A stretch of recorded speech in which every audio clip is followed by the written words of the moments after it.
Hi, this is James Talisman. I'm so glad you've decided to listen to the audio version of Journeys Through SpaceTime. This book has special meaning to me because it was my first fiction novel. Since its publication in 2019, I have written two other novels that are part of the Journeys Through series of Metaphysical-Fantasy Sci-Fi-Adventure books. The second novel is Journeys Through Time-Space, and the third in the series is Journeys Through All Creation. This first book introduces a variety of characters and worlds in a multiverse of space and time.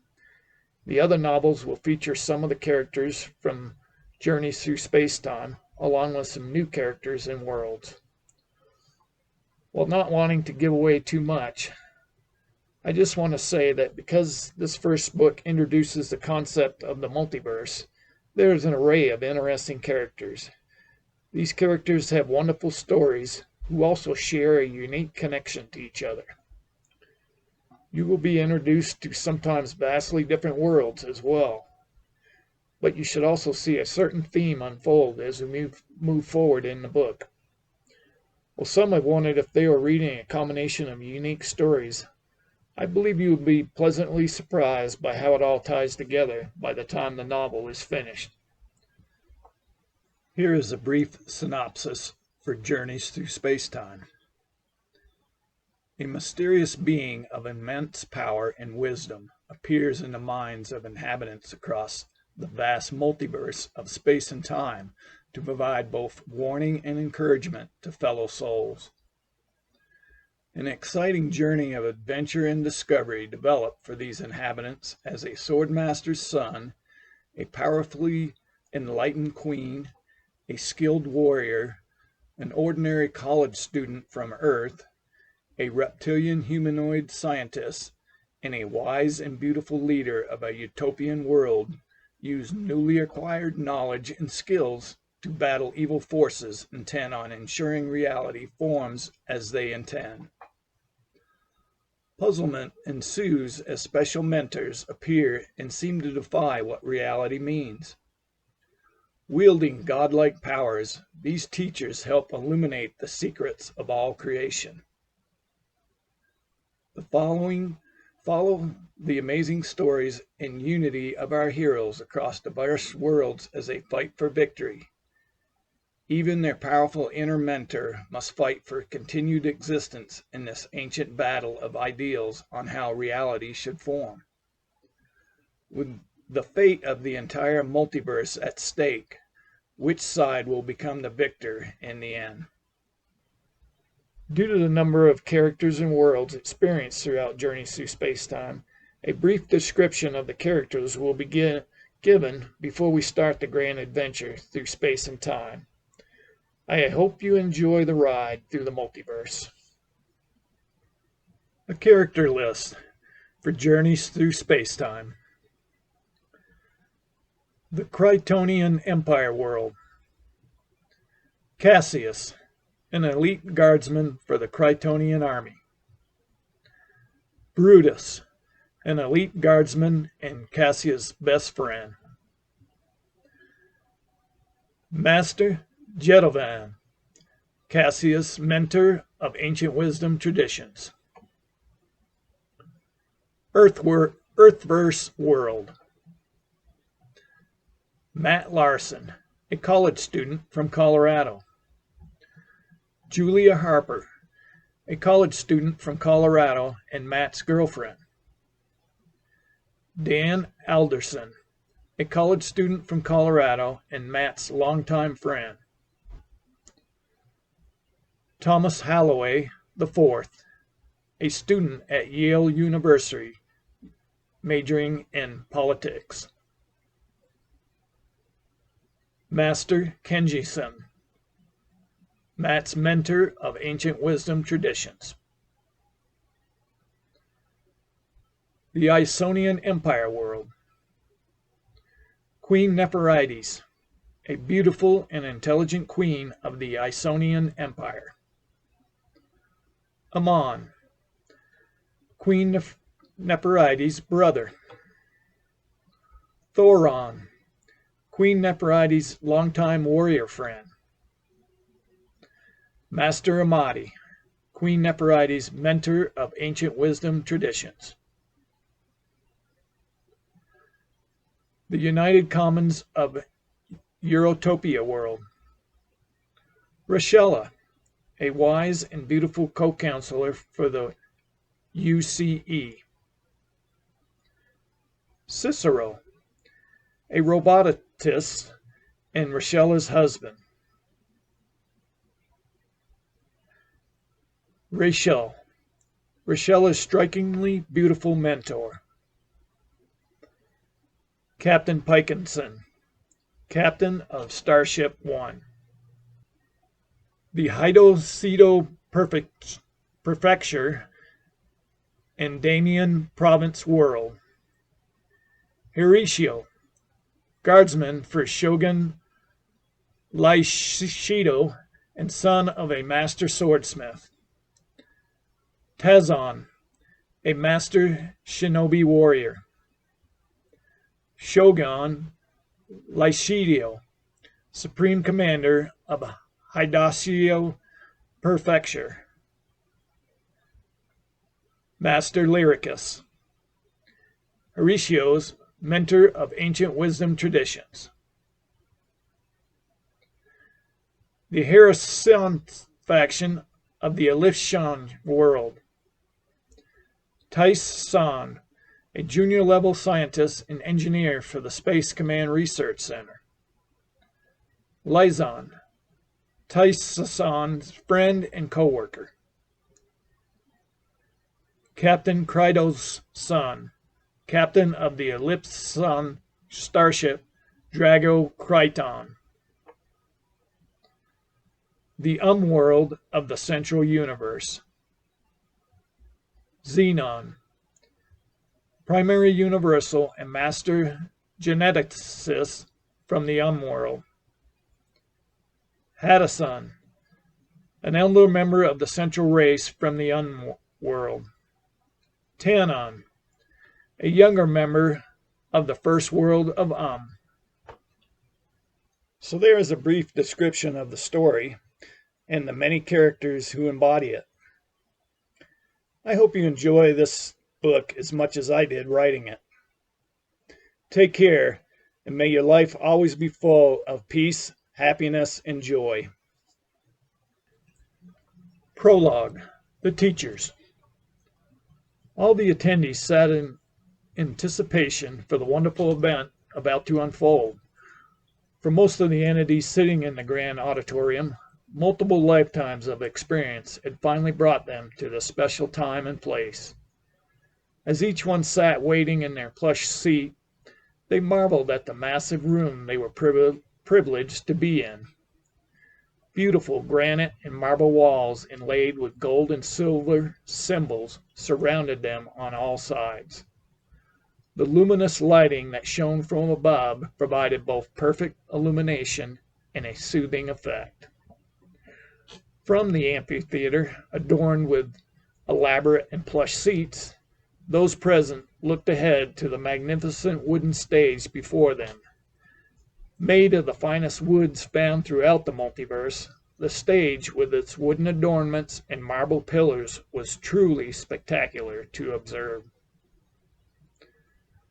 With the auditorium almost full, a brilliant globe of energy appeared about 6 feet above the stage floor, centered perfectly in the middle of the stage. Soon the magnificent golden globe transformed into a dazzling star shape, emanating countless colors in all directions. All those in attendance stared in awe at the incredible display of light as it began to take on the form of a humanoid figure. The bright golden light metamorphosed into a being displaying an ancient royal nature and presence. Neither male or female, this powerful and strikingly beautiful entity poured forth a love vibration that radiated out over the entire amphitheater. The entity, adorned in a breathtaking robe made of exquisite material interwoven with various shades of dazzling colors, looked out over the numerous beings seated in the auditorium. It is such a pleasure to be here at this time and place. Of my many roles, this act is one of my most favorite. At one point, each and every one in this grand room made a decision to devote their eternal existence to be of service to all creation. That selfless choice and the enormous time devoted to learning the ancient ways and associated skills has brought each of you here. In many ways, I truly envy the experiences, adventures, and journeys all those present will embody and embark upon. The celestial ruler nodded and remembered adventures throughout the multiverse of space and time before looking out over the future masters seated. It is now time for each being here to begin building the new relationships and connections that will have tremendous impact on all creation. Your efforts and future contributions are so appreciated by the all that is, and all those who serve creation. An exquisite wooden chest appeared with an ancient but magnificent wooden table beside the celestial being. The ancient entity opened the chest and took out one of the many gold and silver medallions that filled the chest and held it up to the adepts seated throughout the amphitheater. As a symbol of the immense sacrifice and dedication you each embody, each new master will receive a talisman inscribed with the tree of life and other sacred symbols that represent who and what you are. I now request that each of you come to the stage to collect your talisman and blessing. Chapter 1. Welcome to the Multiverse. Welcome to the Krytonian Empire. The morning air was cool and moist in their nostrils as they breathed while staring across the field towards the maniple of infantry troops assembled for the imminent battle. Each of these seasoned warriors had trained for this and numerous other battles since their early teen years. Adrenaline burst forth as they anticipated the upcoming call for yet another engagement with foreigners trying to change their fundamental beliefs and take the lands that rightfully belonged to them. These frontline soldiers were among the highest caliber to serve the Krytonian Empire, and Cassius was proud to be one of them. He had spent most of the preceding night sharpening his blades and preparing his gear. The scutum felt good in his hand along with a weapon strapped to his sash. As Cassius steadied his mind for battle, the cornu sounded off. The Krytonian army's front guard began their march down the hill and across the field to engage the opposing forces. The distance between the two advancing forces closed as battle cries welled up from both sides. As was the case for countless other battles, the most elite warriors from both fighting forces would engage first. A decisive conquest of the enemy at the start of battle resulted in a psychological victory for the successors, and almost always guaranteed triumph in the end. Many yards of distance were reduced to a few feet as the elite forces began to battle each other. Swords swung towards their opponent as the sound of weapons pounding into shields began to ring out across the battlefield. Cries of agony reverberated as razor-sharp metal tore into flesh. While many well-planned strategies were in play during this confrontation, it seemed almost like chaos when viewed from afar. The killing between these adversaries did not feel right for some reason, and the dichotomy between war and peace revealed itself during the most intense moments of battle. Cassius struggled with these thoughts even as he swung his blade at the approaching enemy soldier. Thoughts such as, why am I trying to kill another soul? And what true purpose does all this fighting serve? Filled Cassius' mind as he executed the moves and counterblows that years of training had made automatic. I must let go of these thoughts and concentrate on the task at hand, thought Cassius, as he countered yet another mighty blow with his scudum and swung his deadly blade down into the shoulder of his opponent. Blood from the wounded soldier flew into Cassius' face and eyes as the severed artery shot blood out in all directions. Temporarily blinded by the warm blood, he instinctively moved his shield into a position to protect his head and upper body. Violently shaking his head to remove the blood from his eyes, he swung his body and sword around 180 degrees to strike a blow at the enemy soldier who flanked him. The move caught the foreigner by surprise as Cassius's swinging blade removed the enemy soldier's head from his body. The sight of the enemy soldier's head flying through the air gave Cassius a slight pause.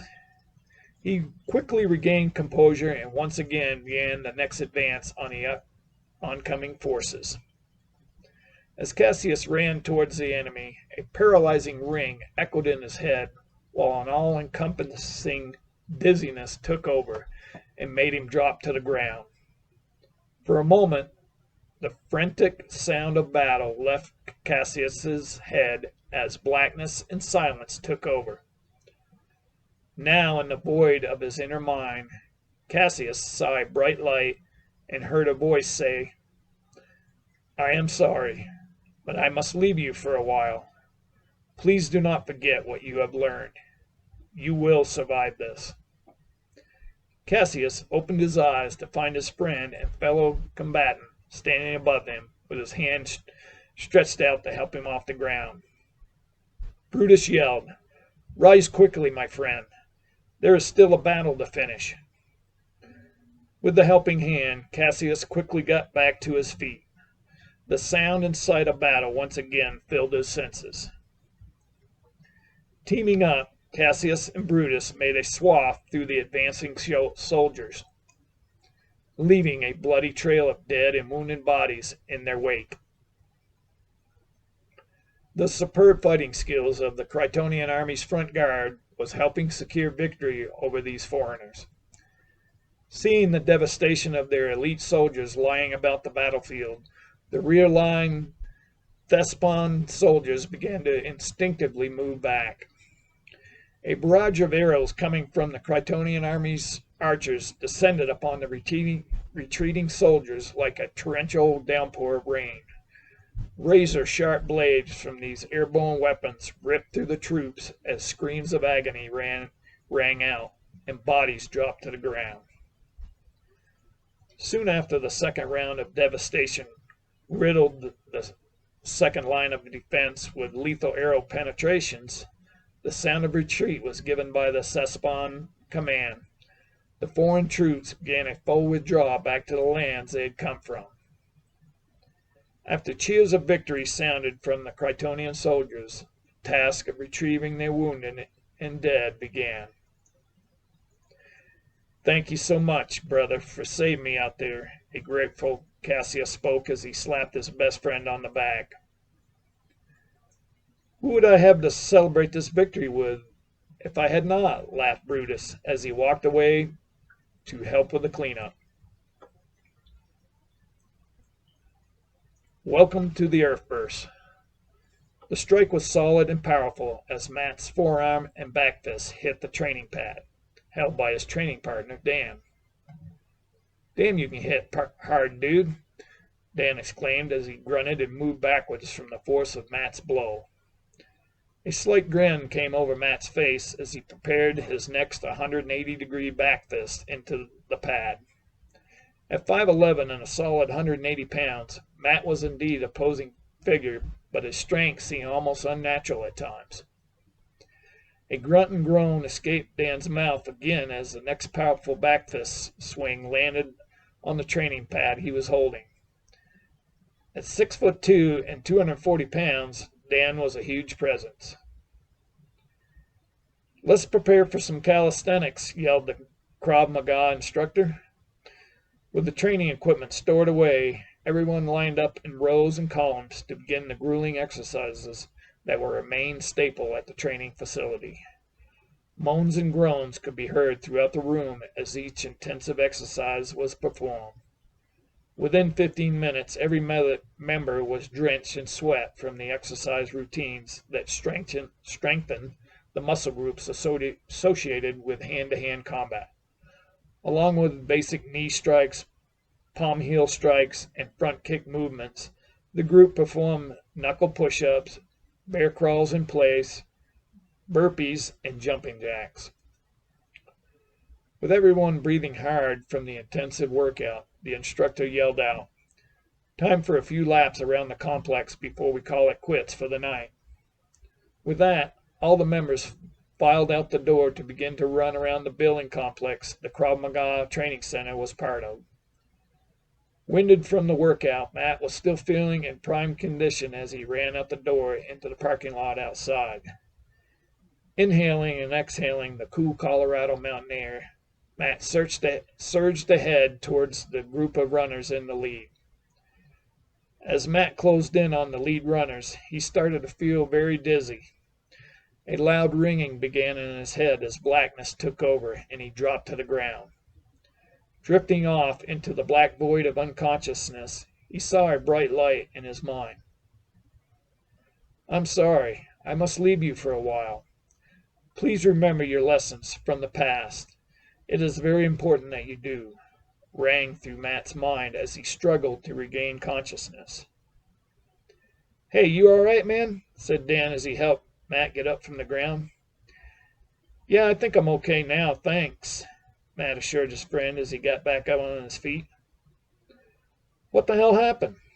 "I'm not quite sure, but I feel okay now," Matt assured his longtime friend. "I probably hit you too hard during practice tonight," laughed Dan as he smacked Matt on the shoulder. "Dealt that, buddy. You seemed to be the one taking a beating earlier," shot back Matt as he fake punched Dan in the gut. Welcome to the Isonian Empire. The mid-morning sun's warmth felt good on Queen Neperides' body as she gazed out over her lands and the wonderful society she had helped create. Draped in a light silken tunic, the slight breeze helped keep her cool from the arid desert surrounding the capital city. The queen marveled at all the incredible monuments in the distance. Many of the cenotaphs had been built to honor ancestors of her own lineage. Born as the only legitimate heir to King Ptolemaides, Queen Neperides had ruled the Isonian Empire for over 10 years. Even as a child, the queen had a keen ability to understand complex concepts associated with engineering and scientific disciplines. Due to his daughter's innate abilities for the sciences, King Ptolemaides made sure she had the best training possible to develop her natural talents. In addition, the queen studied the ancient esoteric wisdom associated with the alchemy of mind and the composition of true reality. Legend spoke of these ancient teachings and how they were part of creation from the beginning of time on the planet Eurasia. Utilizing her innate abilities and her knowledge of the ancient teachings, Queen Neperides helped usher in the greatest period the Isonian Empire had ever experienced, and her subjects adored her for that. Eventually, the morning turned into evening.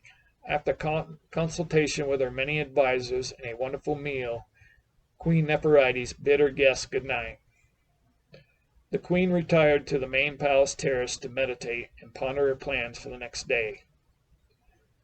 2 moons shone brightly in the night sky as the queen gazed out again at the lands that made up some of the Isonian Empire. Reclining in her favorite terrace chair and closing her eyes to shield the bright moonlight, the queen journeyed inside her mind to that special place that was always void of all the numerous thoughts that filled her head most of the time. This special region in her mind brought her much peace, and she had learned how to enter this place at will. As the Queen moved into this powerful space in her mind, her body would shudder from what felt like mighty jolts of energy entering it, before a special brightness would engulf her inner paradise. Sensing an outside presence, Queen Nepherides slowly came out of her meditation to find one of her most trusted assistants waiting to communicate with her. "My Queen, your baths have been drawn as requested," spoke Adirion. "Very well, Adirion, thank you." The air was fragrant from the smell of articulous tree blossoms floating in the soaking bath, as two beautiful women waited naked in the cleaning bath for their queen. The Queen smiled and nodded at the two young women as she disrobed and entered the bath. Using fragrant lycesium soap, the beautiful young ladies began to lightly swab the Queen's body with the soapy lather. Wonderful smells filled the Queen's senses as she lavished in the warm soapy water. Feeling a tingling in her most private areas, Queen Nepherides exclaimed to the two young women, "I believe we should retire to the soaking bath and ignite our climatic powers to the universe." The two women giggled and nodded in agreement as they and the Queen rose to join in the soaking bath. Rising out of the cleaning bath, Queen Nepherides was a stunning woman whose prime physical shape revealed exquisite feminine curves. The Queen's beauty matched her intelligence in every way. Breathing in the wonderful articulous blossoms, her heart beat with excitement for the coming sexual copula with her willing assistance.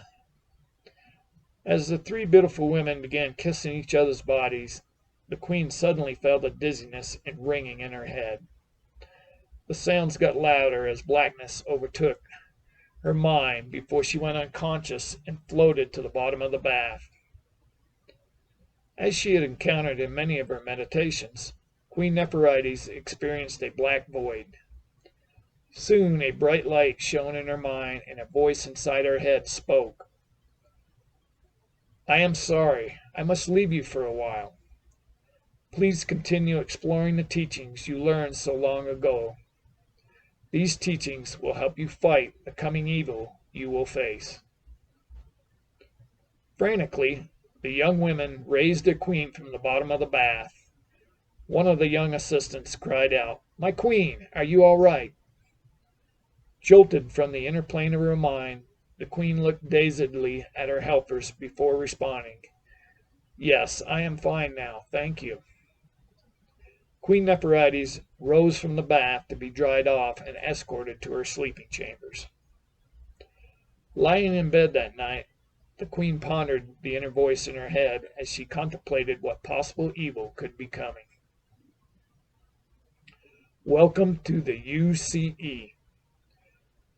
Whenever she thought about her position as co-counselor for the United Commons of Euritopia, Rochella could not help but marvel at the history of Euritopia and how she was privileged to be part of its advance to the stars.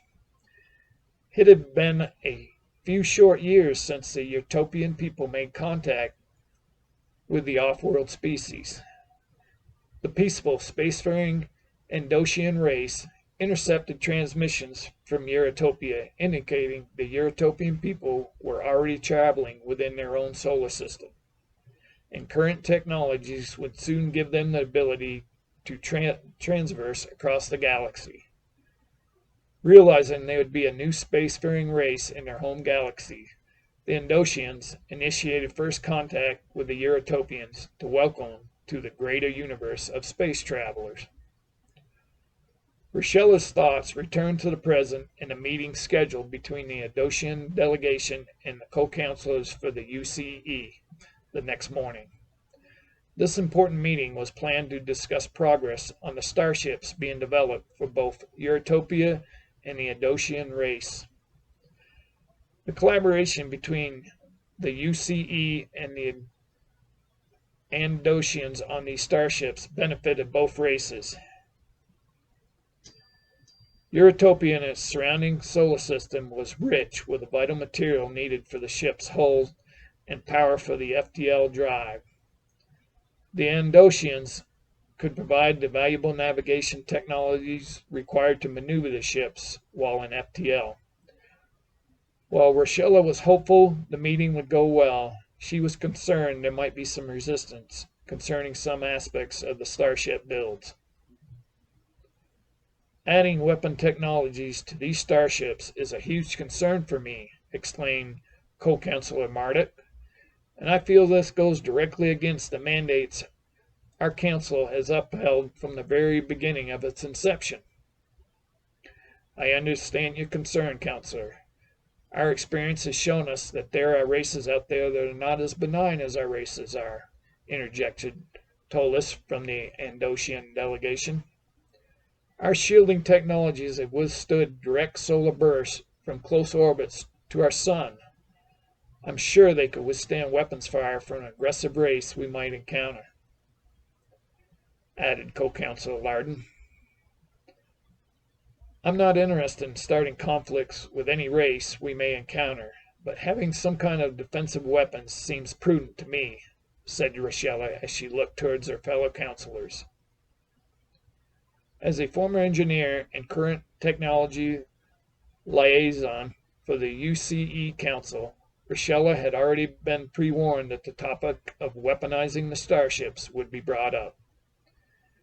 After mulling over the pros and cons for weapons integration on the vessels, Rochella was convinced that having weapon capabilities in conjunction with the Eurotopian shielding technologies would be the best course to take. Even though she was siding with the Andosian delegation on this matter, it was still a difficult decision for Rochella to make. Eurotopia had advanced very quickly due to its unique social structure that had been developed since the early days of its civilization. Like everyone else, Rochella did not want to damage this social construct in any way. The history of Eurotopia was indeed extraordinary when compared with other races in the galaxy or the universe for that matter. Within a relatively short span of approximately 5,000 years, the people of Eurotopia had gone from hunter-gatherers to the advanced civilization they were now. Ancient wisdom from unknown alien sources had been presented to the warring tribes during the hunter-gatherer period of the Eurotopian people. Due to the profound nature of the source and the wisdom they received, the leadership for each tribe decided to fully embrace the teachings and incorporate them into their respective cultures. One of the main tenets of this ancient teaching was the concept that everyone was connected to the same source, and true power and knowledge came from embracing that connectedness. Instead of continuing to fight each other for land and resources, all the tribes on Eurotopia decided to work with each other for the good of everyone. Formal training on these teachings began. Soon, most of Eurotopia's growing population had a fundamental understanding of the powerful concepts surrounding this ancient wisdom. Through the combined efforts of the Eurotopian people and a strict adherence to the extraordinary information they were taught, the planet's inhabitants started to make incredible advances in all the sciences. After a lengthy discussion, the UCE Council and the Andosian delegation unanimously agreed to incorporate weapons technologies into the starships they were jointly developing. Let's meet tonight to celebrate our continued partnership on these space vessels and the wonderful relationship that has been developed between our races, Tolis suggested to the rest of the members in the meeting. The UCE Council members nodded in agreement. Later, after some meditation time and change of clothes, Rochella and her husband Cicero summoned a sky transport to the restaurant where everyone had agreed to meet. The Proletarian Lounge was a first-class restaurant on the 40th floor with a breathtaking view of the capital city. Walking into the elegant restaurant, Rochella spotted Tolis and waved. As Rochella and Cicero walked up to the table, Tolis got up from his chair. Welcome, Rochella. So glad you and your guests could join us all tonight, exclaimed Tolis as he gestured to the other guests at the large table reserved for them all. My pleasure, Tolis. Please meet my husband, Cicero. After pointing towards her husband, Rochella greeted Tolis with the customary Endosian bow and handshake. Dinner conversation was light and entertaining as everyone talked with each other. Rochella took a moment to look out the large window at the lit-up city below. Suddenly, there was a loud ringing in her head as Rochella began to feel very dizzy. She faintly heard the words, "Are you all right, dear?" from Cicero as blackness began to overcome her. From the black void in her head, Rochella could see a bright light before hearing the words, "So sorry, I must leave you for a while. Eurytopia has been a spectacular experiment. Please ensure Eurytopia continues on her wonderful journey." Feeling her body being lightly shaken, Rochella started to become conscious again. "Honey, thank the universe you are awake," exclaimed Cicero as he worked to help his wife up from the floor. Shaken, he looked around the table towards the other guests. "Can someone please call a doctor for my wife?" "I'm feeling okay now. I don't think a doctor will be needed," Rochella assured her husband and the other guests as she got back up and sat down. Welcome to the Hidosito Prefecture. Near the top of Thizan Peak, Horatio looked out over the lush valley below and marveled at its beauty. Horatio loved to come up to this place and think and meditate. This special place was a wonderful getaway from the grueling training he endured as one of Shogun Lashido's elite soldiers. Whenever opportunity presented, Horatio would make the climb up towards the highest peak in the Hidosito Prefecture. While most of his fellow warriors preferred to bathe in the natural hot springs and drink rice wine close to the training camp, Horatio chose the solitude of the mountains instead. As he continued to look out at the valley below, Horatio reflected on how he had arrived where he was presently. It had been 20 years since Horatio was born, the only child of one of Hidosito's prefecture's greatest swordsmiths. Hanzo Hattori's sword craftsmanship was revered throughout the province and beyond. Along with Master Hattori's incredible skills, the Hidosito prefecture had some of the best raw sword-building materials for hundreds of miles. Starting at 10 years of age, Horatio had worked as an apprentice for his father's sword-building business. As was tradition, Horatio would one day take over Hanzo's craft and continue the family business.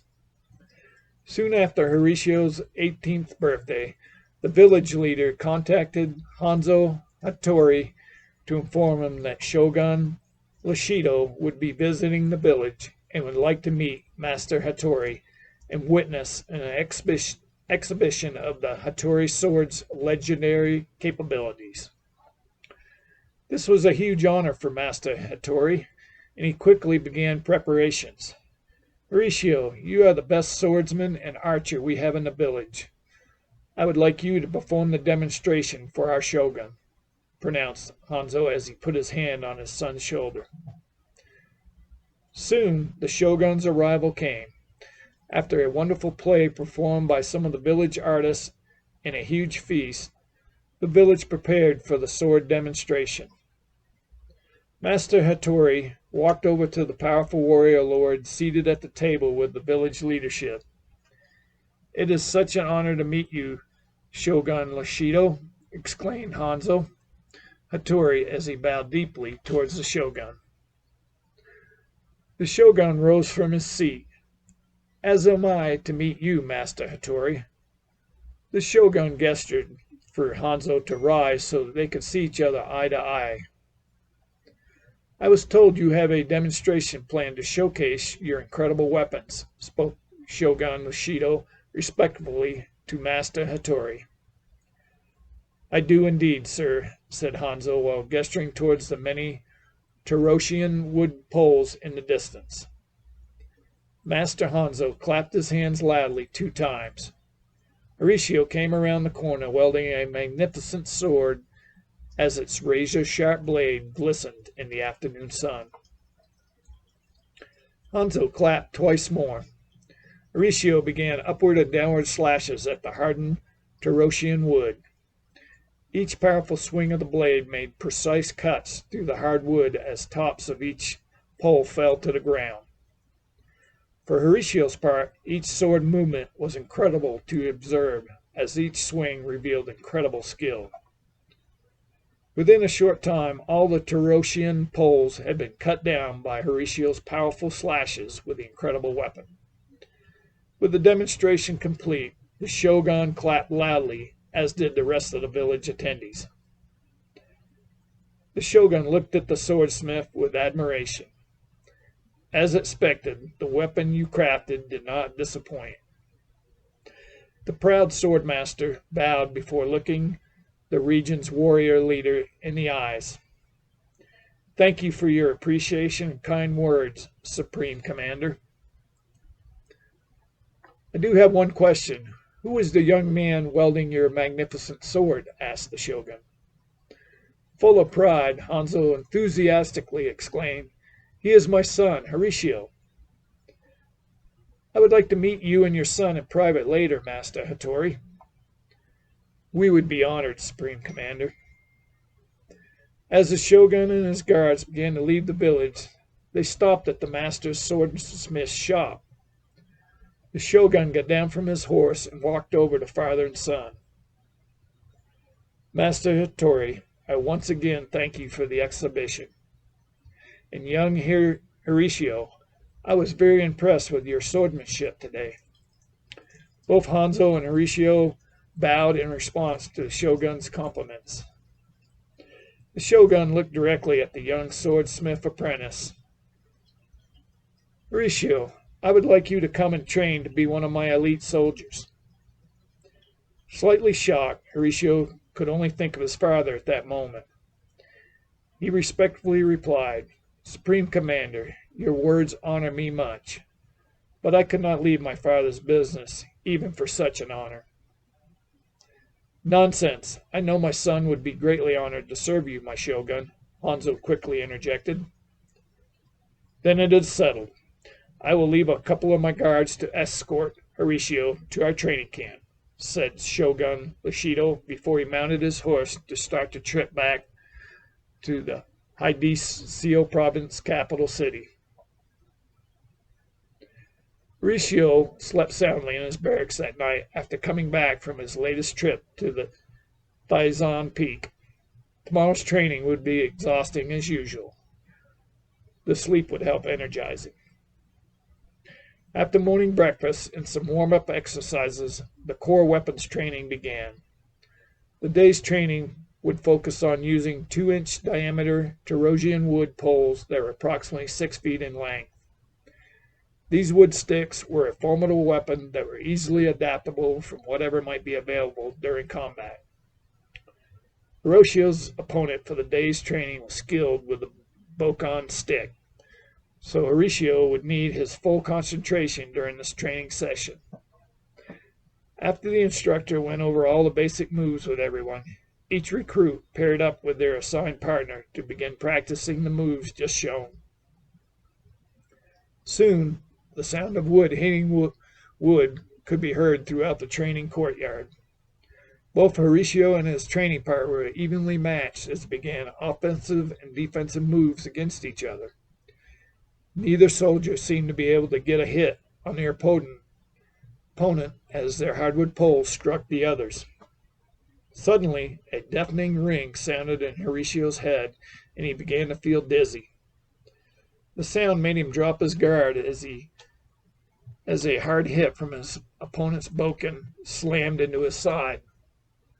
Blackness overcame Horatio, forcing him to drop to the ground.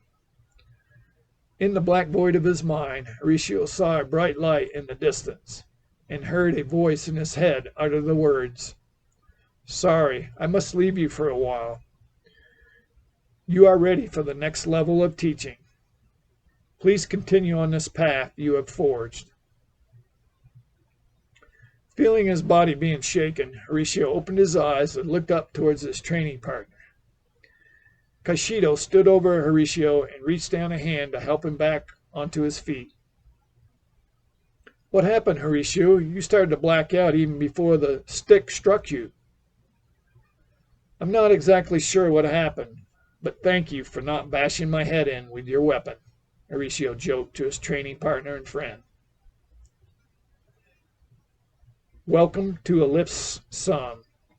As usual, the weather was hot and dry on Ellipse Sun this special day.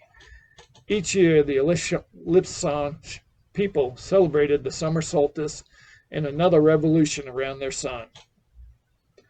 As was customary each year, grand celebrations would occur around the Ellipse Sun world to culminate at each location with their highest ritual. Due to the harsh environments on this second planet from the sun, the population was approximately 3 billion for this warring reptilian humanoid race. Even at this time of space flight for the Ellipse Sun race, wars still raged across the planet as the Ellipse Sun factions continued to fight for the planet's scarce resources. If not for the miraculous crafts of the alien spacecraft, the Harishan faction would not be the current ruling nation on the planet. After quickly recovering the space vehicle that had crashed on their lands, the Harishans secretly began to reverse engineering the spacecraft to build their own fleet of starships. Approximately 100 years after the first discovery of the alien spaceship, the Harishan faction had recently began space travel in their galaxy. "Happy summer solstice," Lizon exclaimed to his co-workers as they both walked towards the soaking caves in the heart of the Harishan capital city of Rhinon. "Same to you, Lizon," replied Tyson as they continued their walk to the caves. As was customary most workdays, the two young men tried to relax from work stress by taking a midday soak in the cooling waters found inside the soaking caves. This simple act helped the two young scientists relax and think as they immersed themselves in the pools that were shielded from the intense midday sun. As members of the more elite Richon class, the two were able to take advantage of the caves whenever they wanted. "This water feels especially refreshing today. Wouldn't you agree, Tyson?" Lizon asked. "I do indeed," said Tyson, as his mind came back from deep thought. He'd been thinking about the summer solstice ritual that would be occurring later that evening. The hecatomb ritual was a sacred act that the Ellipson people performed at the end of summer solstice for over a millennium. Is the hecatomb ritual relevant in today's world? Is it even right? Tyson had thought to himself. The truth was, he had been pondering many things these days. These immersions in the cooling pools helped him to relax and meditate on many subjects. "Have you ever really thought about the hecatomb ritual?" Tyson asked his coworker. "Not really that much. I just know that it's important for Ellipson and her people," replied Lizon. "I suppose you are right," murmured Tyson. Just as Tyson finished his last sentence, a loud ringing began in his head as dizziness overcame him. Soon everything started to go blank as he descended into the black void of his mind. A bright light shone in the distance, and a voice in his head exclaimed, "Sorry, I must leave you for a while. Your progress has been a pleasure to observe. Please continue on this path you have chosen." As Tyson struggled to understand the words just spoken in his mind, Lizon frantically tried to raise his head out of the water. Are you all right? You could have drowned, said a confused Lizon. I'm okay now, thank you. I must have dozed off, Tyson assured his coworker. I think we have soaked long enough today, said Lizon. I agree, and thanks again, Tyson said as he began to get up out of the pool. Welcome to the Central Universe. Xenon stood on the terrace overlooking the Venusian gardens while marveling at the beauty observed from above. While Xenon had viewed the various flower and water displays countless times before, the extraordinary panorama of beauty always provided a new visual experience. Interwoven with the vast flower and water displays were wood, metal, and rock sculptures of various designs. Taken from creations across the multiverse, the various flower species provided exquisite color combinations that created a breathtaking luminosity. The water fountain displays and associated pools of liquid were mesmerizing as dazzling multicolored water sprayed about in complex and colorful patterns, creating a meditative state when watched for any length of time. Along with the vibrant color patterns of both the flowers and the water displays, ancient esoteric symbology etched into the sculptures released powerful knowledge and powers to the observer. One could not stare at the Venusian gardens without discovering new insights and re-energizing their vital consciousness essence.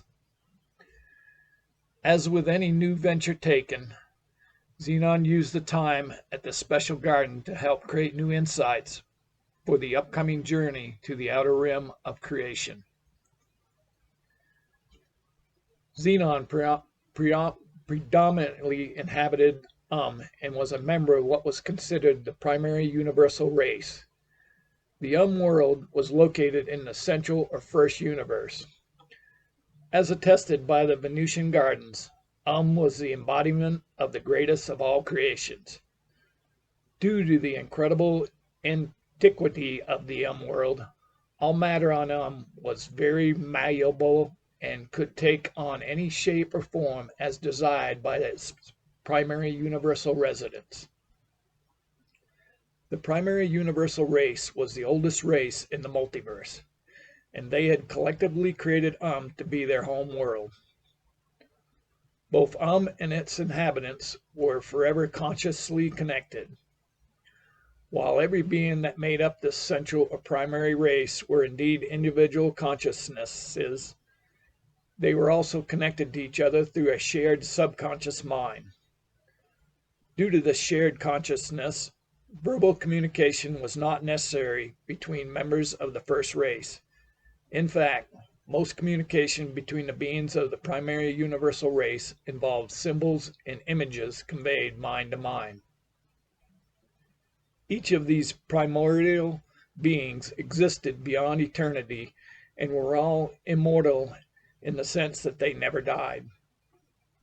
The actual truth was that every other sentient being in the multiverse was also immortal, but could still experience physical death. Some of the main responsibilities of the primary universals were building and maintaining worlds and being the depositors of knowledge pertaining to absolute law and true reality. To this end, the Central Race had created a grand central complex for monitoring worlds and all relevant data pertaining to these worlds. The technologies and methods to achieve this extremely complex task were beyond comprehension. In layman's terms, extremely sophisticated technologies were employed at each world for monitoring and gathering data that was constantly conveyed to the central complex on for storage and retrieval as desired. In addition to being master scientists and engineers, all members of the first race were master adepts of absolute law and the esoteric knowledge and skills associated with working within the framework of absolute law. Due to the ancient wisdom possessed by each member of the Central Race, these special entities had the ability to achieve what many races would consider to be magical, or godly in nature. Ancient wisdom concerning absolute law was conveyed to each world's race through the strategic placement of esoteric knowledge on each respective planet and through conscious interactions between primary universals and select entities that were part of their consciousness framework. Inside the central complex, Xenon stared at the hologram of the pre-terraformed world currently cataloged as PT-017735. Located on the current outer rim of creation, PT-017735 was one of the countless worlds soon to be terraformed. These pre-terraformed worlds were in optimum positions in their respective solar systems to support biological life. Sometimes the primary universals in charge of these new worlds would let evolution play its part in developing life on these planets. Depending on complex variables, other worlds would become candidates for terraforming to speed up evolution on those planets. The selection committee for terraforming had determined that PT-017735 was a viable candidate. The committee requested that Xenon lead the expedition to PT-017735. Even to the other members of the primary universals, Xenon was considered an elder. Along with numerous master disciplines in the sciences, Xenon was a master geneticist. Preferring to communicate audibly, Elder Hadison came up to Xenon and said, "We are all so glad that you have agreed to lead and become Doyon for the mission to PT-017735. After a slight pause from staring at the new world's hologram, Xenon replied, "Thank you, Hadison. It has been quite a while since I've been part of such a mission. I believe the journey will be both refreshing and revealing." "The committee has selected the finest crew to assist you for this important mission," declared Hadison. "I'm very appreciative of the committee's diligent in curating the right members for this expedition. I realize as chair for the selection committee, you were instrumental in the selections," replied Xenon to the elder Hadison. All primary universals were capable of teleportation to any portion of the multiverse. Due to the extreme distance and conditions surrounding the home galaxy of this new world, the committee and all responsible members for this exploration had decided that a starship would be the most prudent and useful option. The starship selected for this mission was Bioclass. Like many first world creations, the ship possessed a consciousness of its own. Fully created with the most advanced technologies, this incredible vessel was capable of interfacing with its crew on conscious and subconscious levels. The android pre-launch crew began final preparations, equipment loading, and pre-flight inspections to ensure the craft would be ready to depart the next day. In conjunction with the Starship groundwork crew, all ship crew members had ensured the necessary equipment and knowledge bases were in place for the next day's mission departure. Even though the android crew was extremely capable and thorough, Xenon preferred to perform a final inspection and inventory of all equipment that would be used on the mission. After checking and cataloging all equipment and instruments and inputting all necessary data into the biosuits and the starship's memory cores, Xenon headed out the exit to go home and prep the living space for the extended absence. Walking off the Bioclass starship, Xenon met one of the mission's crew members coming up into the craft. "Master Xenon, so unexpected to see you here so late," spoke Tannen. "I was just finishing up some final inspections and inventory. I hope your work here does not take too long. Due to the possible length of this mission, everyone is taking time to ensure all their affairs are in order." "That is where I'm going now," said Xenon. "My affairs are simple. I am very honored to serve on this mission under your guidance, Doyon. "I will see you at launch," said Tannen, before continuing up the gangway past Xenon and into the ship. At the bottom of the gangway, Xenon stopped for a few seconds and stared out briefly before continuing to the transport terminal. As with the nature of most manifestations, energy was always expended when primary universals use consciousness to transport their physical essence. For that reason, most primaries prefer to use technological creations whenever possible. Once at the living space, Xenon consumes some vital nutrients to keep the physical essence in prime condition for the journey before instructing the space's AI on the completion of all necessary endeavors while away on the mission. With all personal affairs in order, Xenon sat upright and cross-legged on the meditation mat to begin the journey into the multiverse. Deep into the void, multiple dots of brilliant light appeared in the utter darkness of the emptiness of this special place. Once conscious awareness on a dot of light occurred, Xenon's mind and essence would connect and be pulled to that brilliant orb of energy. With all crew members aboard the starship's consciousness informed everyone that departure was imminent. The bio-class starship proceeded to rise past planetary shield and into the darkness of space. Once at a safe departure location, the shipboard artificial intelligence plotted the route to PT-017735 and initiated the first of multiple jumps through the wormhole portals required to reach their destination. Due to the incredibly vast distance between the central universe and PT-017735, even an advanced starship traveling at faster than light speeds would have taken millions of years to reach this destination at the outer edge of creation. Fortunately, the starships developed by the central race were like no other, and an otherwise unlikely journey was indeed possible. Even aboard a bio-class starship with the most sophisticated navigation and propulsion systems available anywhere within the multiverse, the journey would require a week in linear time to reach PT-017735. Viewed from the main shipboard monitor, the plotted course to PT-017735 looked like a vast web of interlinking multidimensional lines and dots on the screen. Most of the route was not even part of the central universe. The starship would be traveling through multiple universes in an intricate pattern of wormhole jumps and FTL travel within each universe. While the rest of the team had opted to go into cryosleep for the long journey to the outer reaches of the multiverse, Xenon decided to take the time to meditate and tap into the infinite knowledge base that was part of universal consciousness.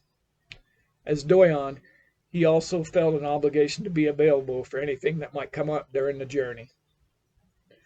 Once everyone else had retired to their respective cryo chambers and initiated cryosleep, Xenon performed a quick inspection walk around the ship before retiring to the cabin reserved for the Doyon.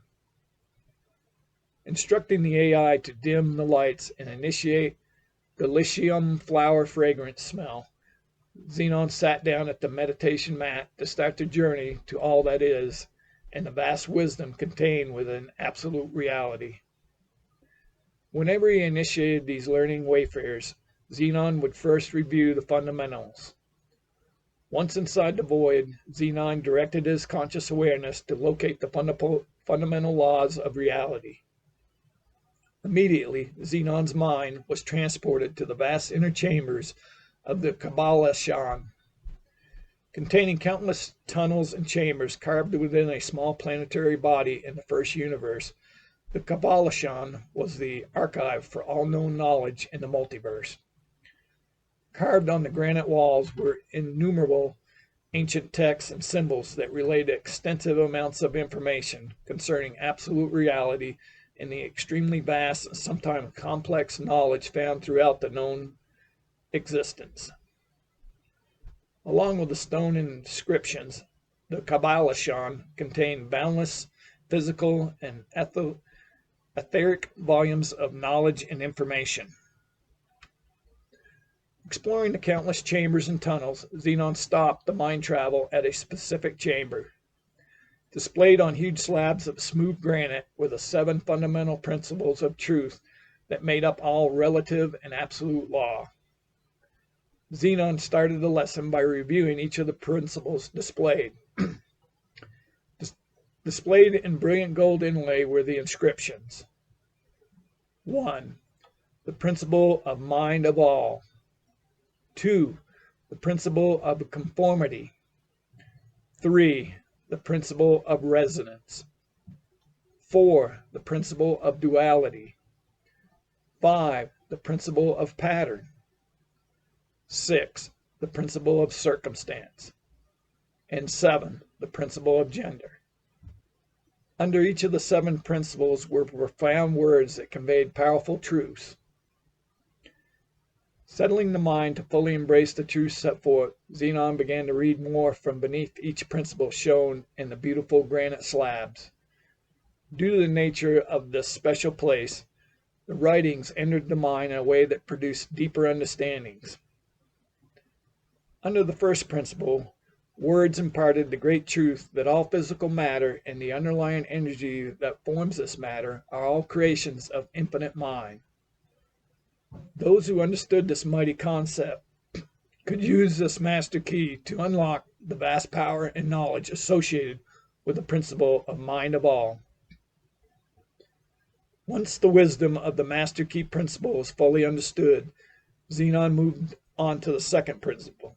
The principle of conformity was indeed an underlying principle for all of creation. Within this all-powerful truth was a notion that all planes of existence share common aspects with each other. The compelling truths, as above, so below, and as within, so without, showed the true power to create personal and consensual reality within everyone, just as an infinite mind creates the all that is. Moving on to the third principle of resonance, Xenon was once again reminded how the entire creation from the mind of all that is was in a constant state of motion. From the highest aspects of universal spirit to the lowest forms of matter, there existed vast amounts of varying degrees of vibratory rates of motion. The higher rate of vibration, the closer to the source of all that is. Next, Xenon once again explored the principle of duality. This enlightening principle embodied the truth that all like physical and mental phenomena have 2 sides. Hot and cold, light and dark, and love and hate were all examples of this universal principle. While this powerful principle could be applied to both the physical and the mental, the utilization of this valuable principle of polarity on the mental plane allowed master adepts the ability to transcend their current mental states, even sometimes changing that of others when necessary. With the first 4 principles reviewed once more, Xenon went on to explore the last 3 of the 7 powerful principles. The 5th principle of pattern incorporated the truth that all physical and mental creations have a measured motion that has a tide-like ebb and flow.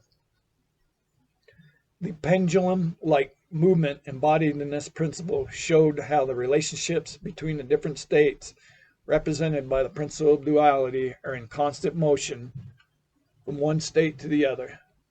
Just as positive moods can become negative if not consciously looked after, fear could be turned into courage by one who consciously controlled the swing of their thoughts through the power of will.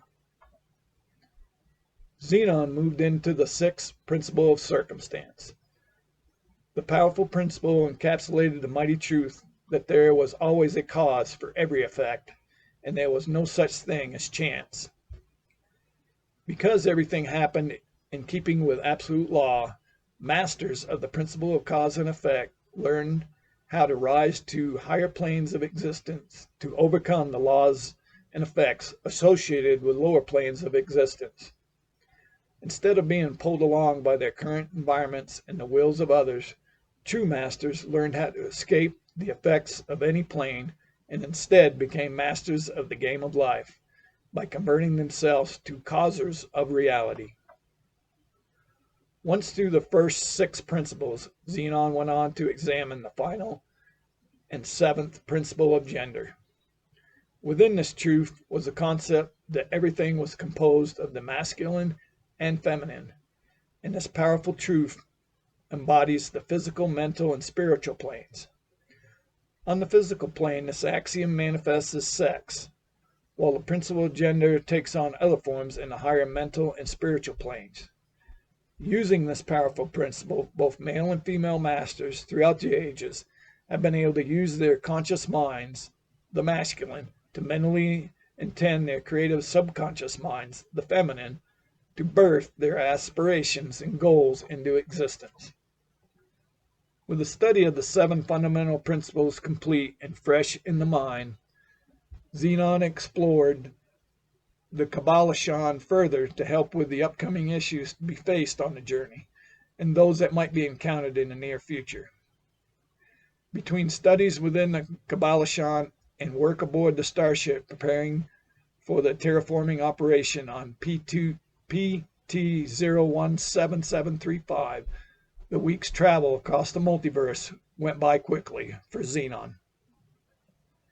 As the bio-class starship neared its destination, the starship's consciousness entered the subconscious minds of all crew members in biostasis to inform them of the approaching arrival at PT-017735.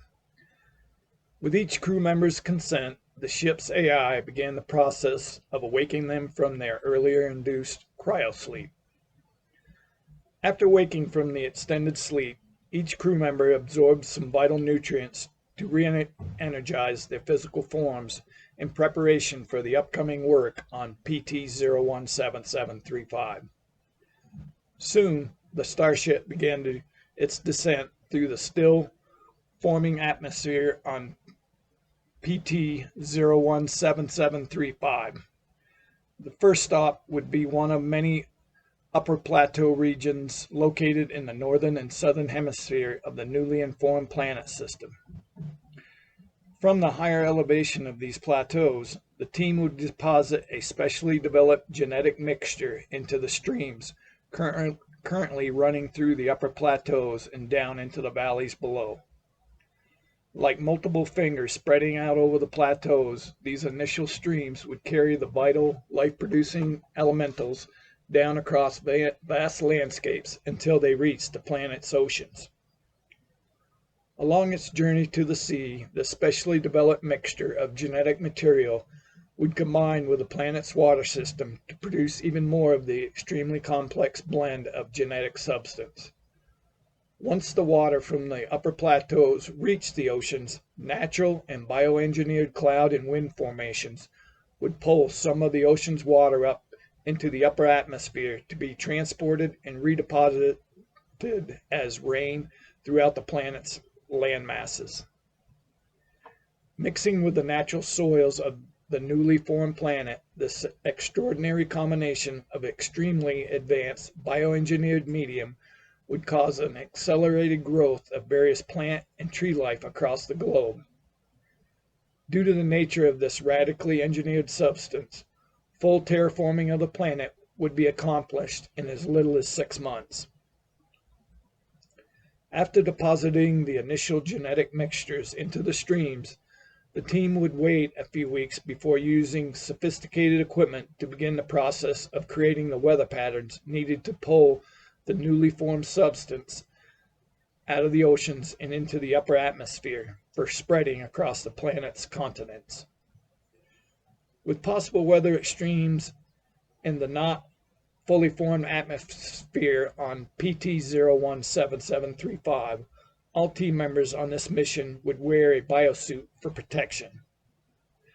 Thus began the first part of the mission, with multiple stops to embed the genetic mixture into multiple streams across multiple plateaus. After 3 days on this task, Zenon was pleased with the progress. A couple more days and all the initial stream germinating should be complete, thought the Doyon as he rested in his quarters. Xenon detected a presence at the door. "Please come in, Tanon." Walking into Xenon's cabin, Tanon said, "Good evening, Doyon. I hope I'm not disturbing you." "Not at all. What is on your mind?" "Master Xenon, I have been going over the shipboard maps of the planet. I believe it might be prudent to take a quick shuttle flight through tomorrow's planned distribution areas to ensure we do not miss any vital tributaries." After taking a few seconds to ponder Tanon's request, Xenon responded, "As second in command, I value your judgment. Would you like me to assign someone to go with you?" "I plan to only be gone a short while, so I don't feel assistance will be necessary." "Very well. Please update the shipboard maps on anything you find beyond the initial mission parameters." "Thank you, and I will update as necessary, Master Xenon," said Tanon, before nodding to Xenon and leaving the cabin. Arriving at one of the plateaus on the planet's southern hemisphere, the crew disembarked from the vessel and headed towards the first stream slated for implantation of the genetic mixture that day. Once a water sample had been taken and examined to be a good base for the genetic medium, Xenon pulled a vial of the bioengineered terraforming substance from the mobile kit and prepared to inject the mixture into the stream. Leaning down and placing the calibrated syringe of solution into the water, Xenon began to push the material into the stream. Suddenly, he felt a sharp pain as something came through the sleeve of his biosuit and immediately entered the bloodstream of the physical body form. Falling back to the ground, he could feel the mind begin to go into total darkness. "Master Xenon, are you all right?" cried one of the crew as Xenon lay in what appeared to be unconsciousness on the ground by the stream. The team carried Xenon back to the starship to be connected to the ship's medical diagnostic systems for evaluation and treatment as necessary. After reviewing the initial medical diagnostics, the shipboard AI revealed that while most of Xenon's physical body appeared to be functioning normal, the brain had entered an extremely deep coma state. Laron, the team's main physician, tried to contact him using telepathic means, but was unable to cross the veil of his mind. Meeting in the ship's lounge area, the team began to discuss all options. While the ship's artificial intelligence continues to look for clues on how and why Xenon's mind is not accessible, I am concerned that further damage could occur if we do not get our Doyon back to as soon as possible, exclaimed Lorian. Some of the other crew members nodded in agreement. Tanon looked towards Laron and the rest of the crew. "Laron, I fully respect and value your opinion on this matter. Currently, it does appear that a majority of Xenon's physical systems are functioning normal. Based on this, I do feel that we should try to complete the initial stream germinations and set the atmospheric conditions into motion to allow a chance at starting the terraforming process on PT-017735. I am concerned for our Doyon. We really do not understand what might be happening in Xenon's mind," argued Laron. "Once again, I believe it is vital that we complete the initial parameters of this mission before heading back. The starship's AI is connected to Xenon and will inform us all if anything new comes up. As mission commander now, I have made the decision to continue the mission for the time being," said Tanon, before directing the crew to prepare for the next stream genetic implantation. By the end of the second day since Xenon's collapse at the stream, the team hurriedly finished the remaining stream deposits. Over the following week, the team prepared the artificial weather generating equipment to begin the process of ocean water evaporation, condensation in the atmosphere, and subsequent precipitation over the planet's land masses. The ship's AI continued to report Xenon's stable condition.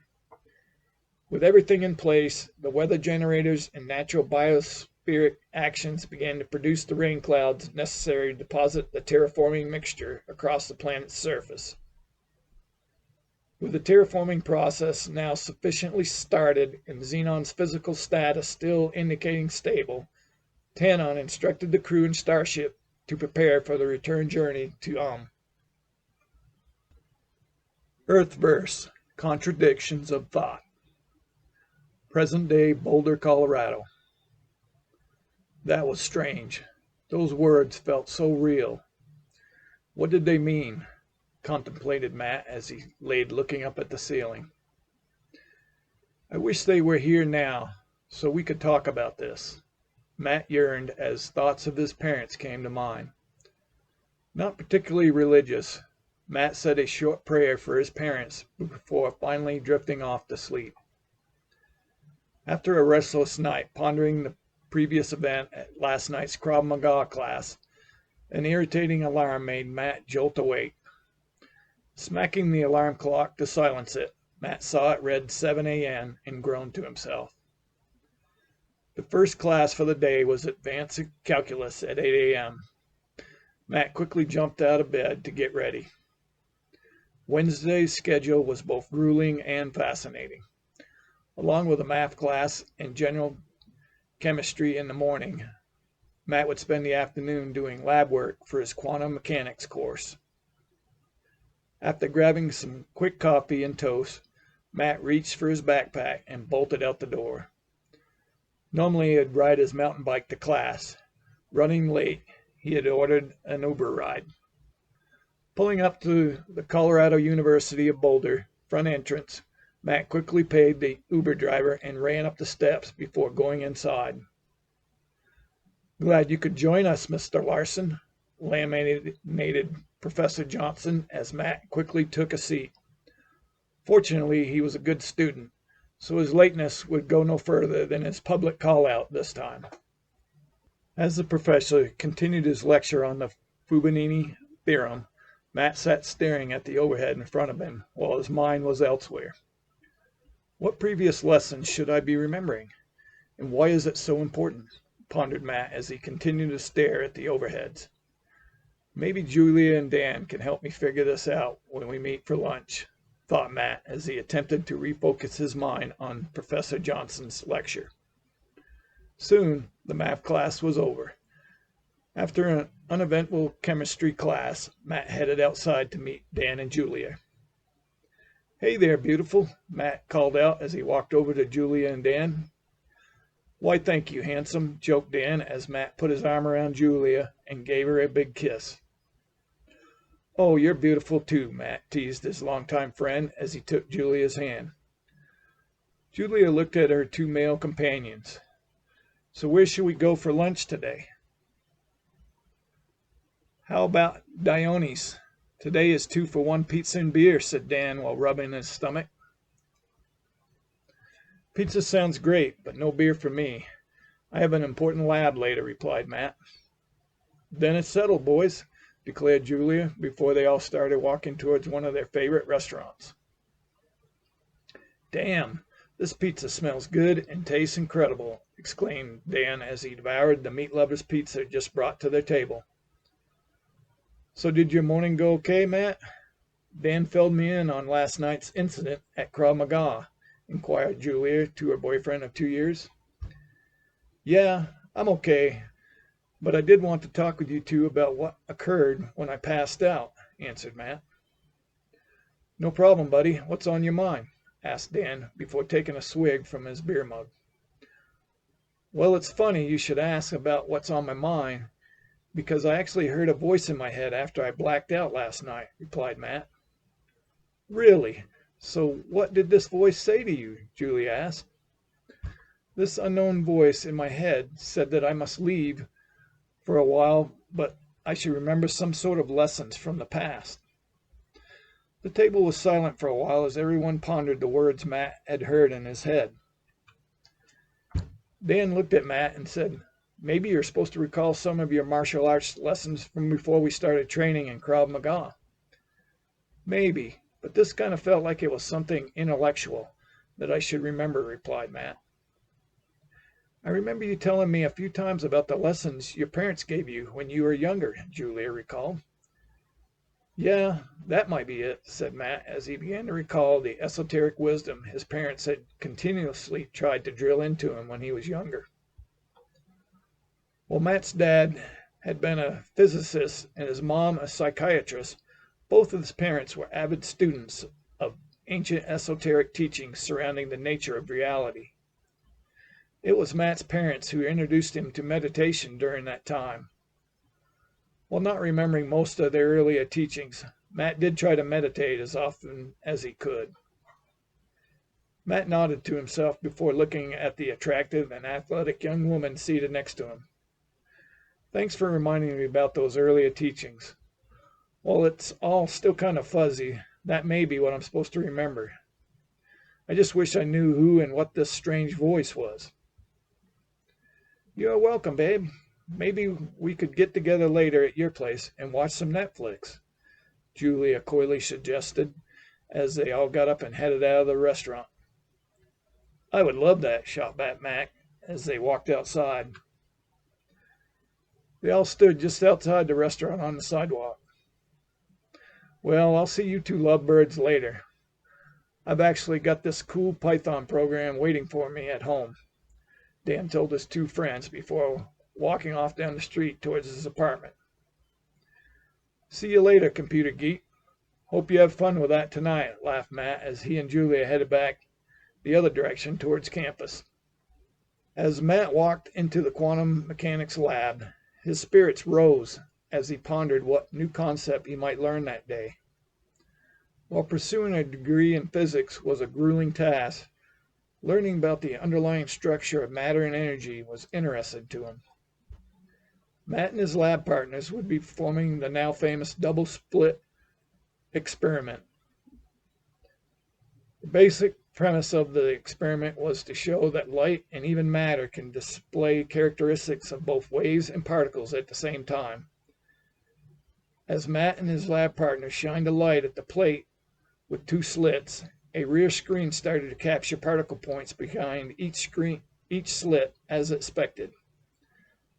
Over time, an interface pattern on the rear screen showed what the light going through the two separate slits was recombining to form more of a wave-type pattern into the rear screen. Just as the results of this experiment had showed countless other times, Matt and his lab partners once again demonstrated the principle of wave-particle duality. Later that evening, Matt answered the knock at his apartment door and found his best friend standing outside the door in a sexy black dress, revealing the loveliest legs he had ever seen. "Well, hello, beautiful. Please come in," said Matt as he gestured for Julia to come inside. "I hope you like this wine. It's a new red I thought might be nice to try," said Julia as she walked through the door. "You and the wine look spectacular," exclaimed Matt. "I hope Chinese food is okay." "Sounds perfect," said Julia as she headed to the kitchen to find a wine bottle opener. After a dinner of Chinese food and wine, Matt and Julia retired to the couch. Cuddled on Matt's chest, Julia asked, "Have you put any more thought into those words you heard in your head?" "I think it may have something to do with my childhood lessons, so I want to start checking that out. Right now, I have something far more important to check out," answered Matt as he began to rub Julia's inner thigh. Feeling restless later that night, Matt quietly rose from bed so he would not wake Julia. Opening the laptop at his desk, Matt began searching the term esoteric wisdom to see if he could jog his memory. As Matt began researching material surrounding his childhood lessons, memory of his parents came to mind again. A quick search once more revealed the original Denver Post article that recounted the tragic accident his parents had while traveling Colorado's million-dollar highway on US 550 between the small towns of Durango and Ouray almost 4 years ago. While this route could indeed be treacherous at times, and would be closed often during the winter months. Matt's parents had drove this stretch of highway many times before, and the time of the accident was early summer. Matt had questioned many things concerning the accident, but the response from local authorities did not seem to offer any decent answers. The first responders to the accident said the vehicle had been traveling faster than it should have on that curve before it went over the steep cliff. And after most likely rolling over numerous times, the vehicle had burst into flames in the gorge floor below. Authorities had also indicated that due to the intense heat from the flames, both bodies in the car had been reduced to ash by the time rescuers arrived at the final crash site. After waiting a couple days for the investigation to be completed, Matt was given what remained of his mother and father. Totally grief-stricken, Matt drove back to the family home in Denver. All the way back to Denver, Matt continued to try and make sense of the tragedy and come to grips with the terrible loss he now faced. This does not seem real. I just can't believe they are gone, thought Matt as he continued towards Denver. Once back in Denver, Matt remained dazed throughout the funeral arrangements and burial. It was not until 3 months later that Matt finally came to terms with the fact that his parents were not going to return. Matt had already been accepted at CU of Boulder before his parents' death. He pondered whether he should continue with those plans. After much soul-searching and encouragement from family on both sides, Matt decided that attending college had always been his parents' wish, and he would be able to honor them by moving forward with his original intention. After the sale of the family home and proceeds from life insurance claims, Matt was able to pay his entire tuition obligation and still have money to support himself while he attended the university. After reliving the old memories of his parents' deaths, Matt thought to himself, I'm not sure where this will lead. For my parents' sake and memory, I must once again pursue this path I started with my parents so long ago. With new purpose, Matt began to dig into the many sites that had come up during his search of the term esoteric wisdom. Present-day New Haven, Connecticut. As a political science undergraduate student at Yale University, Thomas P. Halloway IV was most likely headed for a career in politics. Currently serving as student body president, he had already started making connections with both key students and Yale alumni members. Armed with a quick wit and strong intellect, he was popular with his fellow students and most of the faculty at Yale. As a fifth-generation Halloway, Thomas was from a family of wealth and influence. The Halloway family fortune was originally made in the trades business, and now Halloway Enterprises spanned the globe with divisions in retail trade and manufacturing. While most of the Halloways ended up in the family business, Thomas's parents felt that his charming personality and above-average intellect would best serve Halloway Enterprises in the political arena. He happily agreed with his parents' wishes and began preparing for his future at an early age. We still on tonight for the Ellis Club? Stuart called out to Thomas as they crossed paths in the hallway. Absolutely, my Scottish hunk of a friend, replied Thomas. Awesome. Been looking forward to finding some hookups and prime Scotch whiskey, shouted Stuart as Thomas continued down the hall to his next class. While the usual college party scene was not of huge interest to Thomas, he would occasionally accept one of the many invitations he got so that he could expand his network of connections.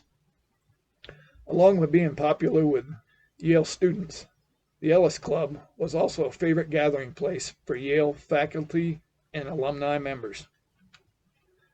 The name Ellis was a nickname referred to Elihu Yale, a Welsh merchant for whom Yale College was named in 1718.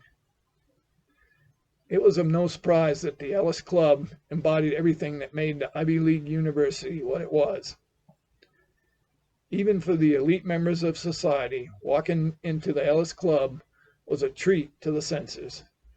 Using a combination of both old and new, the Ellis Club spoke both old money and high-tech design throughout its spacious and decadent main lounge and adjoining private meeting areas. Modern alternative rock was currently pumping through the elaborate sound and speaker system. These sounds would switch to popular dance hits as the evening progressed and pretty college co-eds began moving to the dance floor. As Thomas walked through the huge mahogany entrance doors, he too could not help but be amazed at the spectacle in front of him. 30 to 40 young and chic people in very expensive clothes were already moving about the grand lounge, engaged in conversation and laughter. In the adjoining, more private areas of the club, older, more distinguished gentlemen and ladies could be seen smoking cigars and drinking wine, while engaging in what was most likely business and political talk.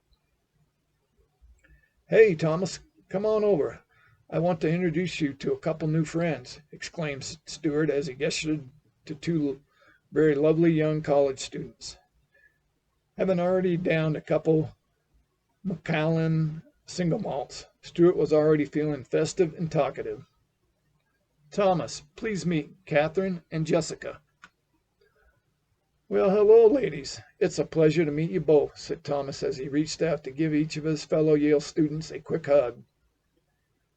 "You have outdone yourself, my man," Thomas whispered in Stewart's ears as he gave his friend a hug. "I thought you might like. They are freshmen, too," Stewart whispered back. Catherine smiled at Thomas. "You're Thomas Holloway. I've seen your face on posters all over campus." "Yes, they are probably old campaign posters," laughed Thomas as he smiled back at Catherine. "You must be majoring in political science, being student body president and all," inquired Catherine. "I am indeed. Are you interested in politics, Catherine?" Thomas asked the young co-ed. "I'm interested in some aspects of politics," Catherine coyly replied. Another fellow classmate came up to Thomas and whispered in his ear, "Senator Goldstein is in the other room. She would like to meet you to discuss a proposition." Thomas looked towards the two young women. "I'm so sorry, ladies, but I must leave for a bit. Please, by all means, stick around if you can. I'm sure my big hunk friend here can get you both another drink if you want." Thomas put his hand on Stewart's shoulder and smiled before turning to leave with the senator's assistant. "It would be my pleasure, ladies," Stewart assured his two new friends as he gestured to the bartender.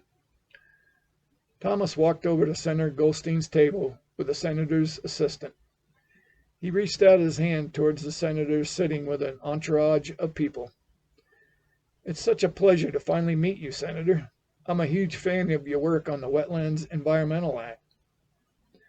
"It's wonderful to meet you as well, Mr. Holloway," replied the senator as she looked Thomas up and down. "I asked Lance to track you down when I heard you might be here tonight." "Please sit down with us and have a drink," said Senator Goldstein as she gestured for Thomas to have a seat. As she poured him a glass of wine, Senator Goldstein put her hand on Thomas's hand and said, "Since Karen left, we have been searching for a new assistant to help with various matters. I've been hearing good things about you. I wanted to meet to see if you might be a good candidate for the position. Obviously, I'm a bit biased, but I don't think you'll find anyone more capable or willing to do whatever it takes to keep you happy and successful," joked Thomas as he stared into the senator's eyes. "Well then, Mr. Holloway, you have definitely created a great first impression. Let me think on the matter, and we'll be in touch," remarked the senator as she picked up her phone to call her driver. Once Senator Goldstein and her entourage left, Thomas headed back to hook up with Stewart and his two lovely new friends. In full party mode now, Stewart and the two gorgeous young ladies were dancing together on the expensive maple dance floor. Thomas danced up behind Catherine while moving in close. As Catherine pushed her well-rounded butt up against him, He reached both hands around her waist as they began to bump and grind to the dance music. "Wow, this is a very nice place you have, Thomas Holloway," exclaimed Catherine as she walked into the bungalow Thomas owned in Morris Cove. "Well, thank you. You'll have to stay the night so we can get breakfast on the harbor waterside in the morning," replied Thomas as he closed the door. "So is that the line you use with all your guests?" asked Catherine as she began to take off her jacket. Thomas smiled at the beautiful co-ed and said, "Only the beautiful, sexy, and interesting ones." He took off his jacket and threw it over the couch. Already worked up from the steamy dancing at the club, it was not long before both Thomas and Catherine undressed each other. She unzipped his pants and began to pleasure him.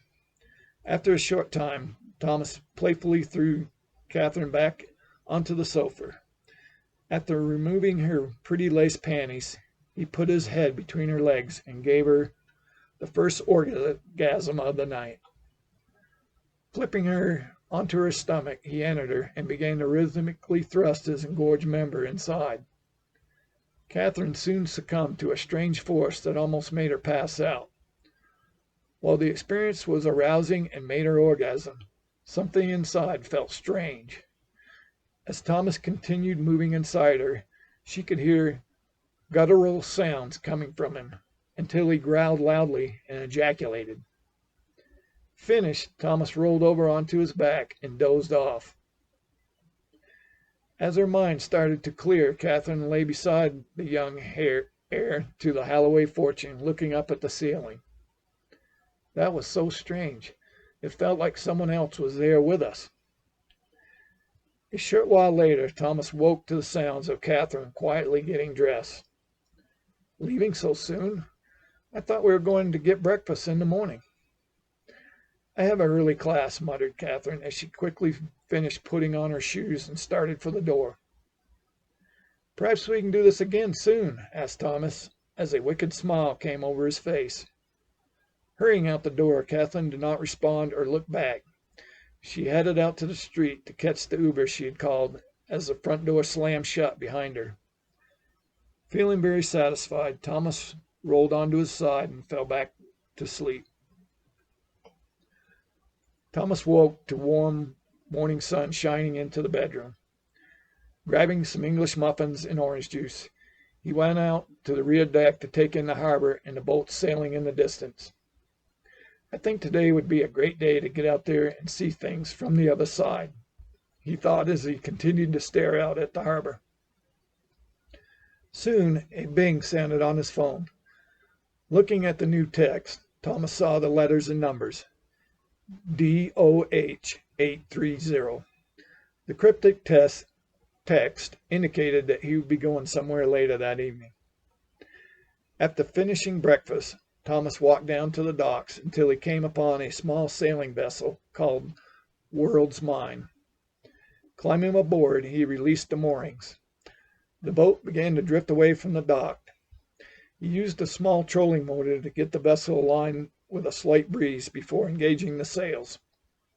Soon the sailing vessel began to pick up speed as it headed out further into the harbor. Thomas piloted the vessel north past the east shore, and as the wind shifted, he steered the vessel south past Lighthouse Point Park. He always enjoyed taking his boat out into the waters. The sea was the one place he could get away from all the responsibilities the Holloway name carried. While he loved his family, there were times that being a Holloway carried burdens he was not always comfortable with. As water lapped against the side of the boat and sea breeze lightly touched his face, Thomas began to feel very relaxed. Soon after, the ringing of his phone brought him out of his meditative state. "Hi, this is Thomas." "Hi, Thomas. This is Senator Goldstein's aide, Lance. The senator would like to meet at her office in Washington later next week to go over your new responsibilities. We will be in touch once we have a firm date and time." "Thank you, Lance. Please tell Senator Goldstein I look forward to our meeting." "I will, Mr. Holloway. Have a good day." A smile came over Thomas's face as he contemplated this great opportunity. Steering the vessel back towards the dock, he began to prepare his mind for the events later that evening. Trouble in Paradise, the royal city of Averitus. It was mid-morning, and the sun was already heating up the palace and surrounding city. Adirion came into the queen's sleeping chambers with a tray loaded with fruits and breads, and looked towards Queen Nepherides sitting up in her bed. "Here are some items from the chef, my queen. I will fetch some chilled goat's milk and be back soon." Adirion set the tray down on the terrace table and started to leave. "Thank you, Adirion," spoke the queen as her trusted servant left the room. Fully awake now, Queen Nepherides began once again pondering the words she heard in her head the night before. "Please continue exploring the teachings you learned so long ago. These teachings will help you fight the coming evil you will face." The queen rose from the luxurious bed and walked out onto the bedroom terrace. She stared out at the royal city. Those words felt so real. I must assume that the teachings are those I learned from Master Amati when I was just a girl. 20 years ago, Master Amati stopped their current lesson and looked at the young queen-to-be. "My young and beautiful apprentice, you must always remember that your mind is part of an incredibly vast consciousness that expands across all things. You and I and every other soul are and will always be connected. We are all one." Young Nepherides listened intently to every word. "Master, why is there so much suffering if we are all one?" questioned the young apprentice. "Most do not understand their power and birthright. Ignorance of this divine nature we all possess leads to suffering," replied the master. "I hope some day everyone will see this truth of unity," exclaimed Nepherides. "Perhaps they will, my child. Maybe you will even be the source of that truth," said Master Amati as he smiled at his young trainee. "Now off with you, Master-to-be. It's time for your weapons and hand-to-hand combat training." Master Amati gestured for Nepherides to go to the training courtyard. As Queen Nepherides recalled more fond memories of her training with Master Amati, Adirion came back to the queen's chambers with the chilled goat's milk and set it down on the table. "Excuse me, my queen. Here is the chilled goat's milk to go with your breakfast." Bringing her mind back to the present, Queen Nepherides responded, "Thank you, my dear. You can go now." Adirion remained fidgeting in the corner of the terrace. The queen turned and looked at the nervousness on the young woman's otherwise captivating face. "What is it, my dear? What is on your mind?" "I have been told that your brother Amon is back in the royal city and would like to seek counsel with you, my queen," responded Adirion. "A meeting request from my brother. What might this be about?" thought Queen Nepherides.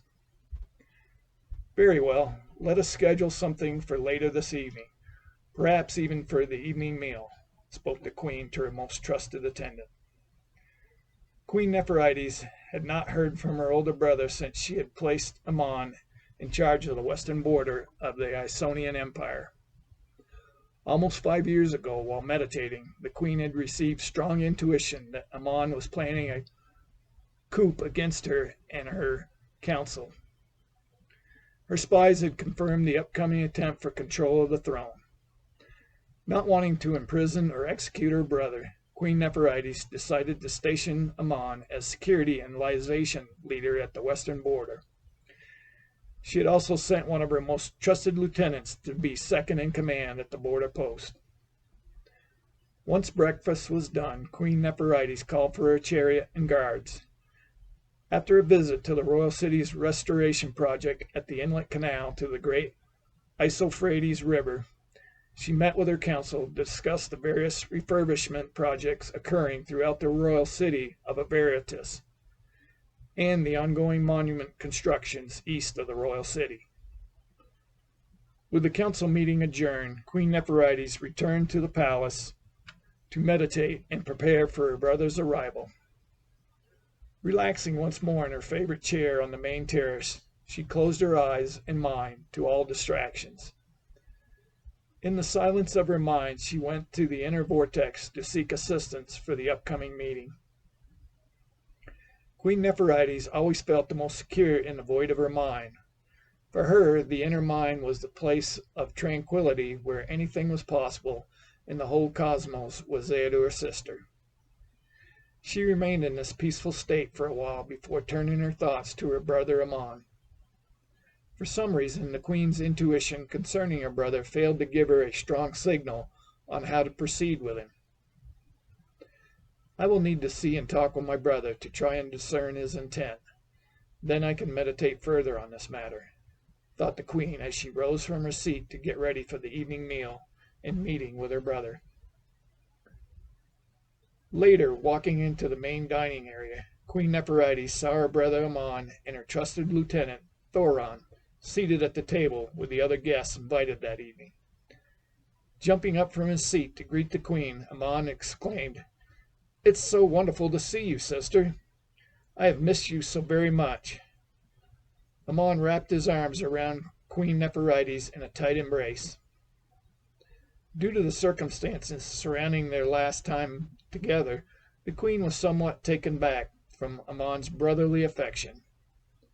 Doing her best not to show any concern, the Queen smiled back to her brother. "It is so good to see you as well, brother. I hope your journey here went well."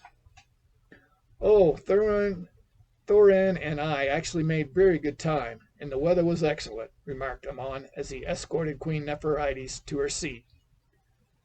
Before the Queen took her seat, Thorin rose to greet Queen Nepherites.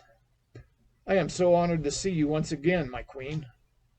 The bronze-skinned and well-built warrior bowed down to her. "Bowing down to me is never necessary, especially from one of my most trusted friends," said the Queen as she gave Thoron a big hug and kiss on the cheek. Laughter and good conversation ensued as Amon and Thoron told tales of living on the western border, and Queen Nepherites told them all about the projects throughout Averitus and the eastern region. After wishing all her guests farewell, the Queen motioned for Amon and Thoron to stay.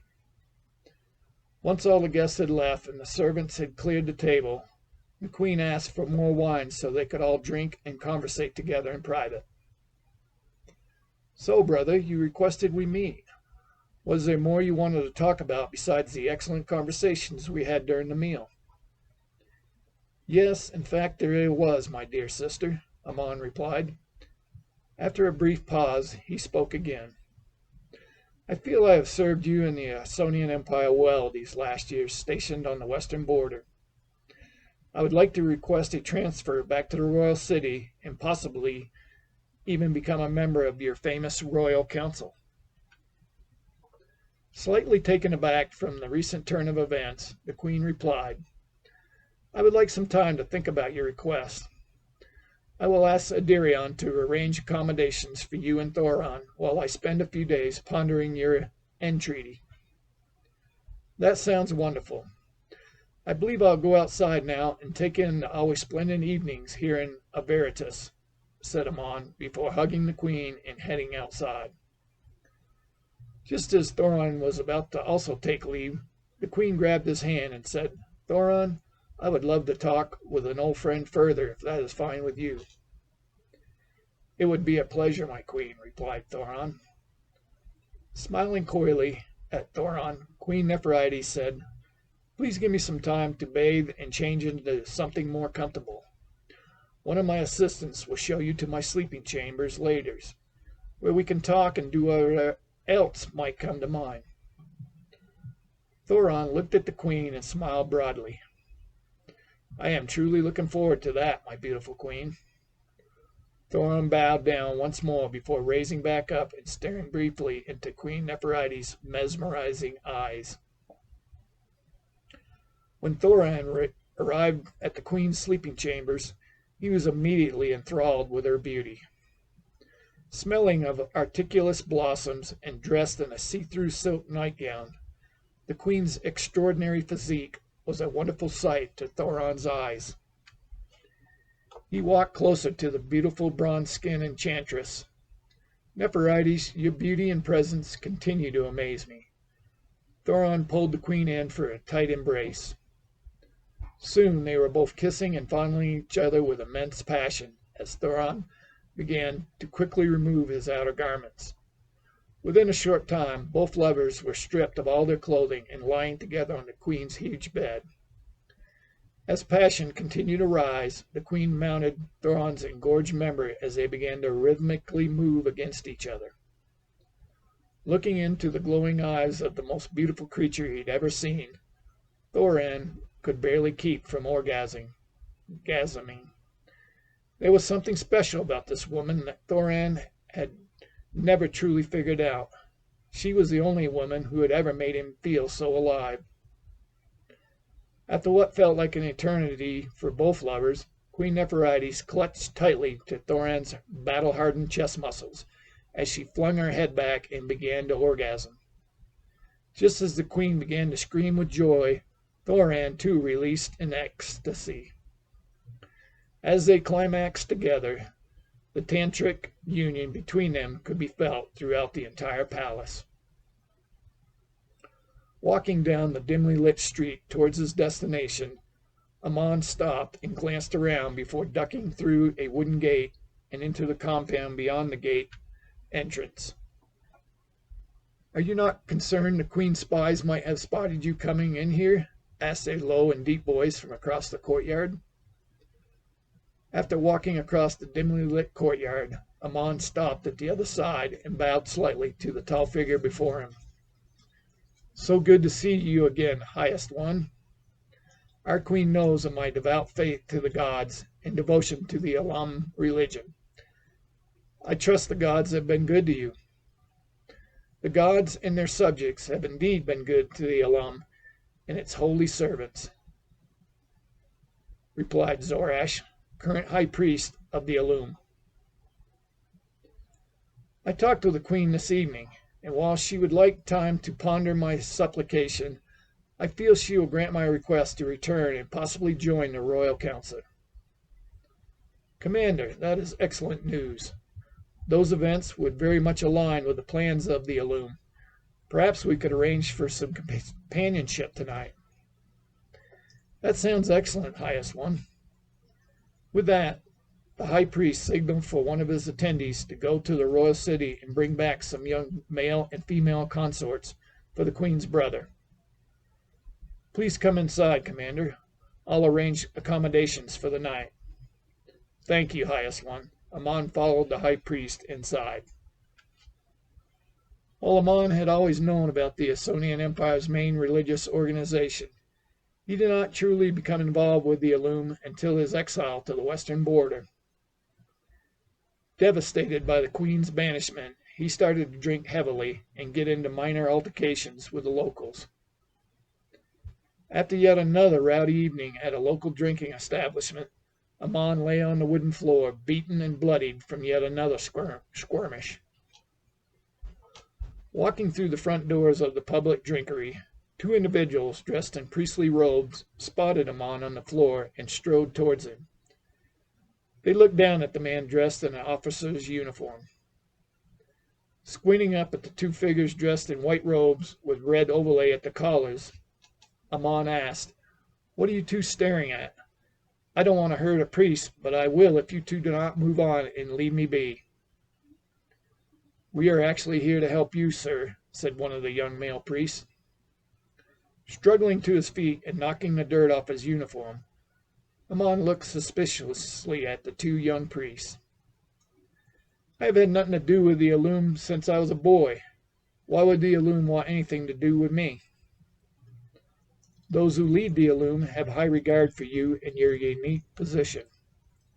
Perhaps you could come with us to the local sanctuary where our leader can explain further." Nodding agreement, Amon began to follow the two priests out.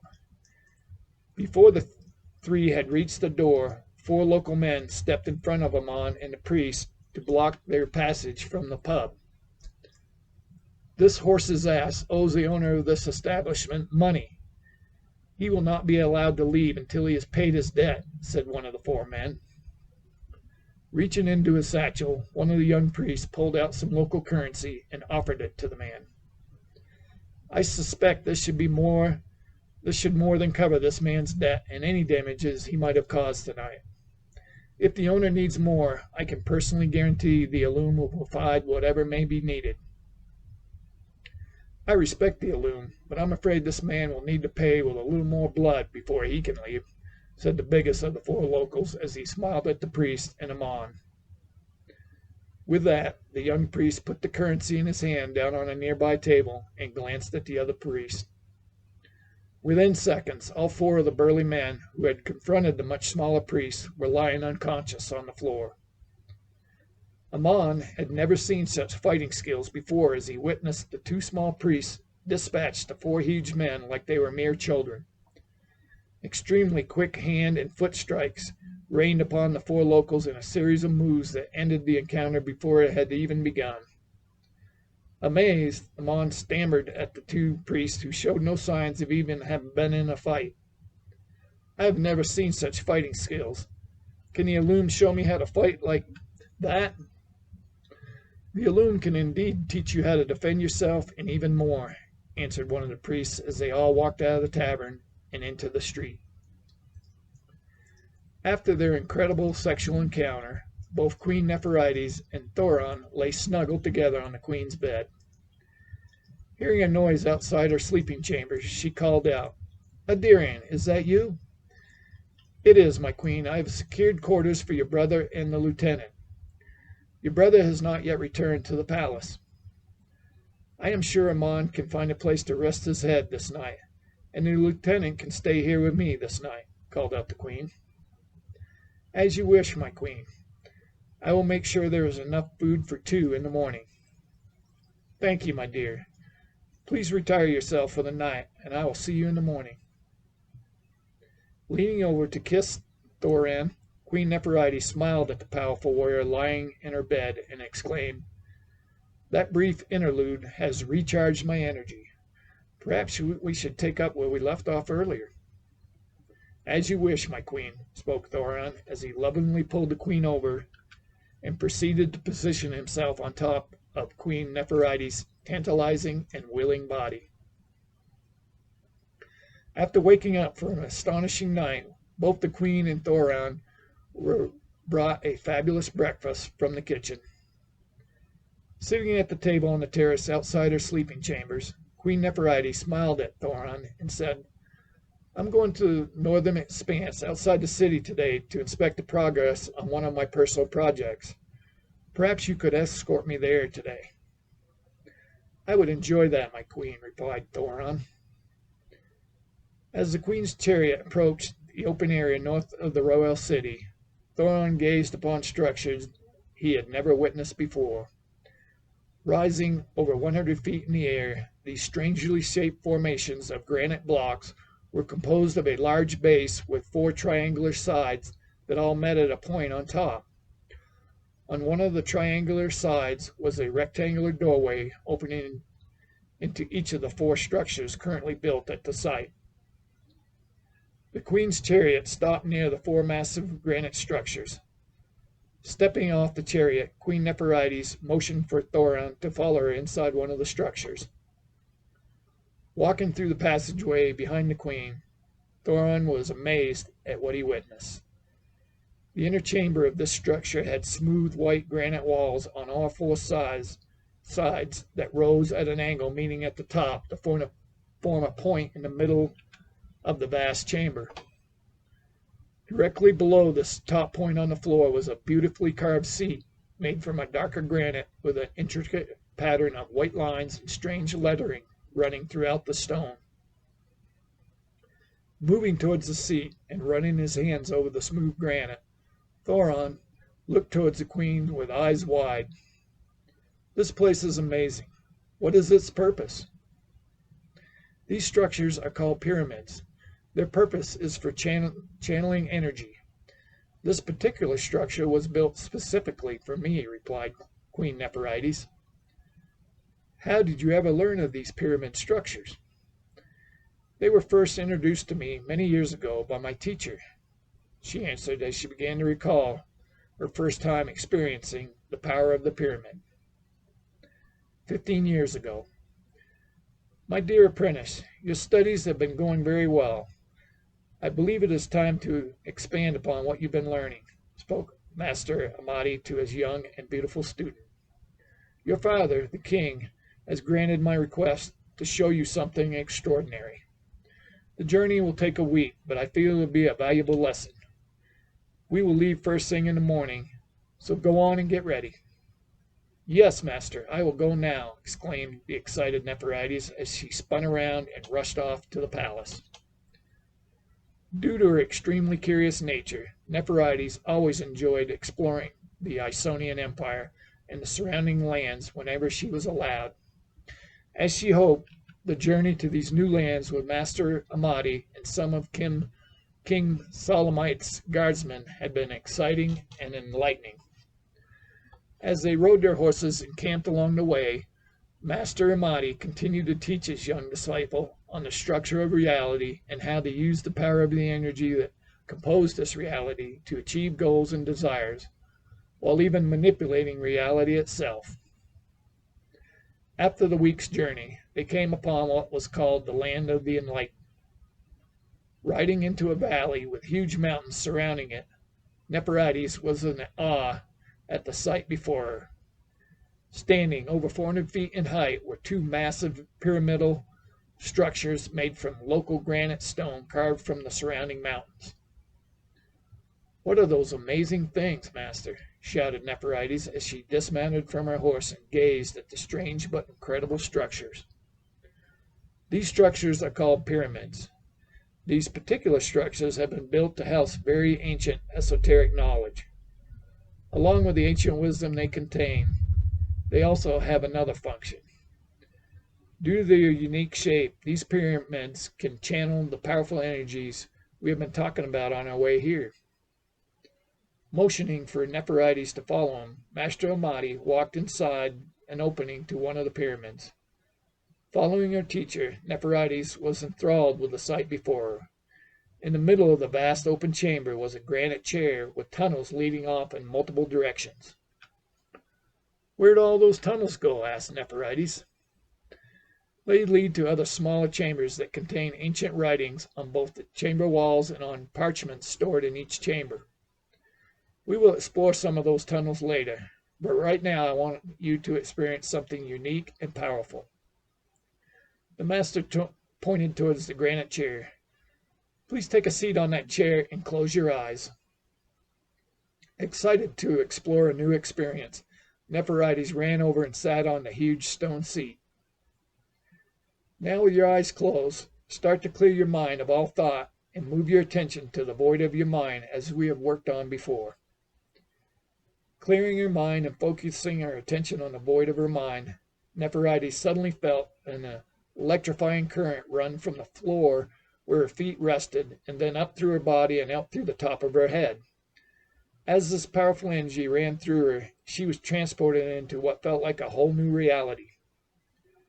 Incredibly bright colors and exquisite design swirled about her awareness and produced amazing feelings of utter joy and happiness. In this new world, Nepherides felt connected to everything and everyone. No separation at all could be felt as her mind and body took in the special energy of oneness. After what felt like an eternity, Nepherides' mind slowly came back to her previous reality in the immense chamber. Master, I have never experienced such bliss, exclaimed Nepherides as she jumped off the chair and ran over to hug her teacher. You have just experienced the all that is, dear one. This experience is now added to your previous lessons and will help you grasp even more of the ancient wisdom as we move forward with your studies. Coming back to the present, Queen Nepherides excitedly extolled her memories to Thoron. That is truly an amazing story. How fortunate to have such a wise teacher. Is Master Amati still around? My master is truly timeless, and is always available if I need him. I would truly love to meet Master Amati. Perhaps that can be arranged sometime. Let me show you a little more before we head back to the palace. The queen excitedly grabbed Thoron's hand and led him outside. Entangled in the young male and female bodies surrounding him in the huge bed, a smile came over Amon's face as he recalled the sexual orgy from the previous night. As was the case for many of the Illum's top leadership, Amon's sexual appetite was both diverse and all-consuming. Lying on the floor of the bedroom was a testament to that fact. On the floor lay the naked body of one of the young males brought to the Illum's sanctuary. As his eyes spotted the body on the floor, Amon began to remember the events leading to the young man's demise. To enhance the young consort's pleasure from Amon's thrust from behind, Amon had wrapped both of his hands around the young male's neck and began to lightly squeeze to restrict airflow to the young man's lungs. As Amon continued to impale himself into his willing partner's backside, his grip on the young consort's neck tightened more with each thrust. Soon the young man began to struggle from Amon's clenched hands. This only made Amon tighten his grip further. Just as Amon grunted loudly and violently orgasmed, the young male body in his grip went limp from lack of air. A shriek went out from one of the female consorts who witnessed the event. Amon assured her that the young man had just passed out and would be okay, but he knew inside that the young man would not wake up. Walking into the room and spotting the young man on the floor, the high priest spoke in a low voice to Amon. I will send some help to move him before they all wake up. Please meet me in my office after you've cleaned up and had some breakfast. Thank you again, Highest One, for a wonderful evening, said Amon in a low voice. The high priest lowered his head and nodded before turning and walking out of the room. After talking with the high priest later that morning, Amon nodded and turned to leave the office and head back to the palace. Once at the palace, Amon spotted Adirian and exclaimed, My sister has definitely found a most stunning assistant in you, my dear. Flustered and somewhat scared, Adirian said, I have secured quarters for you as the queen requested. If you will follow me, I can show you to the cottage. Opening the door to the cottage, Amon asked Adirian, Perhaps you'd like to show me the cottage in more detail inside. I'm sorry, Commander, but my duties are many, and I must leave now to attend to them. The Queen and the Lieutenant went out for a while, but should return soon, stuttered Adirian as she turned to leave. Very well, perhaps another time, said Amon as he lightly ran his hand over Adirian's bottom. The young assistant hurriedly walked away. Amon laid on the bed with his eyes closed as he waited for the Queen's and Thoron's return. He was slightly startled by the voice in his head. A red-faced demon with black eyes and horns protruding from his forehead appeared in his mind. You have been a faithful servant for our cause. I am pleased. Master, it is such an honor to commune with you once more. It is now time to take what is rightly yours. Let us go over the plan to achieve your destiny. After receiving all the details to his master's plan, Amon opened his eyes and nodded to himself as a wicked smile came over his face. Taking a stand has consequences. The royal city of the Krytonian Empire. Cassius could hear roaring laughter from inside the Papanina as he neared one of the most popular bars in the city. As he walked through the entrance, Brutus bellowed out, Finally, my warrior friend. Hey, everyone. Here is one of the finest combatants the Krytonian Empire has ever had. Besides myself, of course. Thank you for the grand introduction, my mighty friend, said Cassius before signaling the bartender for a large hard cider. Many of the elite guard were in attendance this night to celebrate their victory over the Cespons and to honor their fellow combatants who had died that day. You were close to being one of the elite guards to be honored tonight, my friend. Do you still not know why you blacked out? Thinking back to the battlefield, Cassius remembered the words spoken in his head clearly. I am sorry, but I must leave you for a while. Please do not forget what you have learned. You will survive this. He was still unsure where they came from or why. I wish I knew what happened, but it's still kind of a mystery. Thanks again for saving my butt out there, responded Cassius. Nothing you haven't done for me numerous times, Brutus said, before ordering another cider. Taking a large swig from his cider mug, Brutus asked Cassius, So, they have given us the day off from training, and some of the men are planning to go to the arena tomorrow to watch the Crotionators battle. I know it is not one of your favorite pastimes these days, but maybe you could make an exception for me this time. Brutus was indeed correct concerning Cassius' taste for the bloody spectacle that were Crotionator fights. Not wanting to upset the man who saved his life this day, Cassius agreed to attend the fights at the Grand Arena. The deafening roar of thousands of Krytonian citizens could be heard for miles as the anxious crowd awaited the Crotionator battles. Entering the Grand Arena, Cassius and Brutus searched for their fellow soldiers. Maximil waved at his fellow combatants from the third deck.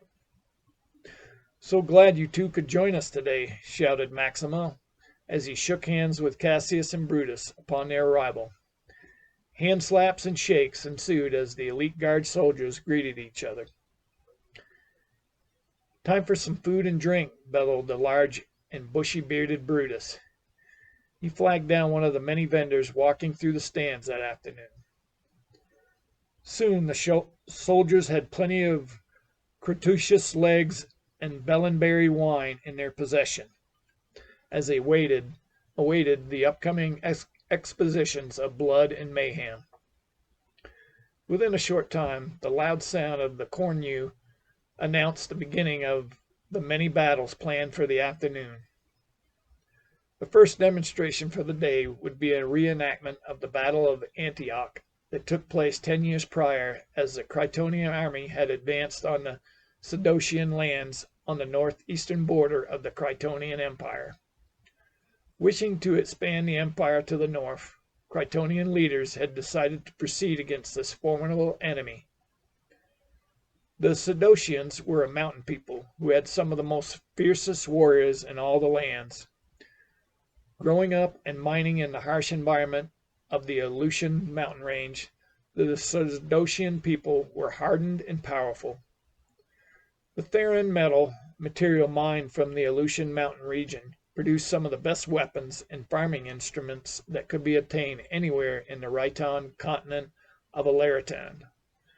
As with most of his desired acquisitions, the Krytonian emperor coveted the Theron metal and planned to obtain it by taking control of Sidocia.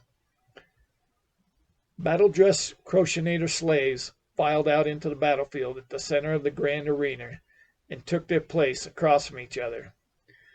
Carrying battle axes and razor-sharp swords, these warrior slaves had only one true mission: kill their opponents and stay alive.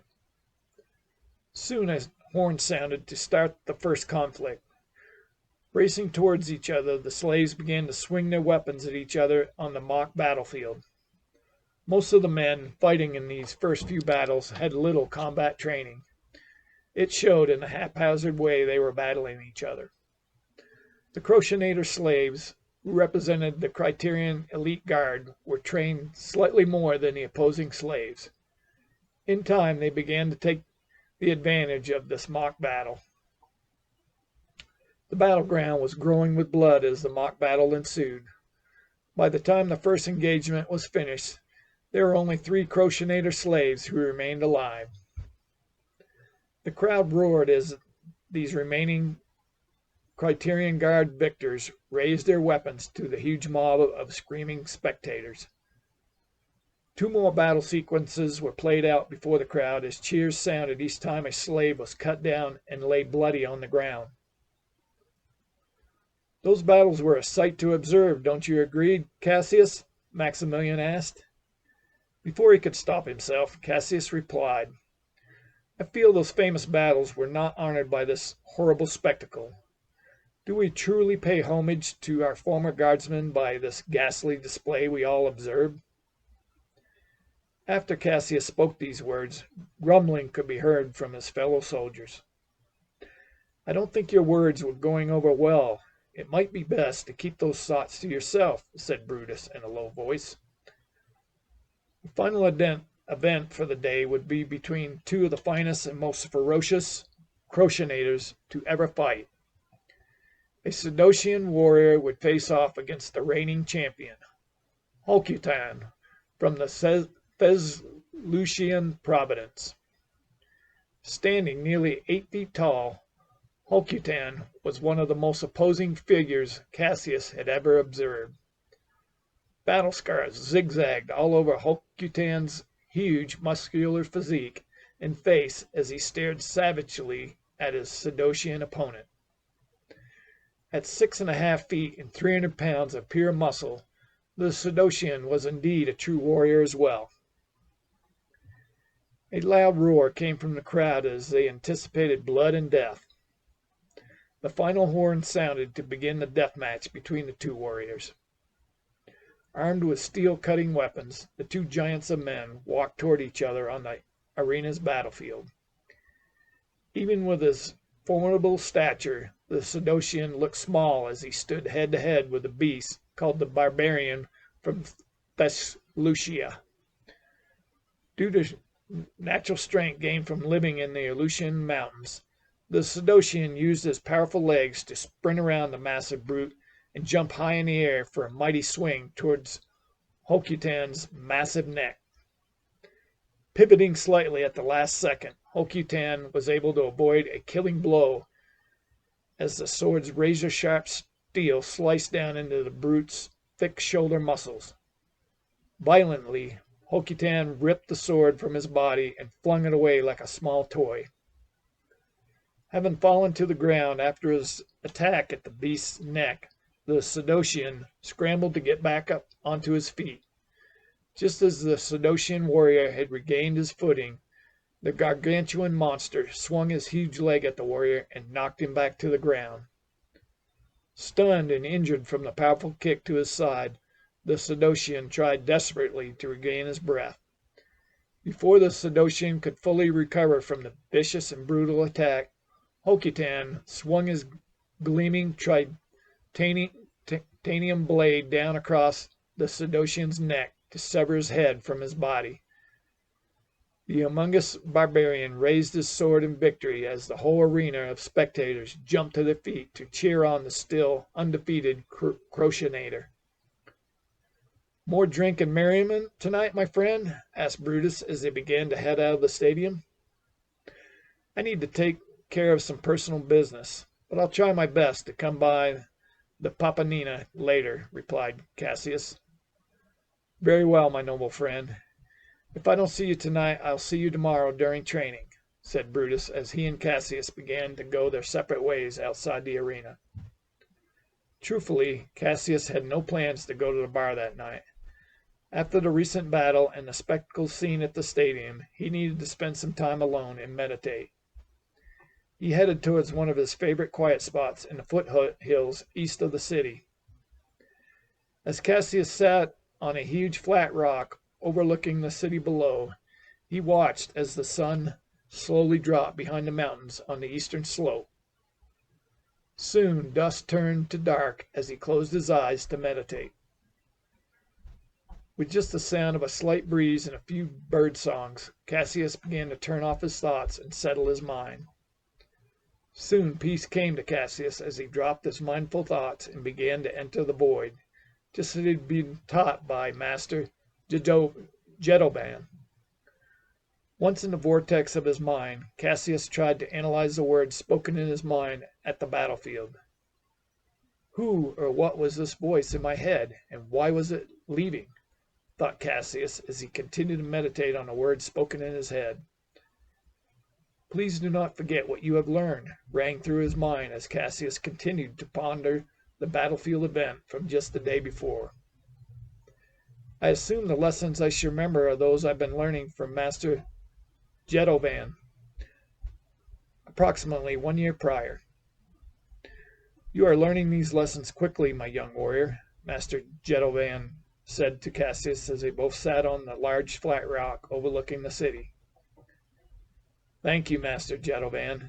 It has been a lot of information, but it all seems to make sense, replied Cassius to his teacher.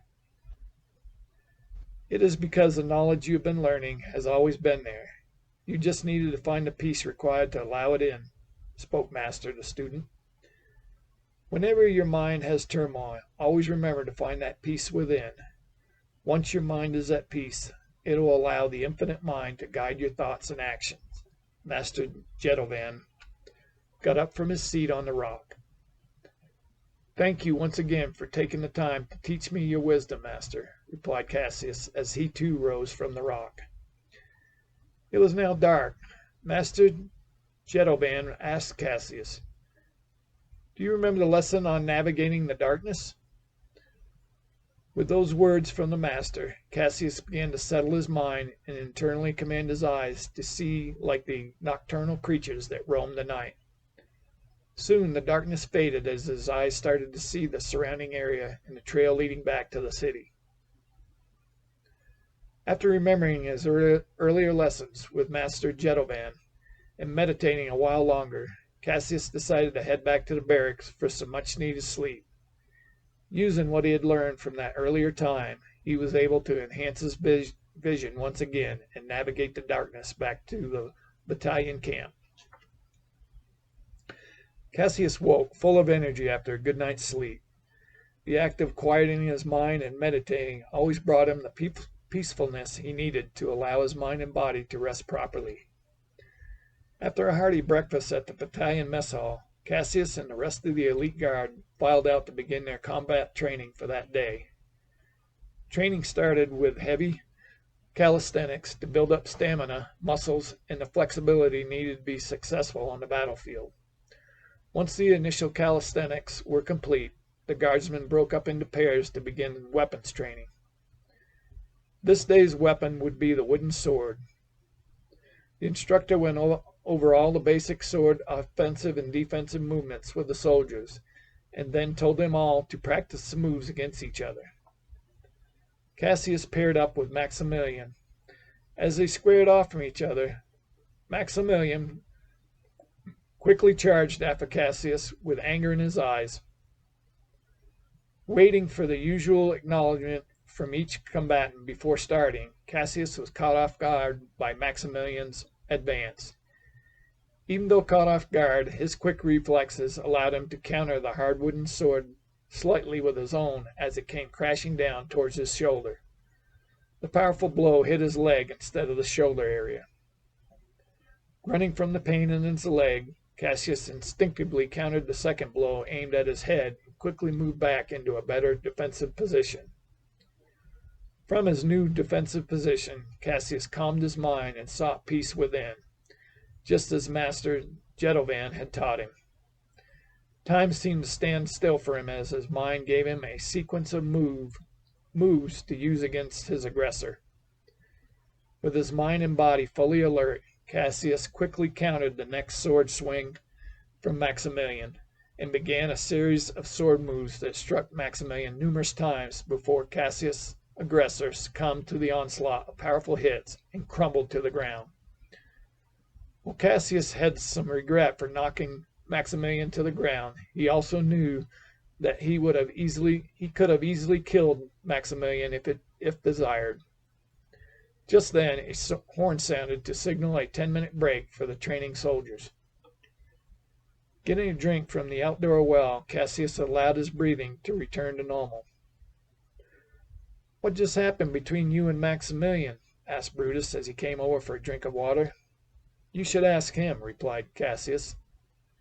Just then, loud yells came from the other end of the training courtyard, along with the sound of a whip hitting flesh. "Faster, you mangy no-good slave!" shouted a man with a huge whip in his hand. Seeing that the victim of the whip lashing was quite young, Cassius ran towards the slave to help. "He is but a child," Cassius yelled as he got closer.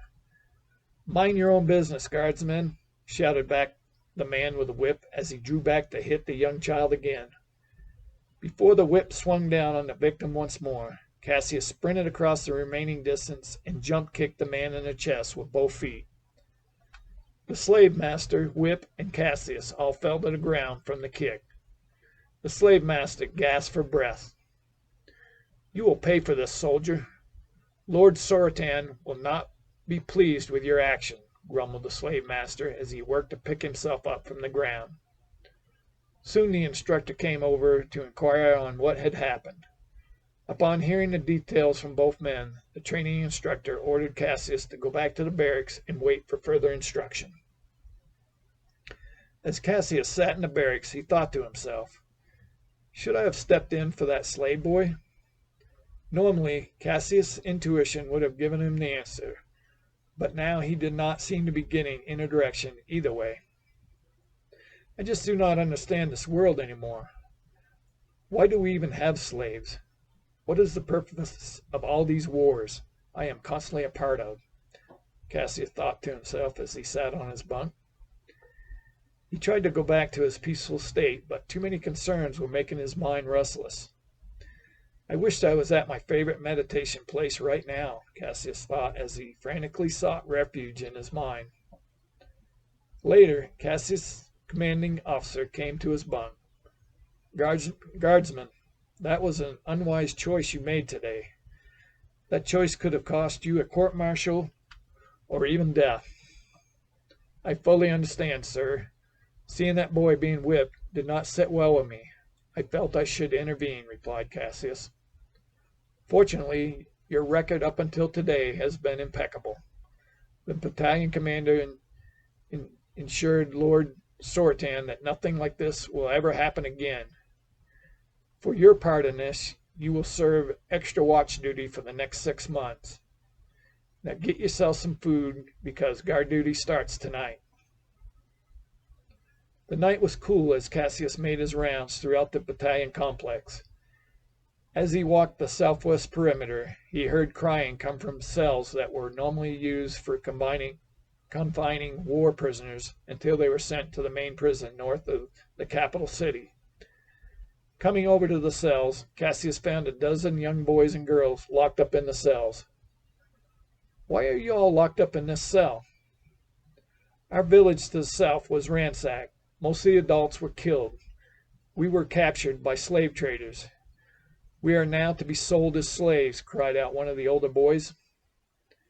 Seeing the young children locked up, crying and cold, Cassius thought to himself, "Why is the army helping to enslave these innocent children? I cannot just stand by and let this happen."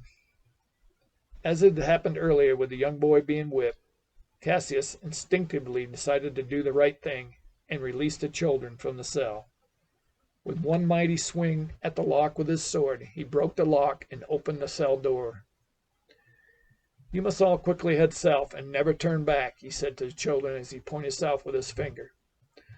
The children quickly and quietly ran in the direction Cassius pointed. Unfortunately, the sound of Cassius' sword breaking the lock alerted guardsmen stationed at the northern perimeter. 10 soldiers came running towards the sound. The lead guardsman shouted to Cassius, "Stop right there, soldier. Drop your weapon." Soon, numerous infantry soldiers surrounded Cassius. Due to the previous day's incident combined with this one, Cassius' judgment was swift and brutal. He was sentenced to serve the rest of his life as a crochetinator. Honor destroyed by unknown dark forces. Damien Province. The rain was coming down hard as the group of shadows silently ran through the forest in this pitch-dark night. Dressed in black from head to toe, these shadow warriors were extremely agile and flexible, as they scurried through the thick forest terrain. With eyesight abilities matching the nocturnal animals that roam the forest at night, the surrounding area was lit up for these warriors almost as if it were dusk instead of the middle of the night. The original objective for each of these special combatants was to remain invisible to their fellow clansmen and to subdue their enemy as quickly as possible. Along with an array of various special tools to allow each one almost supernatural ability, each of these warriors had a special blow dart gun equipped with darts soaked in pinar sap. Taken from the Pinarius tree, the sap had the ability to render a full-grown adult unconscious if entered the bloodstream. In essence, each loser in this game of hide-and-seek would be knocked out from the special sap. Little did any of these shadow warriors know what was soon in store for each one of them. As shadow warriors went, Tazon was a notch above the rest of his fellow clansmen.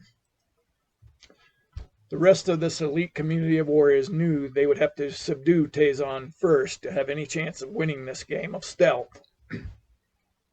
An elaborate plan had been developed by the other clansmen to trap Tazon and defeat him before he could use his amazing abilities to take out his opponents. Secretly, they had applied a special dye to the back of Tazon's black garment that could only be seen at night as a slight glow. Along with the special dye, each of the warriors would signal each other through pre-rehearsed flute sounds that imitated the sound of the coyote monkeys that roam the forest at night. Meditating the afternoon before the competition began that night, Tazon saw the vision of a red-faced demon with piercing black eyes and horns protruding from its forehead. "There is a plot against you tonight. You must be aware of your fellow clansmen. Prepare for an attack from all of them at the same time." Coming out of the meditation, Tazon nodded to himself as he began to devise his own plan for that night. Once the clan leader signaled the start of the exercise, Tazon quickly sprinted away from the rest of his fellow shadow warriors and into the dark forest. After about 2 miles, he found the perfect Terosian tree for his plan. He found a muddied shallow close to the tree and quickly dug out the mud with his Taurus wedge to create a shallow grave-sized hole. With the pit complete, Tazon ascended the tall Terosian tree with the skill of a coyote monkey. At the top of the tree, Tazon spotted his fellow clansmen coming towards the area he had staged for his attack. "Good, the clues I left have been found," Tazon thought as he watched the other warriors approach his position. As flute sounds rang through the forest, Tazon could see the others begin to circle in on his position. When the group was almost at the tree, he quickly slid down and jumped into the muddy hole. Covering himself with the dug-out mud, he left only a small hole for his face. The rain was still coming down as Tazon closed his eyes to meditate on his next move once the prey were all in position. While in this meditative state, Tazon could also sense the presence and position of all his fellow clansmen as they came in closer to where he lay buried in the mud. Once all his fellow warriors had surrounded him, Tazon jumped out of the muddy trap and began the sequence of moves he had rehearsed in his mind. Time slowed down in his mind as he pulled out his dart gun and began to systematically shoot each of his prey with the pinar sap-tipped darts. Before any of the others knew what had happened, they all felt the sting of the darts in their flesh. The powerful sap worked quickly in the bloodstream to render each target unconscious before they could even counter his attack. A short while later, Tazon strolled into base camp and went straight to the clan leader. "The plan failed. You will find them all under a tall Terosian tree approximately 2 miles to the west." Nodding his head in acknowledgement, the clan leader replied, "You truly are a shinobi wizard. Welcome back, Master Tazon. The clan's most beautiful young Constains will see to all your needs this night." Soon, 2 very lovely young ladies arrived and gestured for Tazon to follow them to the bathhouse. Hidosido Prefecture. Horatio lay restless on the rice-filled mattress in the soldier berthing area as he played back the events that had occurred earlier that day. What was that bright light and voice I heard in my mind? And what is my next level training going to be? 2 more days of training this week, and I can return to the mountains to think, Horatio thought as he finally started to drift off to sleep. Training as one of Shogun Lushido's elite guards, Horatio spent the next few days involved in training scenarios simulating an attack on the Shogun. After the days of brutal training, he finally had a couple days of free time. Packing a few items, Horatio once again headed up the trail towards Thyssen Peak. He reached the base of the main peak just before dark. After building a small fire and eating the rice cakes he brought, he lay down on the ground to sleep under the stars. Horatio once again started to ponder the words that had been uttered in his head just days before. Normally, he would get feelings and certain intuitive answers surrounding the questions he might have. As he lay there looking at the starry night sky, nothing came to him. Once sleep finally came, Horatio began to dream. The dream became very vivid as he watched himself in combat with what could only be described as a black shadow. Each warrior faced off from each other, swords clanging as both combatants countered the other's strike attempts. This opponent was by far the most powerful and skilled that Horatio had ever encountered. His muscles ached from the intense fighting. This shadow being seemed to be some kind of wizard capable of moving without being seen. Without warning, Horatio felt the stinging pain of a razor-sharp blade impaling his midsection from behind. With what seemed like and felt so real, Horatio startled from the dream that had turned into a nightmare. Gasping for breath and still feeling ghost pains in his abdomen, he jumped up from the ground as he grabbed for his weapon. Assuring himself it was just a nightmare, he found a Alotian tree to sit against for the remainder of the night. Still tired from the night before, Horatio started to perform martial arts routines to help loosen his tired muscles and clear his mind for the meditations planned after breakfast. After the morning exercises, he hiked a short distance to a waterfall with a pool of water at its base. Spearing a couple fish from the pool, he prepared a small fire to cook his catch on. Almost finished with breakfast, Horatio heard a sound coming from behind him. He quickly grabbed his sword and swung around to find an older man walking towards him. "So sorry I startled you," spoke the weathered old man as he continued to approach Horatio. Feeling no danger, Horatio lowered his weapon. "That is okay, sir. I did not sleep well last night. I guess I'm a little disoriented. Can I get you some fish for breakfast?" Horatio gestured for the old man to sit with him. The old man sat down by the fire. "Why, thank you, young man, but I found and ate some wild berries just a short while ago." Looking at the pool of water, Horatio thought to himself, "I wish the water was warm like the hot springs below. I could sure use a soak right now." "Let's see what we can do about that." The old man rose and headed toward the pool of water. Once at the water's edge, the old man stood there for about a minute in what looked like meditation or prayer. He kneeled and put his hand in the water. Within seconds, steam started to come off the water. The old man took off his clothes and entered the pool. "This water feels wonderful on the skin, just like the hot springs everyone soaks in down below," said the old man after he found a good place to sit down and soak. Horatio looked at the old man and shook his head in disbelief. Due to the elevation, the water near the top of Thyssen Peak and the surrounding mountains was cool even in the middle of summer. He walked to the water and dipped his hand in to test the temperature. To his amazement, the water was indeed quite warm. "This will not last forever. You should enjoy it while you can," said the strange old man who could change the temperature of water. Horatio undressed and entered the water. After finding a good place to sit, he enjoyed some of the most relaxing water he had ever encountered.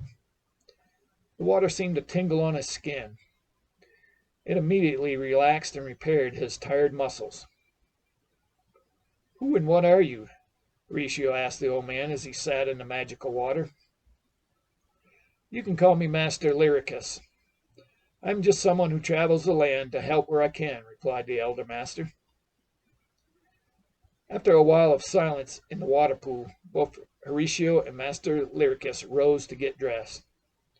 To his surprise, Horatio's clothes seemed to dry far quicker than he would have expected. "Are you some kind of sorcerer?" Horatio asked the old man as they both walked back toward Horatio's original campsite. "I suppose some would think that. A better description would be Master of Ancient Wisdom," replied the master. "Why are you here now?" questioned Horatio. "I came to help you, of course," answered Master Lyricus. "Who sent you?" asked Horatio. "Someone who is concerned for you, but I am unable to tell you who that is just yet," replied the old man. "You mentioned not sleeping well last night. Did you perhaps have a bad dream?" Horatio looked at the old man with a puzzled look on his face. "How did you know about the dream I had?" "That shadow figure in your dream is a powerful entity. You most likely conjured that dream as a warning to yourself," replied Master Lyricus.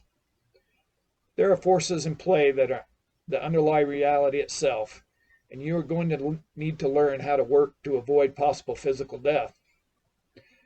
That is what was meant by the next level training that you heard in your head a few days ago." "This dream of death felt so real. But you are saying I can change that?" asked Horatio. "That is correct, my young apprentice. Shall we begin?" Master Lyricus motioned for Horatio to come and sit down next to him. Once Horatio sat down, the master began to speak. "First things first, you must learn how to reach a peaceful state as quickly as possible. It is from this peaceful state that you can begin to become a part of all that is. I would like to start your training by showing you some meditation techniques that will allow you to drop all thoughts and truly become aware of the underlying universal substance of everything. Once you've obtained peace, you can begin to use the power of your thoughts to actually change the reality around you." "Like what you did with the pool of water earlier?" "Yes, like the water earlier. As your wisdom grows, you will be able to do that and much more," exclaimed Master Lyricus. "Before we begin, always remember that universal mind creates absolutely everything around us, and we are all part of this universal consciousness. It is through this connection that we can obtain godlike powers. This connection is accomplished by emptying your mind and using your inner awareness to become one with universal mind." With that, Master Lyricus showed Horatio how to use his conscious mind to drop all thoughts and put his mind in the void. Once Horatio learned how to eliminate all the constant activity and thoughts running through his mind, he was able to feel a wonderful peace come over him that transcended anything he'd ever experienced before. "That feels incredible. I have never experienced such peace before," exclaimed Horatio as he came out of the meditative state he had just been in. "Excellent. You must continue to practice until you can enter this peaceful state at will and under any circumstance." The master looked into Horatio's eyes before continuing. "As you continue to practice, your body will give signs that you are indeed connecting with the powerful universal mind that is always a part of us. This powerful energetic substance that makes up everything will energize your body. You will most likely feel lots of energy surging through you at first. These physical manifestations in your body will ensure you that you are on the right path." Getting up to leave, the master said, "I must go for now. You should spend the rest of your time up here practicing these new meditation techniques until they become very natural for you." Master Lyricus headed off to the west. Horatio watched him walk away and was amazed when he saw the old man just disappear a short distance up the trail. Damon Province. Entangled in the naked bodies of two lovely young women, Tazon slid out from under them. After donning his silk robe, he went to the training doshan to meditate and practice some martial arts katas. As Tazon wove deeper and deeper into a meditative trance, the familiar voice in his head returned. Yesterday's exercise has shown you the true nature of your clansmen. They are not your brothers and sisters. They fear you because you are so different. It is time to take leadership of this clan. You must do this in a way where everyone will know you are the true leader. Tazon opened his eyes and nodded to himself before closing his eyes once more. After removing all thought from his mind to produce the peaceful state he needed, Tazon began to formulate a plan to take control of the Incubision clan. Once the plan was constructed in Tazon's mind, he came out of his meditative state to begin practicing the deadly moves associated with the shinobi tradition. Removing his robe, Tazon began his training through an intricate series of hand and foot strikes against the Torosian pole mounted in the doshan. Sweat began to glisten on the powerful and swiny muscles of a naked body that had been toned to perfection through years of training. The agility and power Tazon displayed during the katas resembled that of the wild black Tazonian mountain cats that roamed the upper regions of the Daemon Providence. Tazon had been named after these almost mythical beasts due to his darker complexion and powerful demeanor even as a baby. After the hand and feet combat drills, Tazon pulled his favorite Shintozan sword from the wall where it hung and slowly removed the razor-sharp weapon from its sheath.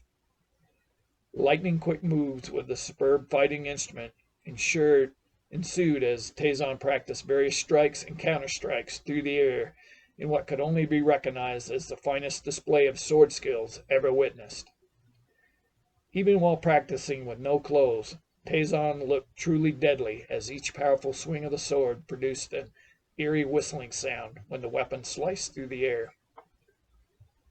Dressed now in the traditional shinobi garment, Tazon walked out into the Incubision clan's main courtyard to have breakfast with his fellow clansmen. He found them all huddled together around clan leader Raisho. As Tazon approached closer to the group of shinobi warriors, the gathering broke up. Master Raisho looked towards Tazon and said, "So good to see you, Master Tazon. I hope your evening went well." "It did indeed, Master. Thank you very much for the excellent companionship and food provided." "It is nothing. Your combat skills and stealth have earned you a new designation as one of my trusted lieutenants." As everyone began eating breakfast and talking amongst themselves, Master Raisho was in deep contemplation. "In truth, I fear that Tazon is becoming too strong. There is something quite different about this man, but I cannot seem to figure out what it is. Even as leader of one of the most feared shinobi clans, Tazon's presence feels disturbing.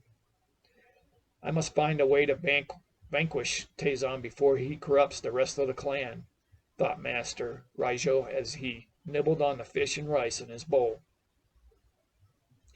The clan leader came back from his thoughts to find the rest of the group laughing loudly at a story Tazon told of his childhood experience before being adopted into the Incubision clan at 10 years of age. Seeing a great potential in Tazon, Raisho and the rest of the elder clan leadership had decided to take the young orphan in and train him in the shinobi tradition. As the remaining elder, Master Raisho knew he would have to do something soon about Tazon. "This spawn of the devil is very clever and charming. I must act soon before it becomes impossible," thought Master Raisho, as he watched the other clansmen all but forget the previous night's experience and embrace their fellow brother clansmen regardless. For the rest of the day, the shinobi warriors performed various weapons training and practiced their climbing skills along the 50-foot rock wall at the east end of the compound. After a long day of training, Tazon asked his two new female friends to prepare a hot bath they could all share. Honored to serve and spend more time with this powerful shinobi, the young ladies quickly left to prepare for the evening's fun. Lying in the hot water while one of the pretty young women washed his back and the other massaged his feet, Tazon went through the plan once more in his mind. Soon one of the younger apprentice trainees came to the bathhouse. After bowing deeply to Tazon, the apprentice said, "Excuse me, sir. Master Raisho would like a word with you at the doshan." "Very well. Please tell the master I'll finish here and be there shortly," replied Tazon. Tazon looked towards the naked women. "I am so sorry, ladies, but duty calls. Perhaps we can continue later."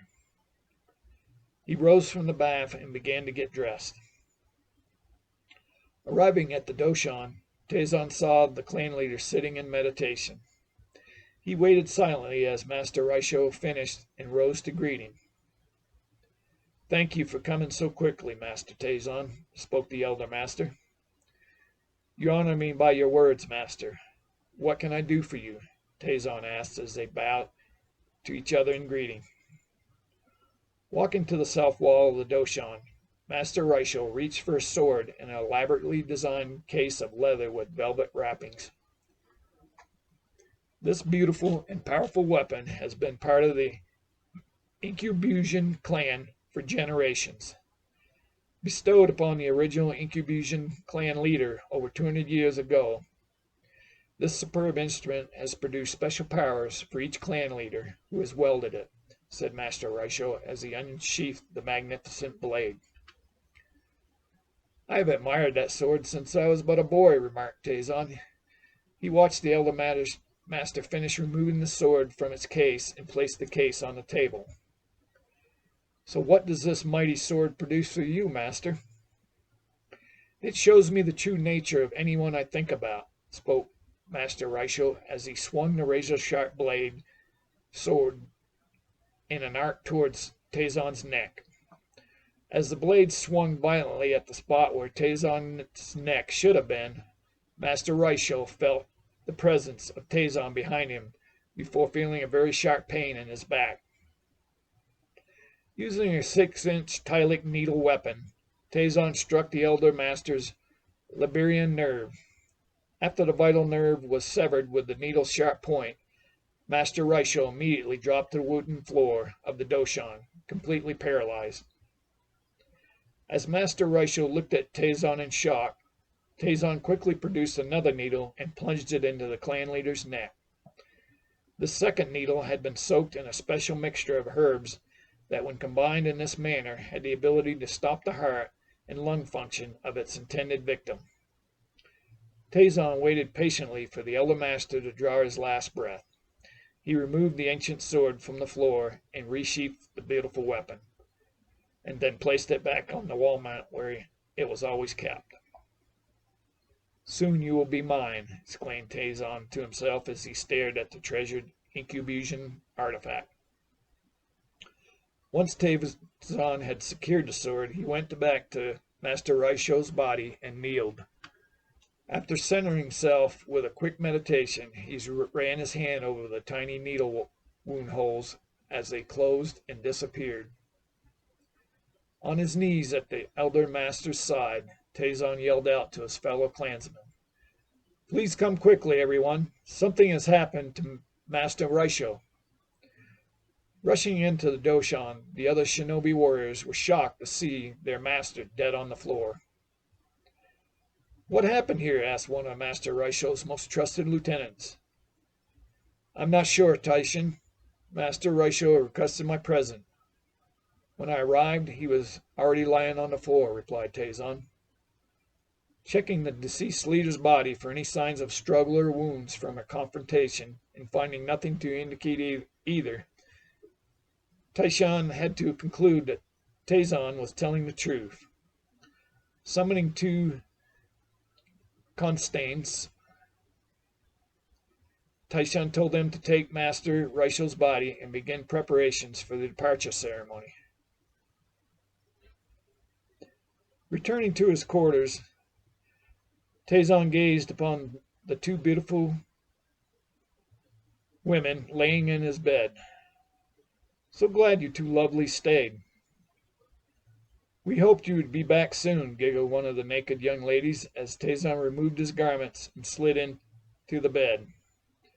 Soon all three were passionately engaged as giggles, laughter, and moans rang out from the room and out into the courtyard. As he walked back to his own quarters, Taishan heard all the noise from Taizan's quarters and thought to himself, "He shows no respect for Master Raisho's departure." Just then, the young apprentice who first notified Taizan of Master Raisho's request to meet came up to Taishan and whispered, "I saw the whole thing, Master. Taishan killed Master Raisho." Whispering back to the young man, Taishan said, "That is excellent, my young companion. We will confront Taizan in front of everyone at tomorrow's breakfast meal. Now let us go back to my quarters to discuss this matter further."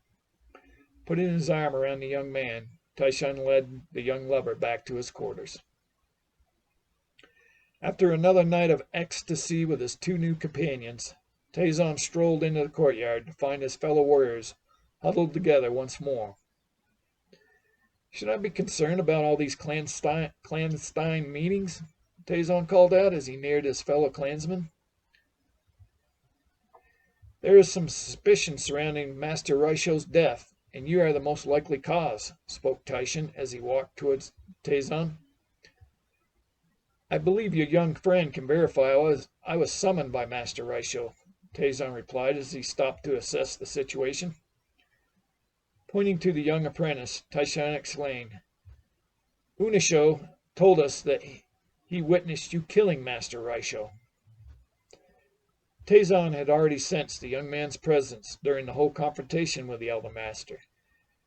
He knew it would only help with his plan to take over leadership of the clan, so he had not killed the young man the night before. "That is utter nonsense. I know you would want nothing less than to become the next clan leader. To try and use your young lover in your scheme is a shameful way for any shinobi warrior to achieve their desires," rebuked Taizan. Enraged at Taizan's attack on his honor and for exposing his relationship with Unisho, Taishan charged towards Taizan with every intent to kill him. Taizan easily countered Taishan's attack and knocked the shinobi warrior to the ground with a devastating kick to his head. Stunned from the kick, Taishan quickly got back to his feet and pulled a Tansho knife from a hidden sheath on his waist as he prepared to plunge it into Taizan's heart. Once again, Taizan's deadly skills came out as he blocked the knife jab, twisted the blade from Taishan's grip, and quickly slit Taishan's throat with the razor-sharp blade. As blood began to pour from Taishan's neck, the young Inshusho came running towards Taizan. Within a split second, Taizan expertly flung the lethal blade at the apprentice's heart. Unisho immediately fell to the ground with no further sounds or movement. As the two men lay dead on the ground, Taizan walked towards the remaining shinobi warriors and exclaimed loudly, "Unless there is anyone else who wishes to challenge my claim to leadership of the Inkubusion clan, I pronounce myself your new master." Having again witnessed Taizan's incredible skills and power, the rest of the warriors bowed deeply in acknowledgment to their new leader.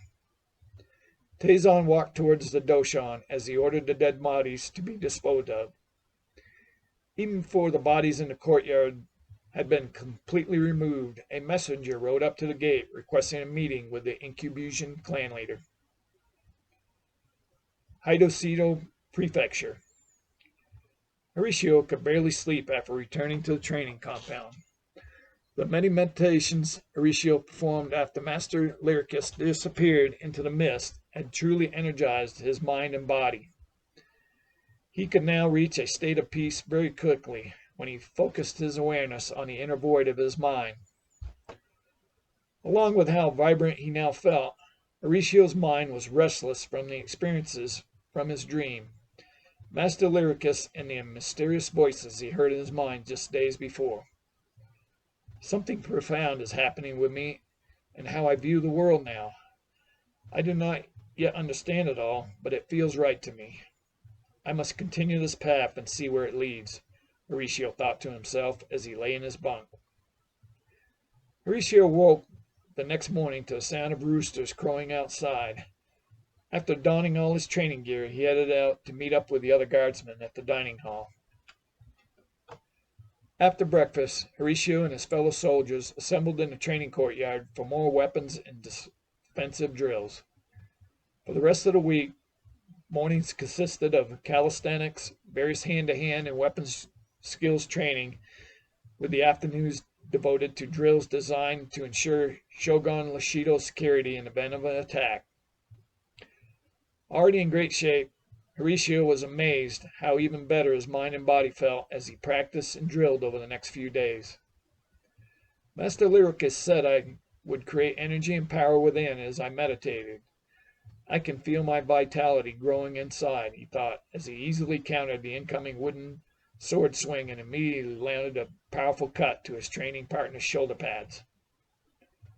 Along with the increased vitality and agility Horatio felt as he trained, he also felt his mind was soaking up the training lessons and drills with relative ease.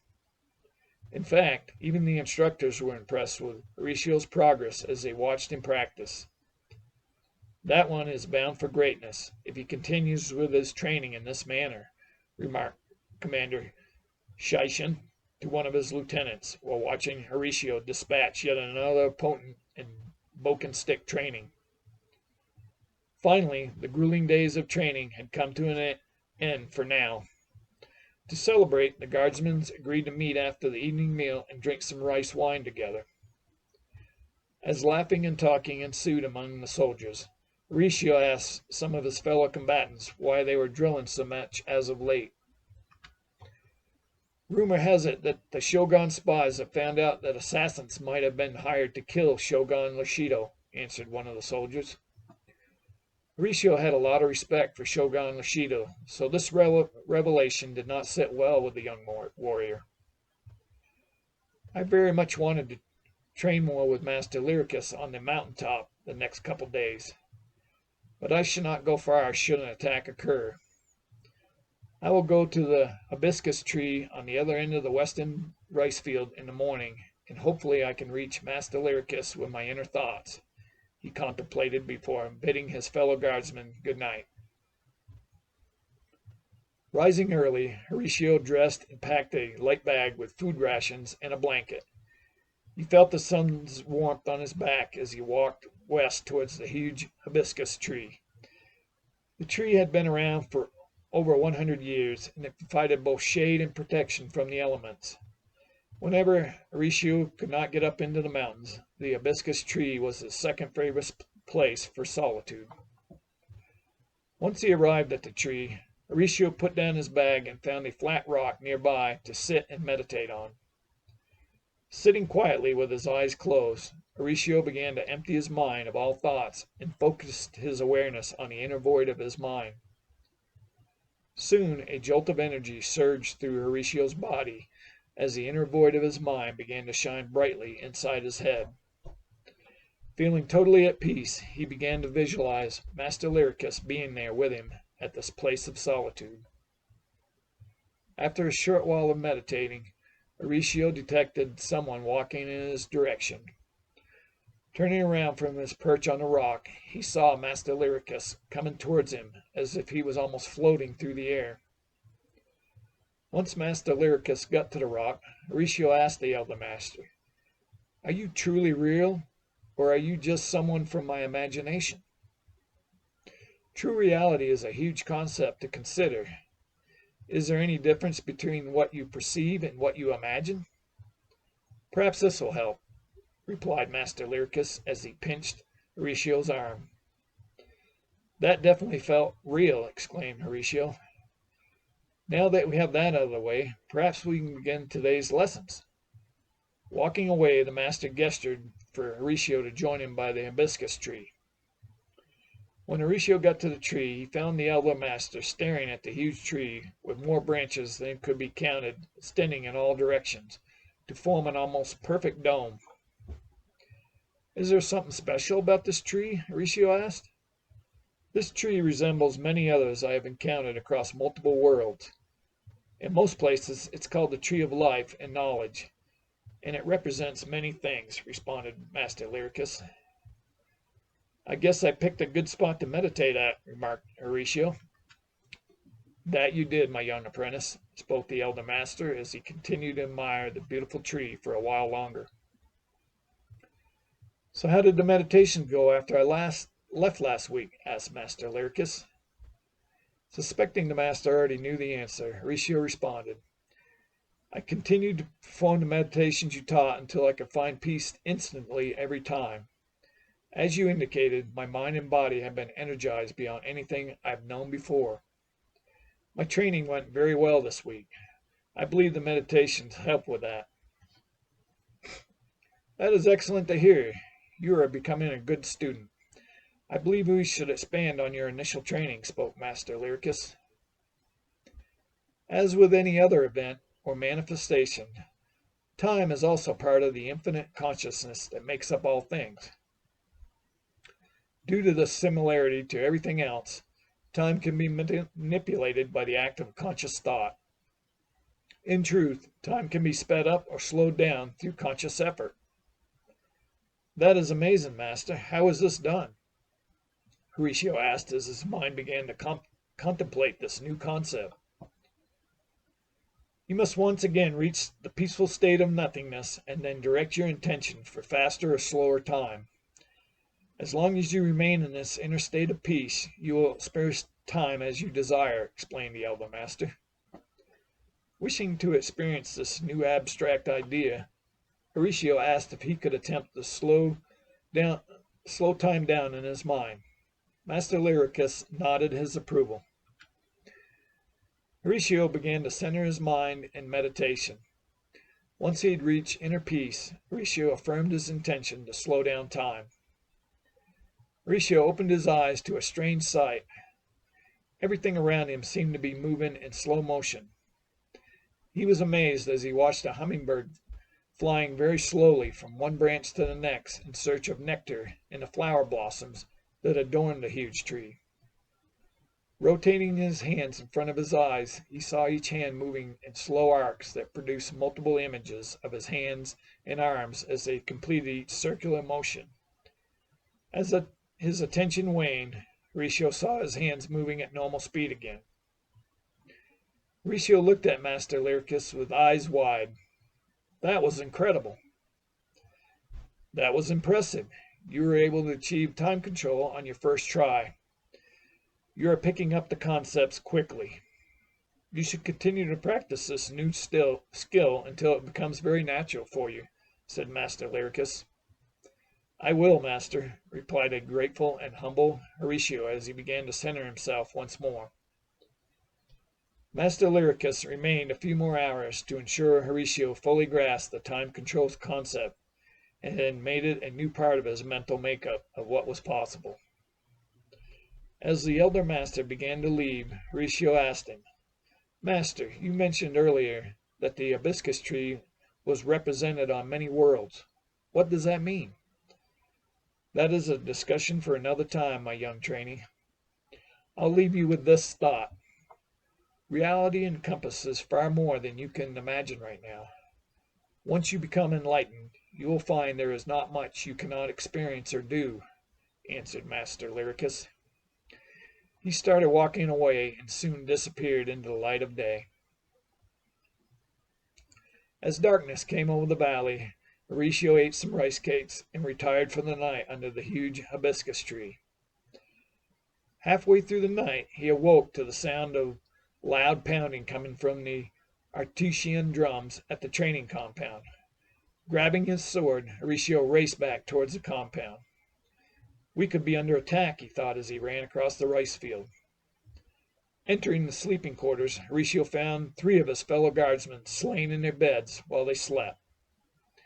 I need to protect the Shogun, he thought to himself as he gathered various knife weapons and threw his bow and quiver over his back. He ran out the door and toward the Shogun's main quarters at the south end of the training courtyard. Horatio saw more dead bodies as he ran. Almost to the Supreme Commander's headquarters, he heard a twig crack from behind. Horatio quickly centered himself and intended time to slow down. As before, time slowed down.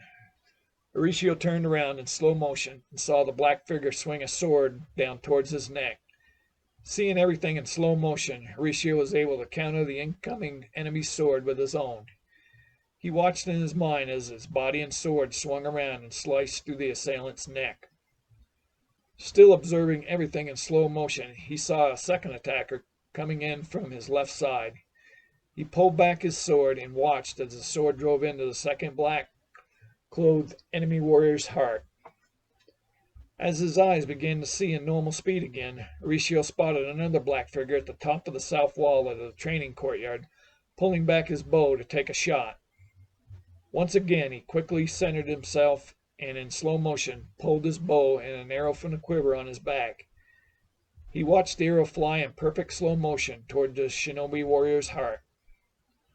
The would-be assassin dropped lifeless from the wall. Running closer to the Shogun's quarters, Horatio saw more dead bodies of his fellow soldiers.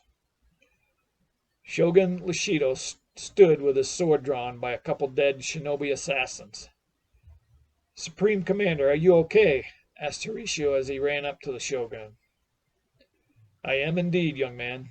Thank you for taking care of that assassin on the wall. I was occupied with these 2 and did not see the 3rd archer in time," replied Shogun Lashido. As more guardsmen arrived, the Shogun looked around at the carnage and solemnly shook his head. "Our ranks were hit hard tonight by these assassins. We will find out who ordered this attack and provide proper retribution for this act of cowardliness." Walking back towards his quarters, Shogun Lashido stopped and bowed slightly towards Horatio. "You are Hanzo Hattori's son, and have brought great honor to your family this night." "It was my honor, Supreme Commander." Horatio bowed deeply to the Shogun.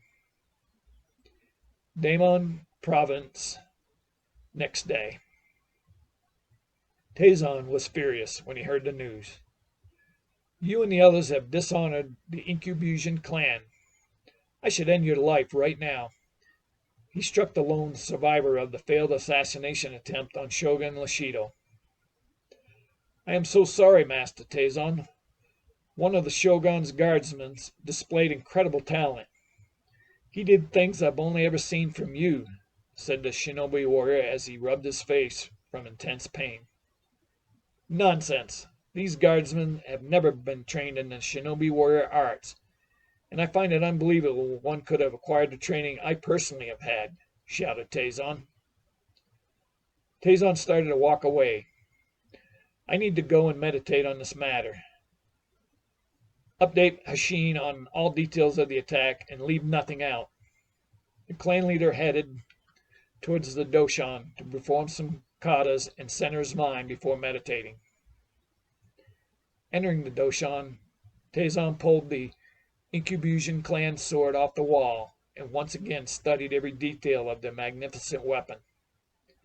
It had only been a little over a week since he had first admired the sword so closely. During his first time with the sword, a messenger was brought to him to discuss using the Incubusion clan's unique talents. After all details had been considered and a hefty fee paid, Taizan accepted the assignment from Shogun Bushido's messenger. Now, over a week later, Taizan's anger at the unsuccessful assassination attempt made him unsettled, and that angered him even more. After placing the sword back on the wall, Taizan changed into his training garment and began the katas to help calm his mind. Pounding with hand and feet against the hard wooden training pole, for almost 30 minutes dissolved Tazon's anger. He sat and began meditating on how to proceed. Closing his eyes, Tazon focused his inner awareness on the void of his mind. Once his mind reached the vortex and he was at peace, Tazon pondered the situation. Who is this strange warrior? How did he obtain such skills? I may need to perform this task myself. Still in a meditative trance, Tazon heard the familiar voice in his head speak the words.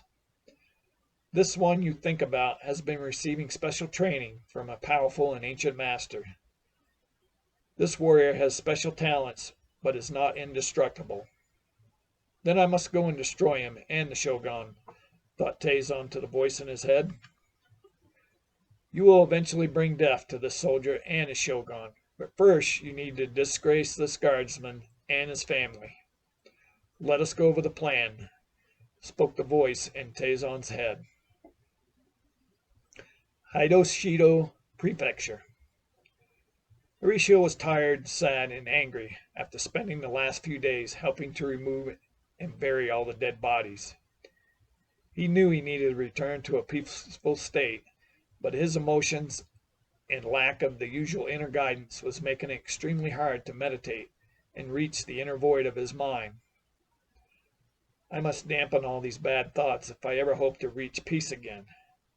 I so wish Master Lyricus was here to help me calm my mind, thought Horatio as he lay awake in his bunk. Mentally and physically exhausted, Horatio finally dozed off. His sleep was restless as he began to dream of the black shadowed figure again. As swords clashed against each other in this battle for his life, he once again felt a very dark presence from this shadow opponent. At one point, the black shadow figure's hood came off to reveal the demonic features he remembered from nightmares as a child. Just like this current nightmare, the demon from his childhood seemed so real. His face was fiery red, with teeth that resembled those from the huge mountain lions he saw in the drawings from his village as a child. The eyes of this demon were as black as the moonless night, and horns protruded from each side of its forehead. The demon looked at Horatio. You and your family will pay dearly for causing me disgrace and for the death of my clansmen. Hearing those words made Horatio awake from his dream to find a dark figure hovering over him. He quickly tried to get up from the rice mattress to defend himself, but the black shadow warrior jammed a cloth soaked in liquid with an extremely strong and bitter smell over his mouth and nose. As these offensive vapors traveled up Horatio's nostrils and into his body, he began to feel his mind drift into darkness as his body went limp. Earlier, taking a small group of shinobi warriors with him, Tazon and his clansmen rode from their remote compound to Shogun Lashido's complex. After arriving at the compound, the shadow warriors spent the rest of the afternoon spying on the guardsmen and their shogun. Through conversations heard between the guardsmen, Tazon was able to discern who was responsible for most of the deaths of his fellow clansmen. Once identified, he watched this warrior closely for the rest of the day as he prepared for his attack that night. Eventually, dusk came and then night. Tazon waited until close to midnight before entering the barracks where the guardsmen slept. Quickly, Tazon shot the 4 other guardsmen sleeping in the same barracks as Horatio with Pinar sap-tipped darts. With all the others unconscious, Tazon silently approached Horatio's bunk for his planned attack. Now at Horatio's side, Tazon quickly centered himself to reach the inner void of his mind.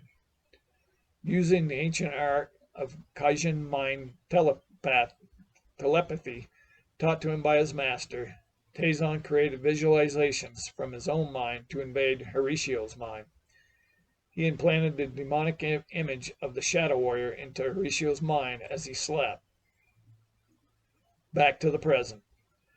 With Horatio unconscious from the deviline flower's strong-smelling nectar, Tazon grabbed Horatio's bow and arrows and told 2 of his shinobi warriors to carry Horatio out of the barracks and towards Shogun Lashido's quarters.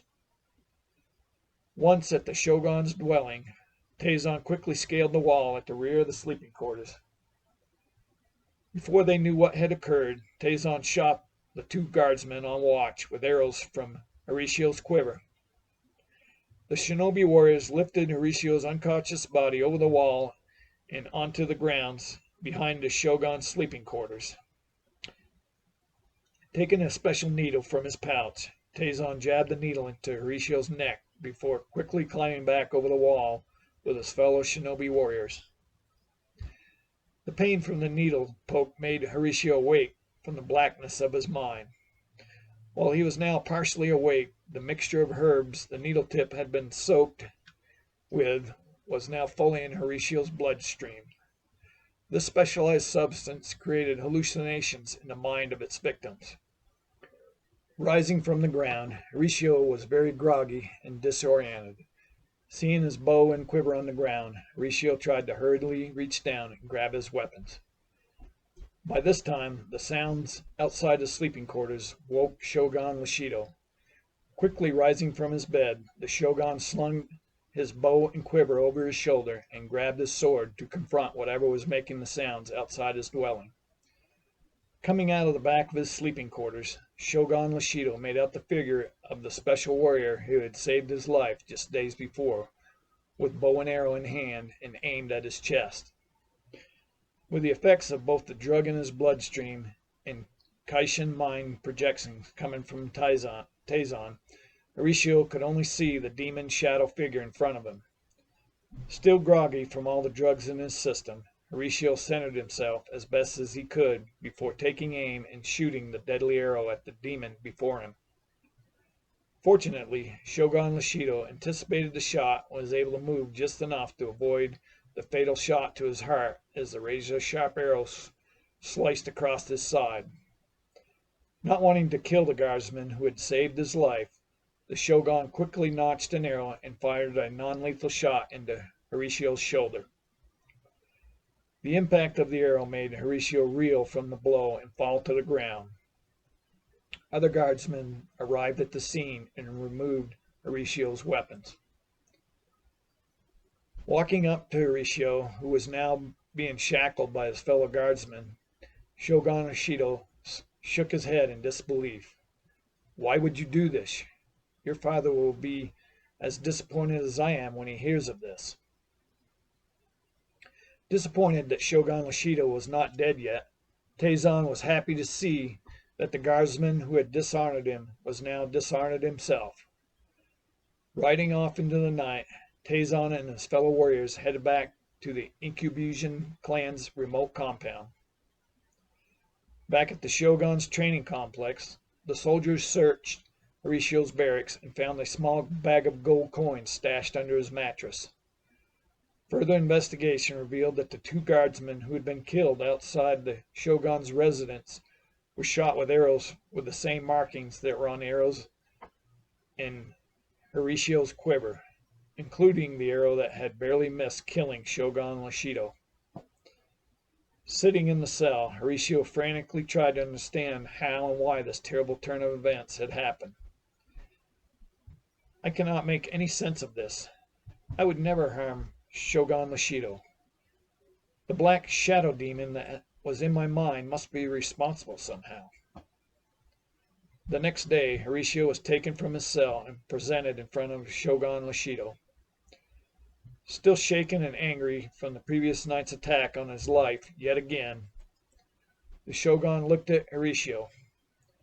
"I still do not understand why you would attempt to assassinate me and dishonor yourself for a few gold coins. I should kill you right now, but I owe you a life for what you did just a few nights ago. For your crimes, I now pronounce you a man with no honor, and your family will also share in your shame. You are to leave this place now, with only the clothes on your back, and never again enjoy the respect given to men of honor." With that, Horatio's shackles were removed, and he was escorted from the quarterage. Totally devastated, wounded, and bewildered, Horatio walked aimlessly towards the mountains that had brought so much comfort to him before all these recent events. Traveling through the stars can have its danger. Part 1. Croatia, capital city of Eurotopia. Returning home from the restaurant, Rochella reassured Cicero that she was okay and told him she would like to retire to her study to meditate and plan for tomorrow's inspection of the starships. Convinced that his wife was okay, Cicero kissed her deeply and told her to wake him if she needed anything. After changing into more comfortable clothes, Rochella entered her study and sat down in her favorite chair to relax and meditate. Settling into the chair, she spoke to the home's artificial intelligence. "Grace, please play some soothing music."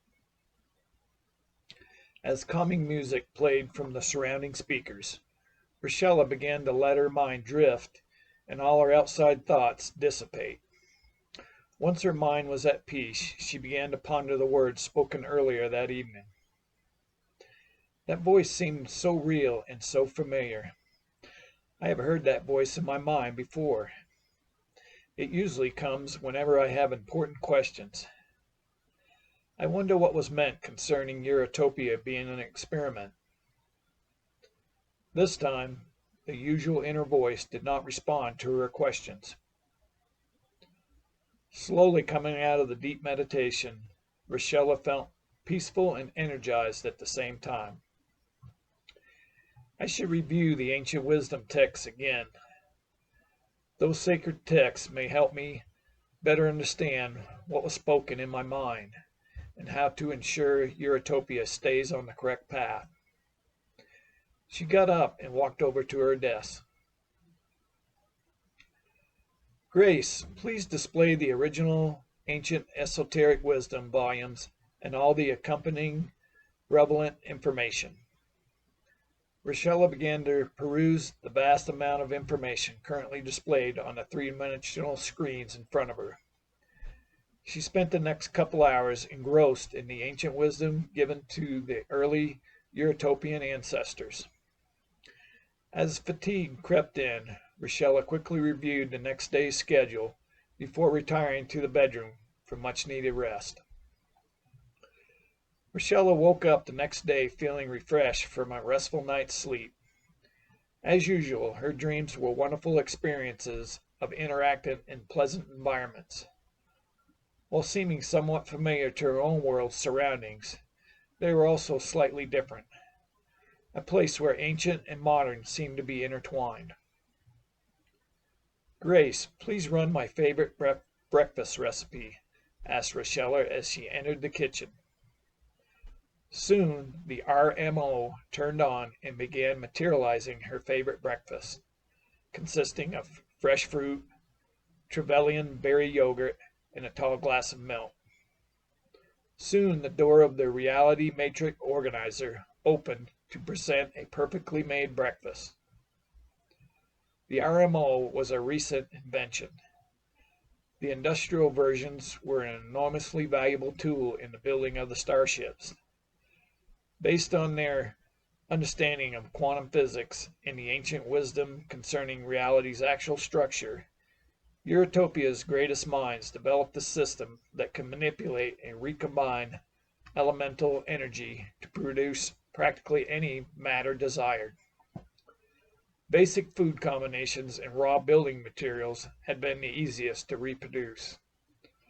As the complex algorithms needed to open and control the matrix were expanded upon, more unique creations were being developed every day. Each time Rochella used the RMO, she was reminded of her own contributions to the original operating software code. Walking to the dining room table, Rochella greeted her husband of more than 10 years. "Good morning, love. I hope you slept well and had some enjoyable dreams." "I did, my beautiful partner. I hope your sleep was okay after last night's event at the restaurant." Cicero took the last few bites of his more traditional breakfast of Pelotian bacon, eggs, and toasted baguette with Yakko-san butter. I actually feel good. My intuition feels slightly off, but I was still able to have a useful meditation. I started studying the ancient texts again after what I heard in my mind last night. The words concerning Utopia being an experiment have me wondering what that truly means. We truly do live in a marvelous world, and now I must get ready for today's contribution to the commons, exclaimed Cicero as he rose from the table and kissed his wife before departing to prepare for his day at the robotics workshop. As a premier roboticist, Cicero's skills were highly valued and sought after throughout the UCE. I hope you have a wonderful day. I will be representing the UCE Council today for the second stage inspections on Starships 1, 2, and 3. It will be a full day, but perhaps we can go out for drinks and dinner later tonight. Sounds like a plan. Should I arrange transportation for you as well? Called out Cicero as he pulled out his mobile communicator to summon a skycab. Don't worry about me. They are sending a transport from the building site. Landing at the massive building site for the first 3 starships of the UCE and the Adosha United Interstellar Space Fleet, Rochella was greeted by representatives of the Starship build team and the Adoshan delegation as she disembarked from the sky transport craft. So wonderful to see you again, Madam Counselor. I hope your flight over here went well, said Director Bassick as he moved forward to help Rochella down from the transport craft. Thank you, Director. It is wonderful to see you again as well. The capital city looked fabulous in the morning sun. It always amazes me how truly breathtaking Croatia looks in either day or nighttime. Rochella took Director Bassick's outstretched hand and walked down the exit steps of the air transport.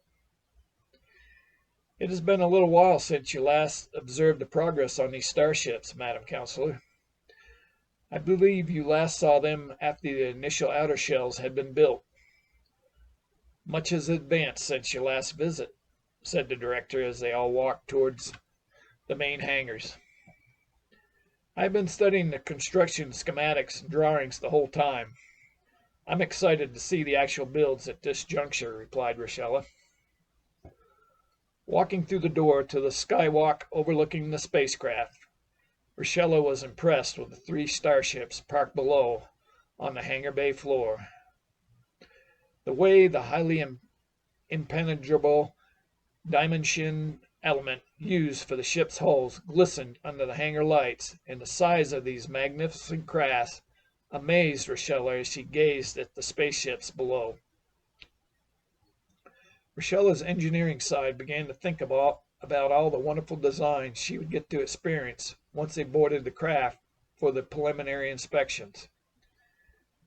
Due to her natural aptitude for engineering and computer programming, Rochella excelled quickly among her fellow engineers.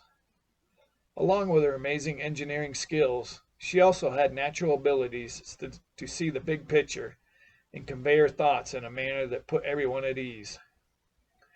Recognizing Rochella's incredible and multiple talents, the UCE Council offered her a position as co-counselor. She was currently the youngest member of the UCE Council. We shall first check out Starship 2 and 3 and save our flagship for last, said Director Bassick, while gesturing for everyone to board the elevator to the hangar floor. Entering Starship 3 was truly a sight. Rochella had been aboard and even flown in ships the UCE used for intersolar travel. While the technology of the intersolar spacecraft was impressive, these new starship designs took the technologies to a new level. Improving on some of the Adoshan ship's design, adding many new features created by the UCE and Adosha collaboration, these starships combined and constantly improved upon the best technologies of both worlds. While the initial partnership between the two world races was not completely optimal, the Utopians soon showed the Andosians the power of true collaboration and common goals. As they prepared to venture out into the galaxy together, the partnership and shared goals between the two races were now helping to form the basis for the start of a possible galactic union with other species. "Is that the new interstellar navigation system I've been looking at through the build plans?" asked Rochelle as she walked over to a console located on the port side of the main bridge of the ship. "Yes, it is, Counselor. Perhaps you'd like to turn it on," Director Bassick replied. Rochelle nodded enthusiastically before typing in the login code she remembered from the schematics. Soon, a huge three-dimensional image of the Therosian galaxy was displayed. As Rochelle touched the image in different places, additional information was displayed on an adjoining monitor that gave exact coordinates and information concerning stars and their associated planetary systems in that area of the image. Approving nods came from all members of the inspection team. The inspection and tour continued as Director Bassick showed the group some of the living quarters and the crew's community lounge and eating space. The director led the group down one of the main passageways. "Next, I would like everyone to take a look at the main engineering space. This is also where the main FTL engines and weapon systems are located. You will notice as we enter some work being performed at the rear of the space. That is where the new weapon systems are being installed." They all stopped outside the engineering space located near the rear of the ship. As the big electronic sliding doors opened and everyone began to walk in, Rochelle was once again in total awe at what she was privileged to view. Massive structures on both the starboard and port sides of the huge engineering room stood over 40 feet in height and almost 20 feet in diameter. Those huge assemblies you see on each side of this space are the FTL engines for this starship. They will provide both intersolar and interstellar propulsion as needed. As I'm sure everyone here is aware, when the FTL drives are fully engaged, the ship can travel at speeds greater than the speed of light without damage to the ship or her crew. The technology surrounding warp drive is extremely complicated, so unfortunately, I will not have the time to explain the concept further today. Please check out all the information available if that is of interest, relayed the director as he pointed at the two huge engines. I have in fact researched all available information and specifications surrounding those engines. It is truly amazing how speeds faster than light can be achieved and maintained for long periods of time, exclaimed Rochelle. After observing the remaining systems on Starship 3 and a tour of Starship 2, the group was escorted to Starship 1 to view the flagship of the interstellar fleet. Thinking she could not be more impressed from what she observed aboard Starship 2 and 3, Rochelle was overjoyed as she entered the Interstellar Fleet's flagship vessel and primary command ship. The command bridge of Starship 1 was indeed a sight to see. Various tactical, navigation, science, and engineering stations lined the outside walls of the circular bridge area, and a huge 20 by 40-foot display screen was mounted at the front of the bridge. The director showed everyone how any information displayed at the various workstations could be displayed on the front display for the captain and crew to view as needed. Along with the video links to the other stations, this huge display could also provide a full 360-degree view of the space around the ship. As with the other vessels, this incredible ship had a three-dimensional navigation console on the port side and another engineering console on the starboard side that could display all the ship's systems in 3D to include any pertinent information on additional screens. Directly in the middle of the bridge was the captain's chair, with workstation consoles on each side. "Perhaps you'd like to sit in the captain's chair, Madam Counselor," asked Director Bassick as he gestured towards a chair at the center of the bridge. Rochella was beside herself with joy as she eased herself into the chair. To her left and right were the captain's consoles that allowed full view of any system on the ship. The huge display in front of her showed all the workstation views in one glance.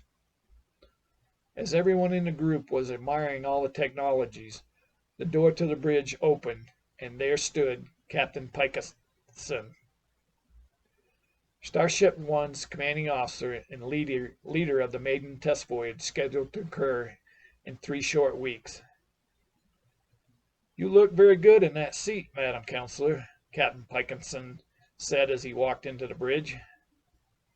"I'm definitely not qualified for that, Captain, but I know you are for sure," replied Rochella as she got up from the chair to greet Captain Pikeson. Of all the candidates for the position, Captain Pikeson was by far the best choice to command the new Interstellar Fleet's flagship. As the leading admiral of the Intersolar Fleet, Captain Pikeson had agreed to retake the captain rank so he could command Starship One. "Well, it is an honor and true pleasure to meet you, Madam Counselor. I was asked to come here today to make a special request of you," the captain said as he shook Rochella's hand. "Thank you, Captain, and it is an honor to meet you as well. So what is the nature of this special request?"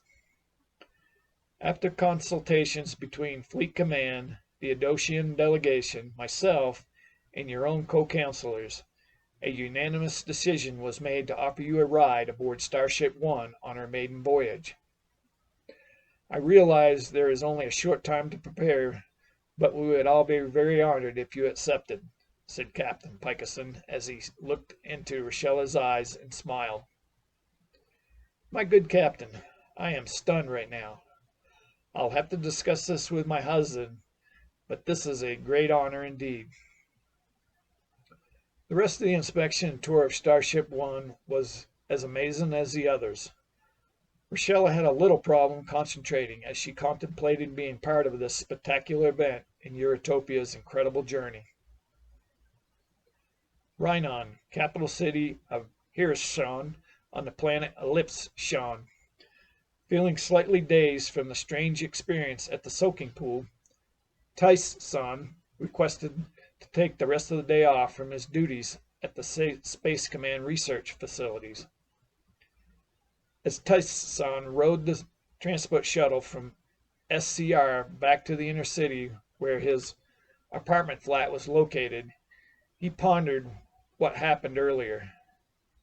The words, "Your progress has been a pleasure to observe.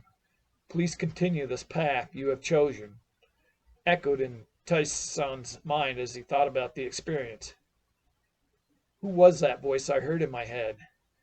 It feels somewhat familiar for some reason. And what path is it referring to? Tice-san asked himself as he watched the barren land flow by from the window next to his seat. The high-speed shuttle stopped a few blocks from Tice-san's apartment. Getting off the shuttle, Tice-san found many people already headed towards Rhinon Central Park to observe the Hecatomb ritual later that night. "I'm not so sure I want to be part of that this year. I'm really starting to have issues with that ritual anymore," thought Tice-san as he headed the other direction toward his flat. Arriving at his flat, Tice-san entered his security code at the front door of the building before walking 2 flights of stairs to reach his apartment. Even though he was considered part of the Richon class, Tice-san's living space was a modest 1-bedroom unit with a couple windows that allowed views of the front street and another residential building from the bedroom. Due to lack of resources throughout the Ellipsion world, this small apartment with modest furnishings was considered a premier living space for most of the Ellipsion population. The Richon class was considered part of the upper middle bracket of the Ellipsion caste system. Members of this upper middle class generally were higher educated individuals who mainly held positions in technological, medical, and scientific related fields. Taishan's parents were both from the rich-on class, and that guaranteed him membership in that class as well. Upward movement in class status was almost never seen, but failure to obey the laws of the ruling elite could most definitely cause an individual to lose class status and all rights and privileges afforded that caste level. Due to this situation, rebellion within a Lipschen fraction was almost unheard of. Those who did usually met a bad fate. I think I'll take a quick shower and then relax and meditate some this evening. Spending time clearing my thoughts usually helps provide insight to my questions, thought Taishan as he started to undress. The cool shower mist felt good on his dry, scaly skin.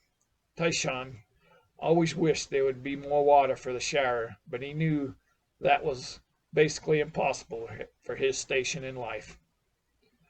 Due to the limited nature, pure free-flowing water was only reserved for the most upper elite.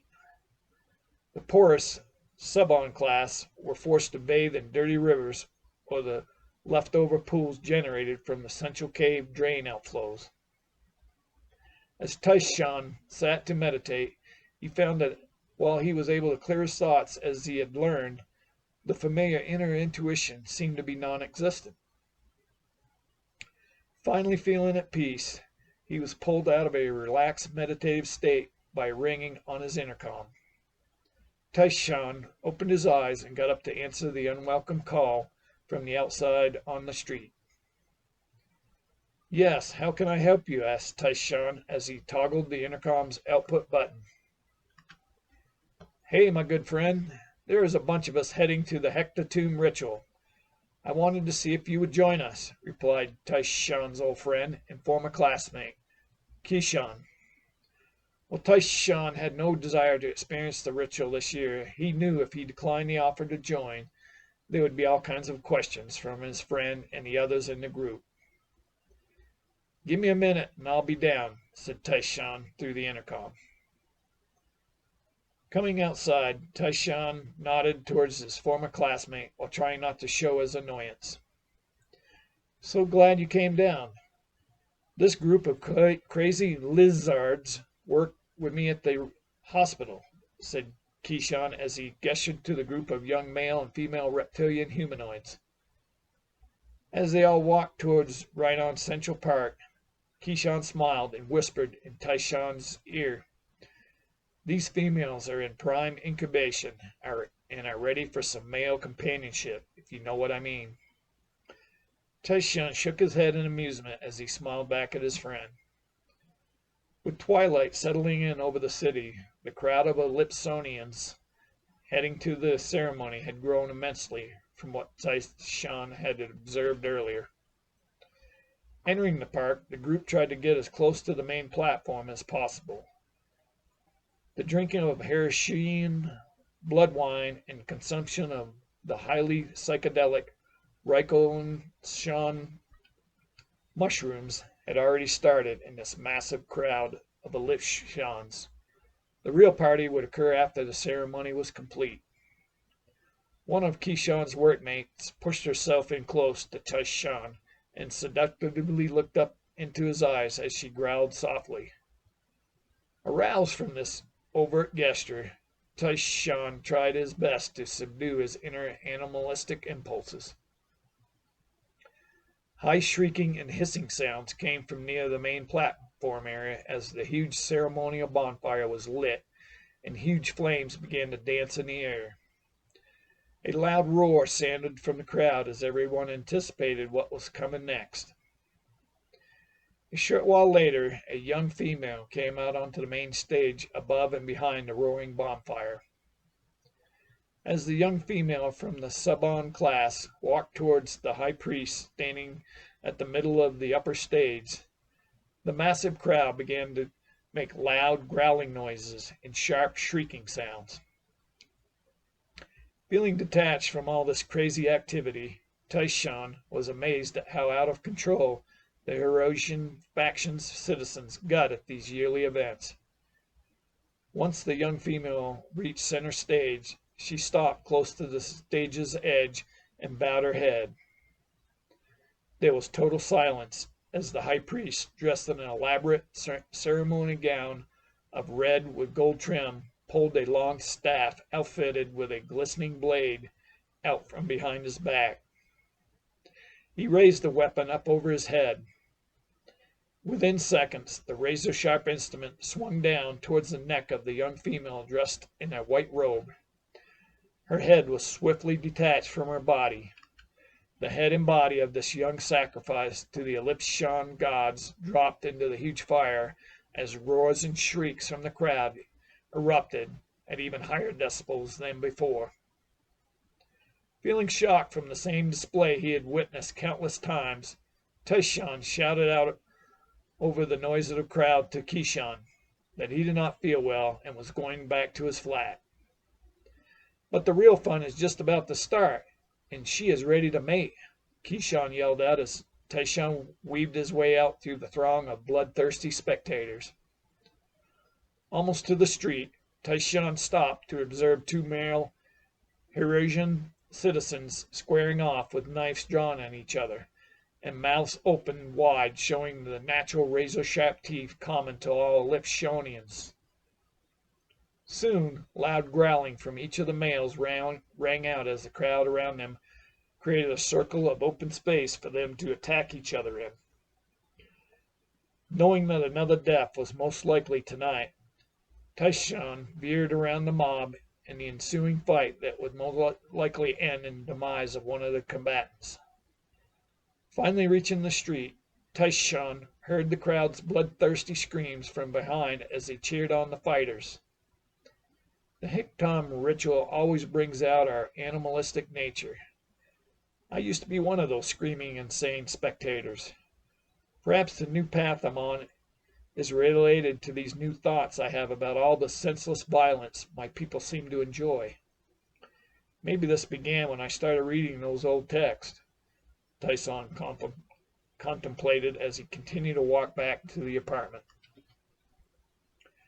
Thinking back a couple solar cycles, Tyshawn remembered the first time he read online about some ancient texts that were discovered just 10 years before in a remote cave on the Aleutian faction's eastern seaboard. Due to the nature of this material, the leadership of the Aleutian faction secreted away the ancient texts. The writings, deciphered, revealed new thoughts so profound and different from how Elliptian's current social structure and caste system operated. Aleutian leaders feared it might create chaos and affect their own positions within the current social structure. Finding the material profound and illuminating, one of the scholars assigned to decode the writings secretly copied all the texts and fled from the Aleutian secret facility. Almost 1 year later, the entire ancient text writings were uploaded onto the subnet and made available to anyone who could access the secret underlying network that ran under all networks in Elliptian. While this subnet was used mainly for outlawed activities, it was also a place where subversive information on the Elliptian caste system could be found. Always curious, Tyshawn stumbled on these ancient texts after he found a way to access the subnet.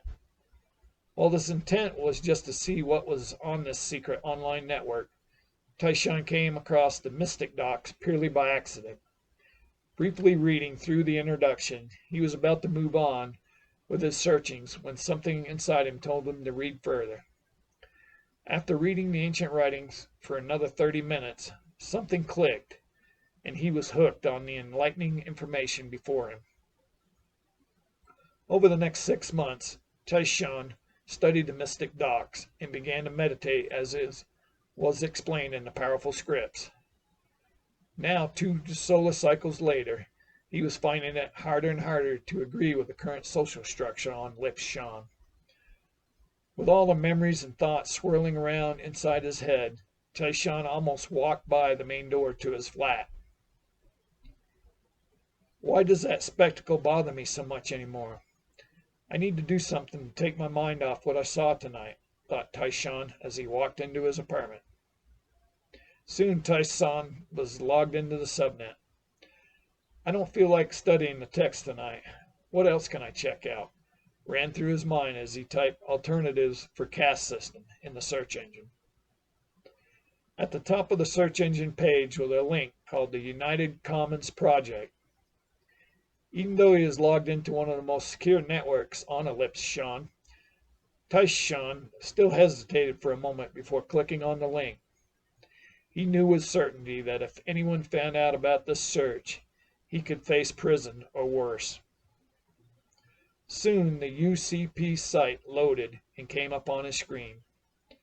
Taishan saw an image of many hands touching a globe that represented his home planet, Ellipse.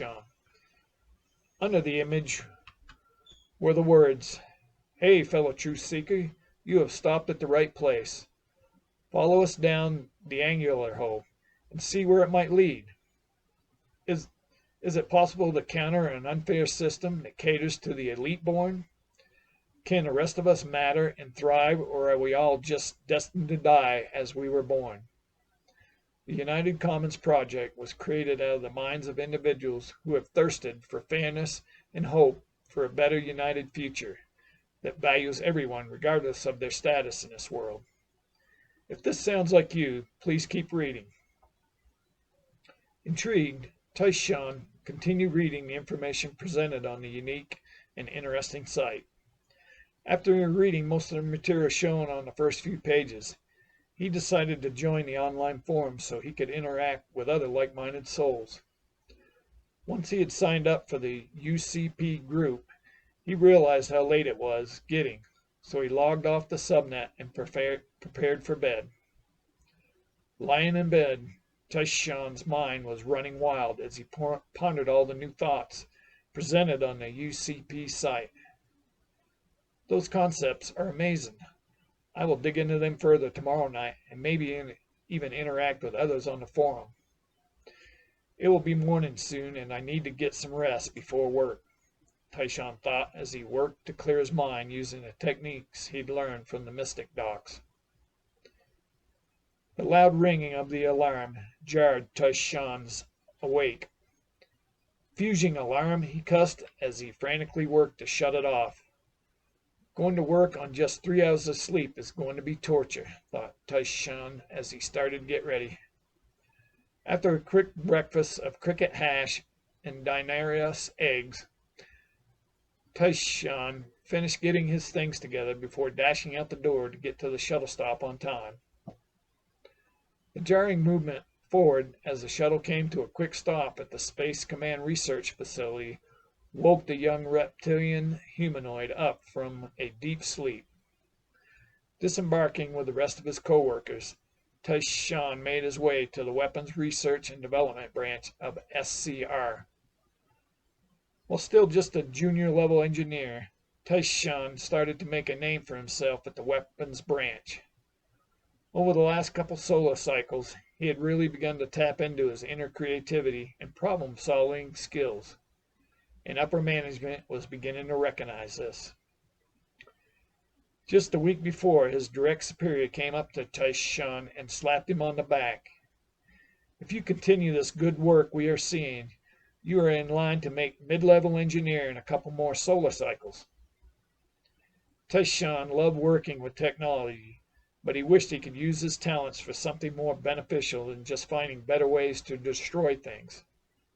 He was currently working on upgrades to the original weapons systems that had been reverse engineered after the crash of the alien vessel so many years ago. Along with the projectile missile launchers that could level a mountain, the ion laser cannon was almost ready for testing. This extremely powerful laser used a volatile helicin gas as its base medium. Due to the explosive nature of helicin gas in its natural form, the gas had to be supercooled and contained in special cylinders encased in Palladian metal to keep the substance neutralized until it was injected into the laser chamber. The destructive power of the extremely small samples used for testing at the lab made Taishan wonder what a full-scale weapon might be capable of. Looking over the most recent test results on his monitor, Taishan's direct superior came up to him and said, "You need to report to the Mission Supreme right away. Be sure to report back here when you are done. We need to start the dichronometer calibrations as soon as possible." With those words, Taishan immediately headed up to the top floor to see SCR's Director of Operations. One did not ever keep the Mission Supreme waiting. I wonder what this is about. I feel my work has been good. I hope no one has found out about my subnet searches, worried Taishan as he entered the elevator to the top floor of the facility. While the SCR facility was clean and organized, the immaculate and ostentatious top floor held all the office and meeting spaces for the upper management personnel.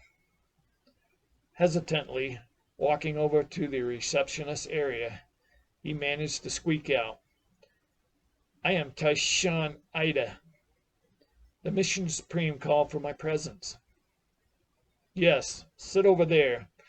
I'll let the Mission Supreme know you are here," directed the foreboding assistant as she pointed towards some small chairs against the wall. The next 30 minutes Taishan waited to be called felt like an eternity.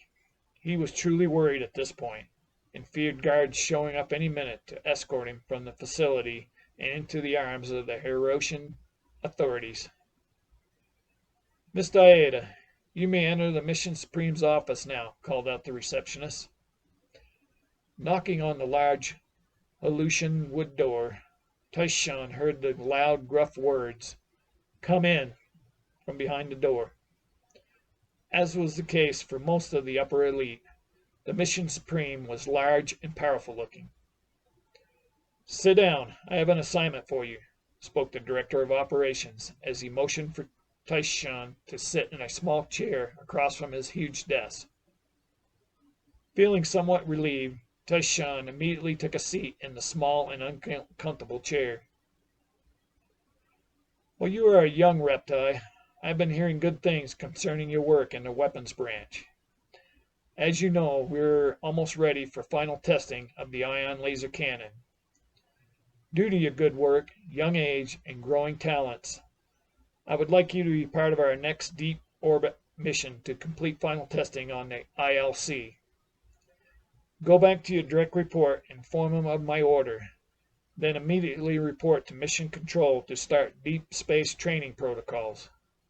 We plan to launch in 2 weeks, so expect long hours and grueling work until we launch," commanded the Mission Supreme. Taishan barely mouthed, "Yes, sir," before he was rushed out the door by the director. Croatia, capital city of Eurotopia. Arriving at the Lavishon restaurant, Rochelle spied her husband with a well-trimmed beard talking it up with a pretty bartender. Coming up behind Cicero, she wrapped her arms around him and joked, "I see yet another woman has been entertained by your wit and charm. My love, you know my heart and soul will always be yours," Cicero said as he turned around and gave his wife a passionate kiss. "Please let me introduce you to my new friend, Giannaregia," said Cicero as he gestured to the bartender. "It is such an honor and pleasure to meet you, Madam Counselor." The young bartender held out her hands towards Rochelle. "It is my pleasure as well, Giannaregia.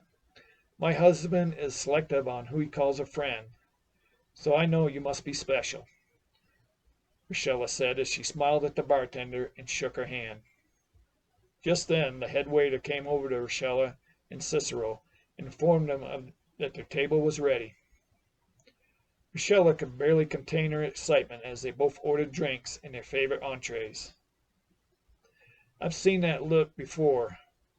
What is it you wish to share with me?" Unable to hold it any longer, Rochelle began to tell Cicero all about her day and the offer to join the maiden voyage. As his wife enthusiastically recounted the details of her day, Cicero stared at his attractive wife and thought to himself how lucky he was. With her darker complexion and full lips, Rochelle's face was indeed a sight to behold, but it was her eyes that truly set her apart. With already stunning eyes of blue and green pigmentation, the color would turn a breathtaking teal with a right lighting and mood. Are you even listening to me, love? I am for sure. Can a man admire his amazing partner? Smiling back at her husband, Rochella said, I'm not sure I can go on such a journey without you. I will miss you immensely while you are away, but this opportunity is just too important to pass up, replied Cicero. Besides, you truly deserve this, and I'm sure everyone feels the same way. From day one, you have been instrumental in making this special part of Eurotopia's history come to fruition.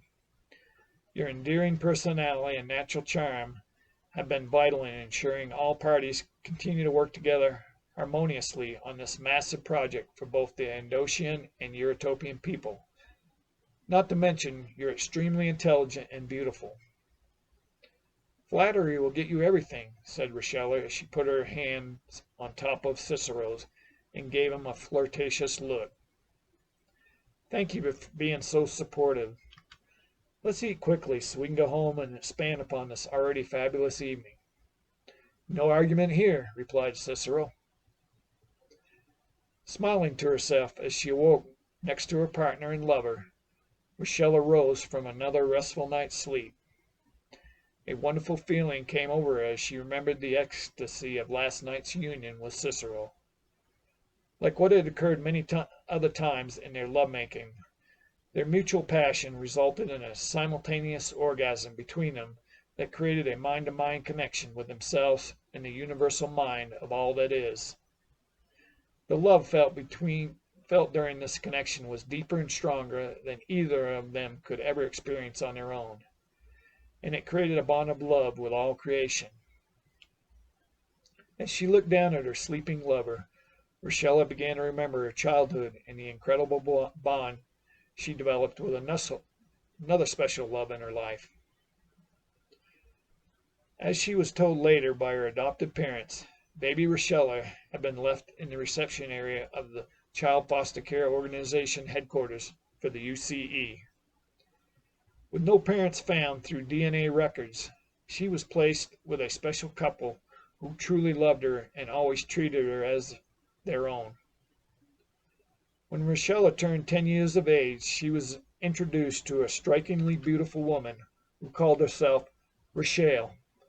For some reason, Rochella felt an immediate connection to this beautiful and charming woman right from the start. Her parents showed much love and respect for this fascinating woman as well.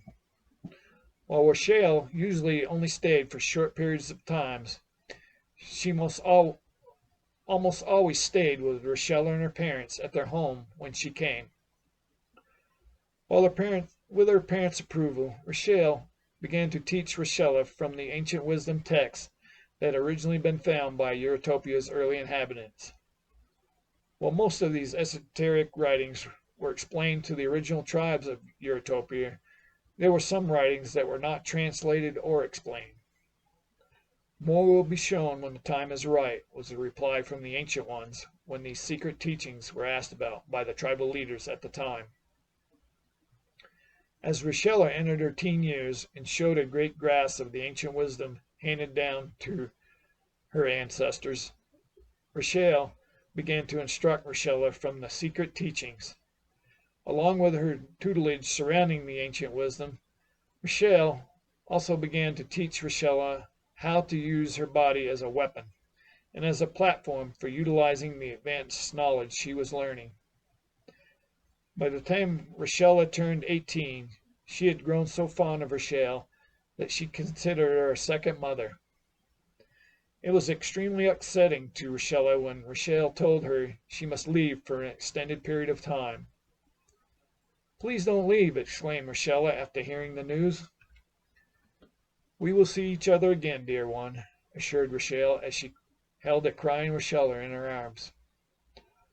Although her heart was broken, Rochella was reassured by her parents that everything would be okay, and she would see the beautiful Rochelle again. As Rochelle continued her education at university, her anguish of missing Rochelle dissipated. She soon became fully involved with being a popular student with many friends. With the memory of Rochelle once again in her mind, Rochelle decided to go for a walk in the park. She quickly dressed as Cicero started to wake. "Going to the park, love. Maybe we can have some breakfast together when I get back," Rochelle called out to her groggy husband as she headed towards the bedroom door. The morning air felt wonderful in her lungs as Rochelle walked briskly through the park. As the birds sang their songs, she was feeling very connected to the natural surroundings of lush vegetation, vibrant flowers, and magnificent trees swaying in the light breeze. All the wonderful memories of Rochelle came back to Rochelle as she walked along the trail. "I so miss her and wish she would be here now before I leave for this upcoming journey," thought Rochelle as she contemplated those amazing times with Rochelle when she was younger. Walking past a park bench, Rochelle was slightly startled as she heard the words, "It is so wonderful to see you again, dear one," come from the cloaked woman sitting on the bench. "Is that really you?" cried Rochelle as she stopped and ran towards the woman at the park bench. "It is I, dear one. I have so missed you," said Rochelle as she pulled her hoodie back, covering her head, and rose from the bench to hug Rochelle. "This is so unbelievable. I've been thinking about you all morning. This cannot be a coincidence. How did you know I would be here?" asked Rochelle as she embraced her special mentor from so long ago. "I always know where you are. Your thoughts drew me here as well," the still beautiful Rochelle responded. "It's been over 15 years, and you haven't changed at all. Where have you been all this time?" questioned Rochelle. "I am so sorry it's been so long since I had to leave. My task turned out to be long and arduous. I'm so happy to have the opportunity to hold you in my arms again." Rochelle's eyes began to change to a very unique bright teal color. "Your eyes! Their color is very similar to what happens to my eyes sometimes." "That is because we both share a very unique bond." "Can you stay for a while? Cicero would love to meet you. I have told him so much about you." "I would love to meet your husband, but duty calls to me again, and you have preparations to make before your upcoming journey. Perhaps I can come stay for a while once you have returned from this maiden voyage." "That would be incredible. But how did you know I was leaving on a journey?" "Do you not remember your teachings, dear one? Much is possible in this reality we share. I have to admit, I haven't been studying or practicing much since you left. I did just start studying the ancient texts again. I had a strange event happen in my mind only a few days ago that made me want to revisit those ancient writings and the knowledge they contain. I know of the events you describe. It is another reason I am here now. The entity that spoke to you in your mind is powerful and wise. Can you tell me more about this mysterious voice I heard in my head?" "I cannot right now, but all will be revealed in time." Rochelle looked solemnly at Rochelle. "This adventure you are embarking on may have elements of danger." "Can you tell me what that danger may be?" exclaimed a somewhat startled Rochelle. "I cannot tell you for sure if and what the danger may be. I just wanted you to be aware. Please continue studying the ancient texts before you embark on this maiden voyage. Especially concentrate on the secret teachings." "I'm not sure I can access those special teachings you instructed me on so long ago." "You can always access those special teachings. Just center your mind and ask for them to be revealed." "I so missed you," exclaimed Rochelle as she once again hugged Rochelle tightly. "As I have missed you too. Seeing you in the physical brings me so much joy and love once more," replied Rochelle as she held Rochella tightly. "I am so sorry, dear one, but it is time I departed. We will see each other soon." Rochelle released her hold on Rochella and began to walk away. Saddened, Rochella dropped her head and cried softly for a few seconds. When she lifted her head back up, she found that Rochelle was gone. "So she was actually there at the park?" asked Cicero. "Yes, it was so amazing to see her again. She looked exactly like she did 15 years ago.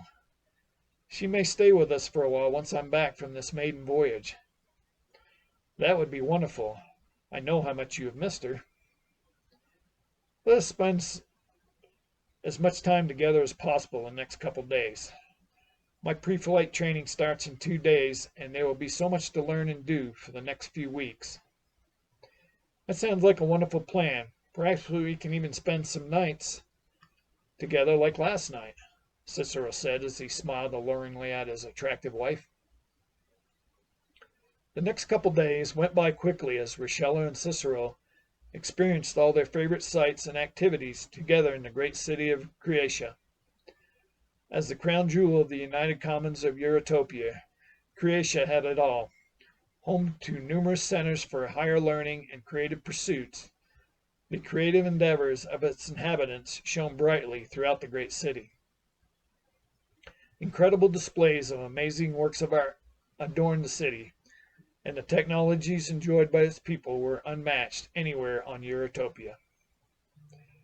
As was the case throughout Eurotopia, all creations and technological advances were built with the shared resources of all her people.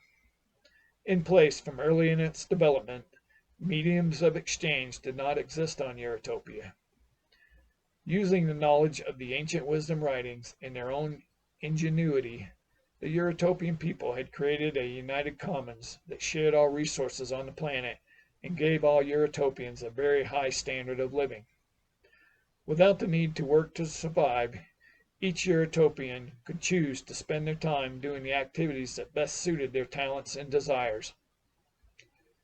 Due to this unique social and economic system, Eurotopia and her people thrived with almost no impact on the planet's biosphere.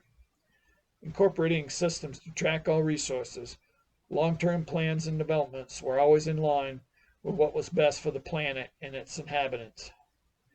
In accord with what had been spoken in Rochella's head that night at the restaurant, Eurotopia and her credible social and economic systems were indeed an amazing example of the power of united minds working together on common goals. Sharing drinks on the terrace of the Proterian Lounge, Rochella and Cicero reminisced about the wonderful adventures they had experienced the last couple days.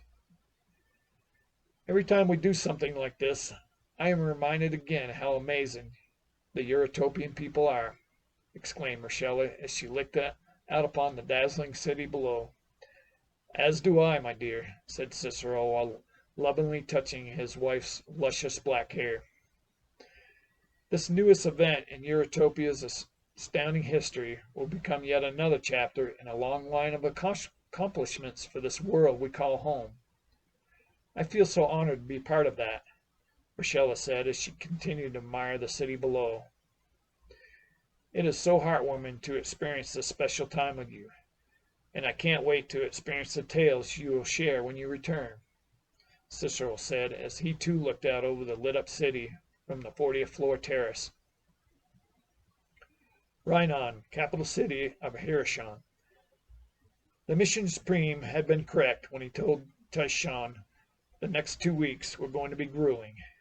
Each day, training started early in the morning and was not complete until well after solar set time. Due to the long hours at mission control, he had just a little time each night to peruse the United Commons Project website to learn more about this unique social system theory. While the rest of his fellow trainees took full advantage of the little time off each night to party and hang out with friends, Taishan was so enamored with this new social construct that he could barely wait to dig into the material when he finally got back to his flat each night. What really struck Tushan was how much the UCP material incorporated ideas from the Mystic Doc's teachings. In fact, the Mystic Docs were mentioned numerous times throughout the website. Instead of a constant battling over the scarce resources on Ellipse Shan, the UCP proposed that each faction share their resources and technology with each other for the mutual benefit of everyone on the planet. The Erotian leadership will never agree to share the alien technology, thought Tashan as he read that portion of the material. The UCP material also talked about how a proper system of monitoring and sharing of resources could help maintain a healthy ecosystem throughout Ellipse Shan. The current reality on Ellipse Shan was one where the planet was feeling the effects of the constant wars and unending technological development with little regard for the planet and its people. Well, once a planet with lush vegetation and almost unlimited water resources, the unending wars between the factions had eroded the biosphere to the point where the once life-giving solar energies were now destroying the ecosystem due to the intense solar radiation that now bombarded the planet. Due to the ever-eroding biosphere, the planet's surface was becoming more and more hostile to life. The UCP material proposed ways for repairing the damaged ecosystem through the sharing of technology and knowledge obtained from the wonderful minds behind the development of current technologies and the future ones conceived through collaborative efforts across the planet. Along with finding ways to share finite resources, one of the main tenets of this new social system was a belief that everyone deserved to be treated the same, and the current class system on Ellipse Shan should be abolished. This principle of equality for all was in fact in direct agreement with the underlying doctrines of oneness of all that was taught throughout the Mystic Doc's text. Those ancient writings discovered in that cave continuously talked about how everyone and everything is connected to the same source. Separation was just a concept developed by the finite beings who dwelt within the vastness of all creation. The Mystic Doc's writings claimed that this separation was an illusion, and all creation was unified as one at its core. If only we could all understand this connection to everyone and everything, what a wonderful world it could be. There would be no need to sacrifice our fellow Elliptians due to fear of some external god or gods, and all the current strife and destruction in this world caused by our misunderstanding of true reality could be eliminated, thought Tushan as he pondered the words before him. I will fully immerse myself in these new ideals once I return from this mission, vowed Tushan as he logged off the subnet and began to prepare for bed. It was still dark as Tushan sat sleepily in his seat of the transport shuttle as it zoomed along towards the SCR facility. The launch of the Hydershan-class starship and its crew was scheduled for the next day. It's going to be a very busy day. I should not have stayed up so late again, he thought as the shuttle came to an abrupt stop at the main SCR terminal. Once off the shuttle, Tushan headed straight to the starship to help with the final inspections and calibrations of the weapon systems. While the majority of the calibration and engineering tools were already aboard and stored away, he helped his fellow engineering crew members bring on the remaining equipment. Once all equipment was stored and set up in the engineering space, final diagnostic tests and calibrations were performed on the ion laser cannon. By midday, the engineering crew and other SCR technical staff completed all final tests and calibrations on the halocene gas-powered laser. After going over all the testing and calibration results, Engineering Head Commander Weishan called out to his crew and staff, "Excellent work on getting this part of the mission accomplished. Our captain would like to speak to the crew later this afternoon. Everyone has until then to finish getting their personal details in order. Report to the SCR auditorium by 1600. Departing the massive starship parked outside the even larger hangar bay building, most of the crew and SCR technical support personnel started walking towards the shuttle transport to the city. Lizon spotted Taishan and quickly walked up beside him. "Hey, Taishan, it has been a while since we went for a soak. How about some lunch at the Rocharian Cafe and soak in the cave pools?" "I need to talk with my building manager, but the pools do sound like a good idea. Let me take care of my apartment stuff, and I'll meet you at the cafe in about an hour," Taishan replied to his coworker. Once back at his apartment building, Taishan showed the building manager his official mission duty paperwork and told her he would be back in approximately 30 days. With good living space at a premium, this notification was a requirement so that the space wasn't given away to someone else while he was away. Once Taishan completed his task with the building manager and packed some personal items for the voyage, he headed out the door of his flat to the street to meet Lizon and some of the other co-workers at the cafe. "Hey, Taishan, over here," called out Lizon as he motioned for Taishan to join him and the other co-workers from SCR. "This insectillion stew and Tolo Crow wine is amazing. I took the liberty of ordering you some. I hope you don't mind," said Lizon as Taishan approached the table. "It looks and smells awesome. Thanks," replied Taishan as he acknowledged his other fellow co-workers. "So wasn't the Hectatomb ritual just incredible this year? That poor lizard didn't fare so well in that fight after, but it was a good show," exclaimed one of the other co-workers at the table. Taishan just nodded solemnly as he recalled the spectacles from that night at the park. "Didn't you just think it was all so grand and spectacular?" asked another co-worker. "I suppose so. I was not feeling so well that night, so I left early," answered Taishan. "Well, you missed an incredible time. The blood wine and mushrooms were in abundance, for sure. The whole event really got me aroused. I must have copulated with a half a dozen males that night," laughed one of the females at the table. With lunch over, Taishan and Lizon headed to the soaking caves to take in a little relaxation before heading back to the SCR facility. After soaking in the cool water of the cave pools for a while, Lizon spoke quietly to Taishan. "I can see you are struggling with the Hectatomb ritual and other aspects of the Ellipsion world these days. I'm concerned that you could face a bad fate if these thoughts of yours continue."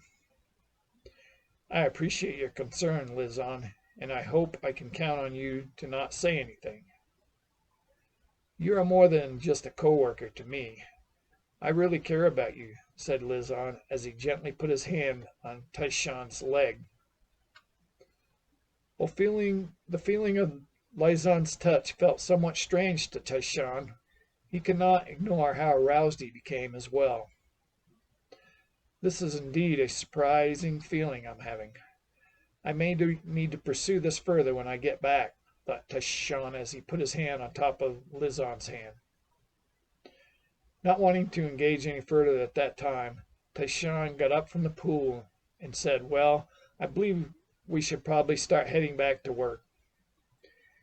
"Yes, I suppose you're right," replied a startled Lizon before he too rose from the pool water. The auditorium was already filled up as Taishan arrived and found a seat. At precisely 1600, a very tall and large Ellipsion male in a captain's uniform came out onto the stage. The sight of such an opposing figure on the street would give most pause. Here on stage he appeared even larger than life. After the captain's entrance on stage, all crew members in the audience stood up and bowed their heads slightly in respect and fear. Captain Kreischow Kretoshan motioned for everyone to sit back down. He looked out over the ship's crew. As everyone here knows, we are scheduled to depart Ellipsion tomorrow morning. I wanted to address the crew and impress upon everyone how important our upcoming mission is. Our journey to the stars has been a grand one, and we are already becoming a force in the galaxy. The successful deployment of the ion laser cannon will secure our place among the stars, and the Ellipsion people will be revered throughout the galaxy. More like feared throughout the galaxy, thought Tyshawn as he reluctantly clapped along with the rest of the crew. The simple truth was that Elliptionian starships were already being watched by other races within the galaxy. Avoidance of any encounter with this warlike race was always preferred over contact. Those spacefaring races who did try to initiate contact were almost always met with hostile intent from any Elliptian spacecraft they encountered. Captain Kretoshan continued his speech to the crew. Once the ILC has been successfully tested, we will leave our solar system and embark on a journey to the Calypsion star system to search for a possible source of Heliogen gas material. While the current plan is for a 30-day round trip, this could change depending on what is encountered. Make sure you are all aboard and ready for liftoff at 0600. May your journey be glorious. As the captain walked to the back of the stage exit area, everyone once again rose and bowed to their commanding officer. Supreme Leader, we have secured the young males and females along with the food and drink you requested in your quarters, shyly spoke one of the captain's assistants. Excellent. Make sure there is plenty of Briconian shrooms in my cabin as well, barked Captain Kretoshan as he strode away. Leaving the auditorium with the rest of his crewmate, Tyshawn overheard many of them talk about their evening plans. This is our last opportunity to drink, party, and secure some companionship before we leave. I'll see you lizards at the club, exclaimed one of the male crew members as he hurriedly headed towards the main shuttle transport area. Boarding the shuttle, Tyshawn's plan for the last evening before departure was not going to be as exciting as some of his fellow crewmates. He planned to log into the subnet to chat with and say goodbye to some of his newfound friends on the United Commons Project online forum. Back at the starship, the captain entered his spacious cabin and looked alluringly at his young guest. You are all so splendid to look at. Do take off those clothes and relax. I will be back shortly. The large reptilian humanoid went back to his sleeping quarters to remove his uniform and don his Tolatian silk robe. At precisely 0700, an announcement came over the shipboard speakers. The captain has ordered everyone prepare for takeoff. Within minutes, the starship began to rise from the tarmac outside the hangar bay. Tyshawn had never been off planet before. He felt somewhat nervous as the craft began its ascent. Even with the anti-grav system engaged, everyone aboard could feel the influence of Elliption's powerful gravitational pull as the starship accelerated toward space. Once the spacecraft had left the planet's ionosphere, the gravitational pull of Elliption released its grip, and the ship's artificial intelligence immediately switched off the anti-grav system and engaged the shipboard gravitation gyrospatial core. As was the case with most deep space-faring vessels, the GGC was critical in ensuring all crew members felt a sense of normal planet gravity as the starship moved through space. Located deep within the core of most starships, the GGC used multiple rotating magnetized flywheels that moved in rotating arcs against each other like a gyroscope. With precise tuning, the effect of the immensely fast magnetized movements of the flywheels created an artificial gravity wave that radiated out from the central core. For short periods of time, the polarity of the GGC could be reversed to create an anti-gravity effect. Ellipsion quickly became smaller and smaller in the rear-view display as Captain Kreisel ordered the helmsman to engage the impulse ion drive and navigate to one of the solar planet Junison's 6 moons. As the ship flew at 12,000 knots towards Junison, Tyshawn and the rest of his engineering crewmates began preparing the ion laser cannon for its first engagement utilizing full power. Within the hour, the starship had reached the moon called Titelkrok. Maintain geosynchronous orbit and tell me when we are approaching the collision range, ordered the captain. Soon, the spacecraft stabilized in orbit approximately 50 miles above Titelkrok's equator. Captain Kreisel toggled the communicator on his captain's chair. Engineering, are you ready for weapons testing? Aye, captains. All Western weapon systems are ready for use at your command, replied Commander Weishon over the communicator. Collision range in 2 minutes, sir, called out the helmsman. Target the second mountain and fire the PML when in range, commanded the captain. Missile lock on, Captain. Engage PML, shouted an excited Captain Kreidelshawn. Within seconds, the Turon matter-based missile shot from the starship and precisely hit its target. The mid-range sized mountain was completely liberated from the ignition of the Turon matter at impact. Excellent.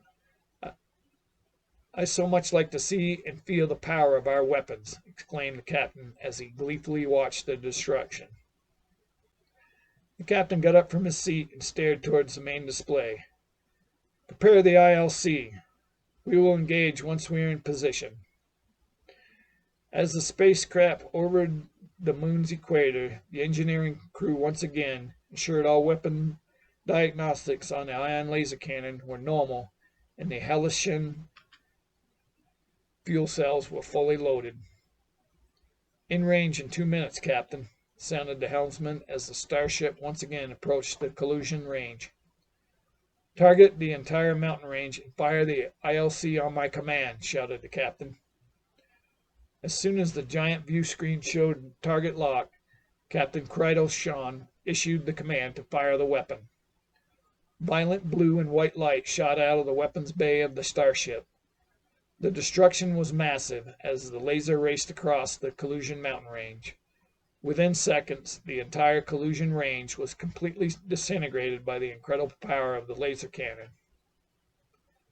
That was more incredible than I imagined, cried out the giddy captain.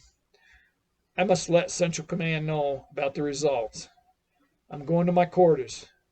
Do not disturb me until we have all the data from the test, shouted Captain Kreidelshawn. He turned and headed to the bridge elevator. A while later, Commander Weishon timidly signaled his presence outside the captain's quarters. Who is there? Barked Captain Kreidelshawn over the intercom. It's Commander Weishon, sir. I have the test results. Excellent. Come inside, Commander, ordered the captain. The entryway to the cabin slid open and the commander walked in. Commander Weishon held his tongue as he witnessed the captain and 2 young civilians engaging in the last acts of sexual intercourse. Sit down, Commander. We are almost done, yelled Captain Kreidelshawn.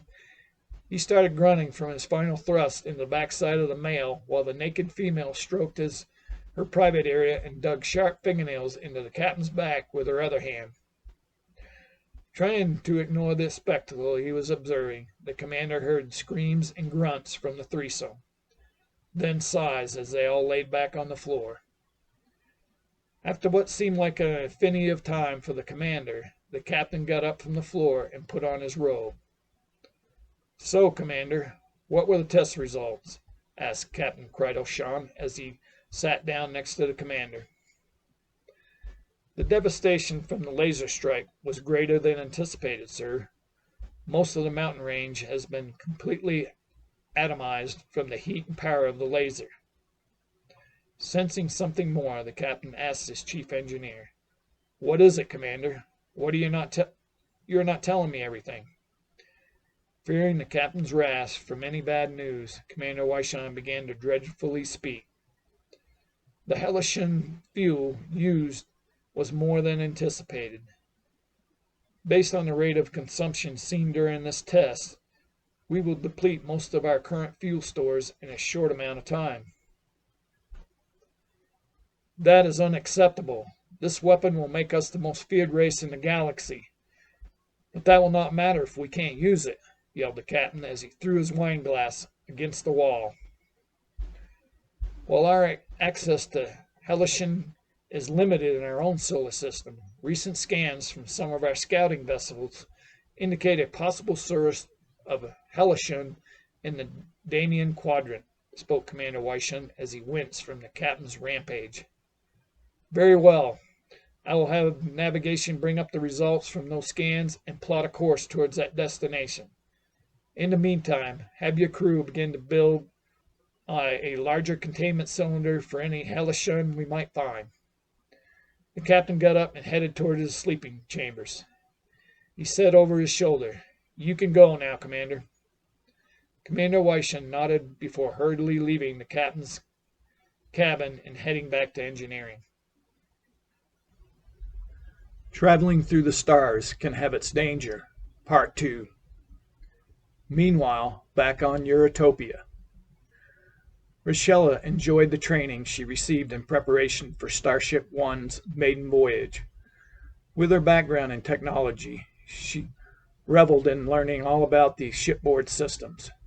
With her innate abilities to understand complex technical information combined with a superior intellect, she was able to gain a thorough understanding of all the major shipboard systems that included the theories behind them. The officer who had given the SAG presentation walked over to Rochella, seated up front. "I would love to have you as my first officer, ma'am. Your questions and general knowledge of the ship's engineering systems are amazing," said Engineering Chief Commander Suzan. "Why, thank you, Commander Suzan. I am honored. Your SAG systems lecture was fascinating. The system is truly remarkable. Based on all I've heard and seen these last 2 weeks, I can tell these ship systems are in good hands," Rochella replied. Indeed, the technology surrounding the shielding array generator was extraordinary. The SAG consisted of a massive quantity of individual arrays built right behind the ship's outer hull. Each array had a Tolitec crystal as its central component that was tuned to a specific frequency. A complex algorithm was employed to link all the radiating crystals. When the different energies and frequencies from the Tolitec crystals combined, they created an extremely powerful force field effect that radiated out from the ship's hull and formed an oval-shaped energy shield that surrounded the starship. Eurotopian scientists and engineers developed the SAG system to allow close observation of Eurotopia's sun. Due to the rigors of deep space travel and the unknown conditions that might arise, Fleet Command insisted on the development of an even more powerful SAG systems for its deep space vessels. Captain Pikeson entered Fleet Command's training auditorium. Everyone in the room quieted down and acknowledged his presence. The captain walked up to the lectern and looked out over the group. "I hope everyone has acquired a better understanding of all the various shipboard systems through these excellent lessons and hands-on training from Commander Suzan and his staff. As a member of the crew, it is vital that each crewmate have a thorough understanding of all systems utilized on the spacecraft. Regardless of current duties, each one of you might be asked to assume further responsibilities as conditions dictate. As all of you are aware, Starship One is scheduled for departure in 2 days. I ask that you all take the next 2 days to get your affairs in order. Please report to Fleet Command Shuttle Transport Station at 0700 hours on Solar Day 1. Thank you all, and we'll see everyone in a couple days. As everyone started to leave the auditorium, Captain Pikeson waved at Rochella and gestured for her to come over. Rochella walked over to the captain and smiled. Madam Counselor, I hope your training has been informative. It has indeed, Captain. Excellent. I again just want to let you know how happy we all are that you accepted our invitation to join us on this maiden voyage. I do not suspect there is much of anything that would stop me from joining you and your crew at this point, Captain. I find the thought of exploring deep space fascinating. I feel very honored to be part of such a grand journey. Madam Counselor, your role in bringing this new development in Eurotopia's history to fruition has benefited all of Eurotopia and our people. With that said, we have reserved a private cabin for you on the ship. I truly appreciate the gesture, but I am more than fine sharing a space. Nonsense. You are a cherished guest. I look forward to seeing you again in 2 days. Captain Pikeson shook Rochella's hand while bowing slightly in respect before turning to address a question from Commander Suzan. After chatting a while with some of her fellow students and upcoming crewmates, Rochella headed to the transport area to board a sky transport to her residence in the city. Let's go to Alarian Lake and Magnificent Falls, shouted Rochella to her husband as she walked into the condo. That sounds splendid, love. We can leave first thing in the morning on the high-speed rail and arrive just in time for lunch at the Aleutian Cafe. I will start working on arrangements now, responded Cicero as he hugged his wife and gave her a passionate kiss. The idea just came to me while I was flying over here.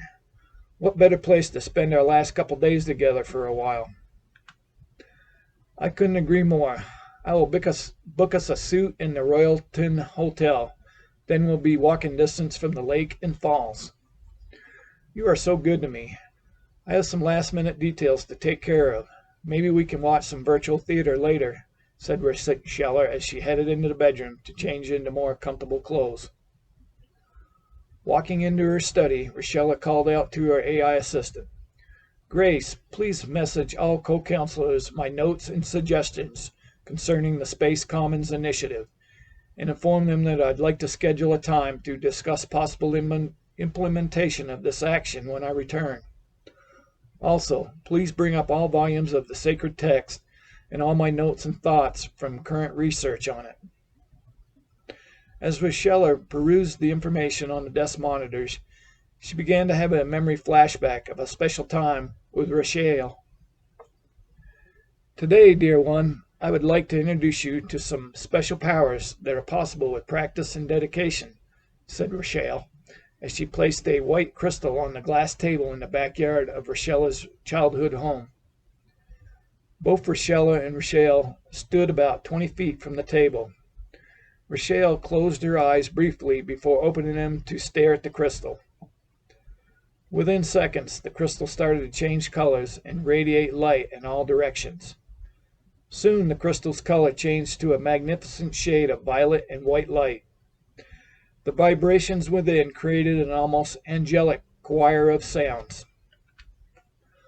Once the crystal returned to its natural form, Rochella looked at Rochelle with amazement. That was beautiful. Can I try? Of course. Just center yourself and then push energy from your core like I have shown you before. While you channel the energy to the crystal, ask the crystal to sing to you. Rochella closed her eyes and emptied her mind of all thoughts. Once her mind was at peace, Rochella opened her eyes and stared at the white crystal. Soon the crystal started to change colors. After stabilizing on a beautiful shade of blue and white light, it started to create a very enjoyable sound. Clearly impressed with Rochella's relative ease in making the crystal sing, Rochelle looked at her young apprentice and nodded before saying, Rochella, I think you are ready to expand on your powers. Tomorrow morning, let us take a rail to the wind power turbines south of the city. I have an interesting experiment in mind." "That sounds wonderful, May May.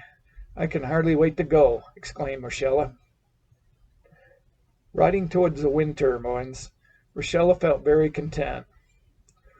While most 15-year-old girls preferred spending time with their peers rather than with their parents or other adults, she realized how much she enjoyed her time with Rochelle.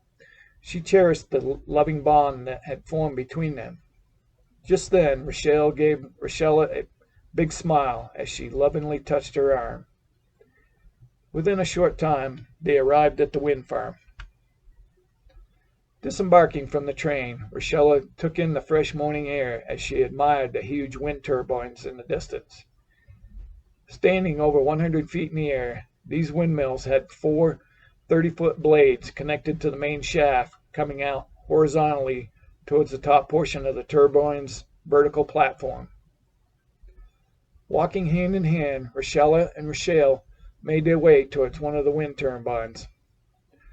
With the windmill still 50 yards away in the distance, Rochelle stopped their walk towards the turbine.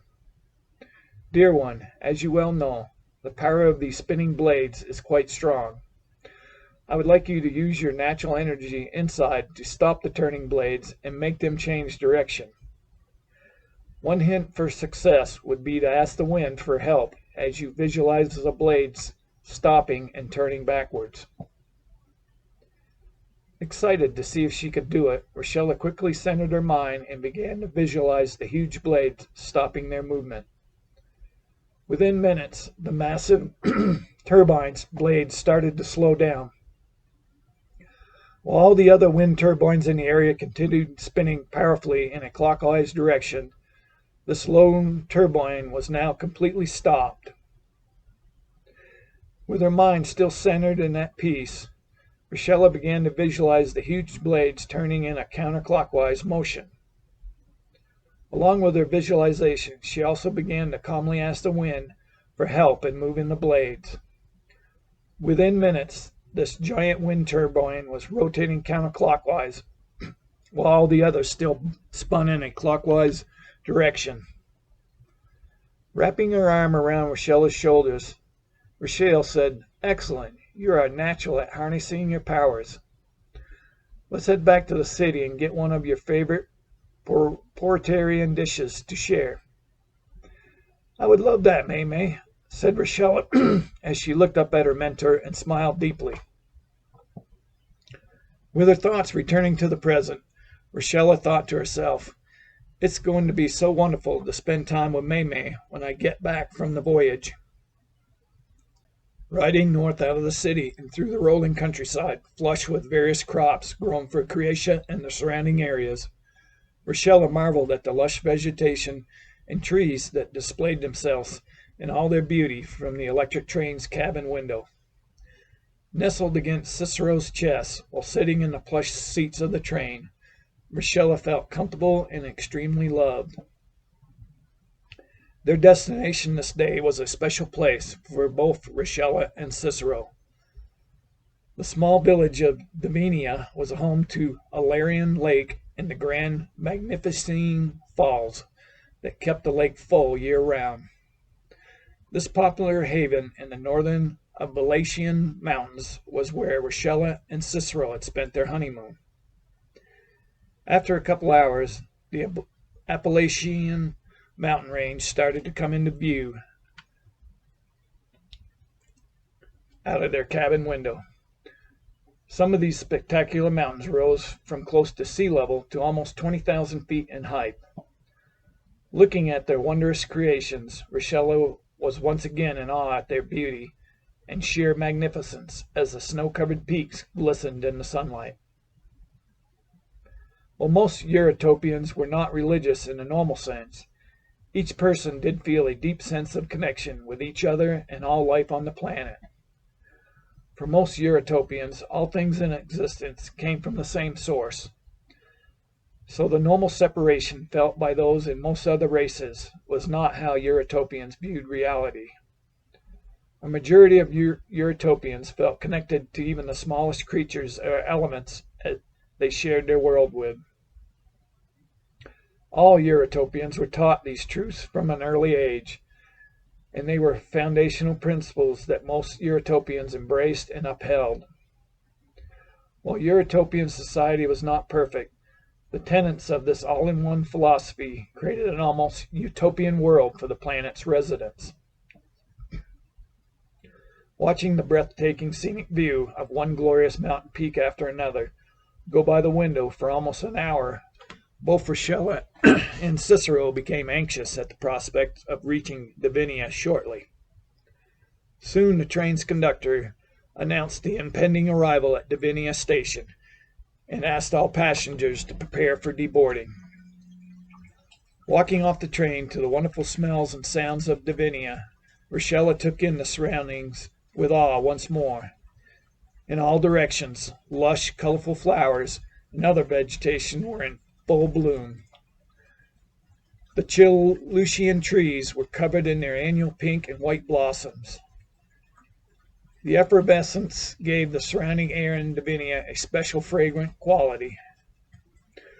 Walking hand in hand on the magnificent stone walkway towards Aleutian Cafe, the love between Rochella and Cicero was quite evident. Laughing over a previous memory of one of their many visits to Divinia, Rochella and Cicero walked into the Aleutian Cafe to the extraordinary smells emanating from the kitchen. "Oh, I so love the smell of the food here," exclaimed Rochella. "It is definitely making me hungry," agreed Cicero. Hearing their arrival, the head chef and manager of the restaurant came out to greet the couple. "It is so wonderful to see you again, Madam Councillor and Monsieur Cicero." "It is a pleasure to see you again as well, Chef Dion. We are so looking forward to trying some of your wonderful and delicious creations," said Rochella. She gave the chef a big hug. "I have just created a couple new dishes I think you both will love," said Chef Dion. He reached out to shake Cicero's hand. "These smells are driving me crazy. How about you make enough for everyone, and you and your staff come out and join us when it's ready?" Cicero suggested, as he anticipated the incredible meal they would soon share. "That sounds splendid. I'll have some Candician wine brought out while you wait," said Chef Dion, before he headed back into the kitchen area. Lunch with Chef Dion and his staff was an enjoyable experience of sharing stories and great food among friends. Bidding everyone goodbye, Rochella and Cicero headed out to the Rotarian Hotel to freshen up before going to the Magnificine Falls later that evening.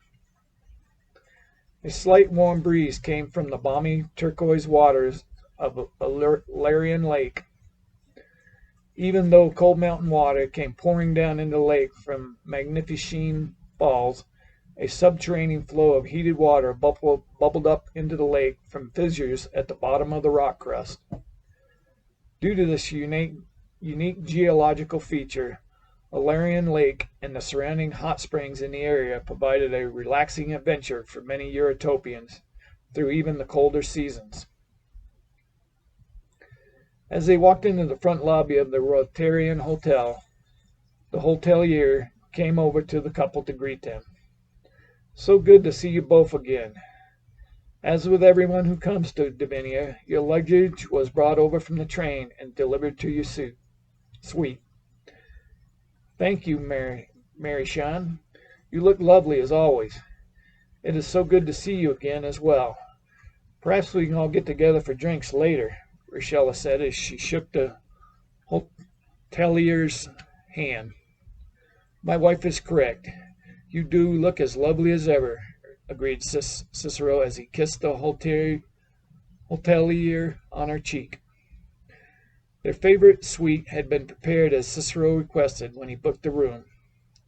The fireplace was aglow from the burning logs. Thesputon incense was smoldering at various locations in the suite. "Oh, this brings back so many wonderful memories," exclaimed Rochella as she took in the relaxing ambience. I'm glad you like it, said Cicero as he pulled Richella in close. Within a short time, initial passionate kisses between the two partners turned into full sexual escapade for the two lovers as they quickly removed their clothing and began to experience oneness once again, as their naked bodies and limbs wrapped around themselves in ecstasy. You are an incredible lover, whispered Richella as she gazed lovingly into Cicero's eyes. You make it so easy, replied Cicero as he ran his hand down Richella's back and bottom. Let's take a shower and get ready for our adventure at Magnificent Falls. I can hardly wait to see what colors we'll be seeing tonight, Richella said as she rose from the bed and headed for the bathroom. I am right behind you, love. You know I'm the best back scrubber on the planet. The night air was still warm as they walked the short distance to Magnificent Falls. Upon arriving at the falls, both Richella and Cicero were in amazement at the grand spectacle before them.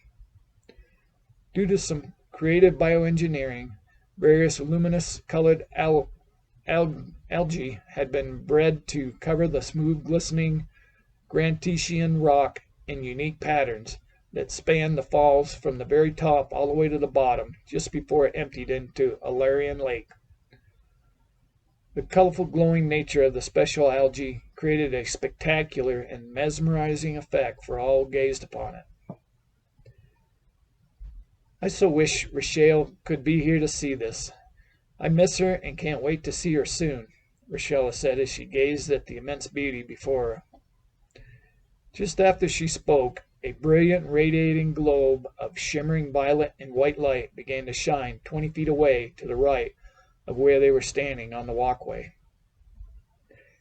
You told me she was very special, but I suspect Richelle may be more than I imagine, said Cicero as he too watched the shining globe. After a short while, the radiant sphere disappeared. Richelle and Cicero headed back to the hotel for drinks and hors d'oeuvres with the hotel staff.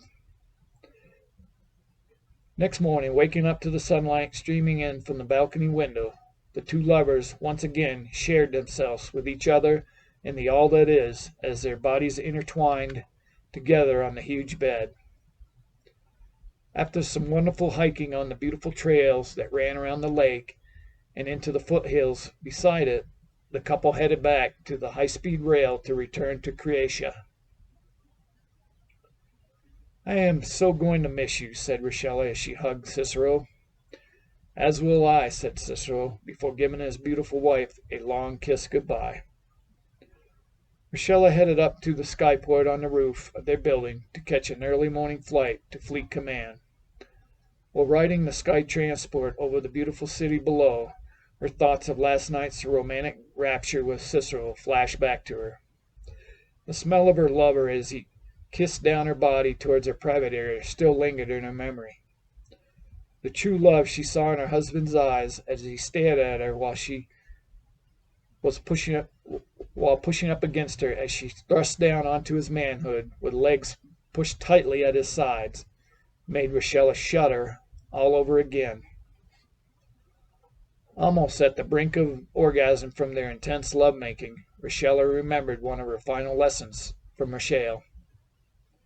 Dear one, you are getting to an age where you will begin to truly explore your sexuality. Please always remember that lovemaking is a sacred act performed between two divine beings. The manifestation power generated from consensual sex is an extremely dynamic force that can use to create almost any desire. To take advantage of this creative power, one should convey their intention to the all that is, right at the time of total release. Still on the verge of orgasm, Richella sent a powerful thought out to the all that is. Let this maiden journey be a successful one for Starship One and all her crew. Please continue to guide my thoughts as Utopia's fantastic journey progresses into the future.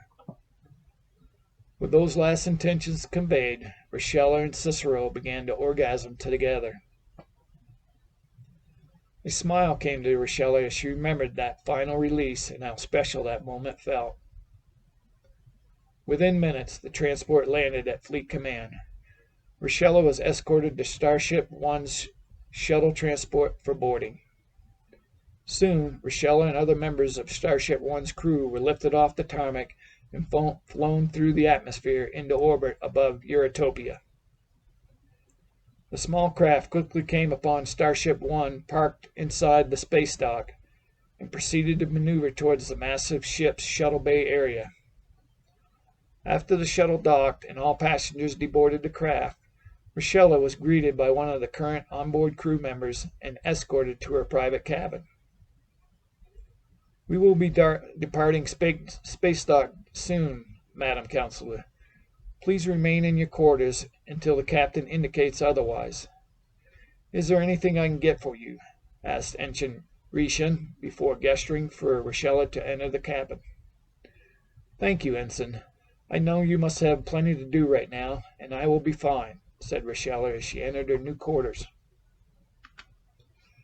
As with most personal quarters on the ship, the space was small but efficiently furnished for maximum comfort and usability.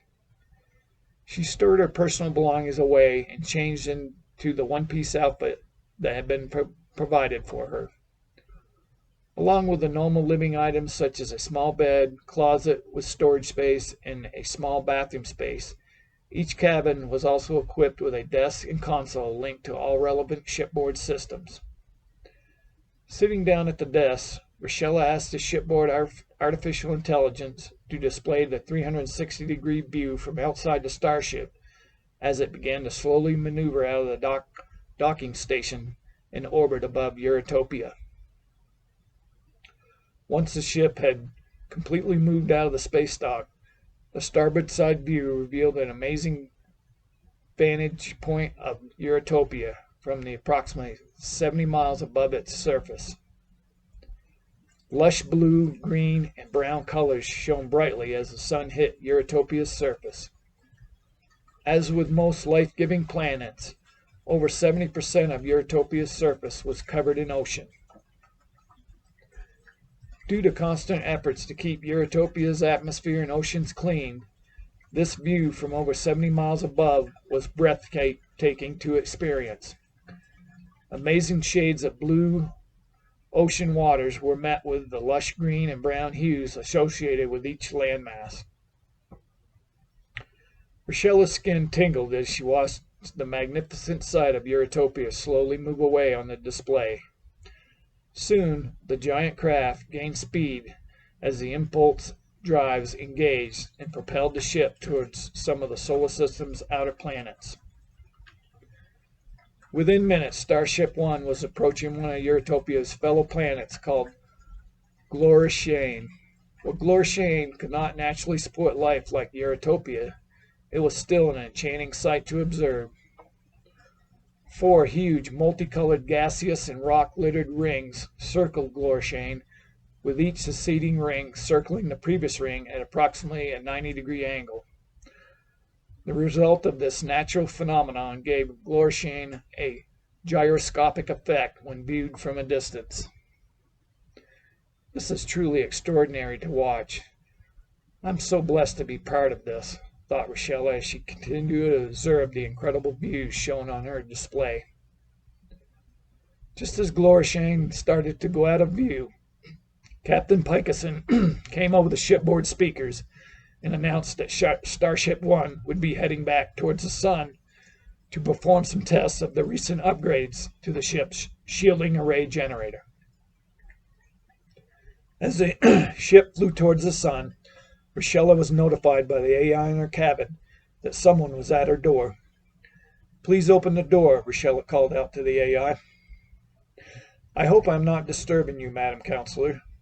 The captain has requested your presence on the bridge," said Ensign Rishin as she stood just outside the cabin. "You are not disturbing me at all. I would be delighted to go to the bridge," answered Rochella as she quickly walked out of her cabin to join Ensign Rishin.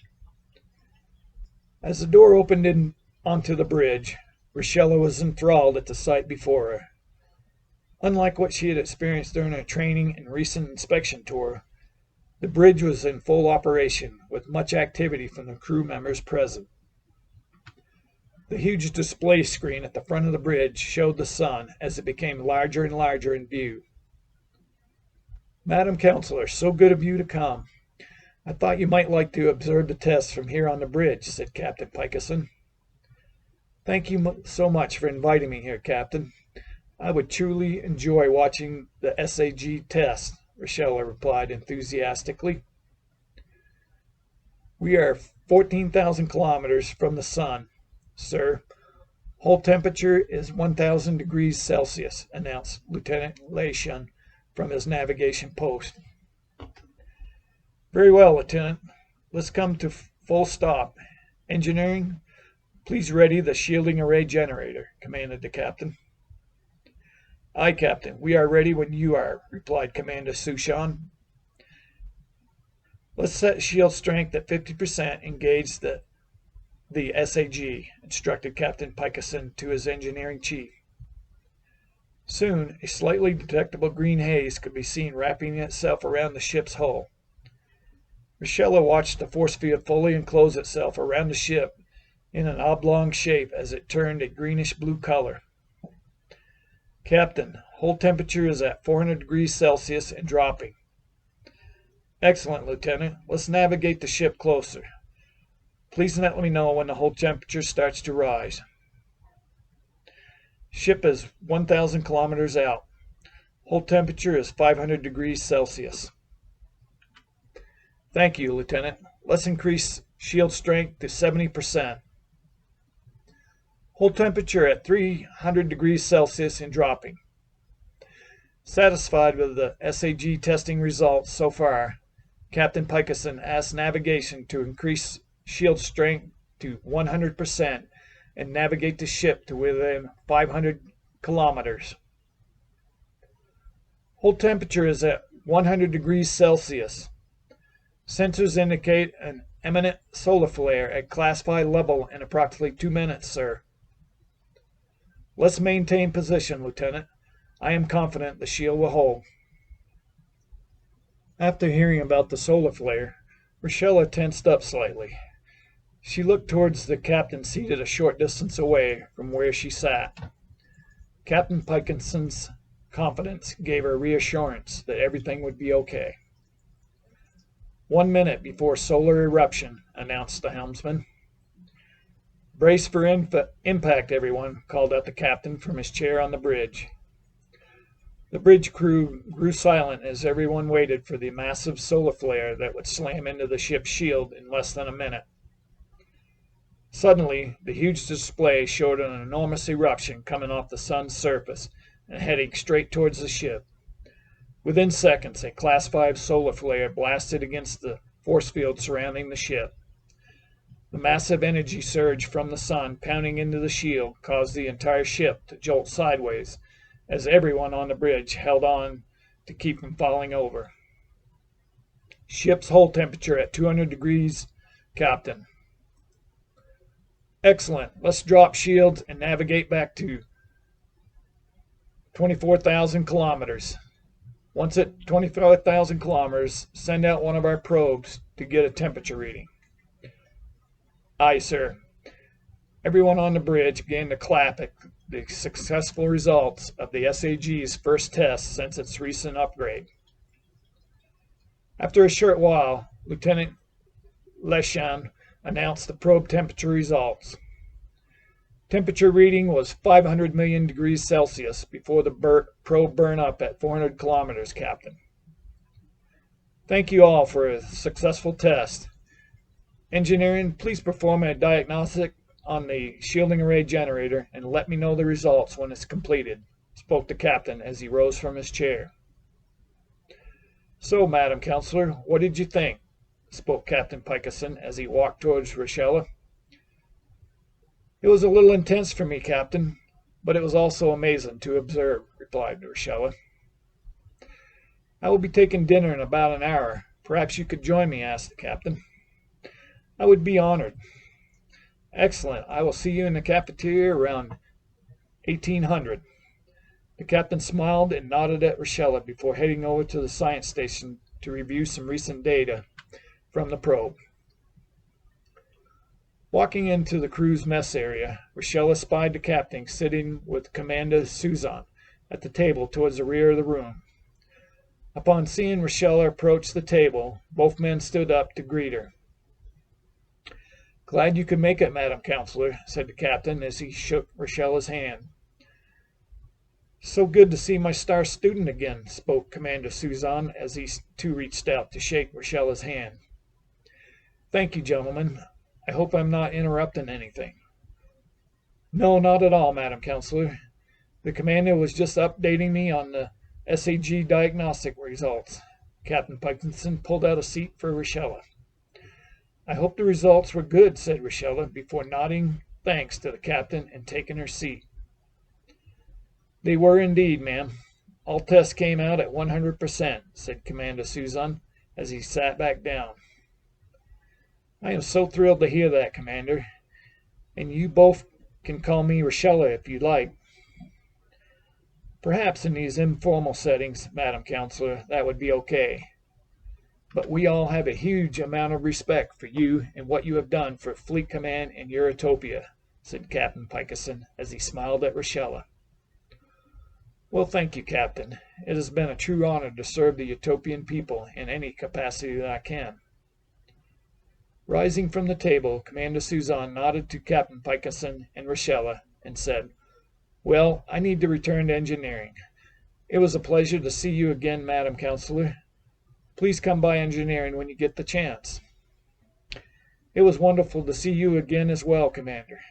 I will definitely plan on stopping by engineering soon." Once the commander had left, Captain Pickerson asked, "I hope you like what I ordered.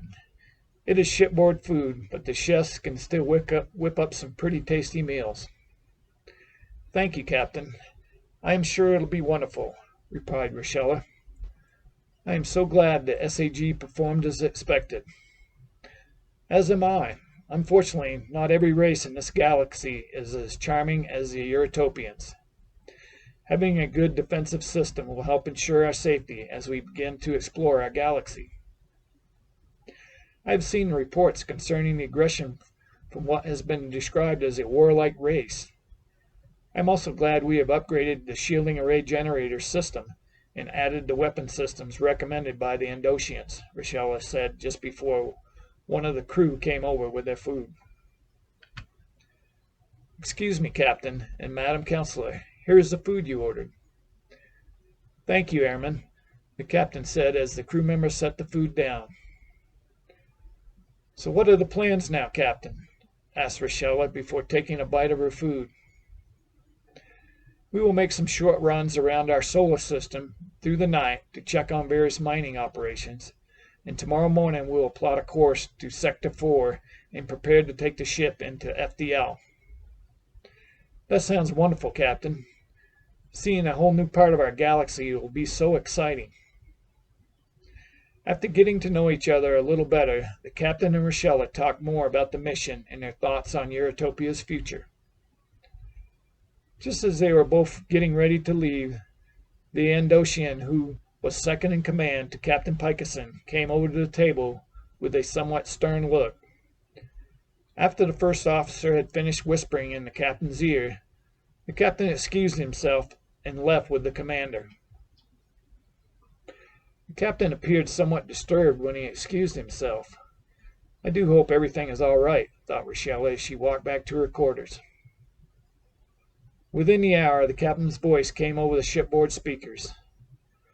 "I have just finished consulting with Fleet Command concerning an incident that was conveyed to us by our Endosian partners in Sector 7.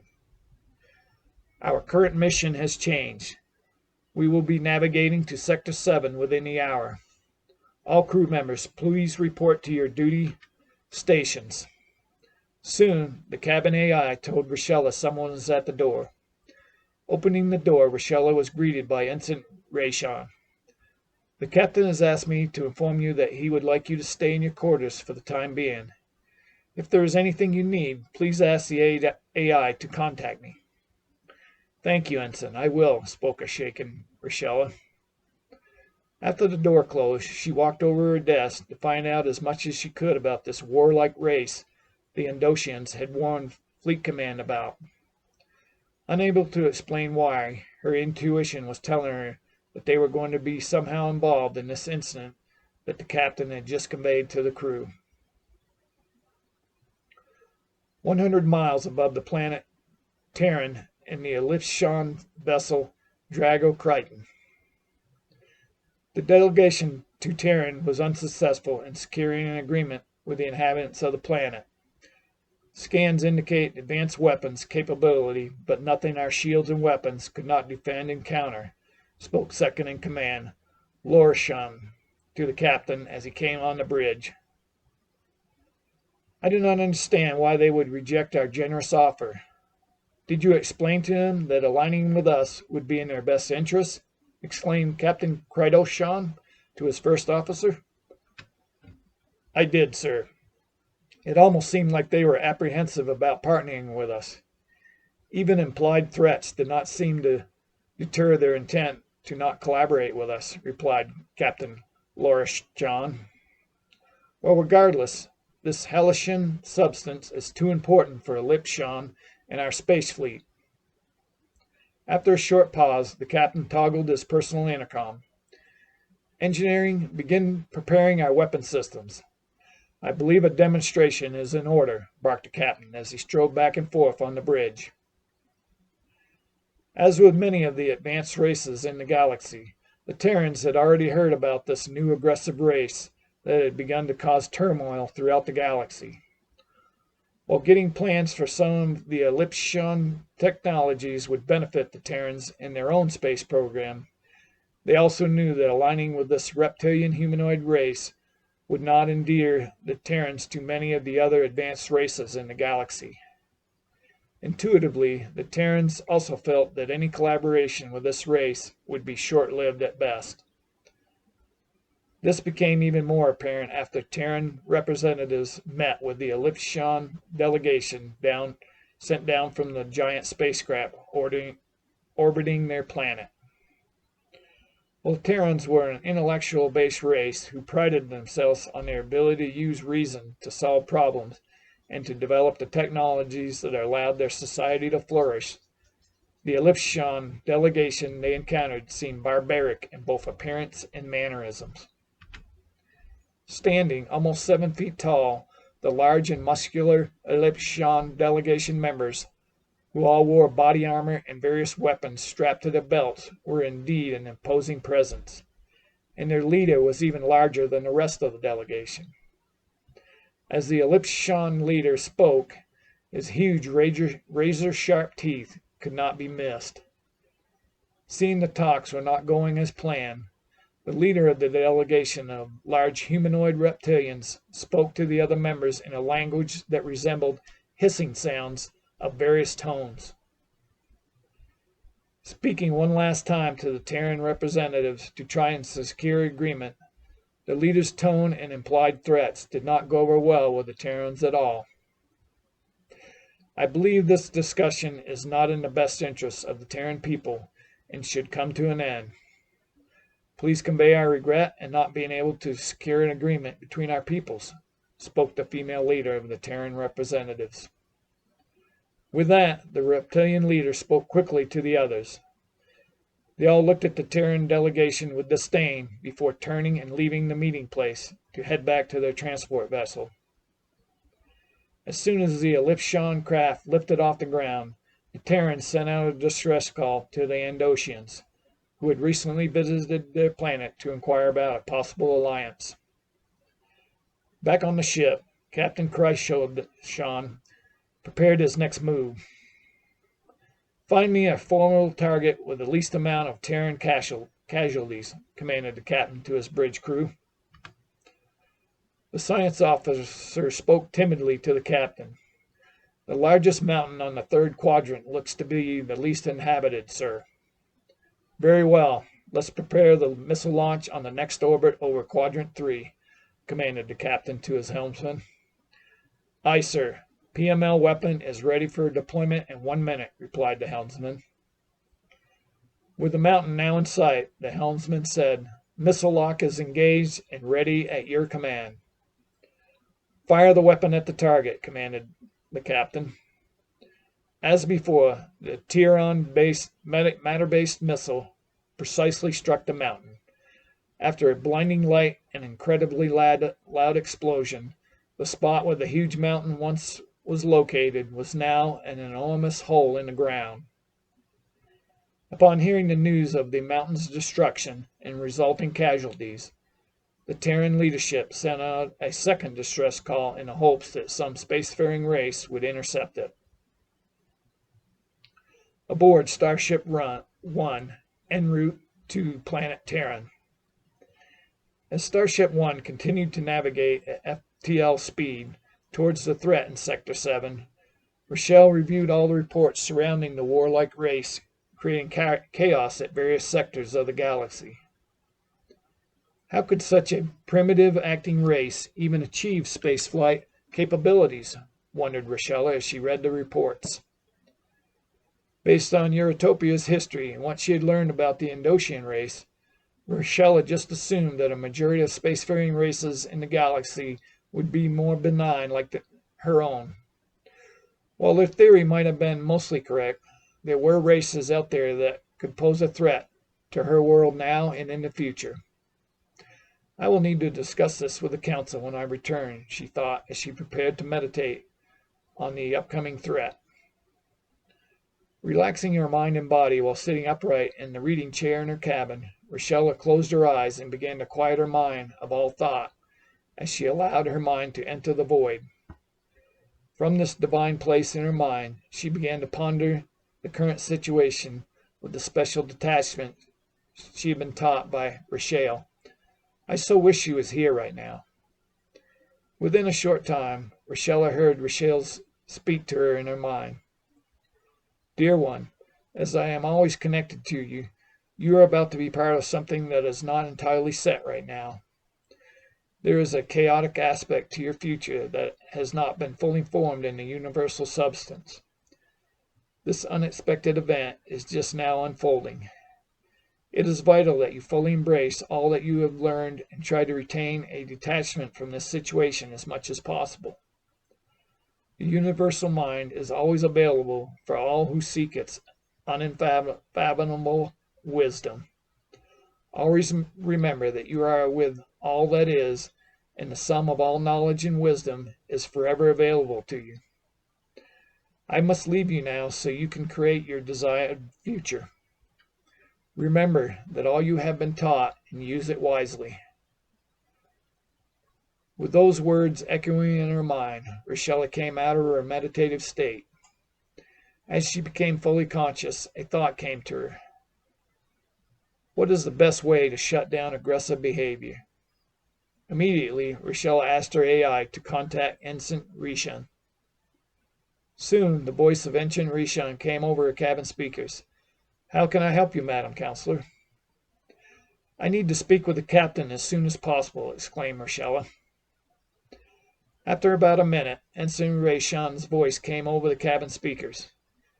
The captain can only spare a brief time, but can meet you in the situation room in 5 minutes. I will come by to get you and take you to the captain. Thank you, Ensign Rishan.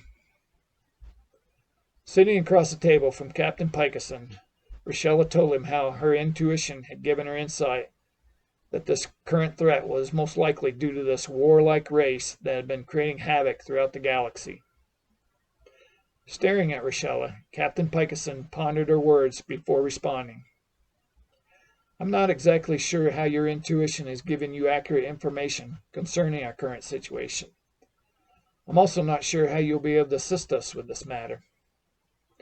Let's just say I have some special skills, Captain, Rochelle replied before going into full detail of her plan. Aboard the Ellipsion vessel Dragokriton, we have located the easiest route to obtain a source of Heliocin gas, Captain. The captain acknowledged the helmsman's words before toggling his personal communicator. Engineering, are all the containment modules ready?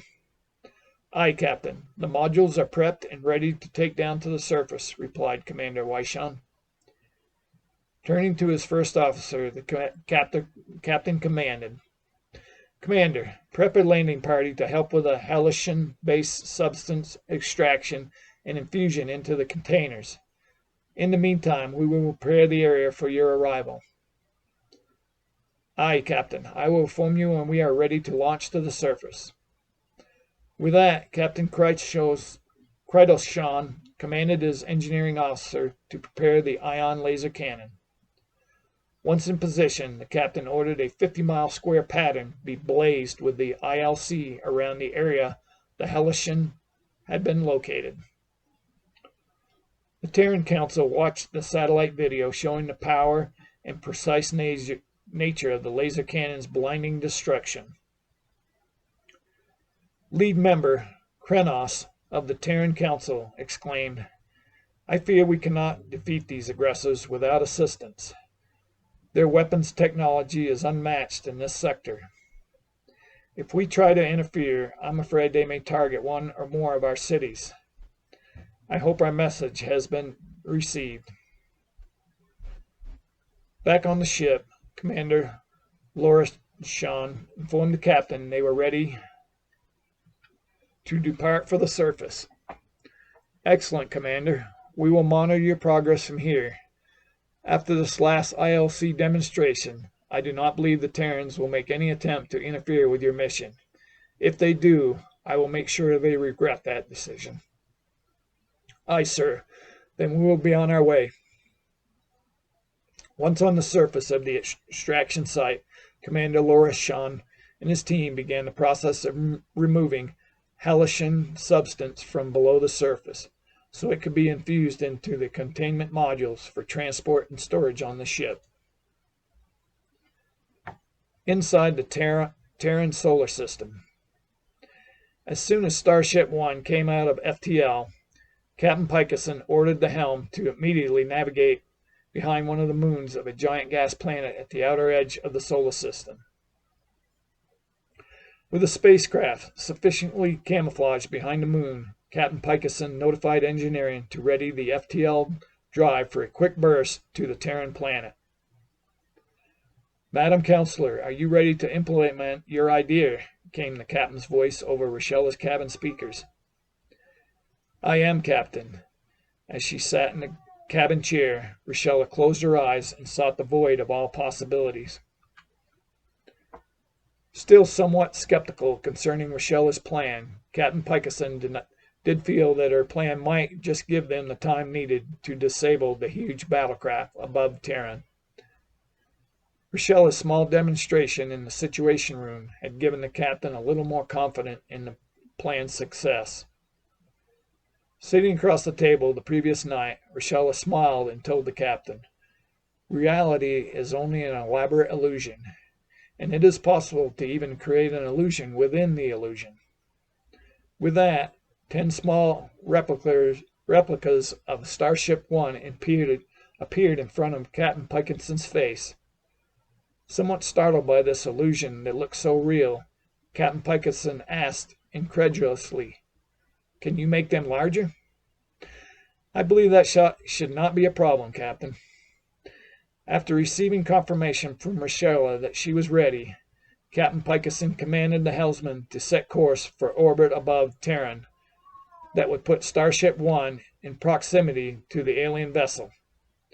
Once the course was set and engineering confirmed they were ready, Captain Pikeson gave the command to engage. Captain, we detected a presence of something in the outer edge of this solar system for just a few seconds before it disappeared, exclaimed the Drago-Crichton helmsman. Perform a deep scan of that area, engage shields, and prepare the ILC, shouted Captain Kreitelshaw. After a few minutes, the helmsman exclaimed, Captain, our close-range sensors are now reporting multiple vessels surrounding our ship. Engage outside view. Shields at full power, shouted the captain. All displays on the bridge were now showing multiple spacecraft on all sides of the Drago-Crichton. How can this be? I need answers now. Perform deep scans on all these vessels and report anything found. Captain Kridoshan strode around the bridge, trying to understand how these vessels showed up so quickly without prior detection. From engineering, Taishan watched the monitors and thought to himself, "Why have those enemy vessels not fired upon us yet? We are clearly outnumbered. I am not sure we even have enough Hellition to fight off that many ships." Everything that had occurred since they arrived at this planet had seemed disturbing to Taishan. When initial negotiations had failed on the surface and the captain ordered the use of the ILC, Taishan was shocked at the cruelty of the captain's intent on this world below them. "It does not feel right that we should be forcing the inhabitants of this planet to submit to our demands. We should have looked for a source of Hellition that did not involve the possible killing of millions of beings," thought Taishan as he continued to stare at the monitor. Back on the bridge, the helmsman called out to the captain, "Sir, deep scan of the vessels indicates similar signatures for 9 of the 10 vessels. The 10th is showing a slightly different impression than the others." After pondering this new information, Captain Kridoshan quickly gave the command, "Fire the LAC at the vessel showing the difference." As soon as Starship 1 had come out of FTL and stopped near the alien vessel, Rochella heard the captain's voice shout over the cabin speaker, "Now, Madam Counselor." Already in a deep meditative trance, Rochella used her mind to create images of multiple Starship 1 vessels surrounding the alien craft she visualized in her mind. As he watched the outside view of the alien craft and the 9 images of Starship 1 surrounding the alien vessel, Captain Pikeson looked at the screen before him with disbelief. "Captain, they are performing scans on our ship and the surrounding area." "Ready the SAG and prepare to fire on the alien vessel on my command," said Captain Pikeson as he continued to watch the amazing sight on the bridge's main display. "Hopefully this bully will back down and leave the area," thought the captain. "Captain, their scan is locked on us." Just as Captain Pikeson gave the command to raise shields, a blistering blue and white light shot out from the alien vessel and hit Starship 1 on the starboard side before the shield had fully enveloped the ship. The blast from the alien ship's weapon violently hit the hull with a massive strike that slammed the ship sideways. Flung from her chair, Rochella lost the mental image she had been holding in her mind. Racing out of the cabin, she headed straight to the bridge. On the bridge's display, the outside view now showed just the alien vessel. "Engineering, I need a damage report right now," shouted Captain Pikeson through the bridge intercom as he got back on his feet. "Captain, an intense laser strike has damaged multiple arrays on the starboard side. The shielding array generator is currently only able to provide 50% force field around the ship. I'm not sure we can create the Tolotech crystals needed in time. That weapon is powerful. We will not be able to withstand any more strikes," thought Captain Pikeson as he pondered his next move. Soon, Rochella came through the bridge door. "Captain, what has happened?" "We were struck with a powerful laser. Multiple arrays are damaged. We need to replace the main Tolotech crystals as soon as possible." "Maybe I can help," shouted Rochella as she ran out of the bridge and towards her cabin. "Direct hit on the ship's starboard side, Captain," called out the helmsman aboard the Drago Crichton. "Excellent." Captain Kridoshan toggled his communicator. "Engineering, prepare the ILC for another blast at the alien vessel." "Aye, Captain. We have emptied the first canister of Hellition fuel. It'll take about 5 minutes to connect the second canister," replied the engineering chief. "You fool, this confrontation will be over in 5 minutes." The captain looked towards the helmsman. "Prepare to fire the Turon missile on my command." "Missile lock on the alien vessel, sir." "Fire the missile now." After pondering the current situation, Taishan thought to himself, That ship could have easily fired upon us when it first appeared, but they did not. I think they were giving us time to leave the area. I cannot allow us to destroy this alien vessel. This has all been so wrong, and I must make it right regardless of the consequences." With all the commotion and engineering as the crew rushed to replace the spent canister, Tyshawn quickly raced over to the main control panel for the ILC system. As the rest of the engineering crew worked to install the second canister of halcyon fuel, Tyshawn opened the main panel door and quickly unseated one of the critical circuit boards needed to prepare the halcyon fuel interface with the laser. Before anyone had noticed, he quickly closed the panel door and returned to assist with the canister changeout.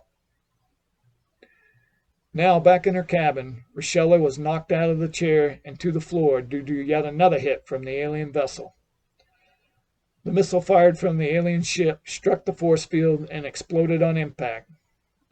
While the SAG held back the blast from damaging the ship any further, the shock of the impact violently shook Starship One once more. Back on the bridge, the helmsman called out to Captain Pikeson. "Shield strength currently at 30%, sir." "Very well. Prepare to fire our laser weapon on my command." Captain Pikeson toggled the communicator on his chair. "Engineering, how are we coming on the new Tolitech crystals?" "We are about 10 minutes out from completing the crystal builds with the RMO system and installation behind the hull," answered Commander Suzan. "I'm not sure why they have not fired upon us again with that laser. I do not want to destroy that vessel, but if we cannot get our shields back up to full capacity soon, I will have no choice but to use our weapons," thought the captain as he continued to observe the enemy ship on the screen. Seated once again in the cabin chair, Rochella began to quiet her mind and detach herself from the current situation. "Remember, dear one, it is vital that you detach yourself completely, so you can generate all the powers without interference from any stray thoughts that could dilute your focus," rang through Rochella's mind as she continued to move her mind into the void. Once in the void, Rochella opened her mind to the all that is and the infinite information it possessed. She focused her thoughts on the Tolitech crystals. With both her previous studies of the crystals and the information she was obtaining from her connection to Infinite Mind, she began to imagine the crystals forming from the universal substance and replacing the damaged ones behind the starboard side hull. Just before Rochella had completed her visualization, a second missile strike from the alien vessel struck Starship One. The powerful blast once again threw Rochella from her chair and made her jolt from her meditation. "Captain, that last missile strike weakened the shields to just 10%. We will not be able to withstand any more hits," exclaimed Lieutenant Leishon. "Engineering, it is now or never," shouted the captain. "Aye, Captain. We are replacing the crystals as fast as possible, but they are even more damaged than originally anticipated," replied Commander Suzan. Back on the Drago Crichton, Commander Weishun initialized the ion laser cannon, but it showed an error with the interface between the laser and the halcyon fuel canister. Soon the captain's voice came over the speakers in engineering. "Where is my ILC, Commander?" "We are experiencing a problem with the interface, sir. I will let you know when we are ready," replied the engineering chief. "It had better be soon, Commander," came Captain Krytoshon's booming voice once again. Running over to the main control panel, Commander Weishun threw open the door. Pushing on all the circuit boards, the engineering chief felt one of the boards slip into place. "Initialize the ILC again," yelled out the commander to his crew chief. Soon the ion laser cannon was fully back online with a full canister of halcyon fuel. "I hope the other ship has repaired their damage," thought Tyshawn as he heard his commanding officer tell the captain the ILC was ready to fire. "Fire the ILC at that ship now," yelled the captain to his helmsman. Watching the main display from his chair on the bridge, Captain Pikeson yelled for his crew to brace for impact. He watched intently as blue and white light once again came out of the alien vessel. Soon the brilliant and powerful laser struck Starship One's shields. Amazingly, the powerful blast was deflected by the force field and ricocheted off into space. "Captain, our shields are now at full power," the helmsman called out. "Great job, engineering," shouted the captain over the bridge intercom. "Thank you, sir, but we were actually not able to get all the crystals replaced that are required for full shield power. I am not sure how we are now at 100%, replied Commander Sujan. "Captain, 5 Andosian ships have just dropped out of FTL and are now surrounding the alien vessel," called out Lieutenant Li Shan. "Hopefully these aliens have had enough and leave before they get destroyed," thought Captain Pikeson as he watched the main display. After watching the extremely powerful laser bounce off the enemy ship's force field, the Dragocryton captain told his helmsman to prepare to fire the ILC again. "Sir, scans have just picked up 5 other vessels. Deep scans show that while the ships are different than the other one, they do appear to be real." As he analyzed the current situation, Captain Krytoshan thought to himself, "The shielding on that vessel is incredible. Based on their shielding technology, I wonder what kind of weapons technology they possess. We also have 5 more ships to contend with. I am not sure why they have not fired upon us yet, but it is time to leave. Commander Lorashan, pack up and return to the ship immediately," called out Captain Krytoshan to his first officer, still on the surface of the Terran world. "We have not completed the extraction, sir," replied the commander. "I do not care. Leave the planet now, or you will be stuck there," yelled the captain to his first officer. Within minutes, Commander Lorashan and his team were back aboard the Dragocryton. "Set a course for homeworld and engage FTL now," commanded Captain Krytoshan. Extremely angry, the captain yelled out as he started to leave the bridge, "I will be in my quarters. No one is to disturb me." Captain Pikeson watched as a smaller transport craft docked with the alien vessel. Soon the alien vessel went into FTL and disappeared. Upon seeing this, the entire bridge crew cheered. "Great job, everyone. I need to confer with both the Andosians and the Terrans, and then we will head back home," called out the captain as he rose from his chair.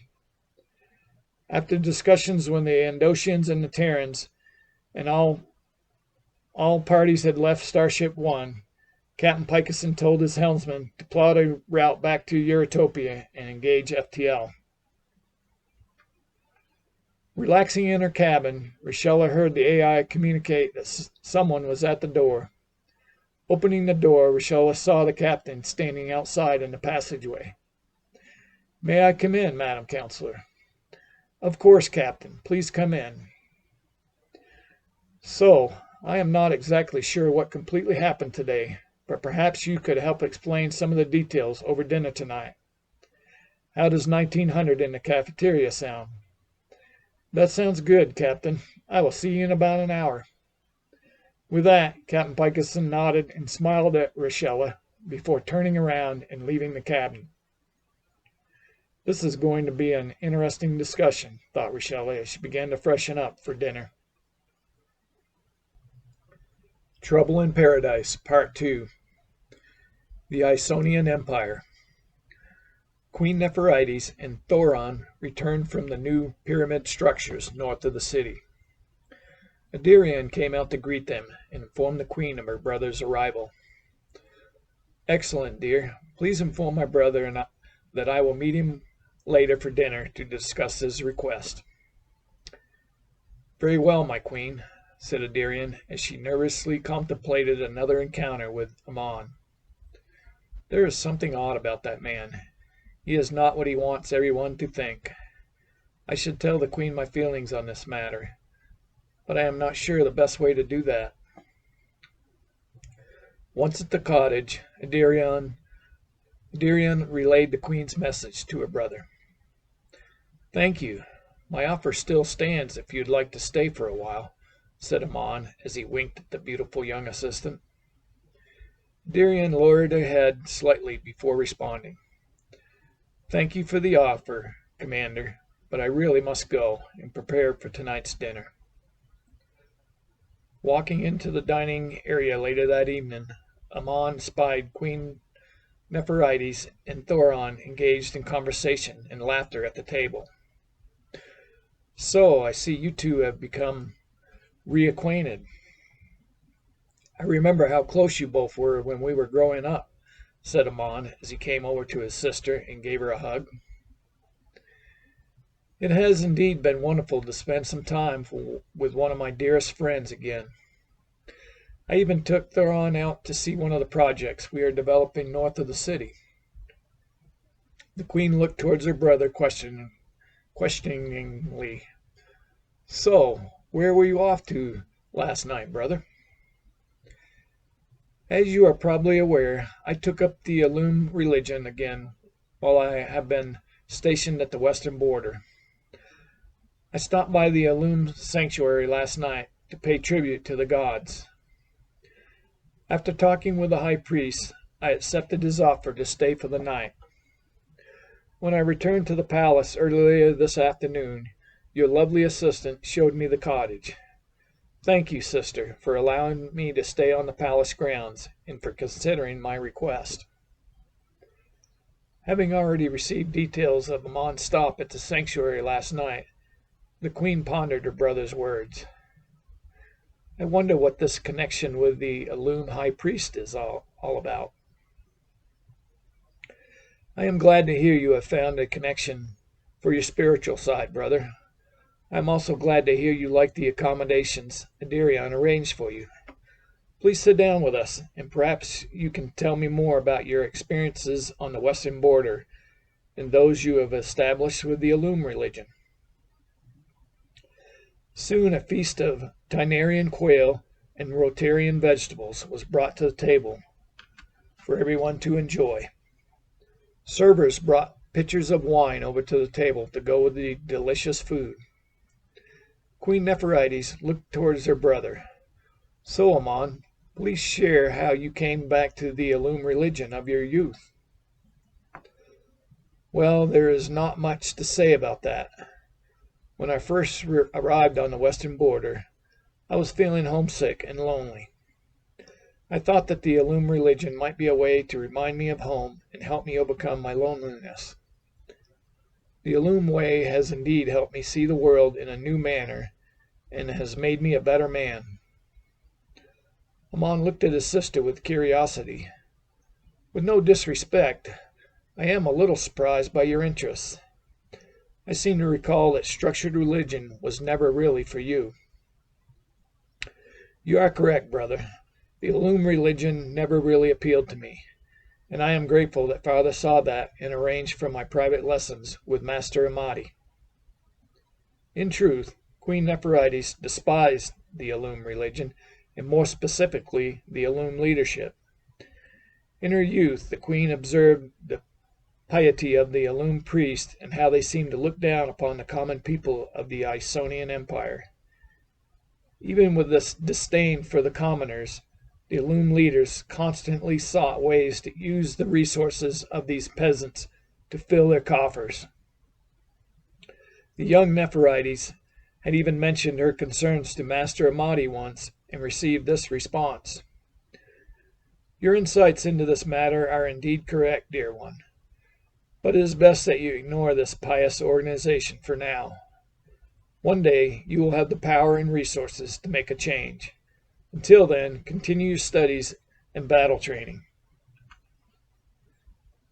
"You seem deep in thought, sister. Is everything okay?" The queen came back from her thoughts and looked towards Amon. "I am fine. I have pondered your request, and I feel it is time to approach the council concerning that petition. I will request a meeting." "Thank you, sister. I am feeling tired, so we'll retire to the cottage. You two enjoy the rest of the evening, and I'll see you both in the morning." After Amon left the room, Thoron said, "I can tell you do not have a high opinion concerning the Illum." "You are correct. There has always been something off about that religious organization, and especially the leadership. I also feel there is something more to Amon's relationship with the Illum and with the High Priest. I could look into this further and let you know what I find." "I would appreciate that. You are such a wonderful friend." Queen Nepherides looked into Thoron's eyes. "Please be careful of the Illum. I suspect they are far more than what they portray to the Isonian people. My master confirmed that years before when I asked him about them." Softly caressing the queen's arm, Thoron asked, "Perhaps I can help reduce your stress concerning your brother and the Illum."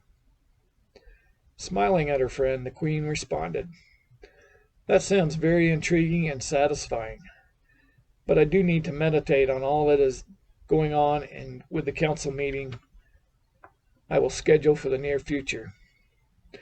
I can have someone come for you later if that is okay."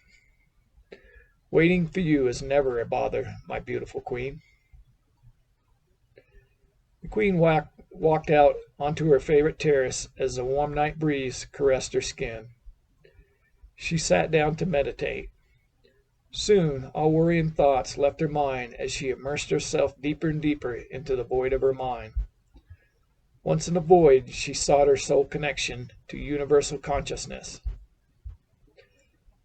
Lying on the bed in his quarters, Thoron heard a light knock on the door.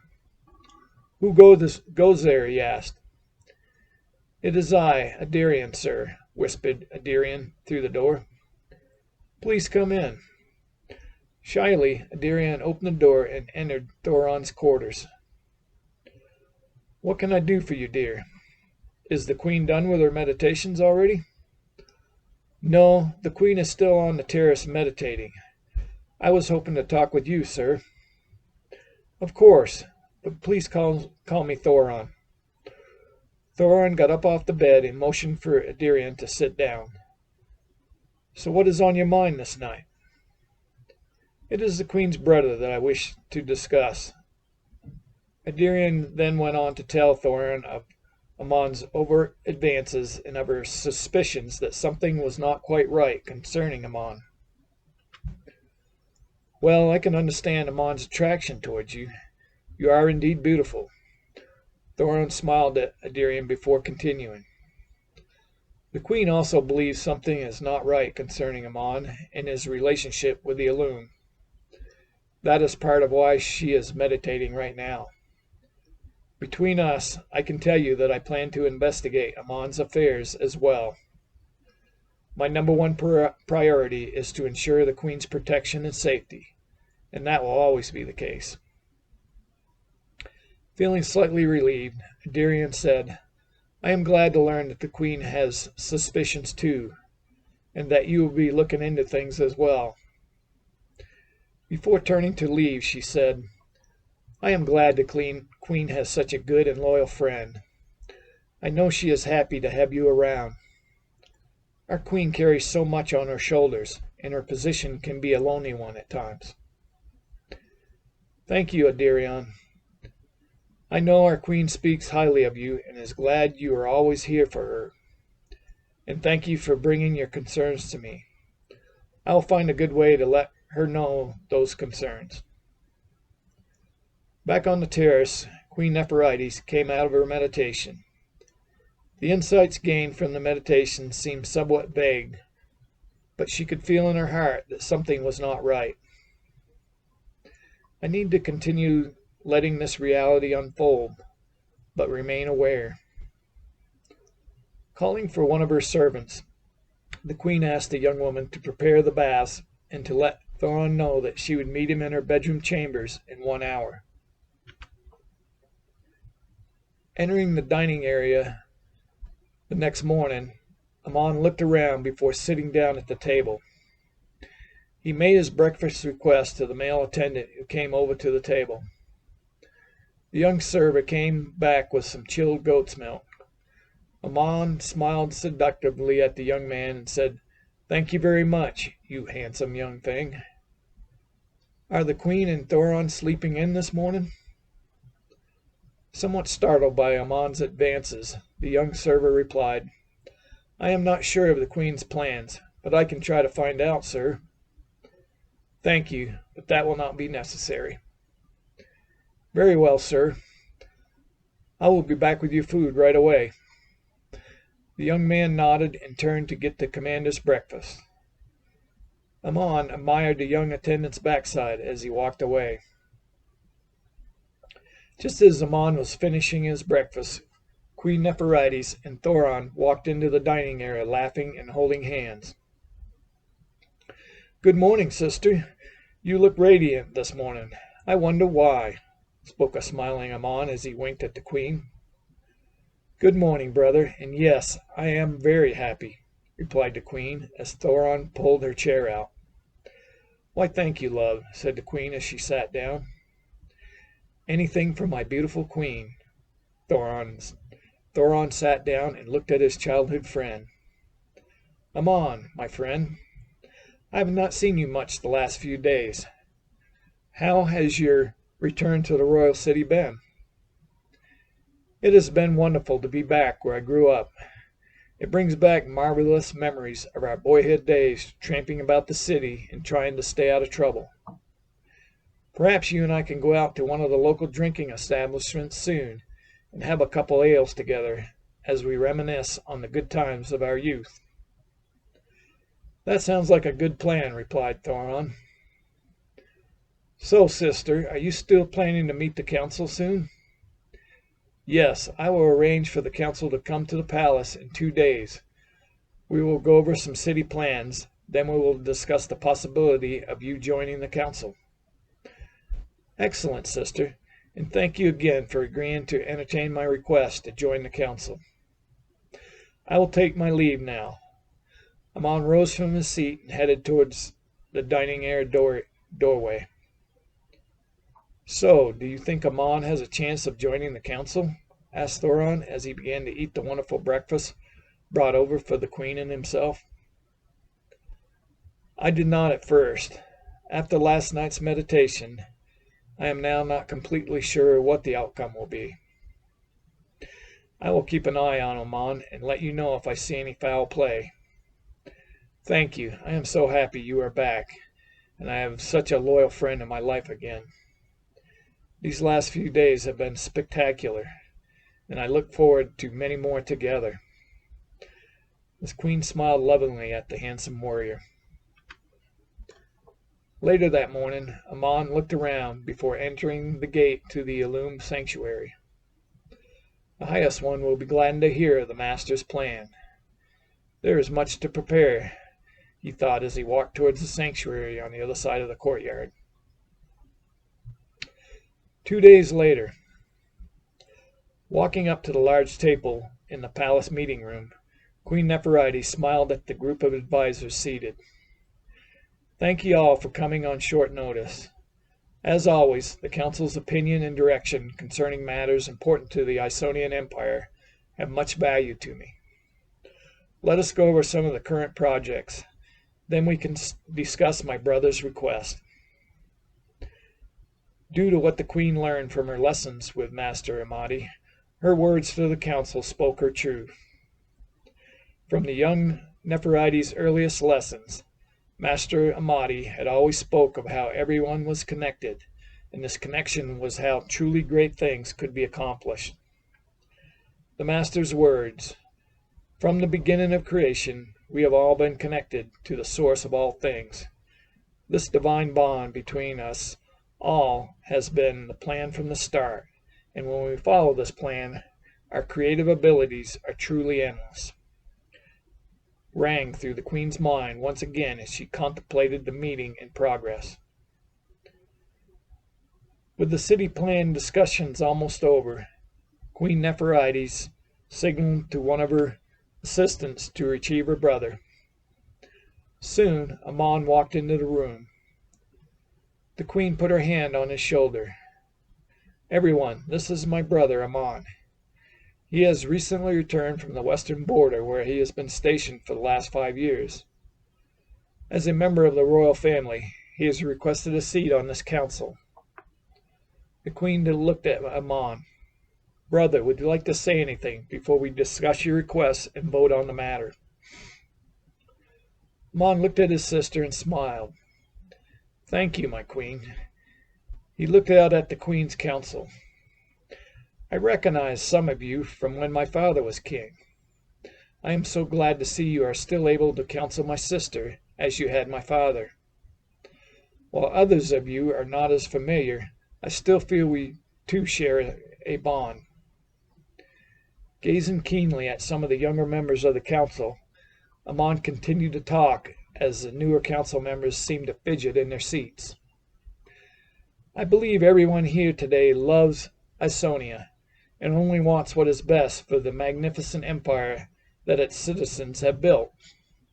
I stand here today to humbly ask that you allow me the opportunity to help the Isonian Empire to expand and inspire the world as we grow into the future together. Thank you for your inspiring words, brother. We will now discuss your request, and then the council will vote. My assistant can escort you back to your cottage, and I'll let you know once we have made a decision. Once Amon left the room, the queen and her council began to discuss Amon's request to join. While the older members had reservations about bringing Amon into the council, most of the newest members seemed open to letting him join. By the end of the discussion, most of the newer council members felt Amon should join the council. In the end, there was a slight majority vote in favor.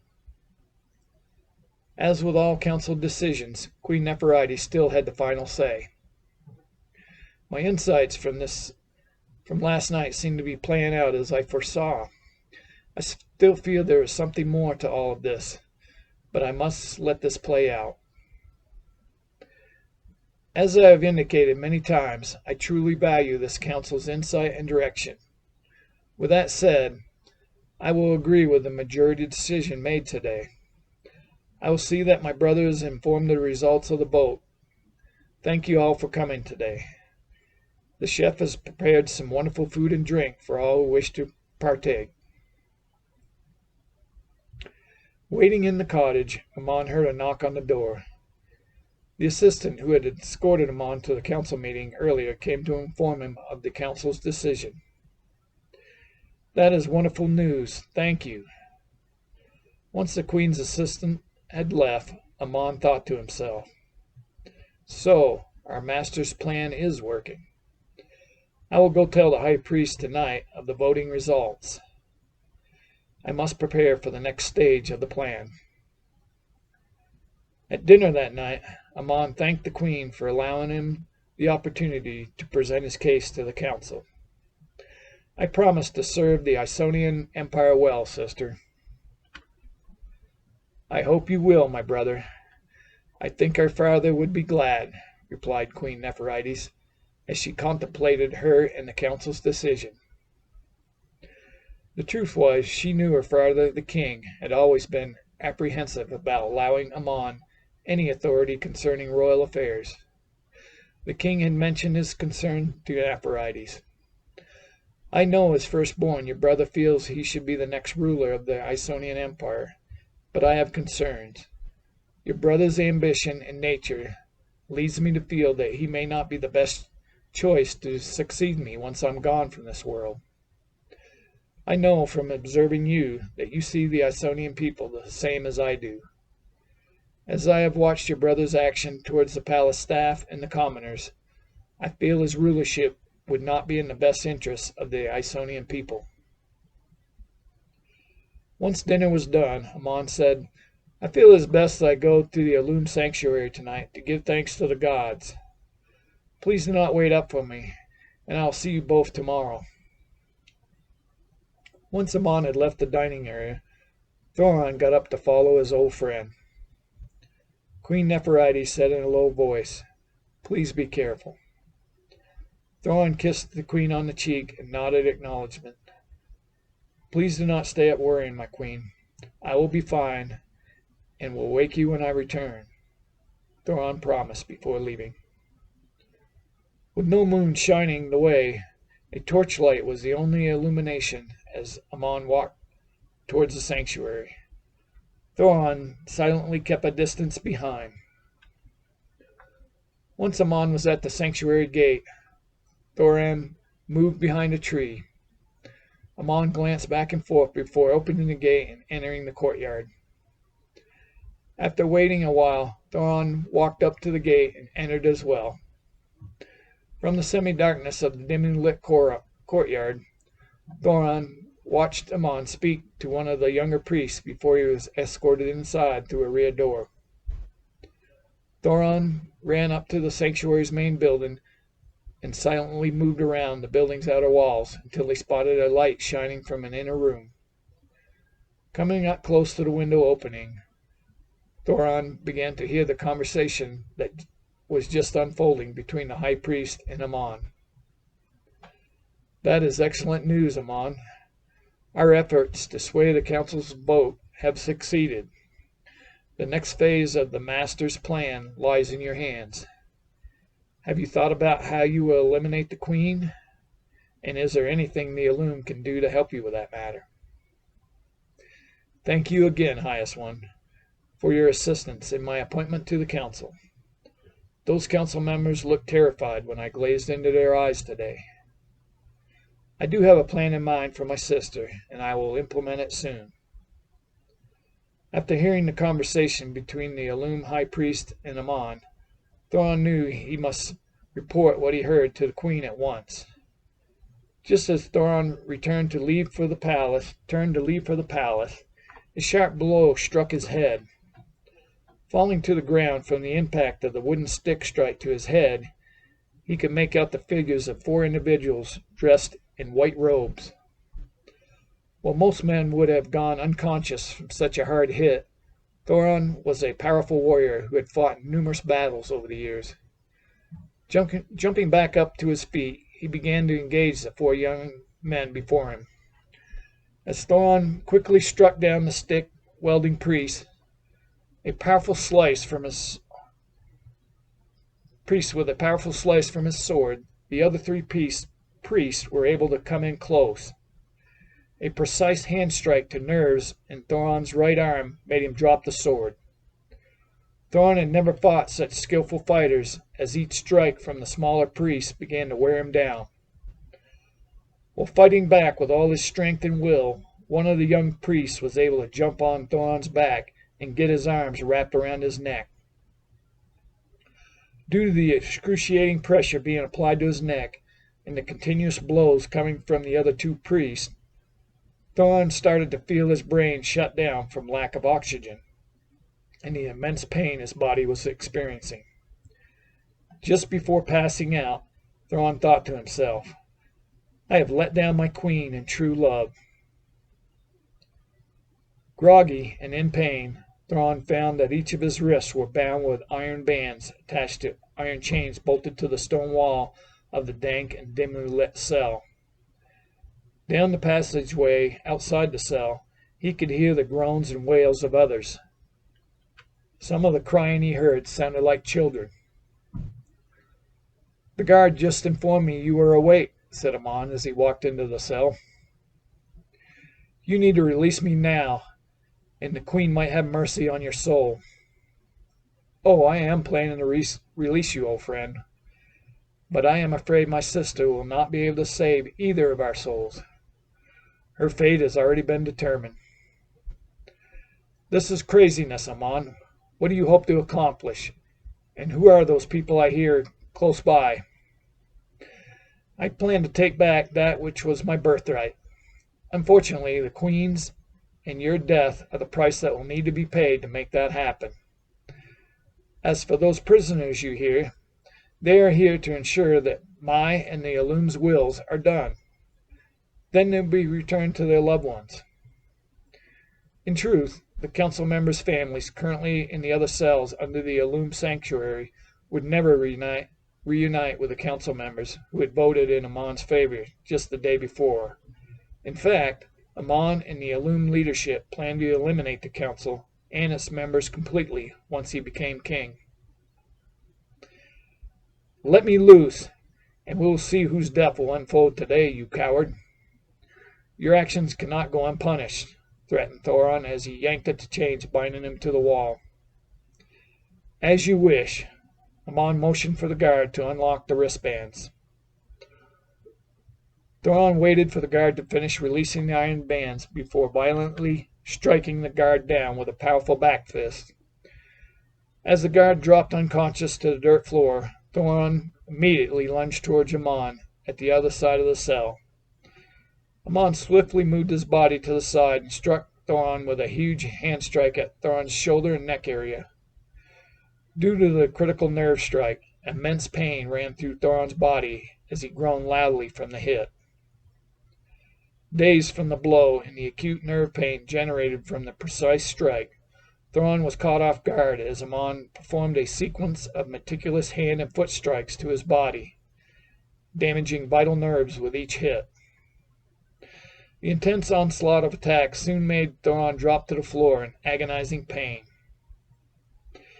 As you can now see, old friend, my tenure on the western border was not a complete waste of time. Amon taunted as he looked down at Thoron laying on the dirt floor. Amon knelt beside Thoron and wrapped his arm around the warrior's neck before applying immense pressure to close off the airway to his throat. Thoron started to black out. Summoning every last bit of strength and will he had, Thoron was able to break the powerful grip on his neck before smashing his elbow into Amon's face. Amon yelled in pain as Thoron's blow broke his nose and knocked him back to the floor. Reeling from the broken nose, Amon regained his senses and pulled a dagger from his boot before scrambling back to his feet. I am afraid I have no more time for this, yelled Amon as he moved towards his longtime friend with unnatural speed and slashed Thoron's throat with a razor-sharp weapon. Thoron instinctively reached for his throat as blood poured from the wound. This time the darkness would be permanent, as Thoron fell to the dirt floor of the cell and his soul and conscious essence left his lifeless body to return to the divine source from where it had come. Waking in the morning to find Thoron had not returned, Queen Nepherites feared the worst. What have I done? I should have never let Thoron follow Amon by himself. My meditation warned me about my brother, but I thought I could control the outcome. I so need my master's counsel right now. She closed her eyes and visualized her master. Soon the distinct voice of Master Amati rang through Queen Nepherites' mind. It is important that you use the power of the pyramid to channel the intelligence and energies of divine source. Your very life depends on this. Queen Nepherites opened her eyes. She quickly summoned the royal chariot to take her to the pyramid project north of the city.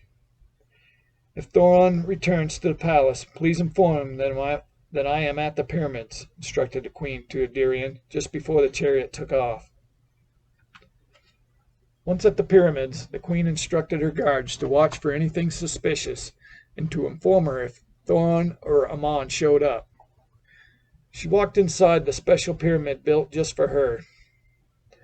Sitting on the smooth granite chair in the center of the inner pyramid chamber, Queen Nepherites started to eliminate all thoughts from her mind as she sought the void. Once inside the void of all possibilities, she asked for guidance and power from the source of all that is. As before in her youth, electrifying currents rose up through her body and out the top of her head towards the peak of the pyramid.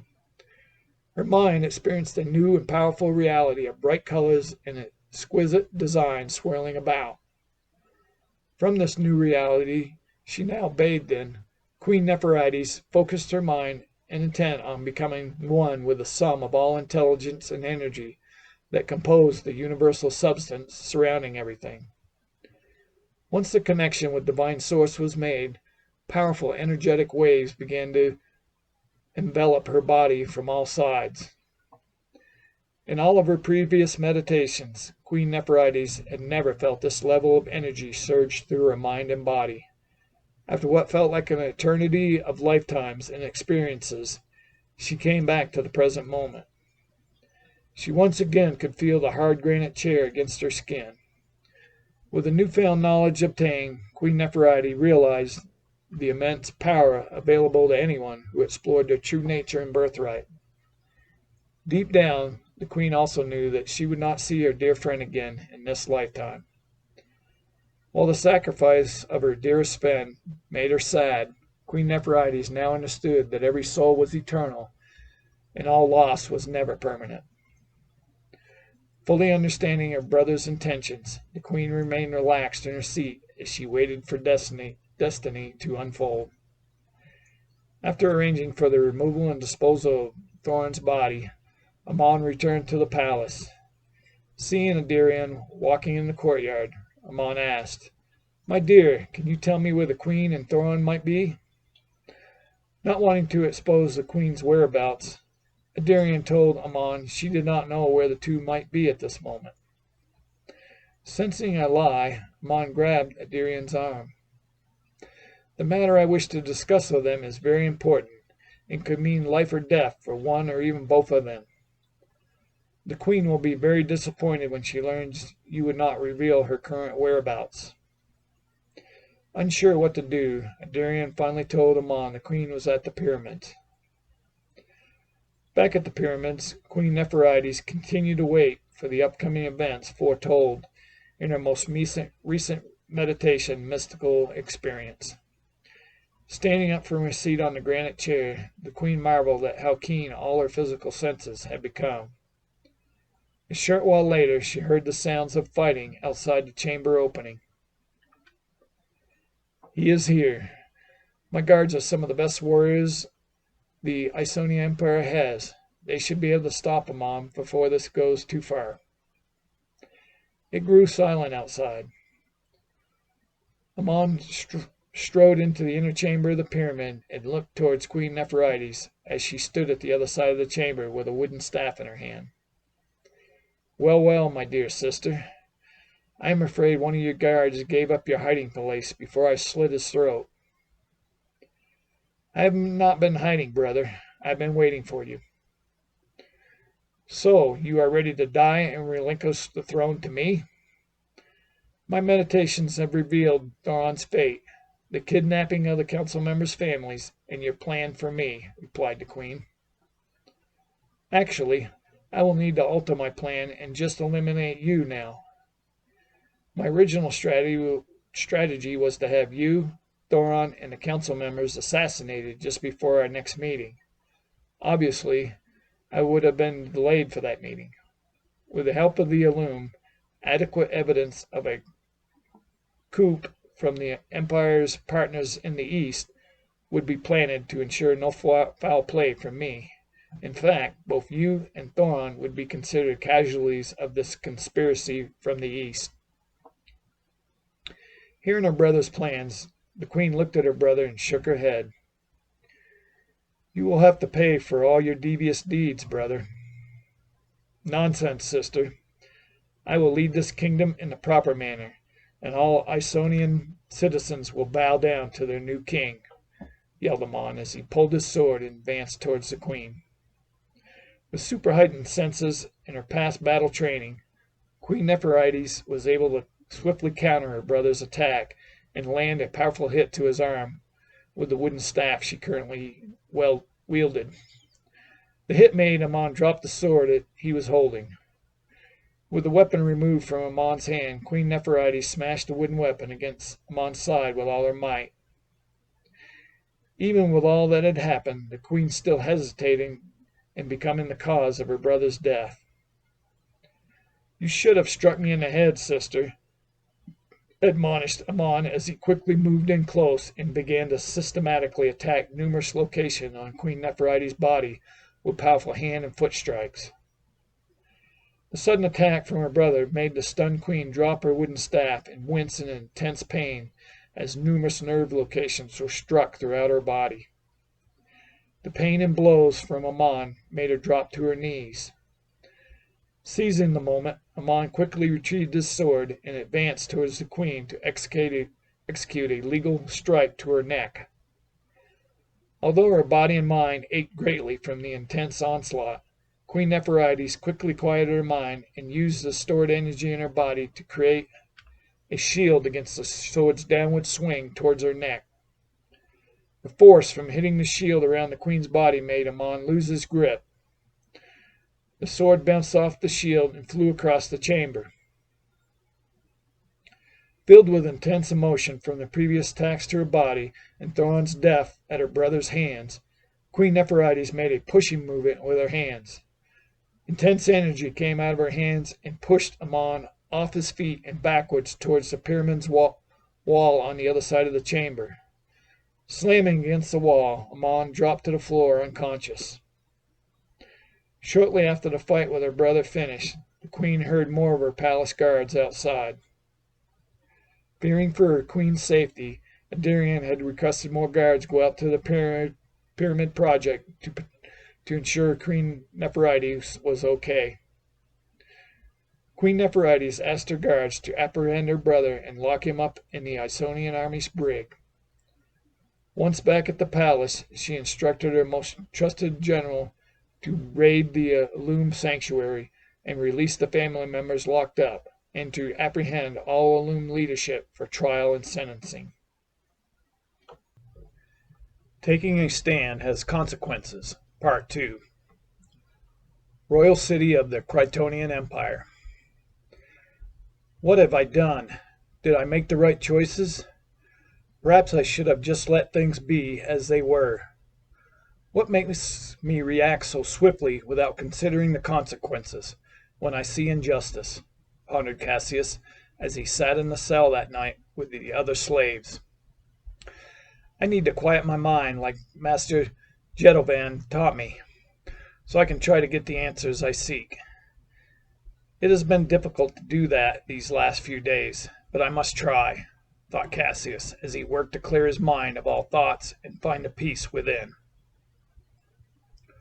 Removing all the worrying thoughts swirling through his head, Cassius finally started to feel some peace inside. Now that his mind was completely void of his own troubling thoughts, Cassius heard the words of his master speak to him. So, it would seem that you have created some trouble for yourself, my young apprentice. You react so swiftly because your soul is good, and it cannot tolerate inequity in any form. I think it is best that we continue this conversation face to face. Please move toward the light in your mind, using your conscious awareness. Cassius did as his master requested, and instantly Cassius was face to face with Master Jedovan on the hillside overlooking the city below. How is this possible? And it is even daylight, a surprised Cassius asked his master. Our minds have joined in the void. I created this setting to make you feel more at home and relaxed, answered Master Jedovan. In truth, your physical body is still in the cell with the others. Due to your situation, I feel it is prudent that you continue with the lessons we have started. The best time to do this will be at night, so your physical body can get rest. Then you can apply what you learned during the day. This is amazing, Master.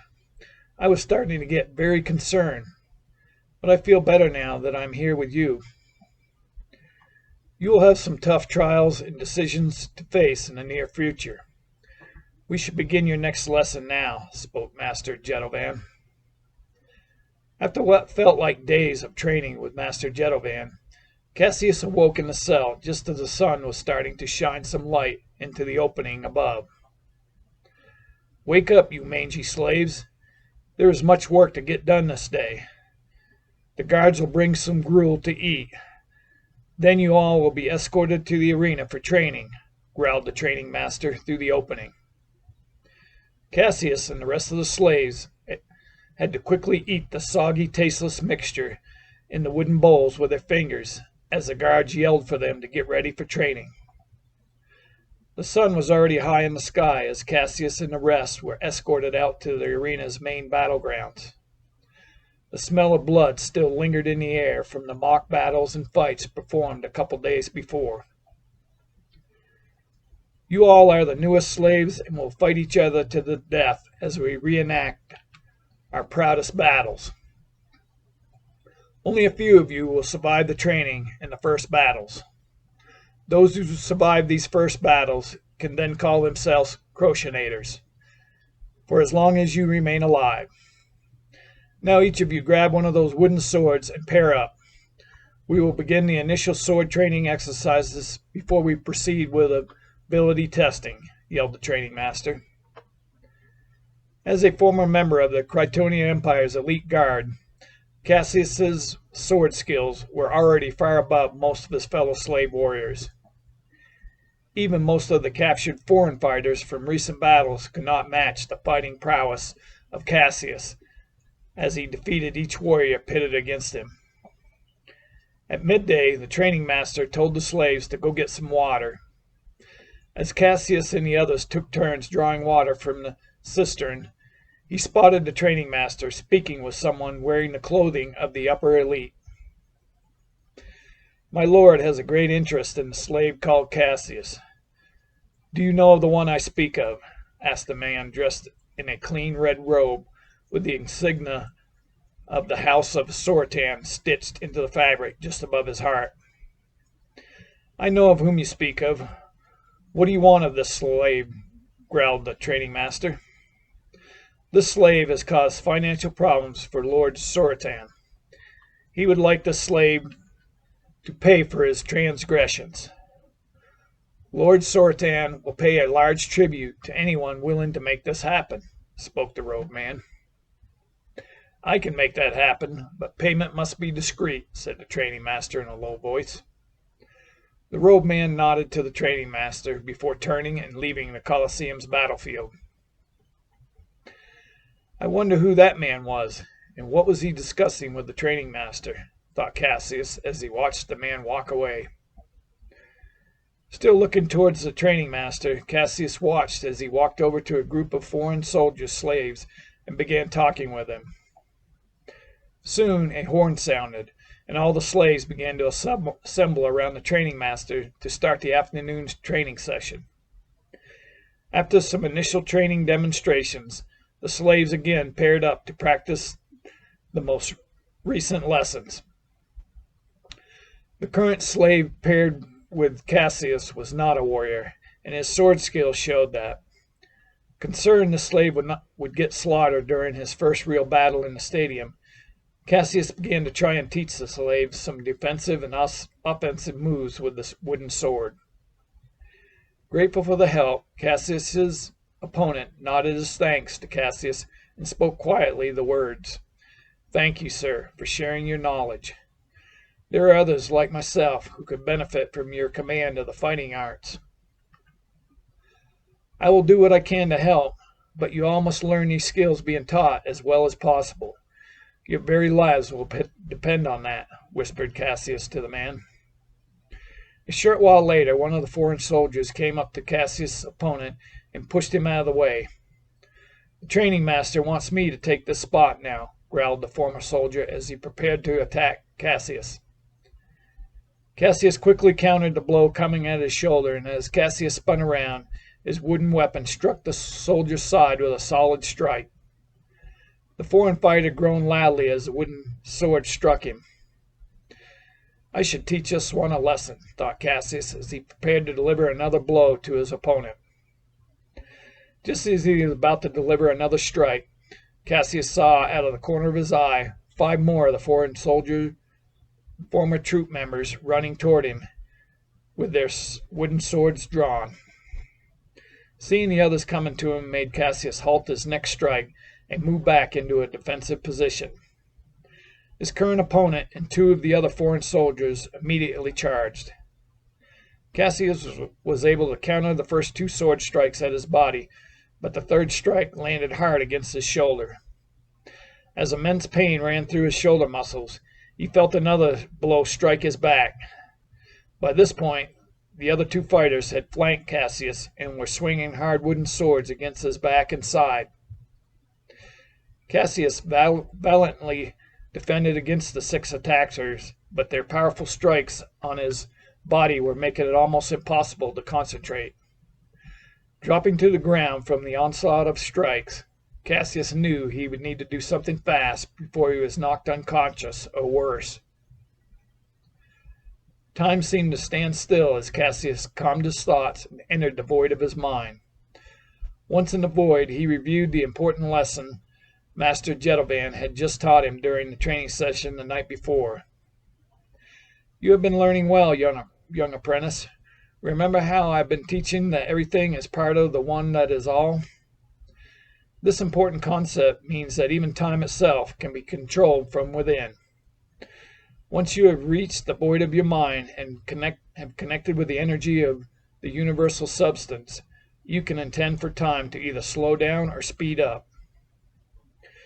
Just as he had done the night before during his virtual training session with Master Jetovan, Cassius intended for time to slow down within his inner reality.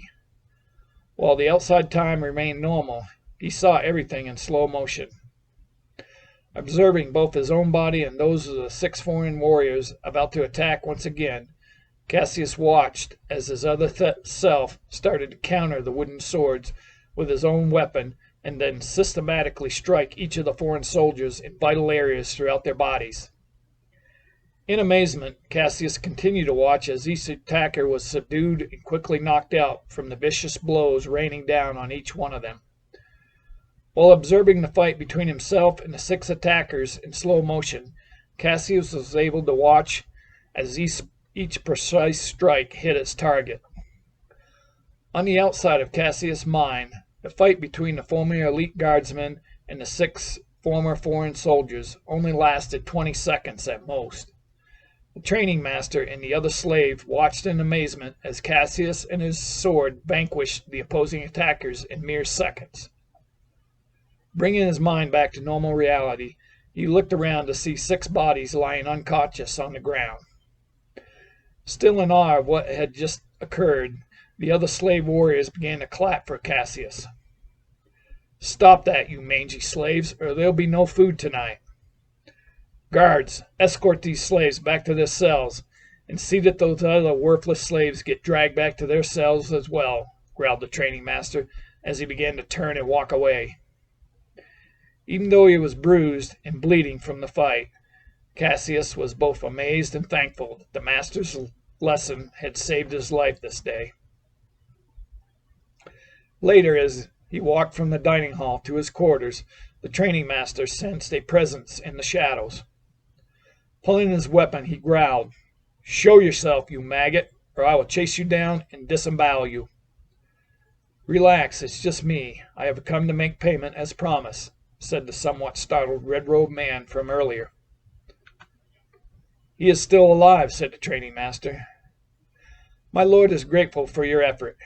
He understands some things do not always work out as planned, but there are always more opportunities to be successful." The robed man pulled out a pouch from inside his robe and handed it to the grizzled warrior standing before him in the darkness. "My lord would like another opportunity to set things right with the slave who saw fit to get entangled in his private business affairs. We have a plan if you are still interested in helping see proper justice served in this matter." Back in his cell, Cassius reviewed the afternoon event in his mind. "It appears someone wants my life. I must meet again with Master Jetovan this night to gain understanding and continue my training," thought Cassius as he finished the last of his meal. Just as he was taking his last bite of food, Cassius heard the screams of women in the distance. "Do you know what that is about?" he asked the slave he had helped train earlier. "Those sounds are coming from the quarters of the one called Hokutan. Because no one has ever defeated this barbarian, he has been given special considerations and gifts to keep him fighting," answered the slave warrior in training. "I know of this savage fighter. I saw him kill a man just a few days ago. He is the hugest man I have ever seen. His eyes conveyed death." Nodding at Cassius's words, the slave, Tinus, spoke again. "Rumor says that for anyone who can defeat this warrior monster, their freedom will be the reward." "Then that is what I must do." Looking at Cassius like he was crazy, Tinus just laughed and said, "Good luck with that, my friend. Do you have any last wishes you would like conveyed to your loved ones?" "I have no family or loved ones. My fidelity now is only to the downtrodden of this world," said Cassius, as he looked sternly ahead with conviction. Once everyone else had gone to sleep in the cell, Cassius began to once again quiet his mind of all thought and center his awareness on the void of his mind. Opening his eyes, he was once again on the hillside overlooking the city below. "So, you have found this place on your own. You are learning well, my young apprentice," spoke Master Jetovan as he walked up to Cassius and patted him on the back. "I have many questions, Master." "I suppose you do, young warrior. Please tell me your questions and concerns." "Earlier today, during my fight with the foreign soldiers, I seemed to be able to observe myself fighting these men from a distance. Strangely, it also allowed me to observe the fight from all sides at once." Acknowledging Cassius's words, Master Jetovan said, "As I have mentioned numerous times, true reality is far more interesting and malleable than one could even imagine. Your observer self appeared because the situation warranted it. Due to your intention to slow down time and your unique vantage point during the battle, you were all but assured victory." Sensing another concern, the master added, "You are concerned about fighting the savage brute called Hokutan. That is indeed understandable. This basically soulless being is a most formidable opponent. It will take all your will and cunning to defeat such a monster. Let us begin your lesson so your intention is successful." Training continued in the arena's battlefield for Cassius and the rest of the slave warriors over the next few days. Mock battles were practiced, and more sword-to-sword combat drills were engaged to prepare everyone for the upcoming main event. Each night, Cassius continued his virtual training with Master Jetovan. On the evening before the main event, the training master called everyone over to speak some words. "Tomorrow you will all face your first actual battles in this very arena. Many of you will not be alive by day's end. I recommend each one of you consult with whatever God you believe in and make any amends needed to ensure passage to the next life." As they were being escorted back to their cells, each slave solemnly contemplated the training master's words. "I am very afraid tomorrow will be my last day in this world," Tinus admitted as he and Cassius waited for the evening meal of gruel and bread. In truth, Cassius was concerned for the man's future as well, but felt it best to provide some words of encouragement. "You have been learning well. Try to stay close to me tomorrow, and I will do my best to keep you safe." "Thank you, Cassius. Now let us give thanks for this meal we are about to partake in," said Tinus before bowing his head in prayer. That night, during his training session with Master Jetovan, Cassius listened intently as the master said, "Cassius, you have been learning these lessons well. You are an excellent warrior, and your fighting skills are unmatched. As you know, you always have the power inside to control most of your outer reality. More than your physical abilities, it will be control of your inner world that will be of most value to you. No matter the difficulty you face, always remember to look inside for the answers. Your intuition will always guide you in any endeavor." Feeling grateful for Master Jetovan's encouraging words, Cassius said, "Thank you, Master, for all your guidance. You have taught me many things I could not even have imagined possible. My intent is to use all I have learned to help those in need." "That intention is a noble one. Let it burn inside you to give you strength, a strong will, and the power to accomplish your deepest desires. Now let us begin your next lesson." As dawn came, the guards brought the morning meal and told the slaves to eat quickly, for they would be back soon to take them out to the Colosseum's battlefield to prepare for the day's upcoming events. With midday approaching, the arena was now starting to fill up with spectators who came to see the gory battle soon to ensue in the open space below.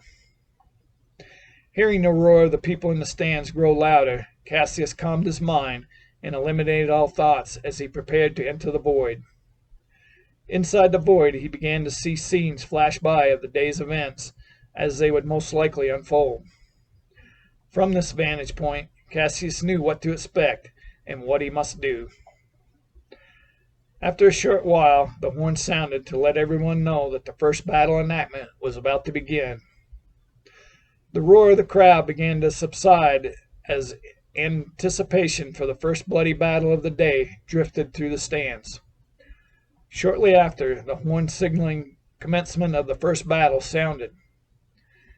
"Get out there and perform valiantly for your empire, you mangy slaves," yelled the training master as each slave was handed a steel sword just before entering the arena's battlefield. When Cassius got to the sword handler, a wooden sword was thrust at him. Shaking his head in disbelief, Cassius grabbed the wooden weapon and ran out to get in position for the battle reenactment. Lining up as one of the Krytonian Empire's elite guard, as had been practiced over the last few days, Cassius was surprised to hear the words, "The training master wants me to replace you. You are to be one of the foreign invaders," come from one of the foreign soldiers he had battled just days before. Cassius looked towards the training master for confirmation, and found the grizzled warrior shaking his head in agreement and waving at Cassius to change positions. Realizing his new predicament, Cassius steeled himself for what was about to come. "I must be strong and calm if I am to survive this," thought Cassius, as he reviewed in his mind all he had been taught and what he had seen just a short time ago. Soon the battle began as chariots raced around the Colosseum's battlefield and the slave warriors began to fight in earnest for their very lives. Even though he wielded only a wooden sword, Cassius was able to defend himself against the onslaught of sharpened steel swords swung at him from all directions. "I will not be able to keep this up forever.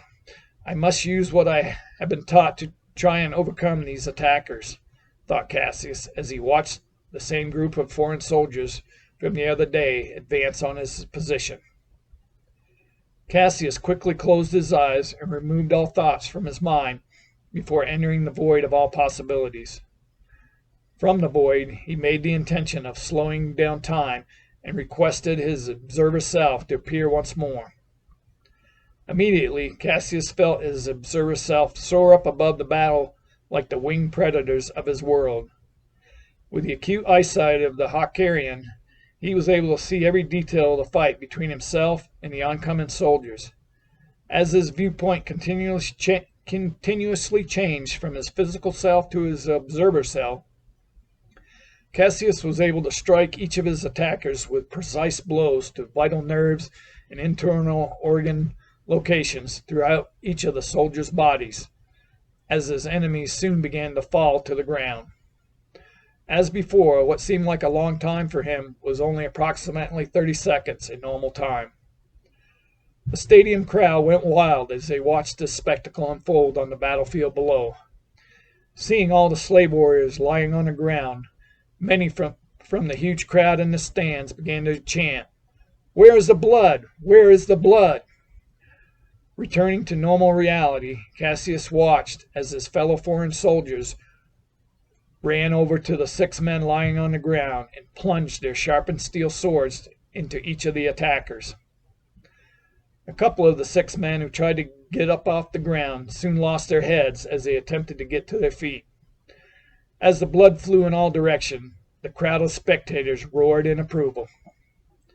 Seeing the chaos that had just ensued, realizing that the foreign soldiers had actually defeated the Krytonian Empire's elite guard in this mock battle, the now enraged training master yelled to his guards to round up the remaining slaves and equipment on the battlefield so they could prepare for the next enactment.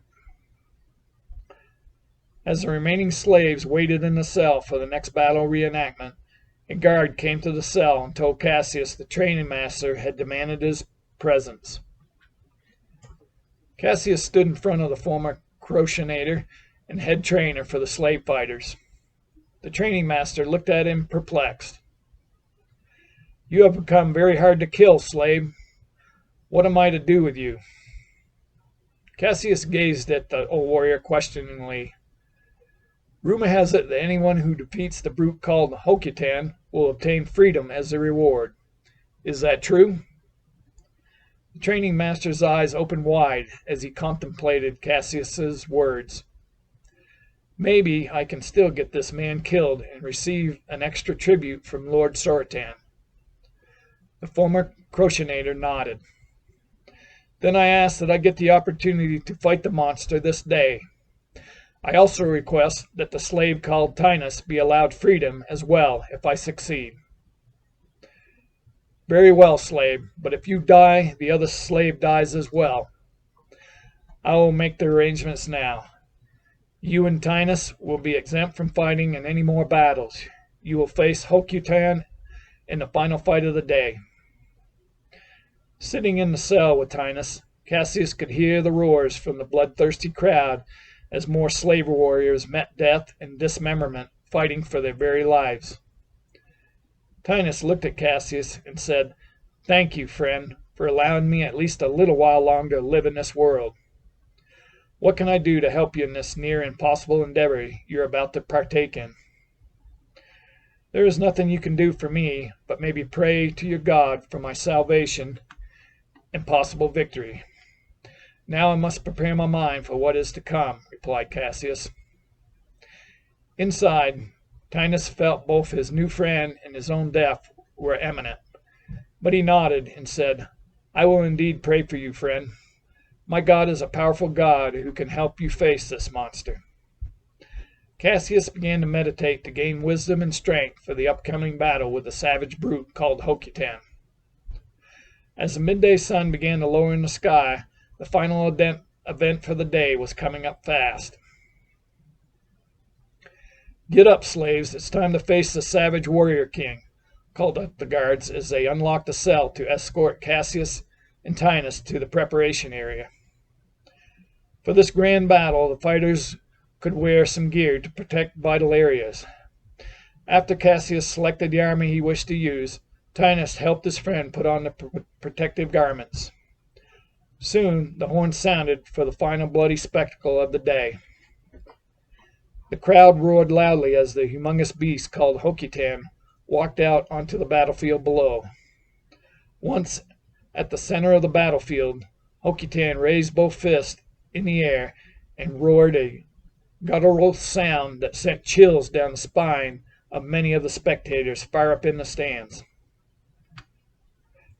At almost 8 feet tall, with huge bulging muscles throughout his enormous frame and numerous scars zigzagging all over his face and body, the brutish warrior from the Thelusian province indeed looked like a monster. While inside, Cassius was beginning to have doubts about his decision. He still managed to say to the sword handler, "It would be good of you to give me a proper weapon this time. While the wooden weapon worked fine last time, it would be nice to try something new for this battle." Cassius smiled as a razor-sharp steel sword was thrust out to him. Grabbing the sword, the former elite guardsman swung the weapon around to get a feel for its weight and balance. Cassius walked out onto the battlefield. The crowd roared with laughter at the thought of this average-sized man taking on the huge savage beast standing in the middle of the Colosseum's battlefield. Moving closer to the huge warrior standing before him, Cassius's gut tightened as he contemplated his fate. Fear began to swell up inside. "I must not let my fear overcome me. I need to remember my lessons. I will need all my strength and will to defeat this beast," thought Cassius as he walked closer to the massive warrior standing in the middle of the battlefield. Seeing his latest opponent, the brute called Hokutan began to roar with laughter. The monster's laughter incited the bloodthirsty crowd to roar with laughter as well. "You are so puny, I will just kill you quickly and get back to the girls waiting for me," shouted Hokitan as Cassius stopped about 20 yards from him. "You are so scrawny, I will not even need to use my weapon to kill you. I will just use my bare hands to crush the life out of you." While Cassius was very muscular and stood 6 feet, he looked like a child as he stood face to face with a savage brute from the Valusian province. Up in the stands, Maximilian shouted, "Hey, is that not Cassius standing before Hokitan? So, the coward traitor to the Krytonian Empire is about to meet his fate, it seems." "You should heed your words, fool. Cassius has more inner strength than any of us. I, for one, will put my faith in my friend over the brute," growled Brutus, even as he felt inside that his closest friend was most likely to die at the hands of the monster below. Back on the battlefield, Cassius closed his eyes and worked diligently to remove all worrying thoughts from his mind as he prepared to enter the void. Once in the void, he made the intention for time to slow down on the inside and then directed all the energy he could capture from the beast and the immediate surroundings to fill his body.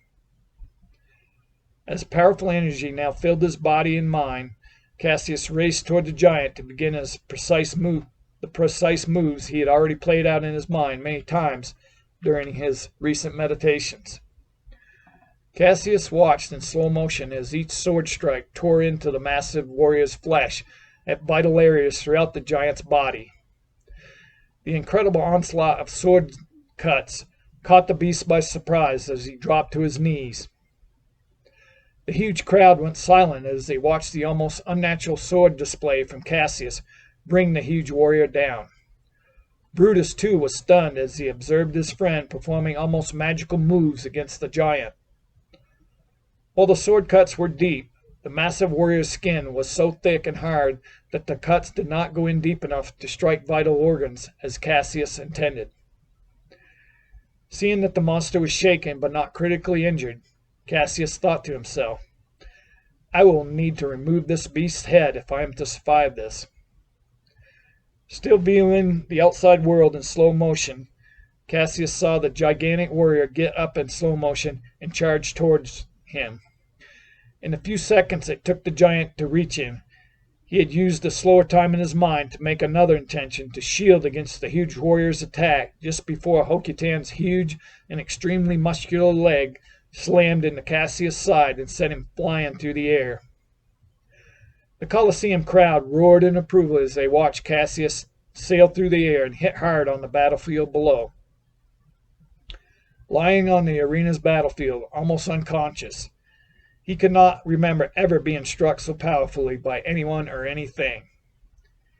If he had not intended the shielding just before the kick to his side, Cassius was certain he would not have survived the blow. Using all the strength and will he could muster, Cassius got back to his feet and retrieved his sword. Seeing the little man get up from his kick enraged Hokitan even more as he once again charged towards Cassius. Still seeing everything in slow motion allowed Cassius to dodge the giant's advance as he swung his sword 180 degrees around to strike Hokitan's right rear leg just above the heel. This time the cut sliced into the giant's tendons as the huge beast dropped to the ground. A guttural roar came out of Hokitan as he staggered to his feet and pulled a huge broadsword from his belt.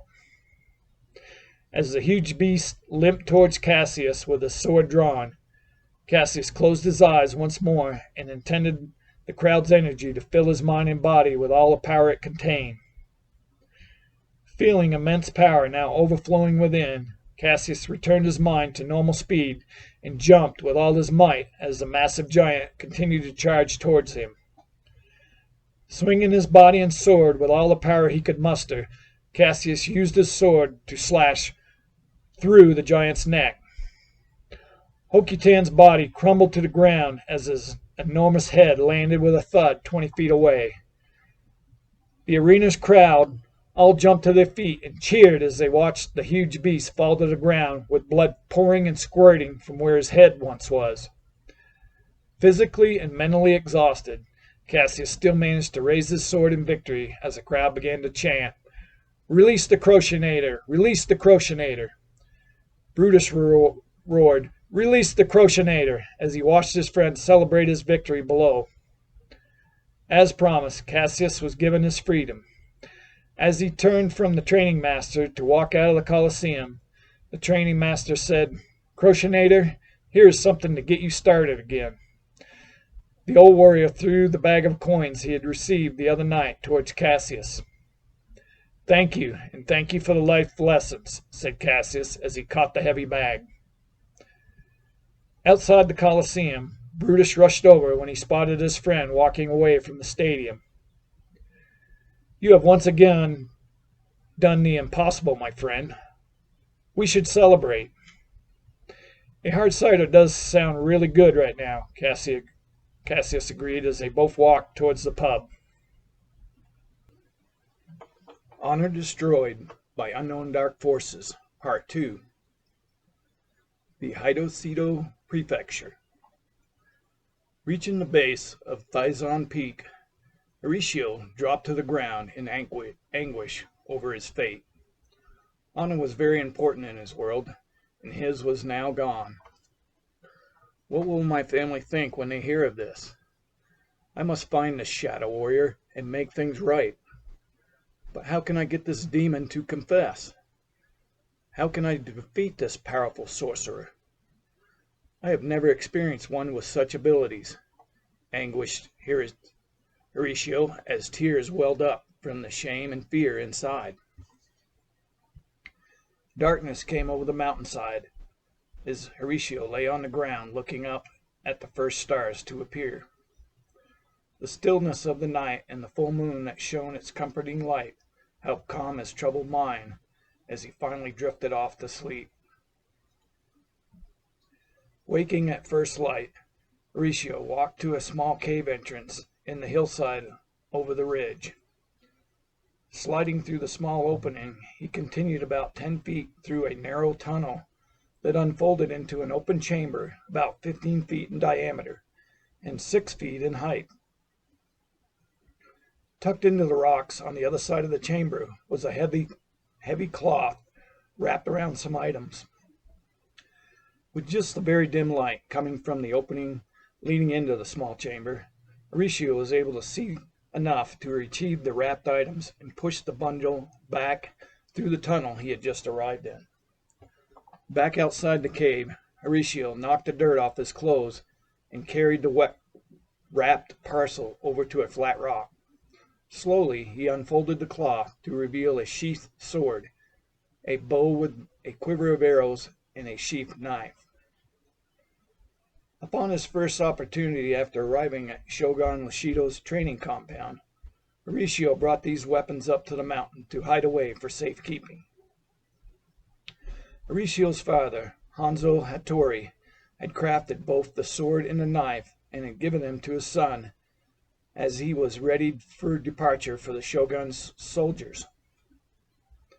"I want you to have these, son. I am so proud of you, and I hope you will find them useful in your new journey," said Master Hattori, as he handed Horatio the sheathed sword and knife that day. "Thank you, father. You honor me greatly with those weapons, and I will forever cherish them."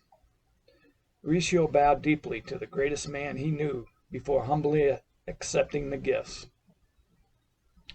Putting the sword, knife, and favorite bow and quiver in a Trojanian pig hide, he then turned to his mother. Horatio kissed his mother on the cheek and bid her goodbye before turning to leave the only home he had known since birth. Returning to the present, Horatio vowed, "I will find a way to honor my family again. Father, I will make you proud of me again, and I will use your gifts to make everything right." He removed the beautiful crafted sword from its sheath. The sun glistened off the razor-sharp steel blade just as it had during the demonstration performed from what now seemed so long ago. The blade whistled through the air as he began to perform the katas learned from his father when he was but a boy. "Well, I see your strength and will are returning. That is good, my young apprentice. for you have a long and arduous journey ahead," said Master Lyricus as he approached Horatio. The master gently put his hand on Horatio's wounded shoulder. "Let me help with this." Feeling the healing in his shoulder, Horatio looked at Master Lyricus and exclaimed, "Master, thank you. It is so good to see you again." He looked down slightly. "I feel so much shame for allowing the Shadow Warrior to dishonor myself and my family. I hope you can forgive my weakness." "There is nothing to forgive. This Shadow Warrior you speak of has had assistance from a very powerful entity. He is no different from yourself and can be overcome. But you will need to learn even more skills to accomplish your desire to defeat him and bring him to justice." The master continued after Horatio looked back up. "Along with the ability to manipulate time like you have begun to learn, this sorcerer has also mastered the ability to move himself from place to place in this reality we all share. This Shadow Warrior can disappear and reappear like I have seen you do, Master. How can I defeat one with such powers? At its most basic level, this reality we all share is one of possibilities and illusion. The key to this powerful teleportation skill is the capacity to use the conscious mind to see yourself in many possible locations within your inner reality, and then focus your attention on one of those places in your mind to move yourself physically to that particular location in your outer reality. These things you speak of are hard for me to grasp. I have never heard the word teleportation before, but I believe it to mean moving the body from one place to another," said Horatio, as he looked to his master for further clarification. "You are correct in your assumption. This teleportation skill is considered a high-order skill that takes much time to master. Normally, I would not even attempt to try and teach this practice to you at this point in your training, but I feel you will need this ability to see possibilities if you are to defeat this highly trained warrior." Sensing confusion from Horatio, Master Lyricus continued to explain the concept further. "As I have taught before, this reality we all share is an illusion that is constantly changing at its most basic level. The universal substance that makes up this reality can be thought of as a multiple waves of energy moving about like an infinite ocean. And physical reality is created when we use our awareness to change these waves of energy into a physical object that then becomes part of the common reality we all see and feel. While I'm still somewhat confused, Master, I can now kind of picture what you are explaining in my mind. That is good.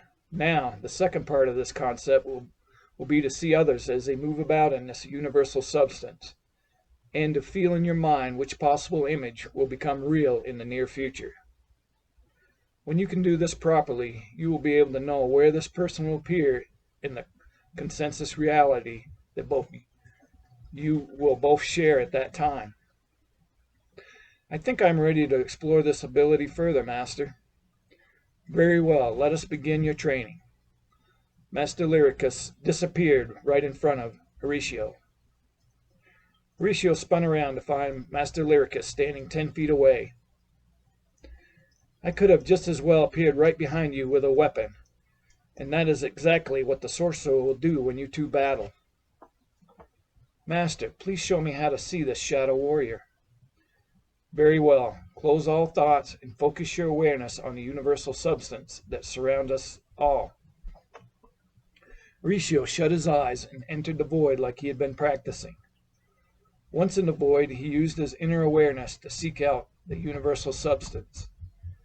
Instantly, he began to make out various shades of what seemed to be waves of energy. As he continued to observe this strange substance before him, Horatio could make out different physical forms starting to take shape in the various energy fields. As he had experienced before, time appeared to slow down while he observed the scenes continuing to take form. Soon, mountains and trees began to take shape in his mind's eye. As Horatio continued to look around with his inner awareness, he spotted Master Lyricus's physical essence standing about 10 feet away. Unlike the trees and mountains, the energy waves surrounding Master Lyricus were very bright. Once Horatio removed his awareness from the universal substance, his mind brought him back to normal outer reality. Master, that was incredible to experience. Is that how reality is formed? All of that shifting energy you observed from your inner mind is the universal substance that forms everything. But remember that everything is but an illusion until the act of observing begins the formation process. In fact, there are numerous possibilities of what could form. And if you watch these waves of energy closely, you can begin to see all possibilities at the same time. Use your inner awareness again, and this time I will move to a new location. With that, Horatio once again settled his mind and entered the void. This time, as he observed the waves of energy, he started to make out the shape of his master in numerous locations within the universal substance. I actually saw you in numerous locations, exclaimed Horatio after opening his eyes and returning to normal reality. Excellent, Horatio. Now I want you to try and feel which of me will appear in your outer reality when you come out of the void. Enter the void quickly as I move instantly to a new location. Horatio did as Master asked, but Master Lyricus was not at the position Horatio thought he would be. He looked at the Master with slight irritation. That is okay, my young apprentice. You were close. Let's keep practicing, said Master Lyricus before he disappeared again. Master Lyricus and Horatio continued practicing until Horatio was able to determine the Master's location most of the time. Your abilities are advancing quickly. Now I'd like to try something that should boost your potential greatly. Let's go over to that flat rock and begin meditations together. I am going to use my mind to help your mind expand its awareness. As they both sat cross-legged on the rock side by side, Horatio once again allowed his mind to clear of all thoughts and enter the void. Once in the void, he could feel his master's presence in his mind. Suddenly, Horatio felt that what could only be described as a push in his mind. With this push, his awareness opened to an inner reality that was beyond description. Horatio no longer felt grounded at all, and he felt like he was drifting in the space he observed when he stared up at the night sky. He could see multitudes of stars shifting brightly as he drifted through this space in his mind. Then he felt powerful energies flow through his body as his mind was catapulted into yet another dimension of reality. Horatio was now soaring above the lands where he had grown up. Everything he observed from above seemed to shimmer, and the details of every object he saw were extremely defined. As Horatio continued to take in this incredible display of reality before him, he observed a quick flash of his father's face that seemed to indicate that he was both surprised and in pain. Seeing this image in his mind made Horatio jolt back to normal reality.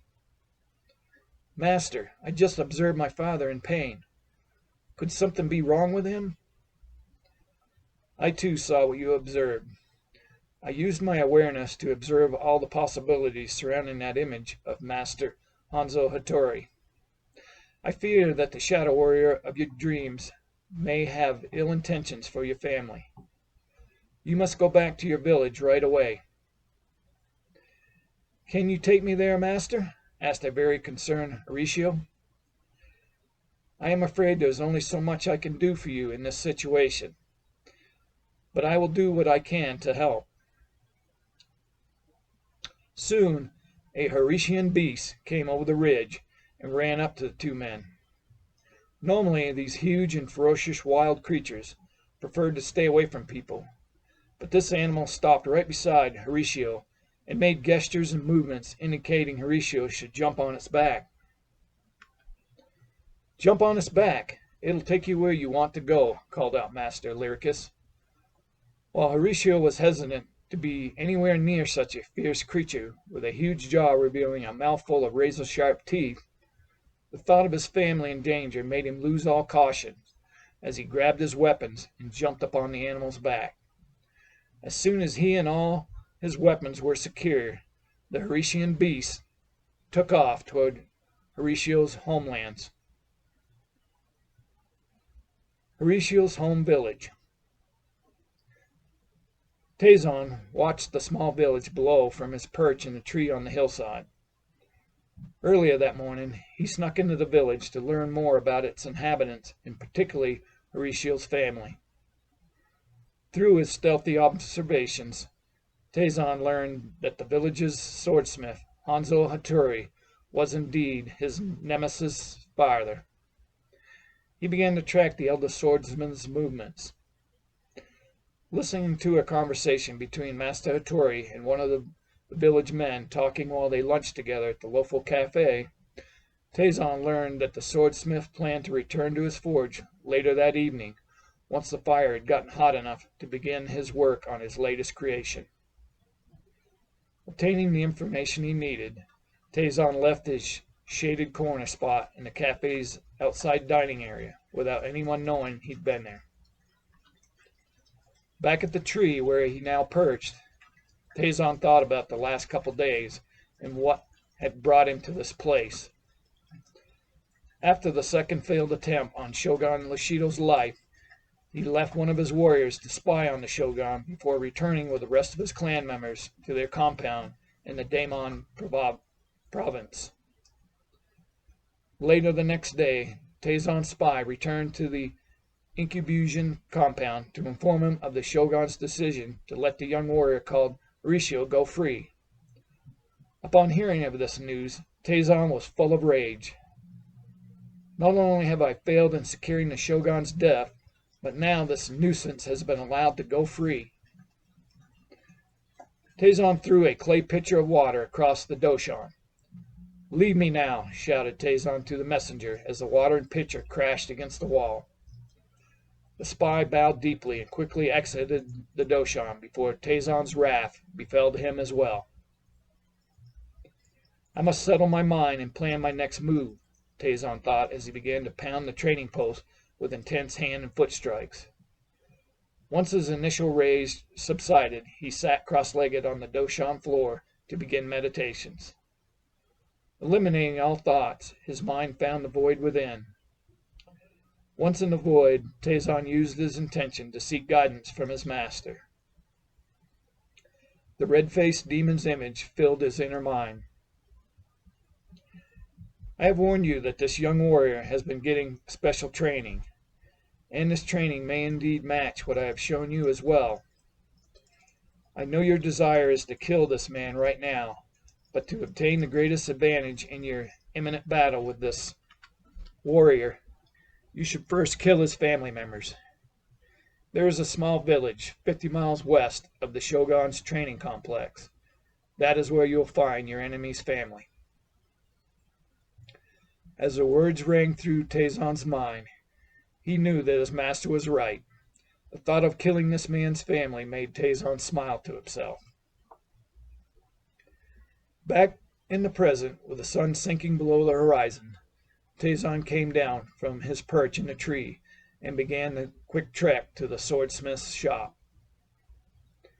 Whistling and hammering could be heard in the swordsmith's shop as Master Hattori worked on his latest creation. Tazon ducked through the open door and used his shinobi skills to make himself invisible against the far wall.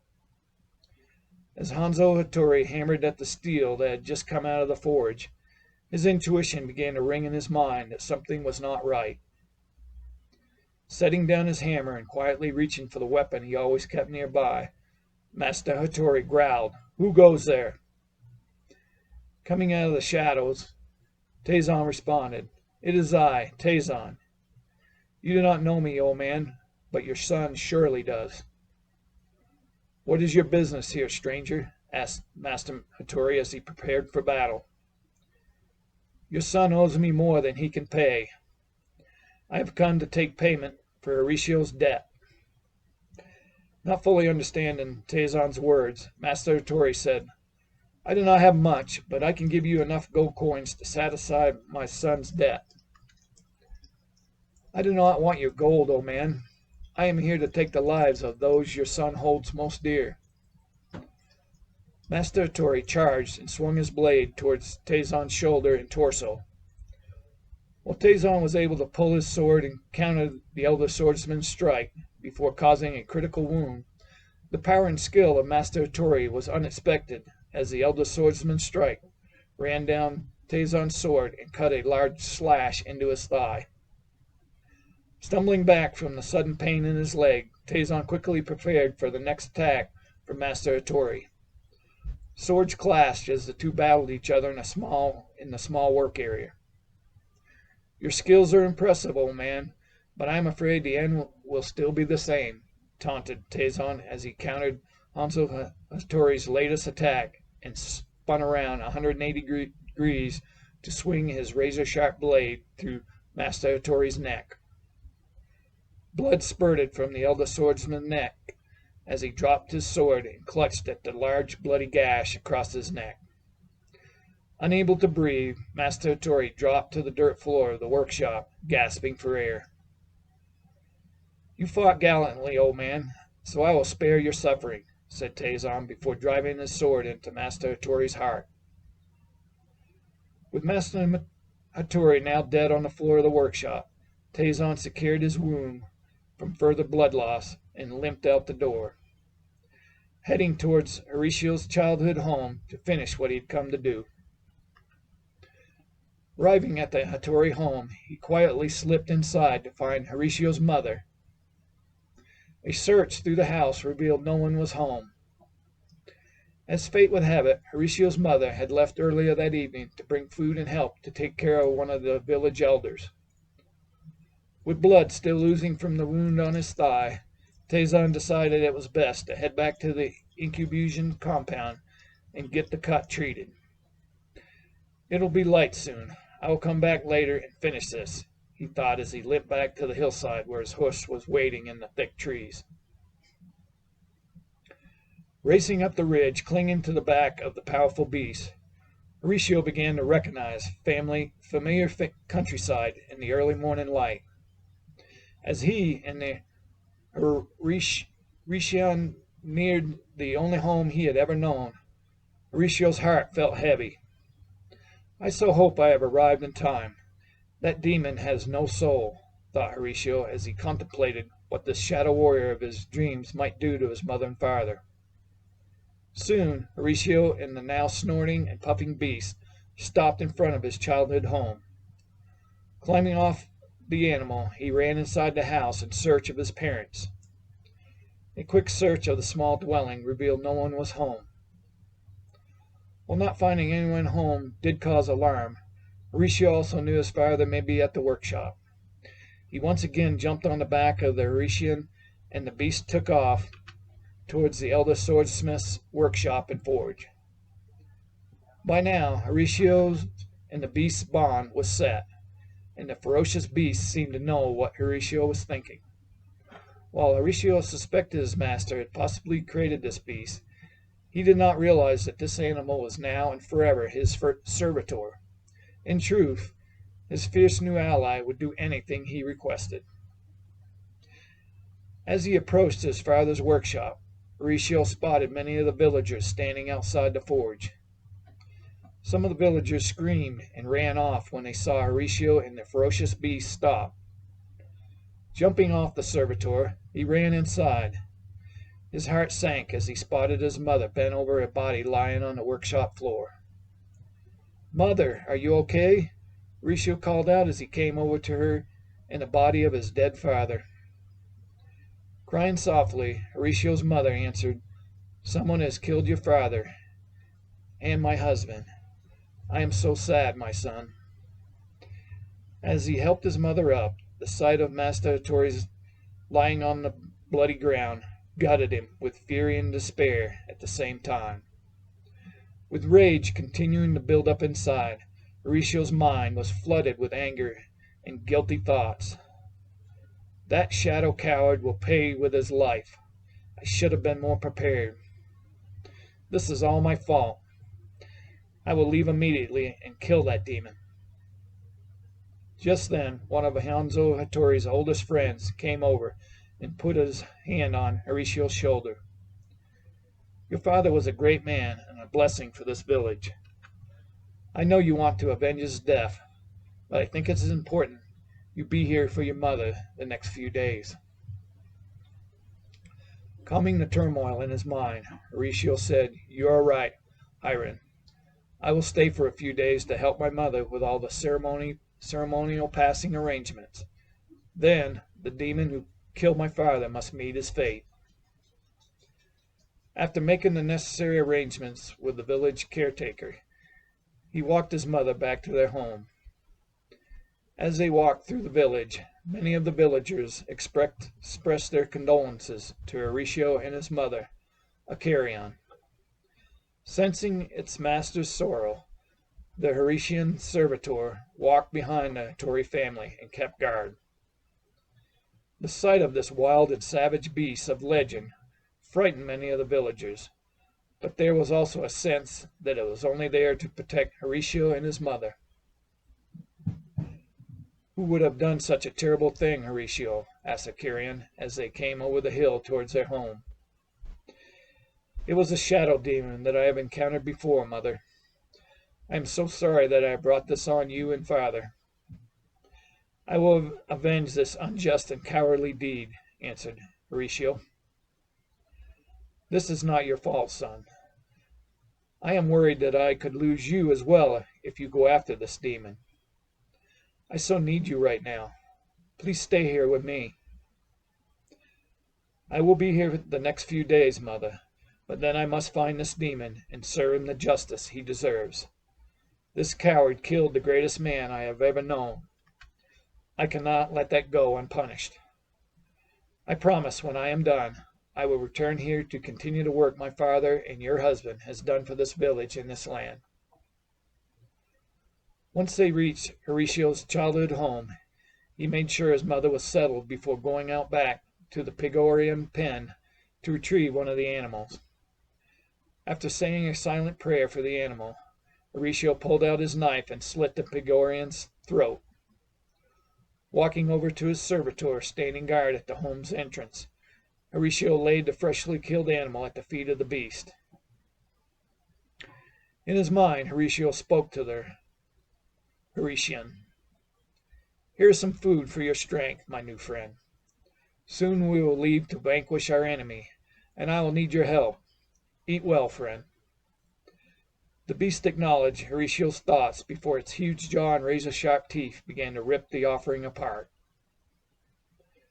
The next few days were a blur to Horatio as he tended to his grieving mother, made all the necessary funeral and burial arrangements, secured his mother's safety with the men of the village, and meditated on his plan for justice. All the villagers came to the funeral to pay last respects to one of the village's most revered elders. With the funeral complete and his father buried on the western hillside above the village, Horatio began to succumb to the pull of revenge and justice. Weeping, Acharion spoke softly to her son. I know you must go and secure justice. Please be careful, my son. I sense that this demon is very strong and crafty. After kissing his mother's forehead, Horatio said, I will return, mother. Please light a candle each night I'm away, and say a prayer for both father and I. I will, son, said Acharion as she released Horatio's hand. Jumping back onto the back of the Horatian, Horatio put his head against the beast's head as he instructed his servitor to use its keen sense of smell to locate the scent of the shadow demon. Breathing strongly through its nostrils, the beast took off towards the eastern hillside, with Horatio clinging tightly to its fur. The Daemian province. As Tazon soaked in the hot bath his two favorite constains had prepared for him, he reflected had brought him to this time and place. Arriving back at the compound from his confrontation with the elder swordsman, the clan's healer had cleaned the wound and prepared a herbal mixture to stop all possible infection and aid in the healing process. "This will leave a scar, master. I am sorry I can not help with that." Still mad at himself for not taking the elder swordsman seriously, Tazon said, "That is fine. The scar will be a constant reminder of the folly of an arrogant mind." As the healer finished the final dressing of the wound, Tazon told the young warrior at his side to bring one of his most trusted lieutenants. The shinobi warrior arrived at the healer's small home and bowed to Tazon. "Yes, master, how can I serve you?" "Gaisho, I need you to return to Shogun Lashido's compound and gather as much information on guard movements and the Shogun's schedule as possible. Once I have finally vanquished the nuisance, we will complete the original task I agreed to." "Yes, master," replied Gaisho as he bowed again and then left the healer's home. With the wound addressed and the spy headed back to Shogun Lashido's training compound, Tazon went to the doshan to meditate and use his mind to heal the inner and outer wounds that now plagued him. Once in the void, he used his intention to pull in the powerful energies that surrounded all sentient beings and created a ball of energy just below his navel area. Once a sufficient amount of energy had formed at this core area, he used his intention to send the healing energy down to the current wound on his leg. Tazon began to feel a tingling sensation around the wound area as the healing energy amplified the herbal ingredients that had been applied to the deep slice in his thigh. Once the healing process had begun, he let his mind go deeper into the void. From the inner sanctum of his mind, Tazon found himself surrounded by gruesome demons. As these hideous and huge entities snarled and growled and began to come in closer, Tazon steeled himself from the fear that had instinctively welled up as he drew his sword and began to dismantle his attackers. As the demons in his mind laid all around in a bloody pile of limbs and body parts, Tazon roared, "I will rule over all my demons.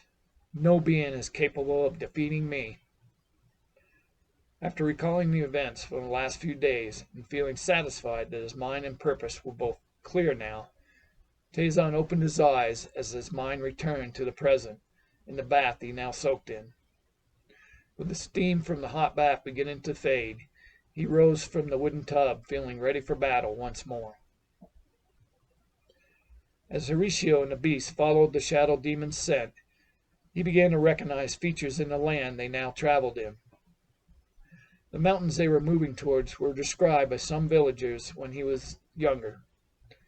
The Black Mountains, described in the villagers' tales, were home to a fierce clan of shinobi warriors who were reported to be assassins of the highest order.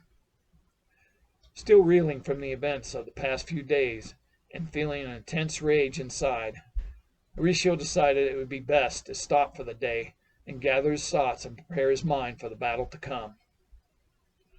Due to close proximity to the assassin's compound, he used his mind to instruct his servitor to guard their location and notify him of any possible enemies. Once the fierce beasts had left to search and guard the surrounding area, Horatio had a quick meal of rice cakes and water before beginning his meditation. Moving his mind towards the void, he began to process all the chaotic thoughts swirling through his head and hindering the calm and peace needed to fully utilize his inner strength and powers. As he continued to work to eliminate all the fearful and angry thoughts in his mind, Horatio remembered his master's words. "My young apprentice, it is always important to find peace within. From the peace, we can draw on all the wisdom and energies needed to accomplish our desires. Due to the nature of the reality we all share, our thoughts can either help us or hinder us. Your thoughts are indeed powerful. Instead of thoughts of worry and anger, you must always focus your thoughts towards victory and peace. All inner states can be changed to their opposite at any time we desire." Continuing to meditate and ponder Master Lyricus's words of wisdom, Horatio used the power of his thoughts to banish all of the fear and anger he had been feeling inside. With peace filling his mind, he opened his eyes. Feeling the slight evening breeze on his face, he laid out his rice mat to get some rest. Startled awake by a rough tongue licking his face, Horatio looked up to see a huge mouth full of teeth. As his mind fully awakened, he realized that the gruesome sight before him was just his new servitor. Not fully able to understand why, he felt that the beast was telling him that it had smelled enemies in the distance during its search that night.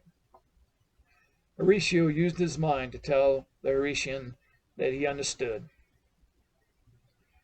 With the sun coming up over the trees, Horatio got up from the mat and started to perform some light exercises to limber his body.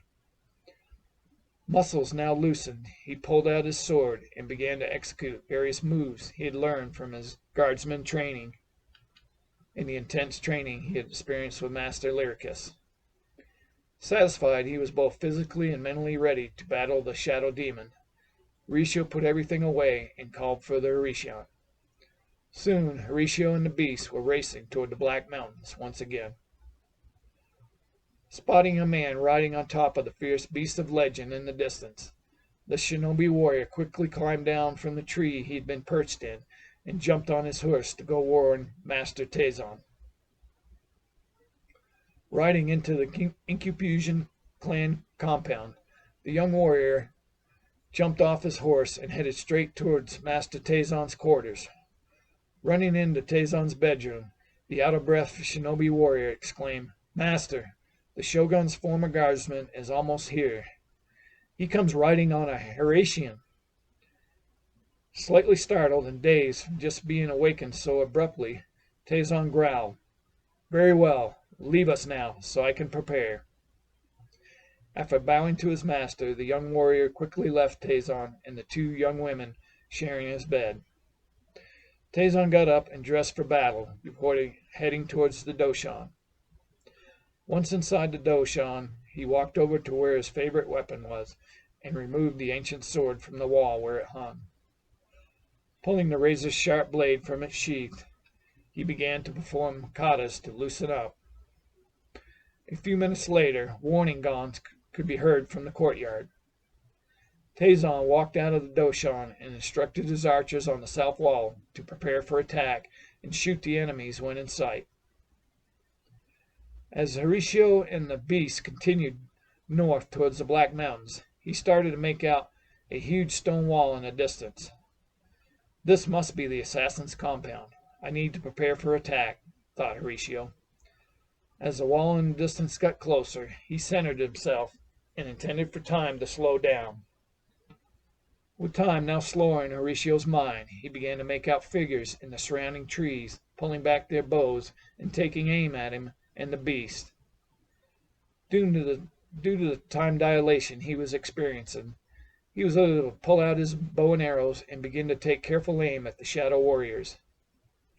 Instead of killing his opponents, he chose to fire precise shots that would only disable each of the shinobi warriors as he and the Horatian approached. From normal reality, Horatio's movements were extremely fast as he took aim and fired the arrows at each of the figures in the trees. Soon all the front-line archers were disabled as Horatio and his servitor continued to race towards the wall. Horatio leaned down and put his head against the Horatian. He instructed the giant beast to jump up onto the top of the wall and over as soon as it was close enough. The beast grunted in acknowledgment and began to run even faster towards the stone wall. Archers were lined up on the 50-foot wall to take shots at the incoming enemies. Before the archers could set their arrows in flight, the huge beast flexed its powerful leg muscles and jumped up towards the top of the wall. Within seconds, the beast, with Horatio clinging to its back, shot to the top of the wall. With the Horatian's claws grabbed at the top of the wall and flung them both over the wall into the courtyard below. The sight of this huge beast of legend landing in the courtyard with a man riding on its back startled the clansmen enough that Horatio had time to fire more disabling arrow shots into the shinobi warriors preparing to attack them. The fierce beast roared loudly and gnashed his teeth to dissuade the injured clansmen from attempting any further action. Horatio slid off the beast's back and prepared himself for battle. "So, you have finally come to meet your fate," called out Tazon as he strode out onto the courtyard with the ancient incubusion weapon in hand. "I come to serve justice to the coward who unjustly killed my father," Horatio said sternly to his enemy as he began to approach the demon warrior of his dreams. Calming his mind, Horatio instructed his servitor to stand guard as he closed his eyes. Once in the void, Horatio examined the universal substance to locate the shadow warrior. He soon found the demon standing approximately 20 feet away. Strangely, the aurora around the shadow warrior was dark, instead of the bright colors that had surrounded Master Lyricus.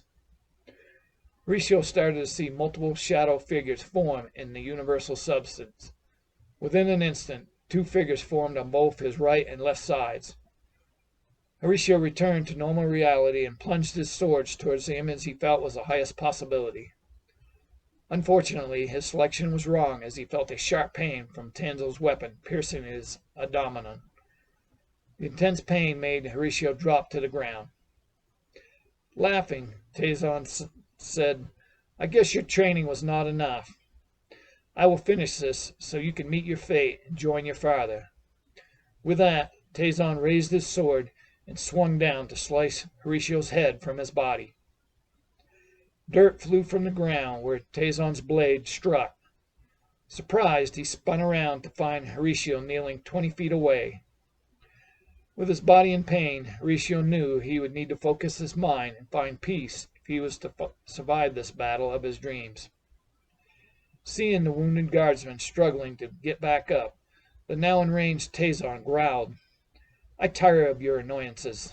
It is time for you to die," as he ran towards Horatio. Filled with rage, Tazon was not prepared for what came next. Stopping where Horatio was just kneeling on the ground, Tazon felt Horatio's sword as it pierced his heart from behind.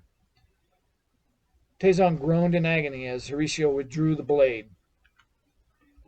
Seeing the image of his father floating through his mind, Horatio momentarily lost touch with his conscious thoughts as he instinctively swung his now bloody sword through Tazon's neck and removed his head from his body. Earthverse, Contradictions of Thought, Part 2. Present-day New Haven, Connecticut. Shortly after the sun had set for the day, Thomas walked up to an old brownstone building just a few blocks from the Yale campus. Once inside, he punched a code into the security lock on a large metal door and continued down 3 flights of stairs leading to an anteroom. On the far wall was another modern entry door. As he approached the door, scanners in the surrounding walls and ceiling picked up his presence from the chip implanted under his skin. A small sliding door opened to the right of the large entry door. Thomas rested his chin on the now protruding platform and aligned his eyes with a small slit as green beams scanned them. Soon a loud click came from the entry door as he reached for the handle.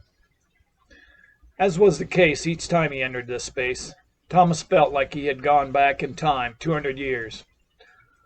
Rock formed the walls of the main great room and all the smaller rooms that adjoined it. The great room walls were almost 30 feet in height, with a ceiling that formed an upside-down funnel.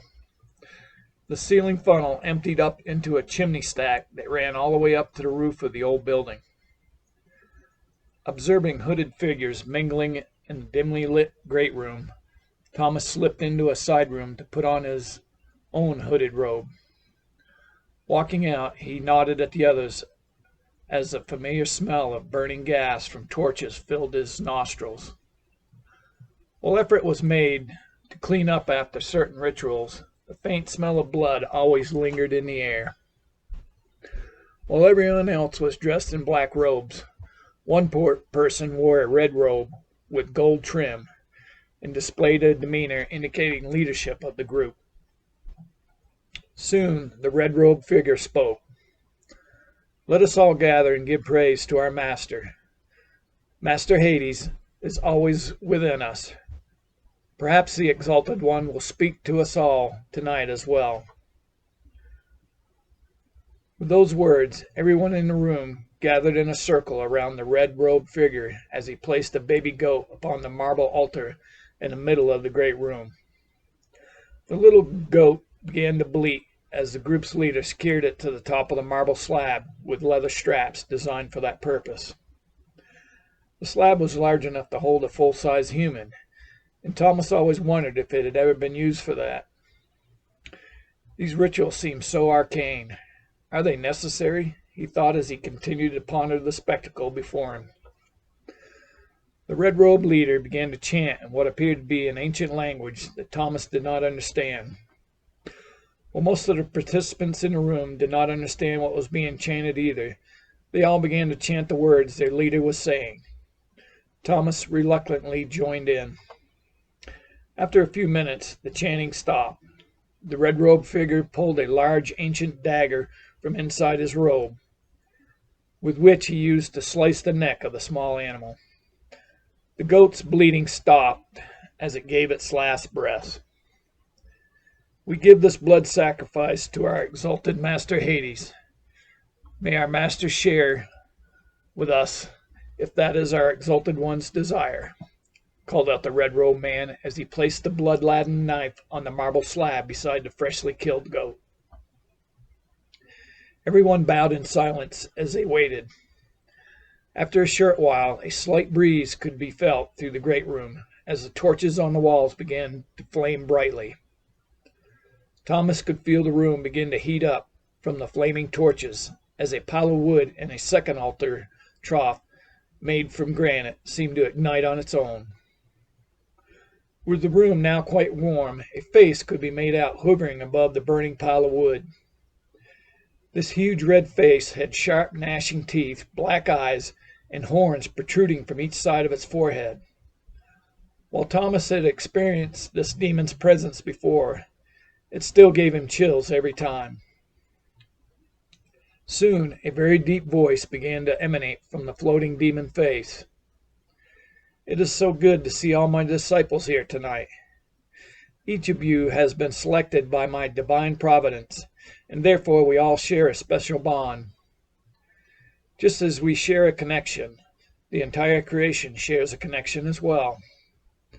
While this connection throughout creation is important, it is also vital that each created being never loses their individuality. It is through this individuality that true power is manifested. It is important to remember that true power and knowledge is obtained by learning from those who have come before." The flames became more intense. Through eons of time, the hierarchical structure has proven to be the most effective means for everyone to achieve their highest potential.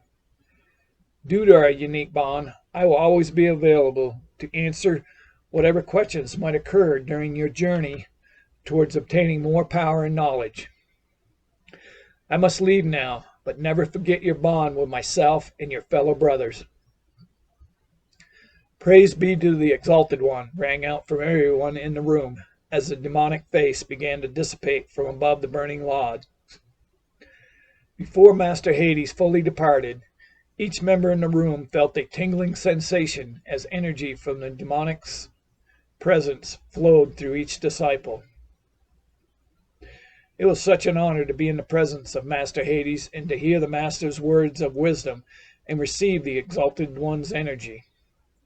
I now ask that you all help in cleaning and securing this space for the next time," spoke the red-robed leader. As Thomas began to help the others, he spotted the red-robed figure motioning for him to come over. Walking over to the group's leader, Thomas said, "Yes, sir. How can I be of assistance?" "Once you have finished with your obligations here, I would like to talk with you in my office." Very well, sir. I will be there as quickly as possible. Thomas bowed slightly and then returned to help with the cleanup. Across the room, another black-robed figure witnessed the exchange between the red-robed leader and Thomas with interest. The robed figure ducked into the change room as the others continued with cleaning the huge space. With the cleanup complete, Thomas and the remaining participants went to the robe storage room and removed their robes for cleaning as well. The small room was somewhat crowded as everyone rushed to dispose of their robes and leave.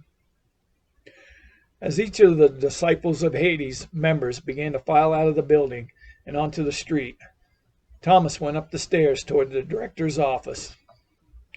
Once outside, one of the young men headed up the street for a couple blocks and then took a left and walked towards a black van parked 50 yards away. Ensuring no one had followed and no one was present, the young man knocked on the side of the van.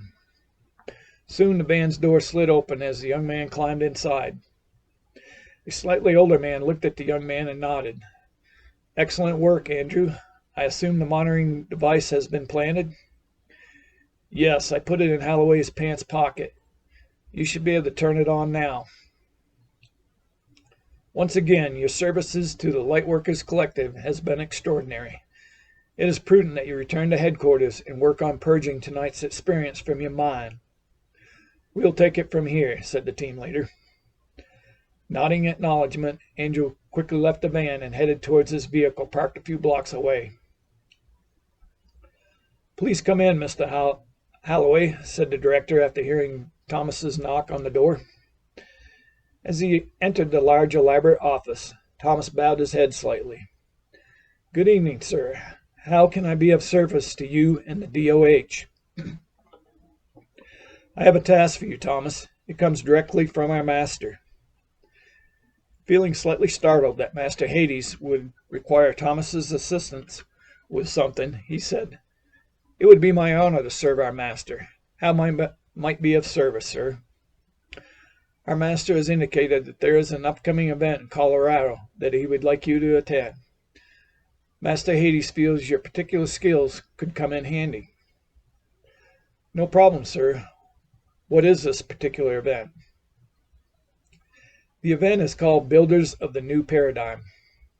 While the event is not of particular importance, there is an individual attending that is of importance to our master.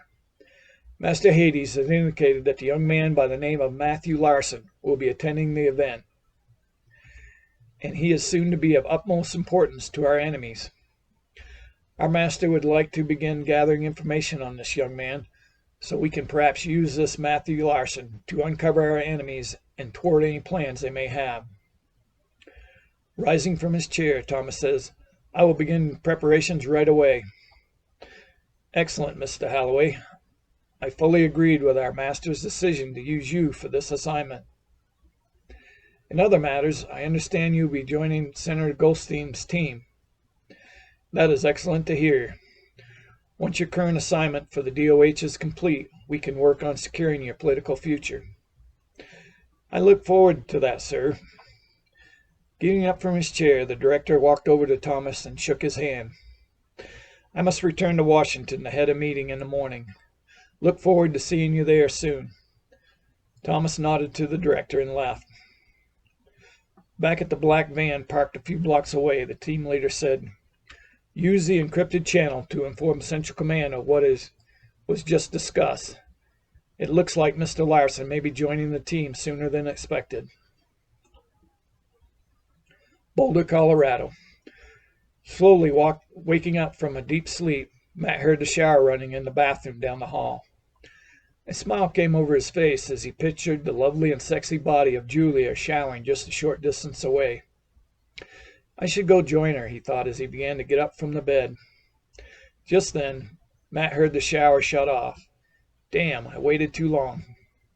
Soon, Julia came into the room wrapped in a towel. I see you finally woke up, sleepyhead. Yeah, I actually woke up early this morning and did some research. Then I came back to bed around 5 to try and get more sleep. Okay then, I guess I can't harass you any more this time. It's the weekend. What should we do?" "Well, I was thinking you, Dan, and I should take a hike up around the Flatrons. There's a climbing route I want to check out as well. The weather is supposed to be great all day." "That sounds like an excellent idea. I'll give Dan a call after I get dressed and let him know our plans while you shower. Then I'll see what I can whip up for breakfast." "You are amazing, sexy, and beautiful all wrapped up in one person, babe," said Matt before giving Julia a passionate kiss. He patted her behind before heading to the bathroom. After a tasty breakfast of omelets and bacon, Matt and Julia put on their hiking shoes and gathered their day packs. Fortunately, Julia had more or less moved in with Matt by this point, so a lot of her clothes were already in his apartment. When her current lease ran out in a couple months, she would be moving in with Matt full time. Their relationship had really blossomed over the last year.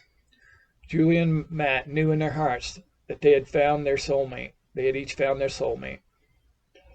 Once outside, Matt and Julia got on their mountain bikes and started pedaling towards the Chautauqua trailhead.